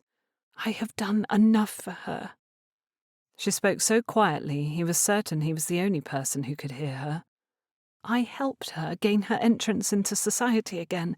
It is time I follow my heart, Jacob, not hers." Her proximity to him told the parishioners of Harewood more than enough. "You are about to lose that entrance into society if you are not careful." She flinched. "Why must you be so good?" He felt anything but at the moment. "I'm not." "You are. You are more wholesome than I could hope to be." The words soothed his troubled heart. It was a boon when he considered how well she thought of him, how well she understood him. "Wednesday in Loxley?" she asked. "The market." "We will be there." Eliza nodded before turning to follow her mother out of the churchyard.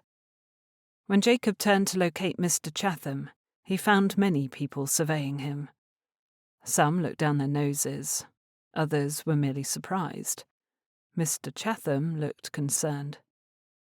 "Oh, Eliza, what have you done?"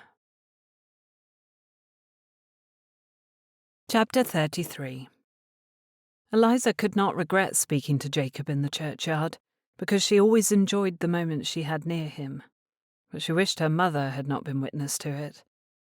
Most of Harewood had been witness to it as well, but that had been planned. She wanted Jacob to know she was not ashamed to call him a friend, though she would not balk at calling him more than that too. She was tired of pandering to a society that did not value proper things like goodness of character and upholding values. They cared more about who they were seen with, whom they had to dine, how extensive their menus were. And those were the people who had shunned her family for 2 years because of the mistake of one girl. It sickened her, but not as much as the secrets her mother had kept. The carriage rolled toward Rose Manor. Mamma glowered, and Papa looked out the window. When they were clear of the churchyard and would not be overheard by the people still milling about, her mother spoke. "He is a dangerous man, Eliza, and I will not have you speaking to him again." "Dangerous?" Eliza scoffed. How many times had she been alone with him? He was gentler in spirit than even Mamma, that was for certain. He is, Mamma snapped. You will end up like Mary if you are not careful. She worried Eliza would run off with Jacob. It explained the fear in grandmother's eyes, perhaps. You mean I will be pushed away from my family? Mamma froze, her glare narrowing. Mary made choices. Eliza needed to be careful, or she would reveal her knowledge about Mary's general whereabouts. I will not elope with Jacob. Jacob! Mamma's voice was ice, freezing the air in the carriage. Eliza knew her mistake at once. Mr. Ridley. Papa sat up straighter. You are on such familiar terms with the man. He is kind, Papa. He respects me, and he has done nothing but remind me of how our stations are not suited to one another since we've met. Rightfully so, Mamma said, indignant. He is not dangerous, Eliza vowed. There are more dangers to be wary of than injury to your physical person, Mamma said. Like dishonesty? Eliza asked. The carriage was silent but for the clomping of the horses' hooves and the wheels squelching through the wet, muddy road. Among other things, Mamma said, you will end your association with that man. I will not permit an acquaintance between our families. Because of something his father did so long ago. Goodness, Mamma, it was not Jacob's doing. And he surely hasn't given us any leave to imagine he will steal me away in the night or convince me to run to Gretna Green. If I promise not to elope with him, can you not trust me? He is a blacksmith, Lizzie, Mamma said. A blacksmith. I wish your father had not told you of the past, but now that you know what became of Diana, does it not provide you reason to exercise greater caution? You cannot possibly think we would permit a match. I do not need your permission. Not any longer. Not now that she had reached her majority.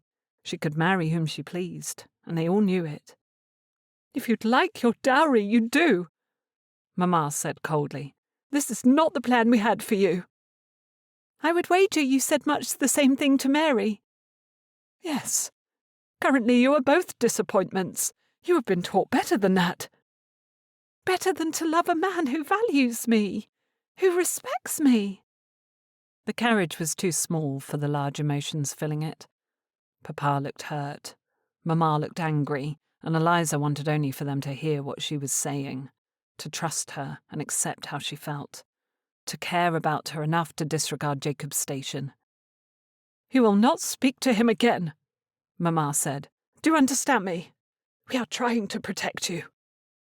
Eliza stared into the eyes that were so like her own, in a face that did not resemble her in the slightest. What are you afraid of, Mamma? Being shunned by society again, she wailed. Did you not see the way people stared when you were speaking to that blacksmith? We only just began receiving invitations again, and you will tear it all away. Eliza leaned back until her shoulders hit the squabs, staring at her mother. She was no better than the rest of society, caring more for balls and parties and supposed friends than she did the happiness of her daughter. Mamma must have sensed the shock pulsing through Eliza, because she sucked in a breath and softened her voice. When we learned of Lord Steele's reputation, we warned Mary to stay away from him. She did not listen, and he did not come to her aid when she needed him. Eliza's heart beat rapidly. This was the first she'd heard of them trying to dissuade Mary from making the match. I was under the impression you approved of the Viscount, that you supported a match between him and Mary. We did. Far too freely, Mamma added. Until we learned of his character. By then Mary would not listen. Lord Steele was only after one thing, and your Mr. Ridley would be the same. Mark my words, Eliza. His father was no better than the Viscount, and neither will he be. He might make you flowery promises now, but he will not stay true. He will not. We are only trying to protect you. Not entirely. They also wanted to continue to receive their invitations and maintain their good reputation. Eliza held her tongue. The carriage rolled to a stop in front of Rose Manor. The door was opened and the step let down, and Eliza waited until her parents exited to slip out behind them. Mamma marched up to the house without a glance back, but Papa waited. "You must understand how much your mother has endured," he said softly. "She has lost a great deal already, and she does not wish to lose both of her daughters in the same way." Had she not already lost Mary? She was well on her way to forfeiting Eliza as well. "If she does lose me, at least she will still have her friends." Papa stopped in front of her, forcing her to halt as well. "Do not say or do anything you will regret, Lizzie. Your mother loves you, remember that." He looked at her for another moment before turning and walking into the house. It was easy for him to make such commands when he was settled and happy in his life. He was finishing his stables, about to start on a new folly for the garden, attended dinners and balls only when he chose to, had friends of his own and a family who loved him. He was content. But his wife? Mamma? She wanted a social life. It was Eliza's opinion that her mother searched for those things in the wrong places, but that did not stop her from doing so, and making Eliza's heart a casualty in the process. Mamma might have been trying to protect her, but she was expending her efforts in the wrong quarter. She was wrong about Jacob's character. He would not break his flowery promises because he had not made any. Not once had he put himself above his station or attempted to convince Eliza to walk away from hers. His actions had never given her cause to question his goodness. He might not remain in Harewood much longer either, if he chose to go to America to be with his family. One thing was perfectly clear to Eliza. She did not wish to live without him. Wednesday dawned, unseasonably cold, forcing Eliza to wear her cloak for her outing to Locksley. Mamma had permitted the excursion immediately upon learning that Lord Ryland would be escorting them, but still required that Anne accompany the group. They filed into the Earl's carriage, Mamma walking out with them, likely to ensure Lord Ryland was truly in attendance, and were off for Locksley before noon.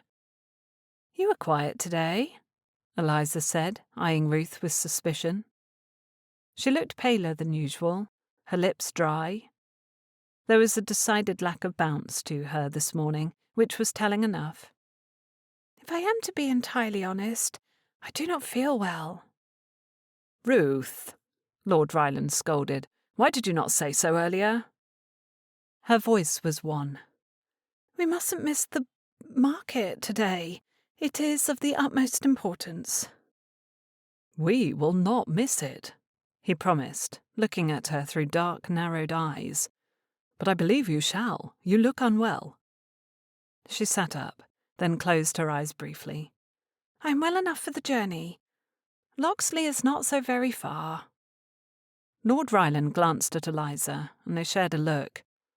Ruth was undoubtedly ill. She was kind enough to pretend otherwise for Eliza's sake, but it was unnecessary. Eliza would have to wait until the next market day to see Mary.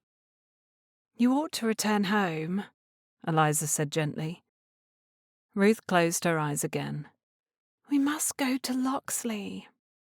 "We will go another time," Eliza said. "But—" "I cannot have you growing sick in my carriage," Lord Ryland said, rapping his knuckles on the roof. The vehicle slowed immediately. He opened the door and leaned out. "To my mother's house, please." "Yes, my lord," came the distant reply from the driver. "But Lizzie," Ruth pleaded. "I will still take her," Lord Ryland said, closing and latching the door again. Eliza's head snapped toward him. "You will?" "You've brought your maid. There is nothing wrong with driving you to the market." Except that she did not wish to see the market. But surely Lord Ryland will allow her to go off on her own, since she had Anne with her. "Thank you," she said. Ruth leaned over and rested her head on Eliza's shoulder. Yes, Rye, thank you. They took her home. Ryland walked Ruth into the house and made sure she was adequately settled before returning to the carriage and sitting across from Eliza and Anne. She was certain her mother would be overjoyed were she to learn of this development, and mildly afraid of what she would do with the information. Eliza vowed to keep her from finding out. It was a testament of Lord Ryland's trust in Eliza that he had permitted the situation to occur at all. I must thank you for your generosity and kindness, my lord. It is nothing, he said dismissively. She wanted to argue the point, but forced her tongue to still. All the same, I am grateful. He smiled at her, sending her stomach into knots. She could not allow him to continue to help her without knowing she loved someone else. It wasn't right. Eliza looked down at her hands before meeting his gaze again. You have been a better friend than I deserve, my lord. Lord Ryland's dark eyes looked solemn, like a hound forced to remain in the rain. Hardly. I've attended a few events and provided my escort for one market. That is not so great a sacrifice, Miss Rose. You might see it differently if you were made aware of the truth. She forced herself to remain tall, for her shoulders to stay straight. She wanted to slump in shame, but she had no reason to regret loving a good man. Loving? Did she love Jacob? Her breath tightened, the feeling of contentment cloaking her. Training her eyes on the Earl again, she felt stronger with resolve. I love someone else. Surprise flicked over Lord Ryland's face. He is not... That is, my parents do not approve, so it will likely amount to nothing. But my heart is not available. I apologize if I've given you any reason to believe otherwise. Your search for a husband was a bit misleading. She could not fault him that. She could only explain. At the beginning of my search, I didn't know I would feel this way about him. Lord Ryland looked at the window, nodding slowly. Something like relief bent his shoulders. I will not pretend I had not entertained the idea of trying to know you better, Miss Rose. Shock from his revelation stole her breath. He trained his eyes on her, their dark brown depths earnest. As I have experienced the blessing of love, I do not desire to stand in the way of it for someone else. If you have any need of support, I will lend what aid I can. If she was understanding him correctly, he meant to imply that he'd found her to be a good match. But not a love match. That was reserved entirely for his wife. It was both a boon and a sorrow. I hope you are able to find love again, my lord. He gave her a soft smile. It is unlikely, but I thank you all the same. Their carriage pulled close to the market street in Loxley and stopped to allow them out. Anne stayed at Eliza's side in the crush of people, lending her comfort. I need to visit the vicarage, Eliza said. I will see you in the market later. Lord Ryland looked from the crowd to Eliza, shaking his head softly. I'm afraid I cannot agree to that. Fear slipped down her body, nestling in her stomach. You agreed? I forgot how busy these markets could be. It is not safe for you to go off on your own. She panicked, but tried to appear confident. I'm not on my own, my lord. I have Anne. Lord Ryland looked at the maid, before returning his raised eyebrow to Eliza. It does not feel right to leave you, Miss Rose. She could not lead him to Mary's door. How could she bring an earl to her disgraced sister? Eliza chewed her lip, staring at Lord Ryland and searching for a way out of this mess. He merely offered his arm. To the vicarage. Yes, she finally said, taking his arm. She would rather have his company than not go at all. She had come too close to walk away now. But I do not need this escort. Need it or not, he said, leading the way. I am coming with you. Chapter 34. Jacob paid for the still warm sweet buns and handed one to Peter. He sank his teeth into his own, the sugar and bread making the perfect union in his mouth. He shouldn't have splurged, but the treat was too good to pass up, and he wanted Peter to have something delicious after the week he'd endured and the recent changes in his life. He gestured the other direction, and Peter followed closely, while they wove their way through the crowds, bartering over cuts of beef and live hens, filling their baskets with vegetables and legs of mutton and jams. Jacob had always enjoyed market days as a boy, but now he wanted to finish his business and return to his quiet, peaceful home, nestled in the edge of the woods. His house was in the perfect location, close enough to remain in town, but with enough distance for privacy. It suited his desire not to be around so many people. They reached Thorne's smithy, and Jacob had lifted his fist to knock, when a motion down the road caught his attention. From this vantage point, he could see the church and vicarage beside it, and what appeared to be Eliza waiting on the front stoop, beside Lord Ryland. He blinked, watching them, until a woman at the door bid them enter. Eliza looked about her, as though making sure they were not being watched, before they disappeared inside together. Jacob felt like he'd taken a forceful hit to the gut. What reason would Eliza and the Earl have for visiting the Locksley vicar in such secrecy? "Mr. Ridley?" Peter asked. "Are you well?" "Yes," he said gruffly, pounding his fist harder on the door than he had intended. Eliza had professed to care about him, that she would do her best to be at the market for the opportunity to see him. Yet all the while she was sneaking about town with Ryland. It was a direct repeat of what he'd experienced with Rebecca. He was sick with jealousy. She deserved an opportunity to explain. For all he knew, they were in the midst of a courtship. But no, Eliza wouldn't do that. She wouldn't give Jacob leave to think she felt anything for him while intending to marry someone else. Would she? Rebecca certainly had, though. How could Jacob know with certainty that history was not repeating itself? The door swung open, revealing Mrs. Thorne with a wide smile. "Jacob, this is a nice surprise. Please come in." He pasted a smile on his face and did as he was bid. "I do hope you are hungry," Mrs. Thorne said to Peter, who was still licking the sugar from his fingers. "I finished baking biscuits not too long ago, and I need someone to test them for me." Peter nodded furiously. "I will. I am a very good tester." "I thought you might be," she said, smiling down at him in a way that sent Jacob directly into the memories of his youth. "You can help Nicholas. Come with me."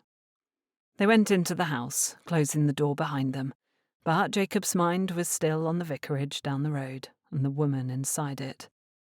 Mrs. Thorne shot him a look over her shoulder while she ushered Peter into the kitchen.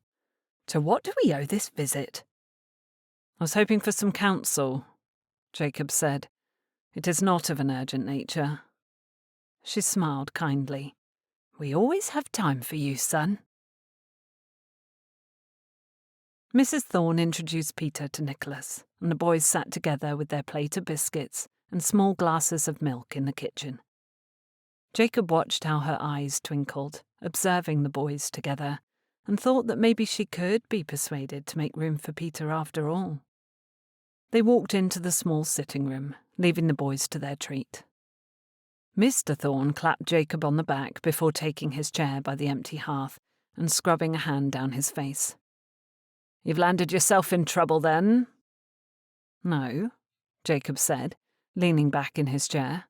"Nothing of the sort." "Business is going well?" Thorne asked. "Very well." "The lad?" Jacob's eyes sought the doorway leading into the kitchen and thought of Peter trying to take eggs to his mother. "He is adjusting." "It takes time," Mrs. Thorne said, lowering herself on the seat beside her husband and pulling out her knitting needles. "You were much the same, if you recall." More the same than either of them knew, perhaps.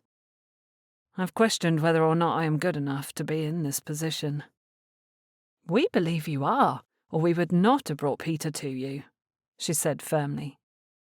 He'd imagined he was going to receive an answer of that sort. That was how parents often were, was it not? They saw the best in their children, and Jacob was as close to a son as the Thorns could claim. "Are you here to be rid of the boy?" Thorn asked, his brow creasing. "Not in so many words." Jacob's knee bounced as he searched for the way to begin. He settled on the truth. "My mother has written, inviting me to join them in America. They have need of a blacksmith in their town, and it is booming, the growth making it possible to find a wife, I believe." Thorn scoffed. "America for a woman? There are women here." "There is a woman here," Jacob said, more subdued. He recalled her stepping into the vicarage on Lord Ryland's arm and immediately shoved the thought away. She is a lady." Mrs. Thorn lowered her knitting needles. Thorn scowled. "It doesn't do to chase quality, Jacob. Did you not learn that lesson with Mrs. Jenna Smith?" Rebecca had taught him caution, and he had used it. "I haven't chased her. It has been much the opposite." This brought a small smile to Mrs. Thorn's lips, but Thorn's scowl merely deepened. He shook his head. "You ought to be careful, son." "I am considering leaving." They both went quiet. Thorn finally lost his scowl, his eyes sad. "If that is what you'd like to do, we will support you. I cannot pretend it wouldn't cause us a great amount of sorrow to lose you." Jacob lowered his gaze to the rug on the floor. "Every time I feel I have made a decision, I begin to wonder if it is the right thing. How will I know what is right?" "You will know," Thorn said. "Only you can know. Each time I decide, regardless of what choice I make, I can find various reasons to support my decision, and quite as many to support the other choice." Thorn lifted his shoulder in a shrug. "Sometimes we are presented with more than one good option. There is not always a clear right and wrong way. This is when God is smiling at you and giving you the freedom to direct your own path." "A fool still needs direction," Jacob muttered. "You are no fool," Mrs. Thorn said. "Take enough time to consider both choices and make the one that is right for you. You will know when you feel it.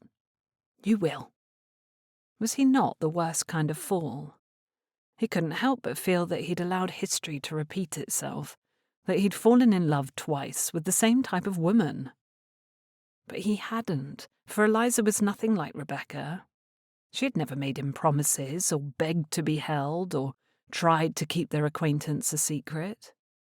She had never pretended to be anything other than what she was, a lady of quality, and she had never pretended he was anything but a blacksmith. The difference was that Eliza had never cared about those distinctions. She had made it clear that the inside of the person was of the utmost import to her, had she not? Still, he could not allow her to give up the luxuries she was accustomed to in order to live in his small cottage and tend to his home. She hadn't been raised for it. She would not be happy in that life, not truly. Jacob would be doing both of them a favour if he left for America and gave her space and freedom to make a better choice. "If I go, will you keep Peter?" he asked softly. Mrs. Thorn looked up, surprised. She glanced at her husband, then back to Jacob, and nodded. "I'll be honest with you, though. I hope it does not come to that." Jacob nodded, rising. "We should be on our way." "Oh, Jacob!" Mrs. Thorn rose, pulling him into an embrace. "You will find the way that is right for you, I know it." "Thank you." She left to fetch Peter as Jacob walked to the front door, spinning the brim of his hat in his hand. "You'll always have a home to come back to," Thorn said, and Jacob understood perfectly what he meant. Harewood had become that home for him. The town had welcomed him, hiring him and bringing him into their parish with open arms.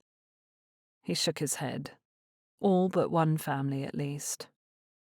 I've not had full acceptance from everyone. The Rose family has been particularly—" "Rose?" Thorne said, his chin tucking in surprise. "You've had dealings with them?" "Yes, they live not far from the smithy." "Rose?" Thorne repeated quietly, shaking his head. "Stay away from them if you can. Your history is old and jagged. It wouldn't be prudent to find yourself embroiled in that again." Jacob's heart thudded in his chest, his pulse pounding in his ears. "What history?" Thorne scrubbed a hand over his face. "I made a vow I'd never repeat it, but you ought to know. Your father was entangled in a situation much like you found yourself with Mrs. Jenna Smith. It did not end well for anyone. It was— I can only say that the Rose family has every reason to find contempt with the Ridley man." Jacob could not move. His body felt so stiff. "What did my father do?" "I've made a vow, son." Mrs. Rose had looked at him with such hatred, such disdain. "Should I not be made aware of the reason my neighbours hold me in contempt? Particularly when it is their daughter I have fallen in love with." Thorne drew in a sharp breath. "The Rose girl? That is the woman?" He let out a humourless chuckle, shaking his head. "You should be told, but I cannot say. Not when I promised your father." "I did not," Mrs. Thorne said, standing in the doorway to the kitchen, flanked by the two small boys, her expression hard.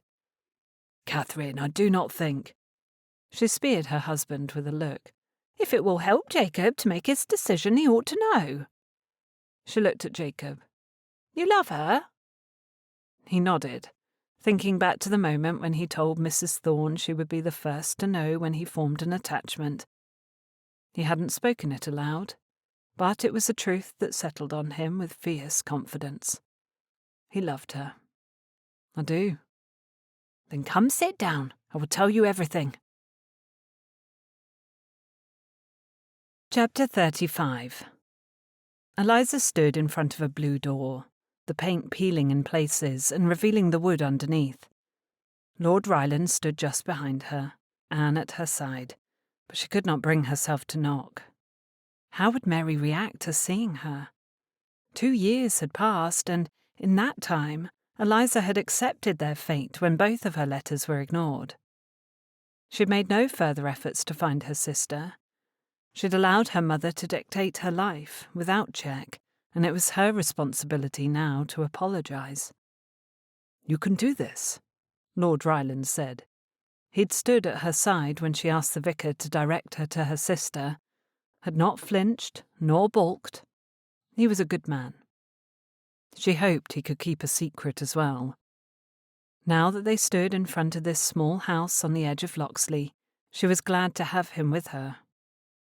Drawing in a breath, Eliza curled her gloved fingers and knocked. Footsteps carried someone toward the door, heightening her nerves as they drew closer. When the door opened, Mary stood on the other side of it, her heart-shaped face and dark hair so familiar. The only things familiar about her. Her clothes were simple, her hair styled in a knot at the base of her neck, as though she'd done it herself. She likely had. Her cheeks were not as plump as they'd once been, but her skin looked healthy. Her eyes were not hollow or haunted, as Eliza had imagined they would be. She looked well, if not in a simpler state of being. "Lizzie," she breathed. "Oh, Mary!" Eliza took a step forward to embrace her sister. Mary leaned forward as though to accept it, but seemed to think better and leaned back again.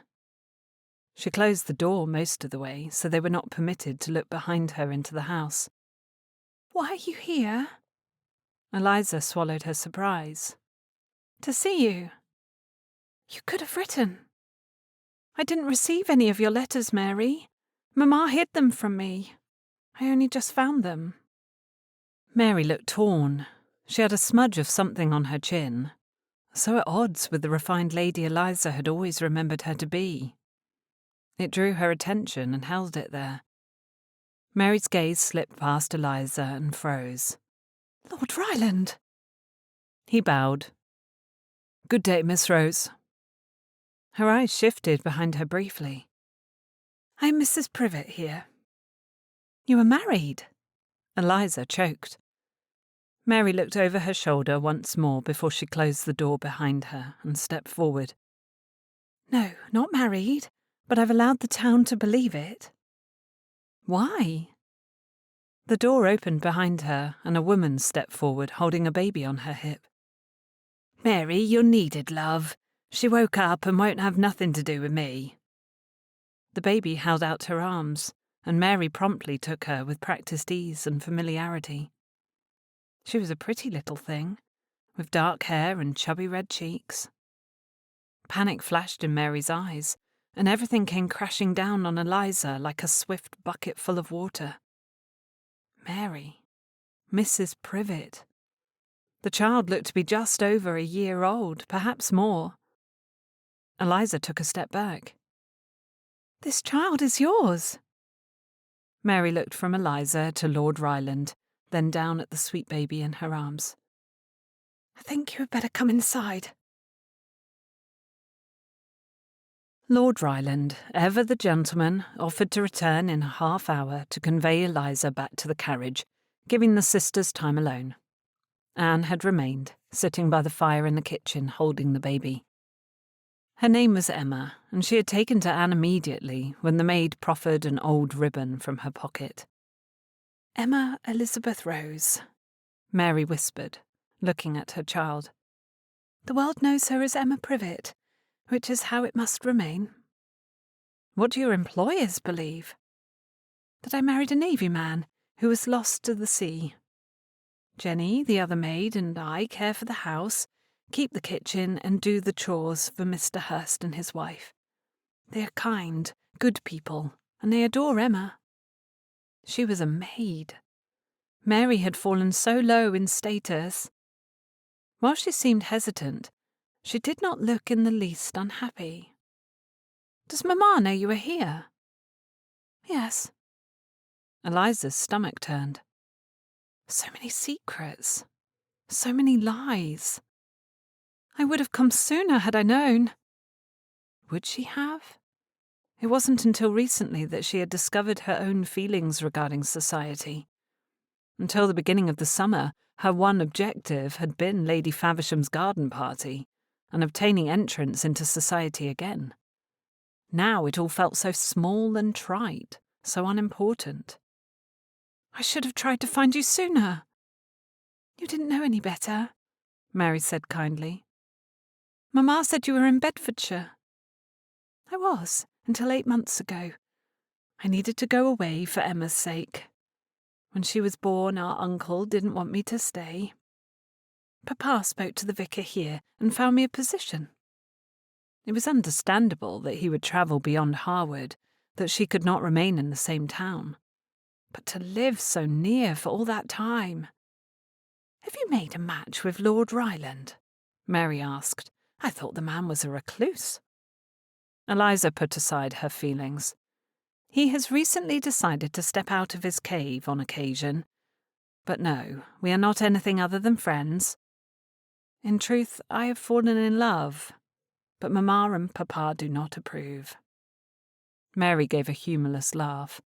That sounds familiar. In my case, I should have listened to them. They knew better. What I thought was love was nothing more than desire. I am sorry, Mary, Eliza said quietly, shocked by the breadth of the secrets her family had kept from her. Lord Steele had not only kissed Mary, he had utterly ruined her. Their family had endured censure for 2 years, but they had been together. All the while Mary had been abandoned, enduring on her own. She should have been at Rose Manor. She should have been where she would be cared for. She should go home now. If you've created a fictional husband for the sake of your child, why can you not return to Harewood? Mary shook her head. I could never return to Harewood, not after the way I was treated, nor the way you all were treated. How could I socialise with the people who made our family so low? Emma and I are happy here. We are content. we have found happiness in the things that truly matter. Eliza was struck by the simple truth of it. I think I understand what you mean. Mary looked surprised. How? The man I love, Mr. Ridley, is the new blacksmith in Harewood. Mary tilted her head to the side. Truly? Yes, she laughed. Ridiculous, I know. Can you imagine me in my fine gowns tending to a man's supper in a small cottage? The image sobered her, because she didn't think it sounded awful at all, save for the fact that she didn't know the first thing about tending to anyone's supper. She would likely ruin anything she tried to cook. Mary looked at her long and hard, before her gaze shifted to Emma, babbling nonsense and stuffing Anne's ribbon in her mouth. She smiled at her child, and a look of contentment washed over her features. Could you imagine me with a babe, working as a maid in a small house in Loxley? Sometimes life does not turn out the way we imagined, and we are only happier for it. The truth of those words settled on Eliza with warm comfort. If I go to Jacob, I will be sacrificing everything. My dowry, my relationship with our parents, the good standing we have worked so hard to obtain. Which of those things are truly important, Lizzie? I have foregone fine gowns and dinner parties and balls. I can tell you I miss having someone to style my hair, but I was no happier for having those things. If you have love, do you not think the rest will fall into place? She certainly hoped it would. Love was more important than fine gowns, balls, and dinner parties. She was tired of emulating flowers and listening to heartless gossip. The friends who mattered, the ones who loved Eliza for her heart, had not left her side when the rest of society did. She imagined marrying a blacksmith would not put her so far beneath them either. Ruth would never abandon her. Her family would not fully abandon her. Mary reached between their chairs and took her hand. Whatever you decide, I will stand by you. Her sister wouldn't abandon her either. Thank you, Eliza said quietly, watching Anne pull the ribbon out of Emma's mouth. Can you forgive me for failing to find you sooner? Yes. In truth, I am glad you waited. She smiled ruefully. I do not think I would have been ready for you had you come any sooner. If Mamma had not hidden your letters, I would have. I cannot believe she left you alone. Not entirely, Mary said. She came to see me before Emma was born and remained until I had given birth. That was when our uncle told her that he did not want me to remain much longer. Eliza thought back to a year ago, when she went to visit her sister in Sussex. I do not think she went to Sussex, Mary said. She came to see me. The Earl will be returning shortly, Anne said. Eliza nodded, rising. Thank you, Mary. I will write to you, and we can plan another time to see one another. I would like that, Mary agreed. Anne stood and handed Emma off to Mary. Eliza brushed her fingers over Emma's soft, downy cheek. She is beautiful. She is, Mary agreed. The sisters embraced, and Eliza left to find Lord Ryland waiting for her outside in the shade of the opposite building. You ready to go home? He asked, his voice and expression void of judgment. Eliza had been correct. The people who truly mattered would not dismiss her if she fell into disgrace, according to society's standards. Yes, Eliza said wearily. She fell in step beside Lord Ryland and took his arm, Anne following. Let us go home. Lord Ryland took her directly to Rose Manor. When they reached the house, he helped her out of the carriage, but did not release her hand. Gazing down into her eyes, he wore a worried expression. Do you need anything, Miss Rose? No, but I thank you for your assistance today. It was appreciated. She drew in a shaky breath. I would ask you not to repeat what you saw today. Ruth is aware, but as of now my parents do not know that even I know of Mary's whereabouts. His brow clouded. which is why you needed to attend the market without them." She gave a weak smile, aware of Anne stepping around them and walking toward the house to give them privacy. "I apologize for the scheming." "It is done now," he smiled. "Your secrets are safe with me, Miss Rose." She nodded, standing still and watching him climb back into his carriage. Eliza waited for his driver to urge the horses forward before she turned toward the house. Her excursion had been an unexpected success, though she was sad to have missed the market itself and the opportunity to see Jacob. She would visit him soon. She wanted to tell him of Mary and Emma. Eliza was turning toward the house when Anne came down the stairs, stopping her. "You have a visitor," she said quietly, her gaze searching the stables in the distance. "What do you mean?" "A young boy came here asking the grooms about you not too long ago. Kate told me he may still be in the stables." "How would the kitchen maid hear of this? "What small boy would—" "Peter?" Eliza asked. "Who?" Eliza shook her head and started toward the stables. "Jacob Ridley's apprentice. I do not know of any other young boys." Anne followed. "Perhaps." They made their way across the drive with haste. Eliza looked to the horizon for Jacob but did not see him. She hoped all was well, that he wasn't injured, or worse, gone. When they reached the building, their steps slowed. It was empty, but for a young boy standing on a stool and looking at her father's horse. "Peter," she said. He startled, jumping to the ground. When he saw it was her, he relaxed. "Miss Rose." "Has Jacob sent you?" He held out a folded piece of paper, his lungs heaving, likely from the fright. She took the paper. "How long have you been waiting?" "Not long. You have fine horses, miss." She shared a look with Anne. "Will you take him to the kitchen and see he is given something to eat? He looks famished." He looked perfectly well, but she imagined he was thirsty. Weren't little boys always hungry? His eyes lit up as Anne led him away toward the kitchen entrance. Eliza unfolded the note. "Meet me in the wood if you can. Yours, J.R." He wanted to see her badly enough to send Peter with the note? Eliza glanced over her shoulder at the house. With Anne distracting Peter in the kitchen, she likely had enough time for a quick walk to see Jacob before her parents even knew she had returned from the market. Eliza folded the paper, slipped it into her pocket, and started for the path to the woods.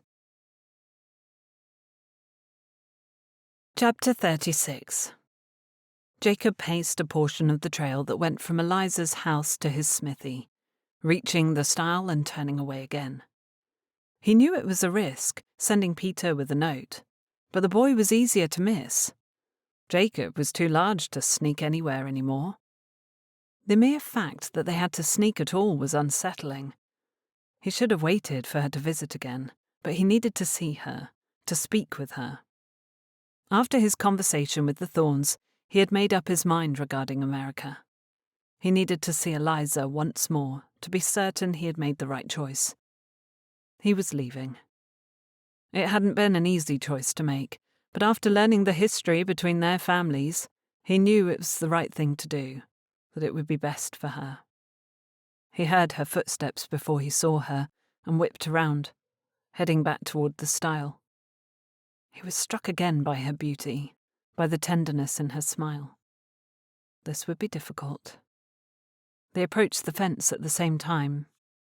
He reached for her hand and she slid it into his, gripping it tightly, while she stepped on the stile and climbed over the fence. When her feet were flat on the ground beside him, Jacob could not help himself. He slid his fingers over her cheek, brushing a thumb over the arch of her cheekbone. "I saw you in Locksley today." She froze. "I wanted to look for you, but I didn't have time.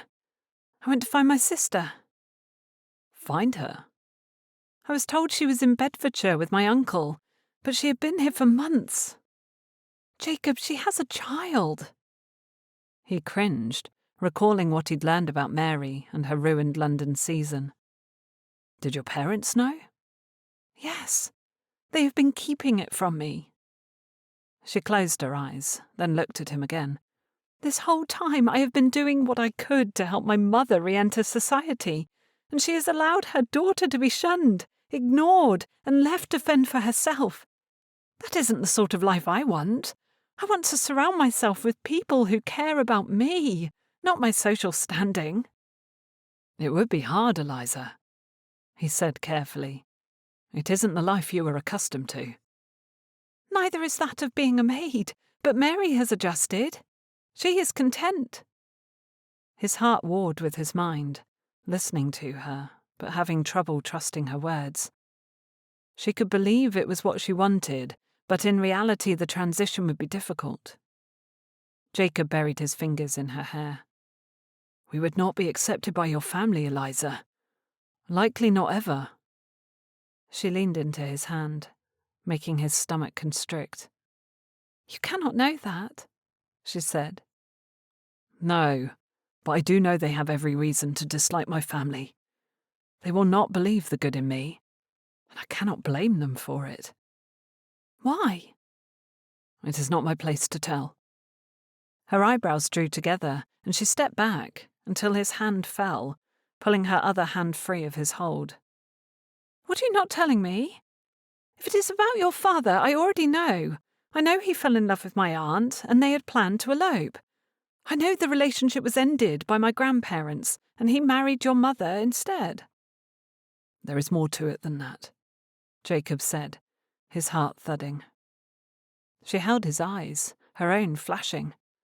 I cannot abide more secrets. Tell me what they have been keeping from me. I have a right to know why they struggle to accept you. When Jacob had asked Peter to help him deliver the note to Eliza, this hadn't been part of his plan. He had wanted to tell her that he'd chosen to go to America, to tell her to move on, and he would do the same.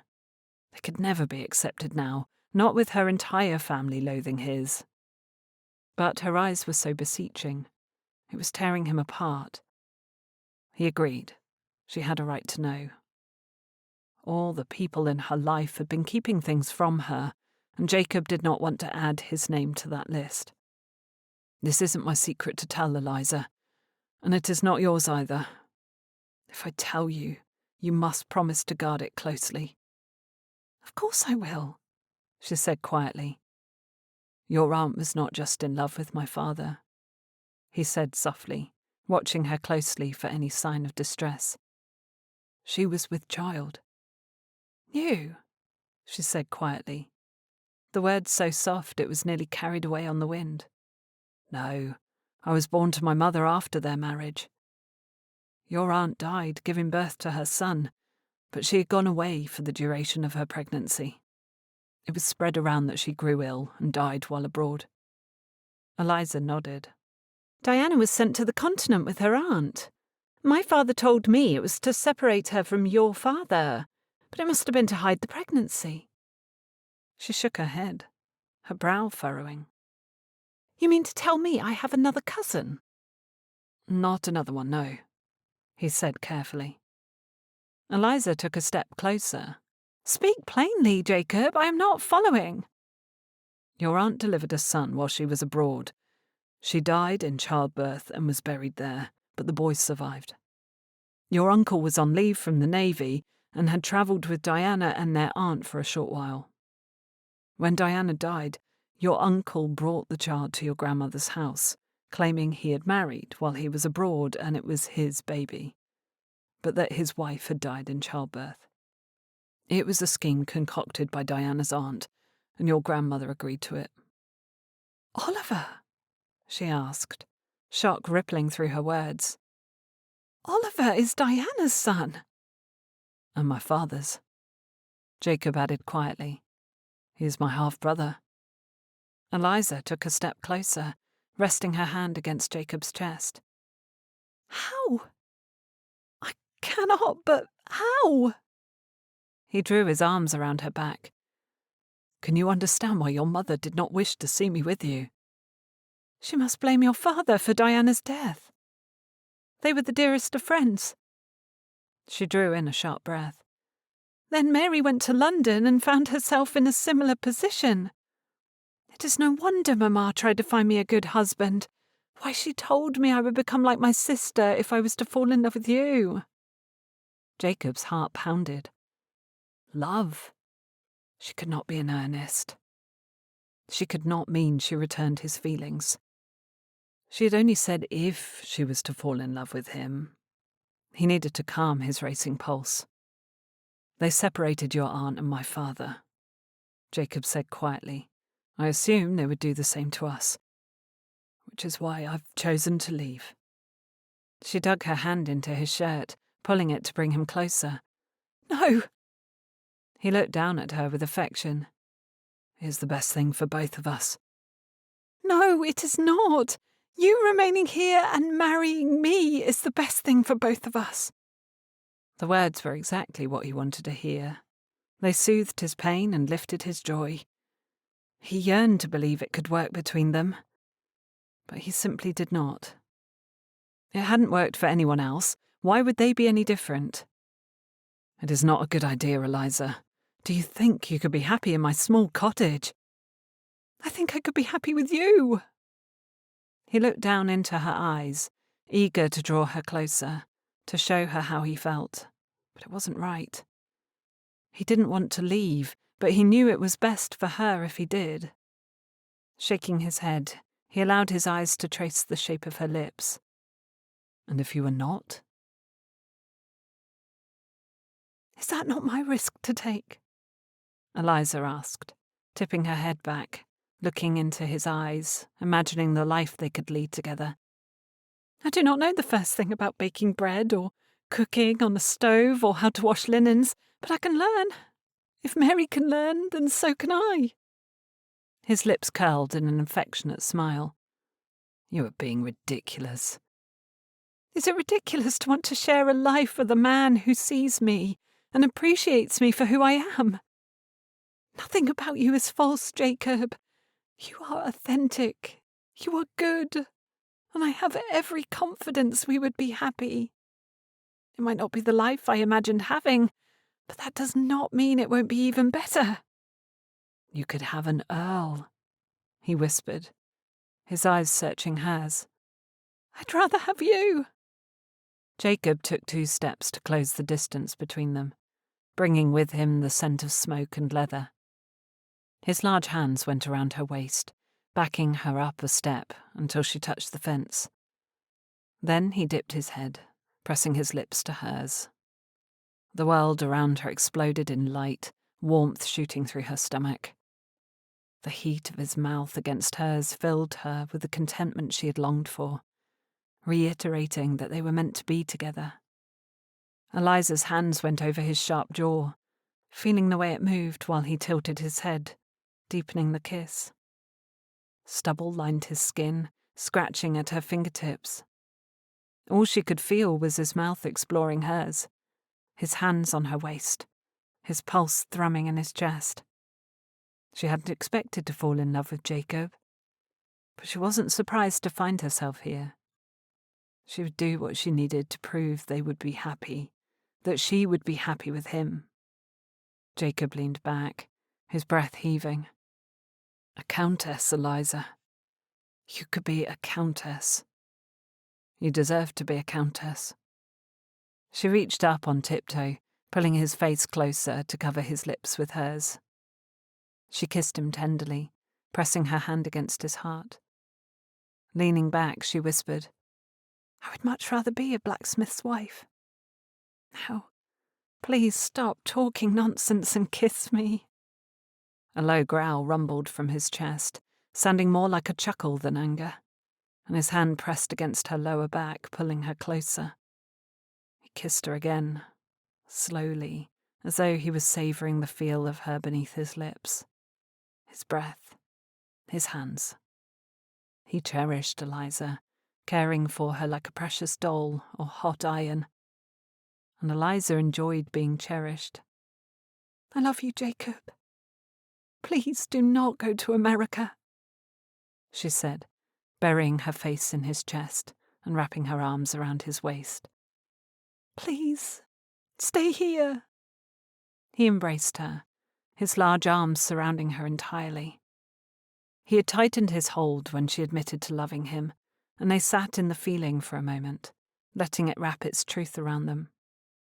"It would be better for Peter if I remained," he said thoughtfully. She could not help but smile. "You certainly do not wish to do anything that would hurt him. You ought to stay, for Peter's sake." "Yes, I think I could," he murmured into her hair. "For Peter's sake," he added. "Heaven bless Peter."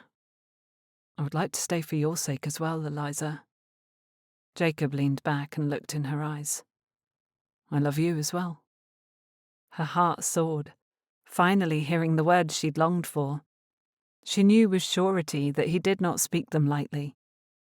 Once they were admitted, they were as solid as an anvil, impenetrable, unbreakable. "You would not have left Peter, would you?" she asked, leaning back to look into his eyes. "Thorne had already agreed to take him on if I did. But we are much closer to his family here in Harewood, and he still has 2 younger sisters. I'm certain he will wish to see his family often. The older he gets, the easier that will become." "You are a good man," she said, unable to dampen her smile. "But not a wealthy one. After the history between our parents, we cannot expect your father to give a Ridley man his blessing." She frowned. He was correct, but not only because of his status. Jacob's father had long since given her parents a reason to dislike his family name. "I will talk to them." "Eliza!" She was determined. "No, let me. I need to try." "What will you do if they refuse?" "I'm not certain. No man has asked me to marry him yet, so I cannot make any decisions at this point." Jacob chuckled, dropping a slow kiss on her temple. "Perhaps they are waiting for you to speak to your father first. Perhaps they would like to try for his blessing themselves." Eliza understood. "Will you attend the Harewood assemblies tomorrow night? Papa will be there. It might be less intimidating to approach him there than to come to the house." Jacob nodded. "Perhaps." "If I am to become your wife, I will not have nice gowns. I will look different. My skin might grow tan. I might obtain even more freckles." He traced over the faint spots on her cheek, leaving a kiss on a few of them. "I adore your freckles. You may develop as many of them as you'd like.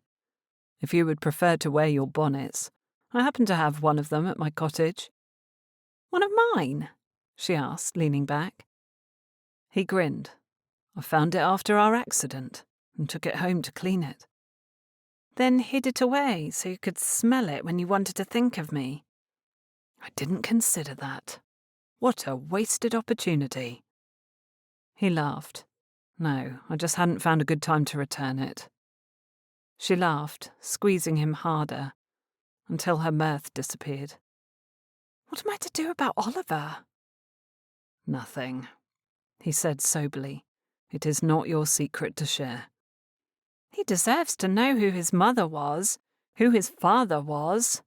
He thinks Uncle Rose is his father, and has likely spent his life wondering why he cares so little, and why he visits so infrequently. I'm certain Uncle Rose loves him, but it is not the same." "Perhaps the only thing you can do is ask your parents to tell him the truth." "It is certainly a good place to start." Chapter 37. The following night Eliza dressed in her plainest ball gown for the Harewood assemblies. She asked Anne to style her hair simply, avoiding an overly ambitious coiffure. She didn't think Jacob would be opposed to opulence were she to dress herself in that way. He had never bemoaned her fine clothing, but she wanted him to feel comfortable beside her, without being distracted by diamonds or elaborate silk. She did clasp the single strand of pearls around her neck. They made her think of Jacob. Then she went down to meet her parents. "You look lovely," Papa said when she stepped into the drawing-room. Her heart raced and her hands trembled. Tonight could grant her everything she hoped for. Or it would be the end of a cordial relationship with her parents. Thank you. Where is Mamma? Finishing her hair. She should be down shortly. Eliza nodded. Her mouth had gone dry. She couldn't find the words that needed to be said. It was a blessing she had a few extra minutes to consider how best to broach the subject with her parents. When Mamma stepped into the room a minute later, her suspicious eyes sought Eliza straight away. She did not look pleased. "Have you been in my bedchamber recently?" "Not in a few days, at least," Eliza said. Mamma had been at her dressing table, preparing for the assemblies. Had she noticed the missing letters? Judging by her ill-concealed frustration, she had. Evidently, they would be discussing this now. "You've been sorting through my drawer." Lines fanned from Mamma's pinched mouth and between her eyebrows, illustrating her frustration and fear. "What is it?" Papa asked, rising from his seat. "You seem upset." "I am upset," she answered. "Eliza, have you gone through my drawer?" "I returned the pearl hair pieces," she said carefully, keeping her hands steady at her sides. "Where? I found a stack of letters that belonged to me." Mamma closed her eyes. "Which letters are these?" Papa asked. "From Mary," Mamma said. He looked at Eliza sharply. "Mary has written to you?" It was a comfort, at least, to know that only one of her parents had been hiding the post. The door opened to admit Andrews. "The carriage is ready," he said. "Thank you, Andrews," Papa said dismissively. Mamma looked to the door. "We ought to be on our way." She started toward it without waiting to see if anyone would follow. Perhaps she thought that if they left the house, the conversation would remain behind as well. Eliza was not ready for that yet. She followed her parents outside and climbed inside, taking her seat. She looked at them both as the vehicle rocked forward. Neither of her parents would meet her eye. A direct approach would be best then. "I found Mary yesterday." Both of her parents' faces whipped toward her. "I also met Emma, her daughter." The carriage was silent. She could hear the wheels turning, feel the anger sloughing from her mother in waves. The carriage was dim, but enough light seeped from the sky to illuminate the frightened gleam in Mamma's eyes. Eliza had suffered enough dishonesty, however, and she was through with it. "Why do you insist on separating us? Why is it so important to be accepted by people who will cut you in a shop, but pretend to be your dear friend a week later merely because a viscountess spoke to you in public? It is ridiculous. The people who truly matter are those who never left our sides. Aunt and Uncle Harding, grandmother Lady Helena, Ruth. Friends who care not for our social standing, but care for us." "That is a pretty speech, but until you have been snubbed by all your friends repeatedly." "That is my point, Mamma. They are not truly your friends if they can be so changeable in their opinions of you." Mamma was silent. Eliza turned to her father. "I love Jacob Ridley, and I understand that his father—" "No!" Mamma commanded. "Enough! I will not listen to another word. You will not entertain any ideas of yourself and the blacksmith." Eliza stiffened. "His name is Jacob. I love him, and he is a good man." Mamma scoffed. "You have done nothing but discriminate against Jacob because of his father's misconduct.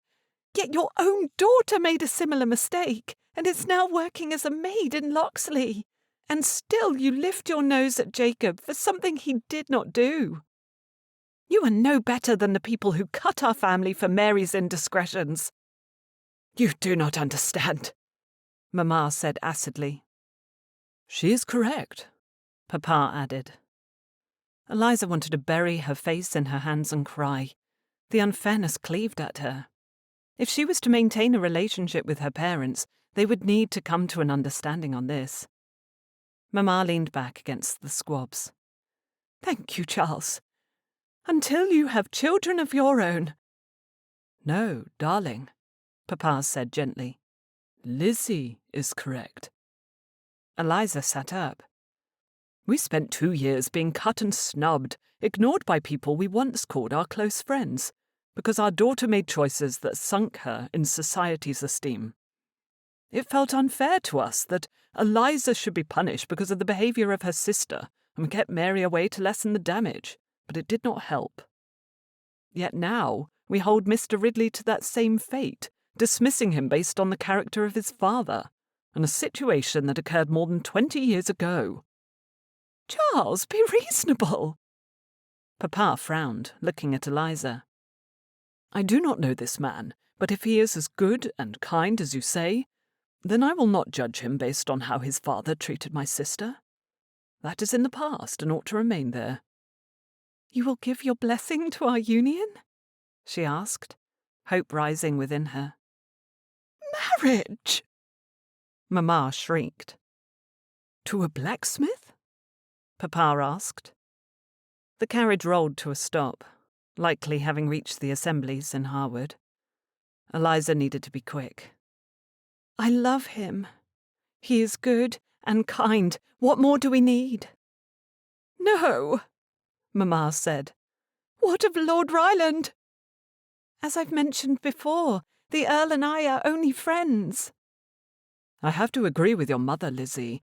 That is asking too much of us. You will not be happy in such a household. You are too accustomed to a different way of life." Harry opened the door to the carriage and let down the step. The Rose family filed out, but Eliza felt unfinished. Their conversation dangled between them, though none of them could speak further on the matter at present. "I do wish you would trust that I know my own mind," she said quietly, then followed them into the assemblies. Papa paid their entrance fee as Eliza looked about for Ruth, but did not find her present. She must have still been ill. She saw Oliver against the far wall with Samuel and left her parents to go to them. "Ryland will be coming later," Oliver said. "Lovely." Both of her cousins raised their eyebrows. "You sound less than pleased." "My mother would like us to make a match, despite my consistent promises that we are only friends." She looked at Samuel's overly ornate clothes, then at Oliver's simple choices. They were so different from one another, but still they were such close friends. She wondered if Samuel knew anything of Oliver's true parentage. But no, Samuel would have told him, just as Eliza should have done. They shared a look. She didn't know what passed between them, but it likely included an underlying message. Eliza was not in a good mood and should be handled carefully. "Mother," Samuel said, smiling over Eliza's shoulder. She stepped back to make room for her aunt. "Eliza," Aunt Harding said, her grey hair pulled back so tightly it lifted the corners of her eyes. "You look very well this evening." "Thank you, Aunt. Has grandmother come?" "She is speaking to Mrs. Chatham now," Oliver said, gesturing across the room to the women. Aunt Harding talked of the dinner she had planned for the end of the week, and the cake her cook had promised to bake for it. But Eliza was no longer paying attention. Jacob had arrived. He'd shaved, so his shadow of a beard was missing, giving the sharpness of his jawline further definition. His clothes were clean and well-fitting, and his eyes darted about the room until they landed on her. Then his mouth formed a smile, and Eliza felt the interior of her body melt. Nothing else mattered when Jacob looked at her in that way. He crossed the room in her direction and stopped when he reached her. "Good evening, Miss Rose. May I have the first dance?" "You are brave," she said, unable to dampen her grin. She had expected him to speak to her father, not to ask her to dance. It was a pleasant surprise that made her toes squirm. She could feel the stares from all around the room, from all of society's various ranks and stations. Her aunt's eyes were particularly hot on her back. She squared her shoulders. She would not allow their judgments to ruin this moment. I would love to dance with you. He offered his hand. I can only be brave because you have given me reason to trust in us, Eliza. You will not regret it. I know, he said with quiet confidence. They lined up with the rest of the couples. Eliza looked past Jacob to where her parents were standing. Papa merely frowned, but Mamma looked as if she was deciding whether to scream or flee. Her face was red, her mouth disappearing into a firm line. Eliza needed to put it from her mind, or she would not enjoy her dance. The music began, and they moved in line with the other dancers, but all the while Eliza could hear her name in tandem with Jacob's from different points in the room.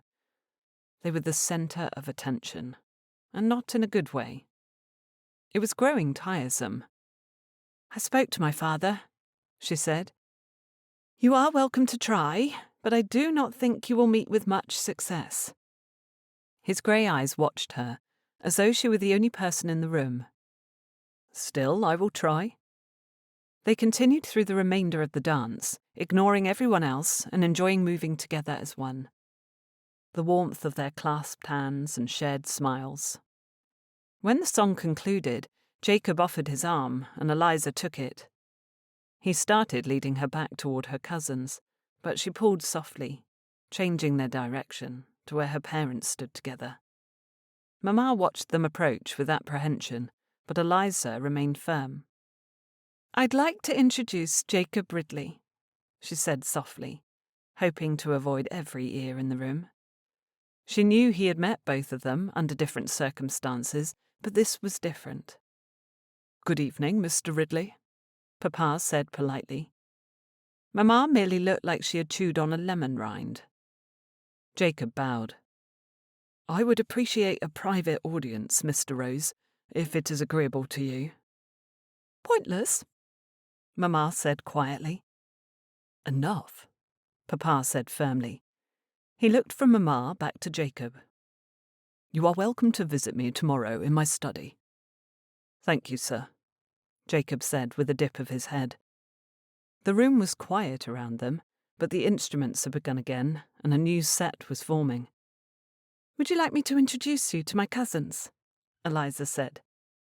She would not do so if he preferred to avoid the introduction in so public a place. Oliver was his half-brother, and that was significant to Jacob, even if Oliver was yet unaware. He would be made aware soon if Eliza had anything to do with it, though she understood that a town assembly was not the proper place for a conversation of that magnitude. If you think it is a good idea, Jacob said, then it is agreeable to me. She took his arm and walked back toward the corner where her cousins sat, chatting amiably together, their mother and grandmother off speaking to other friends. When they approached, Oliver and Samuel rose, standing side by side. Again she was struck by their difference in appearance and personalities. If these men could put aside their differences to be the closest of friends, perhaps they would accept Jacob too. This is Jacob Ridley, Eliza said, holding their gazes firmly. She turned her attention to Jacob. I would like to introduce you to my cousins, Oliver Rose and Samuel Harding. Jacob bowed, and both men bowed in turn. You are the local blacksmith, I believe, Oliver said kindly. I've heard a good report of your work from Ryland. He was very pleased with the things you've done for him. Jacob nodded. I have a great deal of respect for Lord Ryland. As do I, Oliver agreed. Wonderful. They were bonding over a shared friend, in a sense. An earl who had not yet arrived. Eliza wondered if he wouldn't come now that she had made it clear she loved someone else. If he reverted to his reclusive behaviour, she would need to do something to help him this time, to show her gratitude for how much help he had offered her. Have you tasted the wine they provided tonight? Samuel asked. Not yet. Samuel pulled a face. Save yourself the trouble. It is awful. Oliver laughed, shaking his head. There is cake too. Dry as dust, Samuel muttered. Oliver rolled his eyes in exasperation. I promise he cares for more things than food and drink. Samuel looked at Oliver with disgust. What else is there to care about? He does, Eliza agreed. Like waistcoats. Samuel sighed in long suffering. Jacob, thankfully, was smiling. I once cared about a waistcoat very much as well, until my friend borrowed it, and since he was much larger than I, ripped a seam past repair. Do you still possess it? Eliza asked. Madame Perrot is splendid with a needle. I assume she could repair it. I do not, but I agree she is very talented. She completed 2 sets of clothes for my apprentice within a week. Perhaps I ought to pay her a visit, Samuel said, admiring the cuffs of his superfine coat. Save her the headache, Oliver muttered, making Jacob chuckle. Eliza leaned into the cloud of comfort and relief until she looked across the room and caught her mother's thunderous glare. All was not well yet, and she feared that within her family it never would be. Chapter 38. The day was sunny and warm, so Jacob decided to walk the distance between his smithy and Rose Manor. He left Peter to see to things in case someone arrived with an order or a need. The lad could inform him when he returned. The house was quiet when he arrived. No motion around the grounds or near the door, lending the place an eerie calm. He proceeded to the door and knocked. A butler opened it, looking down his nose. Mr. Ridley, I have orders to see you into the library. Would you follow me? Yes. He thought he'd recalled Mr. Rose mentioning his study, but that was not important. He must have changed his mind. The butler led him down the corridor and to the right, stopping at a closed door. He opened it and stepped aside. If you will wait here, I will return shortly. Jacob stepped into the room and drew in a quiet gasp. There was a fortune's worth of books on the shelves lining the walls. An absolute fortune. He could not even imagine possessing the wealth required to buy so many tomes, or what he would do with that money should he have found himself in possession of it. He would build another bedroom onto the cottage first, so Peter was not required to sleep in the open loft. Then he would buy a dairy cow. But no, that sort of thinking never led anywhere good. He would still be able to do both of those things in time, with careful saving and planning, even without a fortune. Had Mr. Rose chosen this location to intimidate Jacob with his wealth? It was slightly working. The door creaked open. Jacob turned to face Mr. Rose, but stilled when he came face to face with the man's wife instead. He waited for her to retreat, but she stepped into the room and closed the door behind her. Good morning, Mrs. Rose, he said, bowing. She did not return his pleasantries. Her face was flat, her eyes red as though she had not slept well the night before. What can I offer you to leave? He shook his discomfort. I came to speak to Mr. Rose. Not to leave my house, she said, her voice flat. Leave my daughter. What can I offer that will persuade you to leave Harewood? £100? Jacob stared at her. £300? He stood motionless, his stomach sick. Had he not just thought of the things he could buy if he had the money? He would rather keep his small home and go without fresh milk if it meant keeping Eliza. I'm not interested in your money, Mrs. Rose. Blessed thing that, for you shall not see a halfpenny of it unless you leave Harewood forever. £500. His stomach dropped clear to the floor. It was a larger sum than he would ever see in his lifetime. How could she be so callous? No, thank you. You need more than £500? She scoffed. Your father agreed to far less than that. Jacob couldn't move. His feet were stiff, his body rigid. He swallowed against a suddenly dry throat.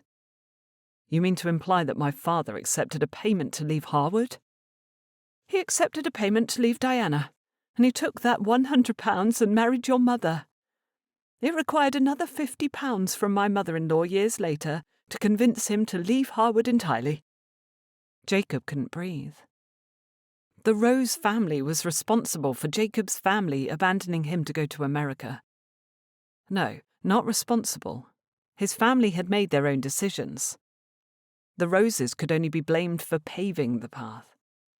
For what purpose? Because they couldn't bear to see Jacob's father in town? How small of them! Hurt sliced through him all the same. He tried to tamp it down. Could he be angry with them for making a choice that led to such happiness for his mother and father? They were content in Tennessee, thriving, according to their letters. And if his father had never been paid to leave Diana, Jacob never would have been born. While he could not respect the choices, nor the actions that had led them to this point, he could not hold his father to account for something that had occurred so long ago. Jacob had learned over the years that he was only responsible for the way he felt, and he could not pin those feelings or assign their cause to anyone else. When he was sad because he missed his family, he could not be angry with his mother.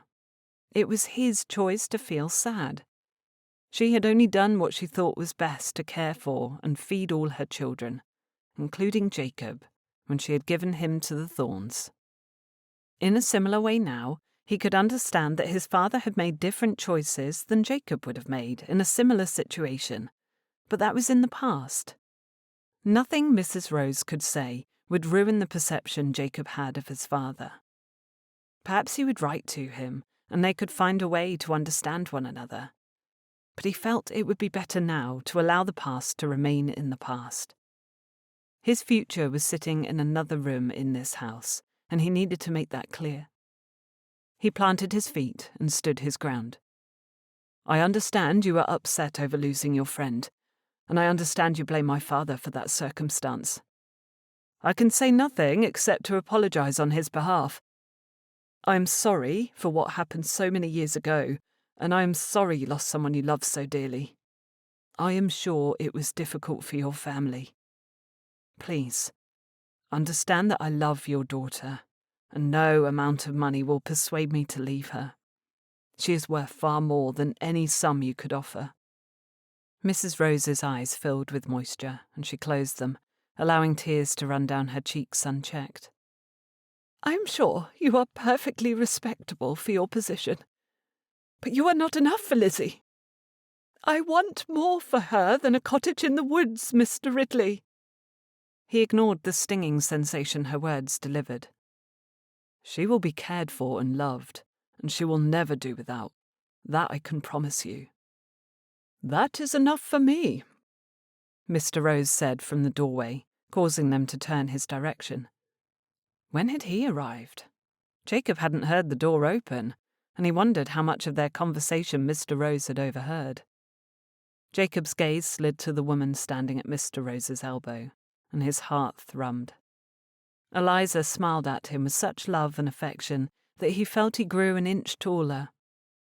"Charles," Mrs. Rose said, her voice tired. "He loves her. According to every man I asked at the assemblies last night, Mr. Ridley has a reputation of being just honourable and decent. He will be successful in his trade and provide for her, and her dowry will ensure she is protected as well." "Dowry?" Eliza asked, the hopeful tone reaching his chest. That meant she could afford to bring her maid with her, surely, which would be a comfort. "Yes," Mr. Rose said. He shook his head, looking at his wife.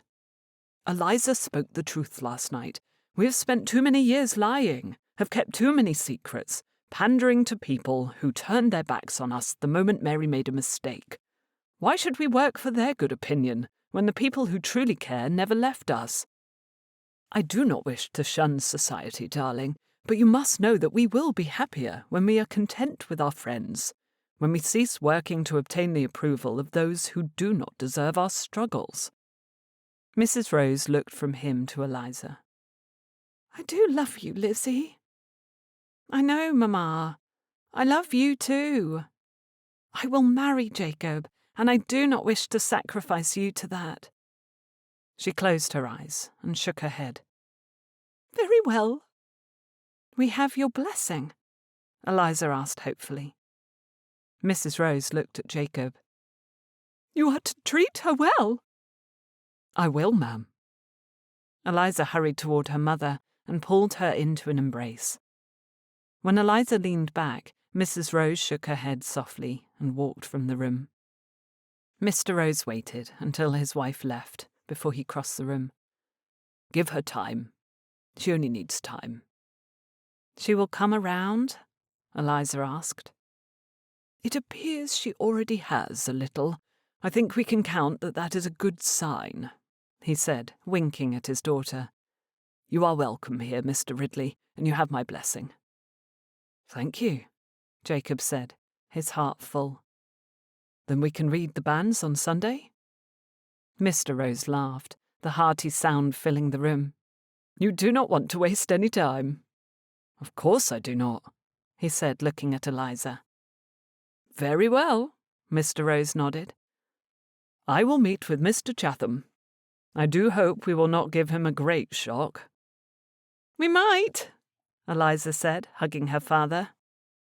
He kissed her on the temple and walked out of the room.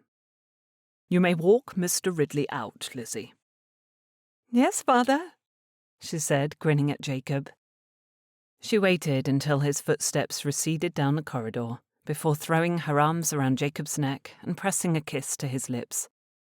He slid his arms around her, pulling her close, until he could no longer feel where he ended and she began.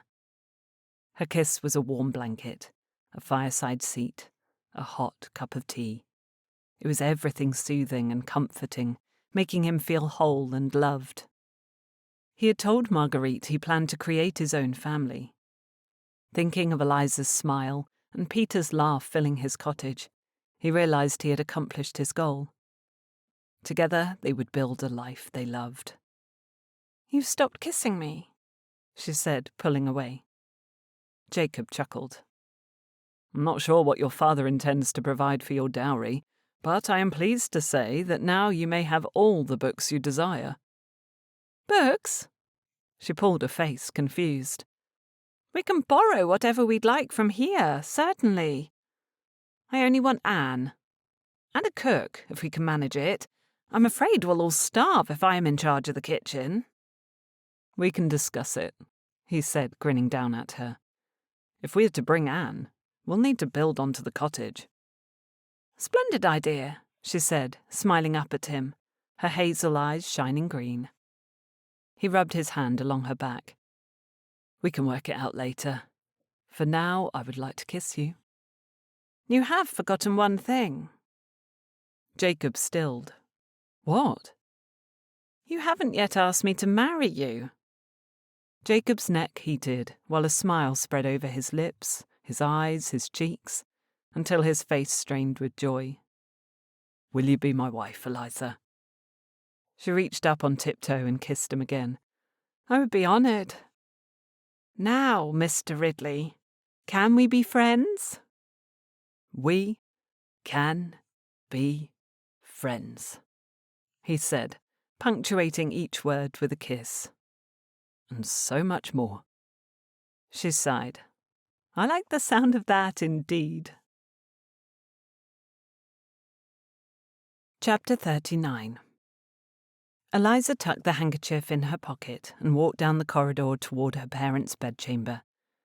She had given her mother room to recover from the ordeal yesterday, but spent the morning considering the things they still needed to discuss.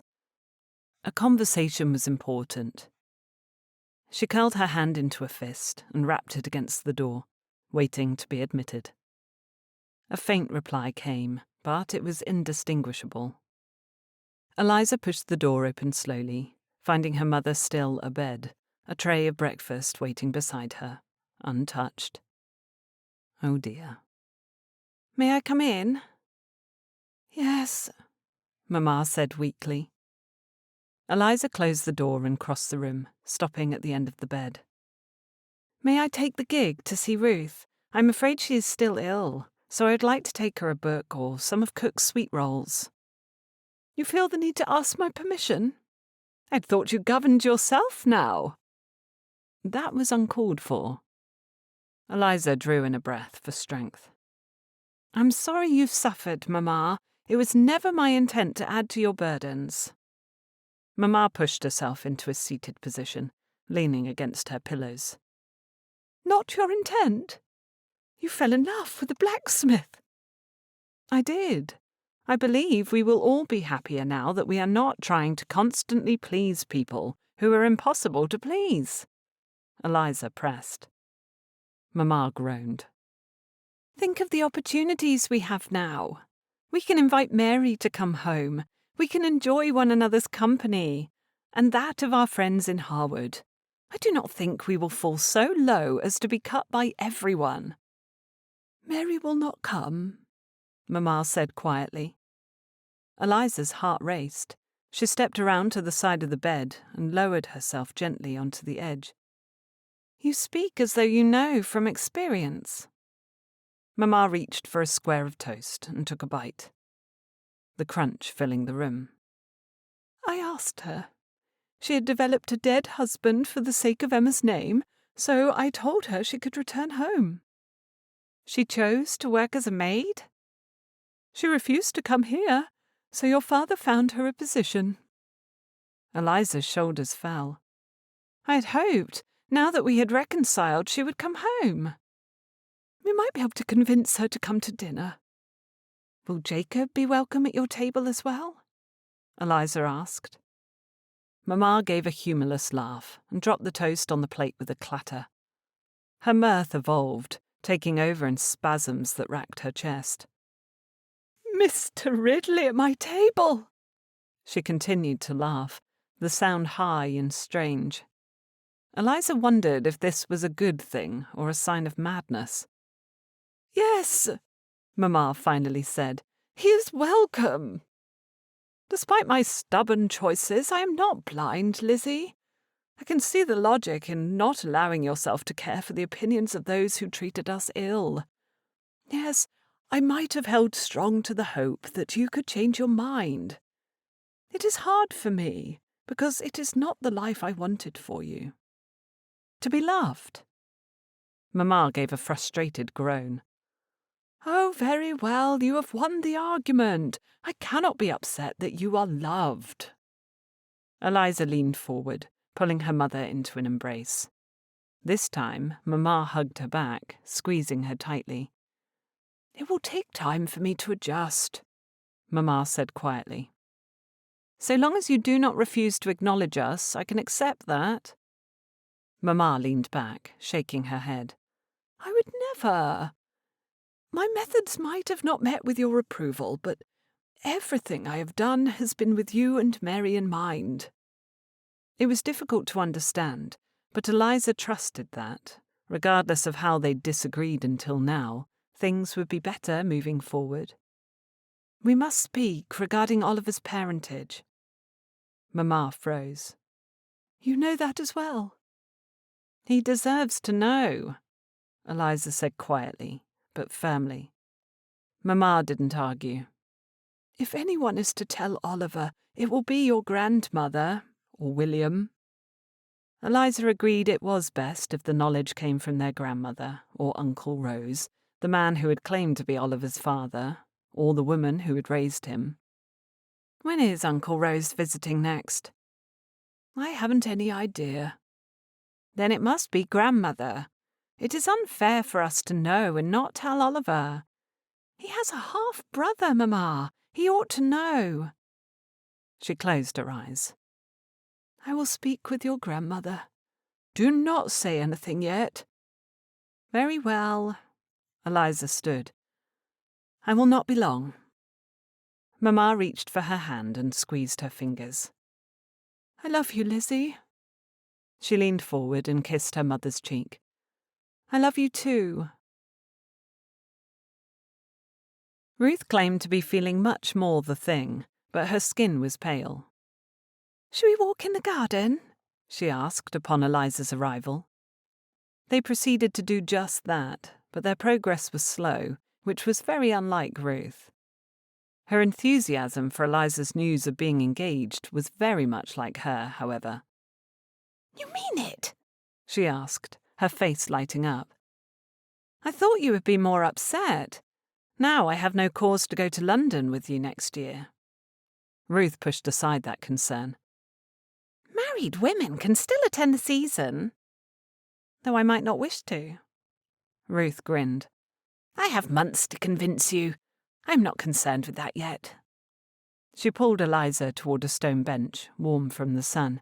"Now, you must recount in detail everything that has transpired since you and Ryland brought me home before the market." It took the better part of a half-hour to pass every bit of information on to her friend, but she did so with excruciating detail, only leaving out Oliver's parentage and Diana's pregnancy. That was not her secret to tell. "You will be happy in his cottage, then?" "Yes," Eliza said. "I think you will love him when you come to know him too." "Of course I will," Ruth said simply. "I would love anyone you care about." Eliza's heart surged. She needed to redirect the conversation before she could cry. "Tell me of Mr. Emerald. Has he given you any reason to suppose—" "There is no Mr. Emerald any longer," Ruth said too brightly. "What happened?" "My father does not believe him to be trustworthy in his pursuit. Ryland knew of quite a few gambling debts to Mr. Emerald's name that he did not reveal to me, and, suffice it to say, I am not certain his motivations regarding me were pure." Oliver had been correct, then. That did not provide any satisfaction. Eliza pulled her friend into a hug. "I am sorry." "It is nothing," Ruth said, again trying to sound bright. "He is not the only man in England. I will find someone else." She paused, narrowing her eyes. "Does Mr. Ridley have a brother, perhaps?" Eliza laughed, thinking of Oliver. She cleared her throat. "Unless you fancy a trip to America, we ought to consider others." Ruth sighed. "Very well. We should have a dinner to celebrate your engagement. Mother will surely wish to put something together." Eliza rose. That would be lovely. They walked the garden for another quarter of an hour before Ruth needed to go inside and lie down. She was mostly recovered from her illness, but it had taken a good deal out of her, and she still needed rest. Eliza climbed into her repaired gig beside her maid and turned them back toward Harewood. "Do you mind if we stop by the smithy? I have something to give Jacob, but I will be quick." "Not at all," Anne said. "I would like to see where we will be living." "It will be cramped quarters until Jacob finishes adding to the cottage," Eliza said warily. Anne smiled.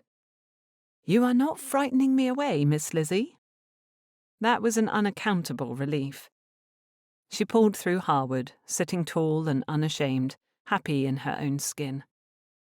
When she reached the smithy, she pulled to the side of the road.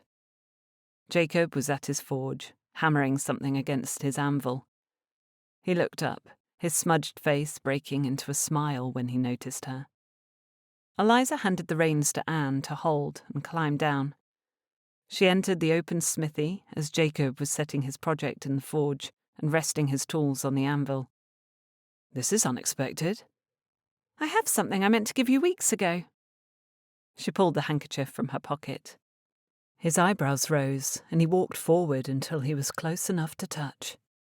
"What is this thanking me for, precisely? Checking your horse's shoes? Fixing your necklace?"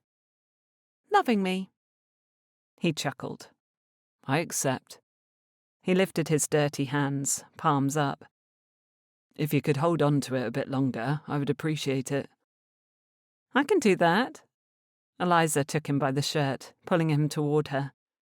She pressed her lips to his, kissing him in full view of Anne and anyone who happened to be looking from High Street. "I'll pack it in my trunk for after the wedding." Jacob leaned down to kiss her again, keeping his hands at his sides. Wedding. I like the sound of that." She stepped back, grinning. 3 weeks, sir." 3 weeks. he repeated, smiling back. Mrs. Ridley? A pleasant shiver raced up her spine. She liked the sound of that, very much indeed. Ryland. The wedding between Eliza Rose and Jacob Ridley had been a lovely affair, even to one as stone-hearted as Ryland had become in recent years. The way they had looked at one another left no one in the church unaware of the depth of their love. It was heartening to see. Ryland was happy for Eliza. He also was relieved, if he was being honest. He had thought to pursue her, but when she had told him she loved someone else, it had alleviated a great burden from his heart. He did not have to make any decisions yet regarding a wife. For now, he would remain satisfied with his home, his horses, and his son. He filled his plate at the wedding breakfast in Rose Manor's drawing room and carried it to a table, stealing the empty seat beside Oliver. "Your cousin is radiant today." Oliver looked over his shoulder. "That is kind of you to say. Usually he is the only one who believes that about himself." Ryland choked on his wine. Oliver grinned, clapping him on the back. "Need a moment?" "You know very well I meant Eliza." "Oh, poor Samuel." Ryland laughed, glancing to where Samuel was speaking to Ruth, likely trying to flirt his way into sitting beside her, no doubt. The man was hopeless where she was concerned. Ryland would step in, but he trusted Samuel, and Ruth could handle the man. Oliver picked up his glass and took a sip. "You were in a good mood." "I'm trying to be," Ryland said. "You are struggling, then? I worried about you today." "My heart does not pine for sweet Eliza, you needn't fear." "If it's the truth, then that's a relief." "It's the truth," Ryland said simply. His friend seemed to take him at his word. "I was thinking of the conversation we had when we were playing cards after a ball. I cannot remember which, but it was a ball." Ryland lifted his eyebrows. "It is a miracle you can recall anything of that evening." "This stayed with me," Oliver said wryly. "If you are not ready to look at women with marriage in mind, have you considered providing Edmund with a governess?" Ryland straightened in his seat, putting his utensils down. "Is that done? I would have thought him too young, or too male." Oliver shook his head. "It is done." A governess. He'd not considered that before. "He has women who dote on him," he said. "My sister and mother do not allow for him to lack in feminine love and influence. A governess would provide a steady woman at home as well." Ryland picked up his wineglass and swirled the drink. True. The more he considered the idea, the more he liked it. "Thank you, Oliver. You've given me something to think about." Oliver raised his glass in salute. "Of course, my friend." Ryland knew his sister had loved her governess, a woman who had managed to teach her a slew of things beyond female accomplishments. She'd learned arithmetic, history, Latin, and Greek mythology, had she not? Surely he could find a woman equipped to prepare Edmund for more advanced tutors, someone kind and motherly. Was Ruth's governess still alive? Perhaps he ought to begin there. His attention was pulled to the other end of the room, where Mary Rose, no, Mary Privet now, sat on a chair with her baby on her lap. She smiled, laughing at whatever it was Ridley said to her. She'd always been so beautiful, but Ryland believed motherhood had made her even more so. He recalled thinking the same about Jane shortly after she had become a mother. It had brought life to her eyes and a rosiness to her cheeks too. Mary spoke with Ridley while Eliza took the baby out of her arms, bouncing her on her hip. She was a natural. He glanced up, watching Ridley's face transform into one of humour, until Oliver's head popped into his view. "Who are you staring at?" Oliver asked. Ryland looked between Ridley and his friend, the sensation tugging at him again, that he'd seen the blacksmith before. When Oliver's raised eyebrows came into focus, they hit Ryland like a force. Has anyone told you that you and Ridley look similar? He asked. Oliver glanced over his shoulder at the groom. No, I have yet to hear that. You do. It is something about your mannerisms. Perhaps it is the way you smile or frown. I cannot put a finger on it. Lucky fellow, Oliver said, taking a bite of his pastry. Ryland laughed. Yes, well, you are both tall, dark, and quiet. That is probably why I am seeing similarities. Quiet? Oliver scoffed. Subdued is maybe a better word. I'll take it. He finished his pastry. In the meantime, we ought to begin planning for a hunt. Ryland looked again at the bride and groom. We should invite Ridley. Do you think he rides? Not sure, Oliver said. You could spare him a mount if his horse is not up to snuff. I would be happy to offer. Ridley slid his arm around Eliza's waist, looking down at the baby in her arms, but Ryland was arrested by Ridley's hand, toying with a ribbon on the back of Eliza's gown, the very same way he used to do with Jane's gown when they were caught in conversations. It sent his memories back a few years to when he still had everything, and he fought the rising tide of jealousy and grief. I hope he treats my cousin well, Oliver said quietly. He will. You are so certain? Ryland picked up his wineglass. Without a doubt. What they have is love. You can see it by looking at them. How do you know? Because I had it once too. He watched the newly married couple, unable to tear his eyes away. A glimmer of hope sparked in his chest. Perhaps he could have it again one day. This has been To Forge Her Fate, written by Kasey Stockton, narrated by Vicky Jo Eva. Hi, it's Kasey Stockton. Thanks for listening to my audiobook. If you enjoyed this story, then please like or comment on the video. And if you'd like to know when more audiobooks are coming, then go ahead and subscribe to my channel. Thanks, guys, and happy reading.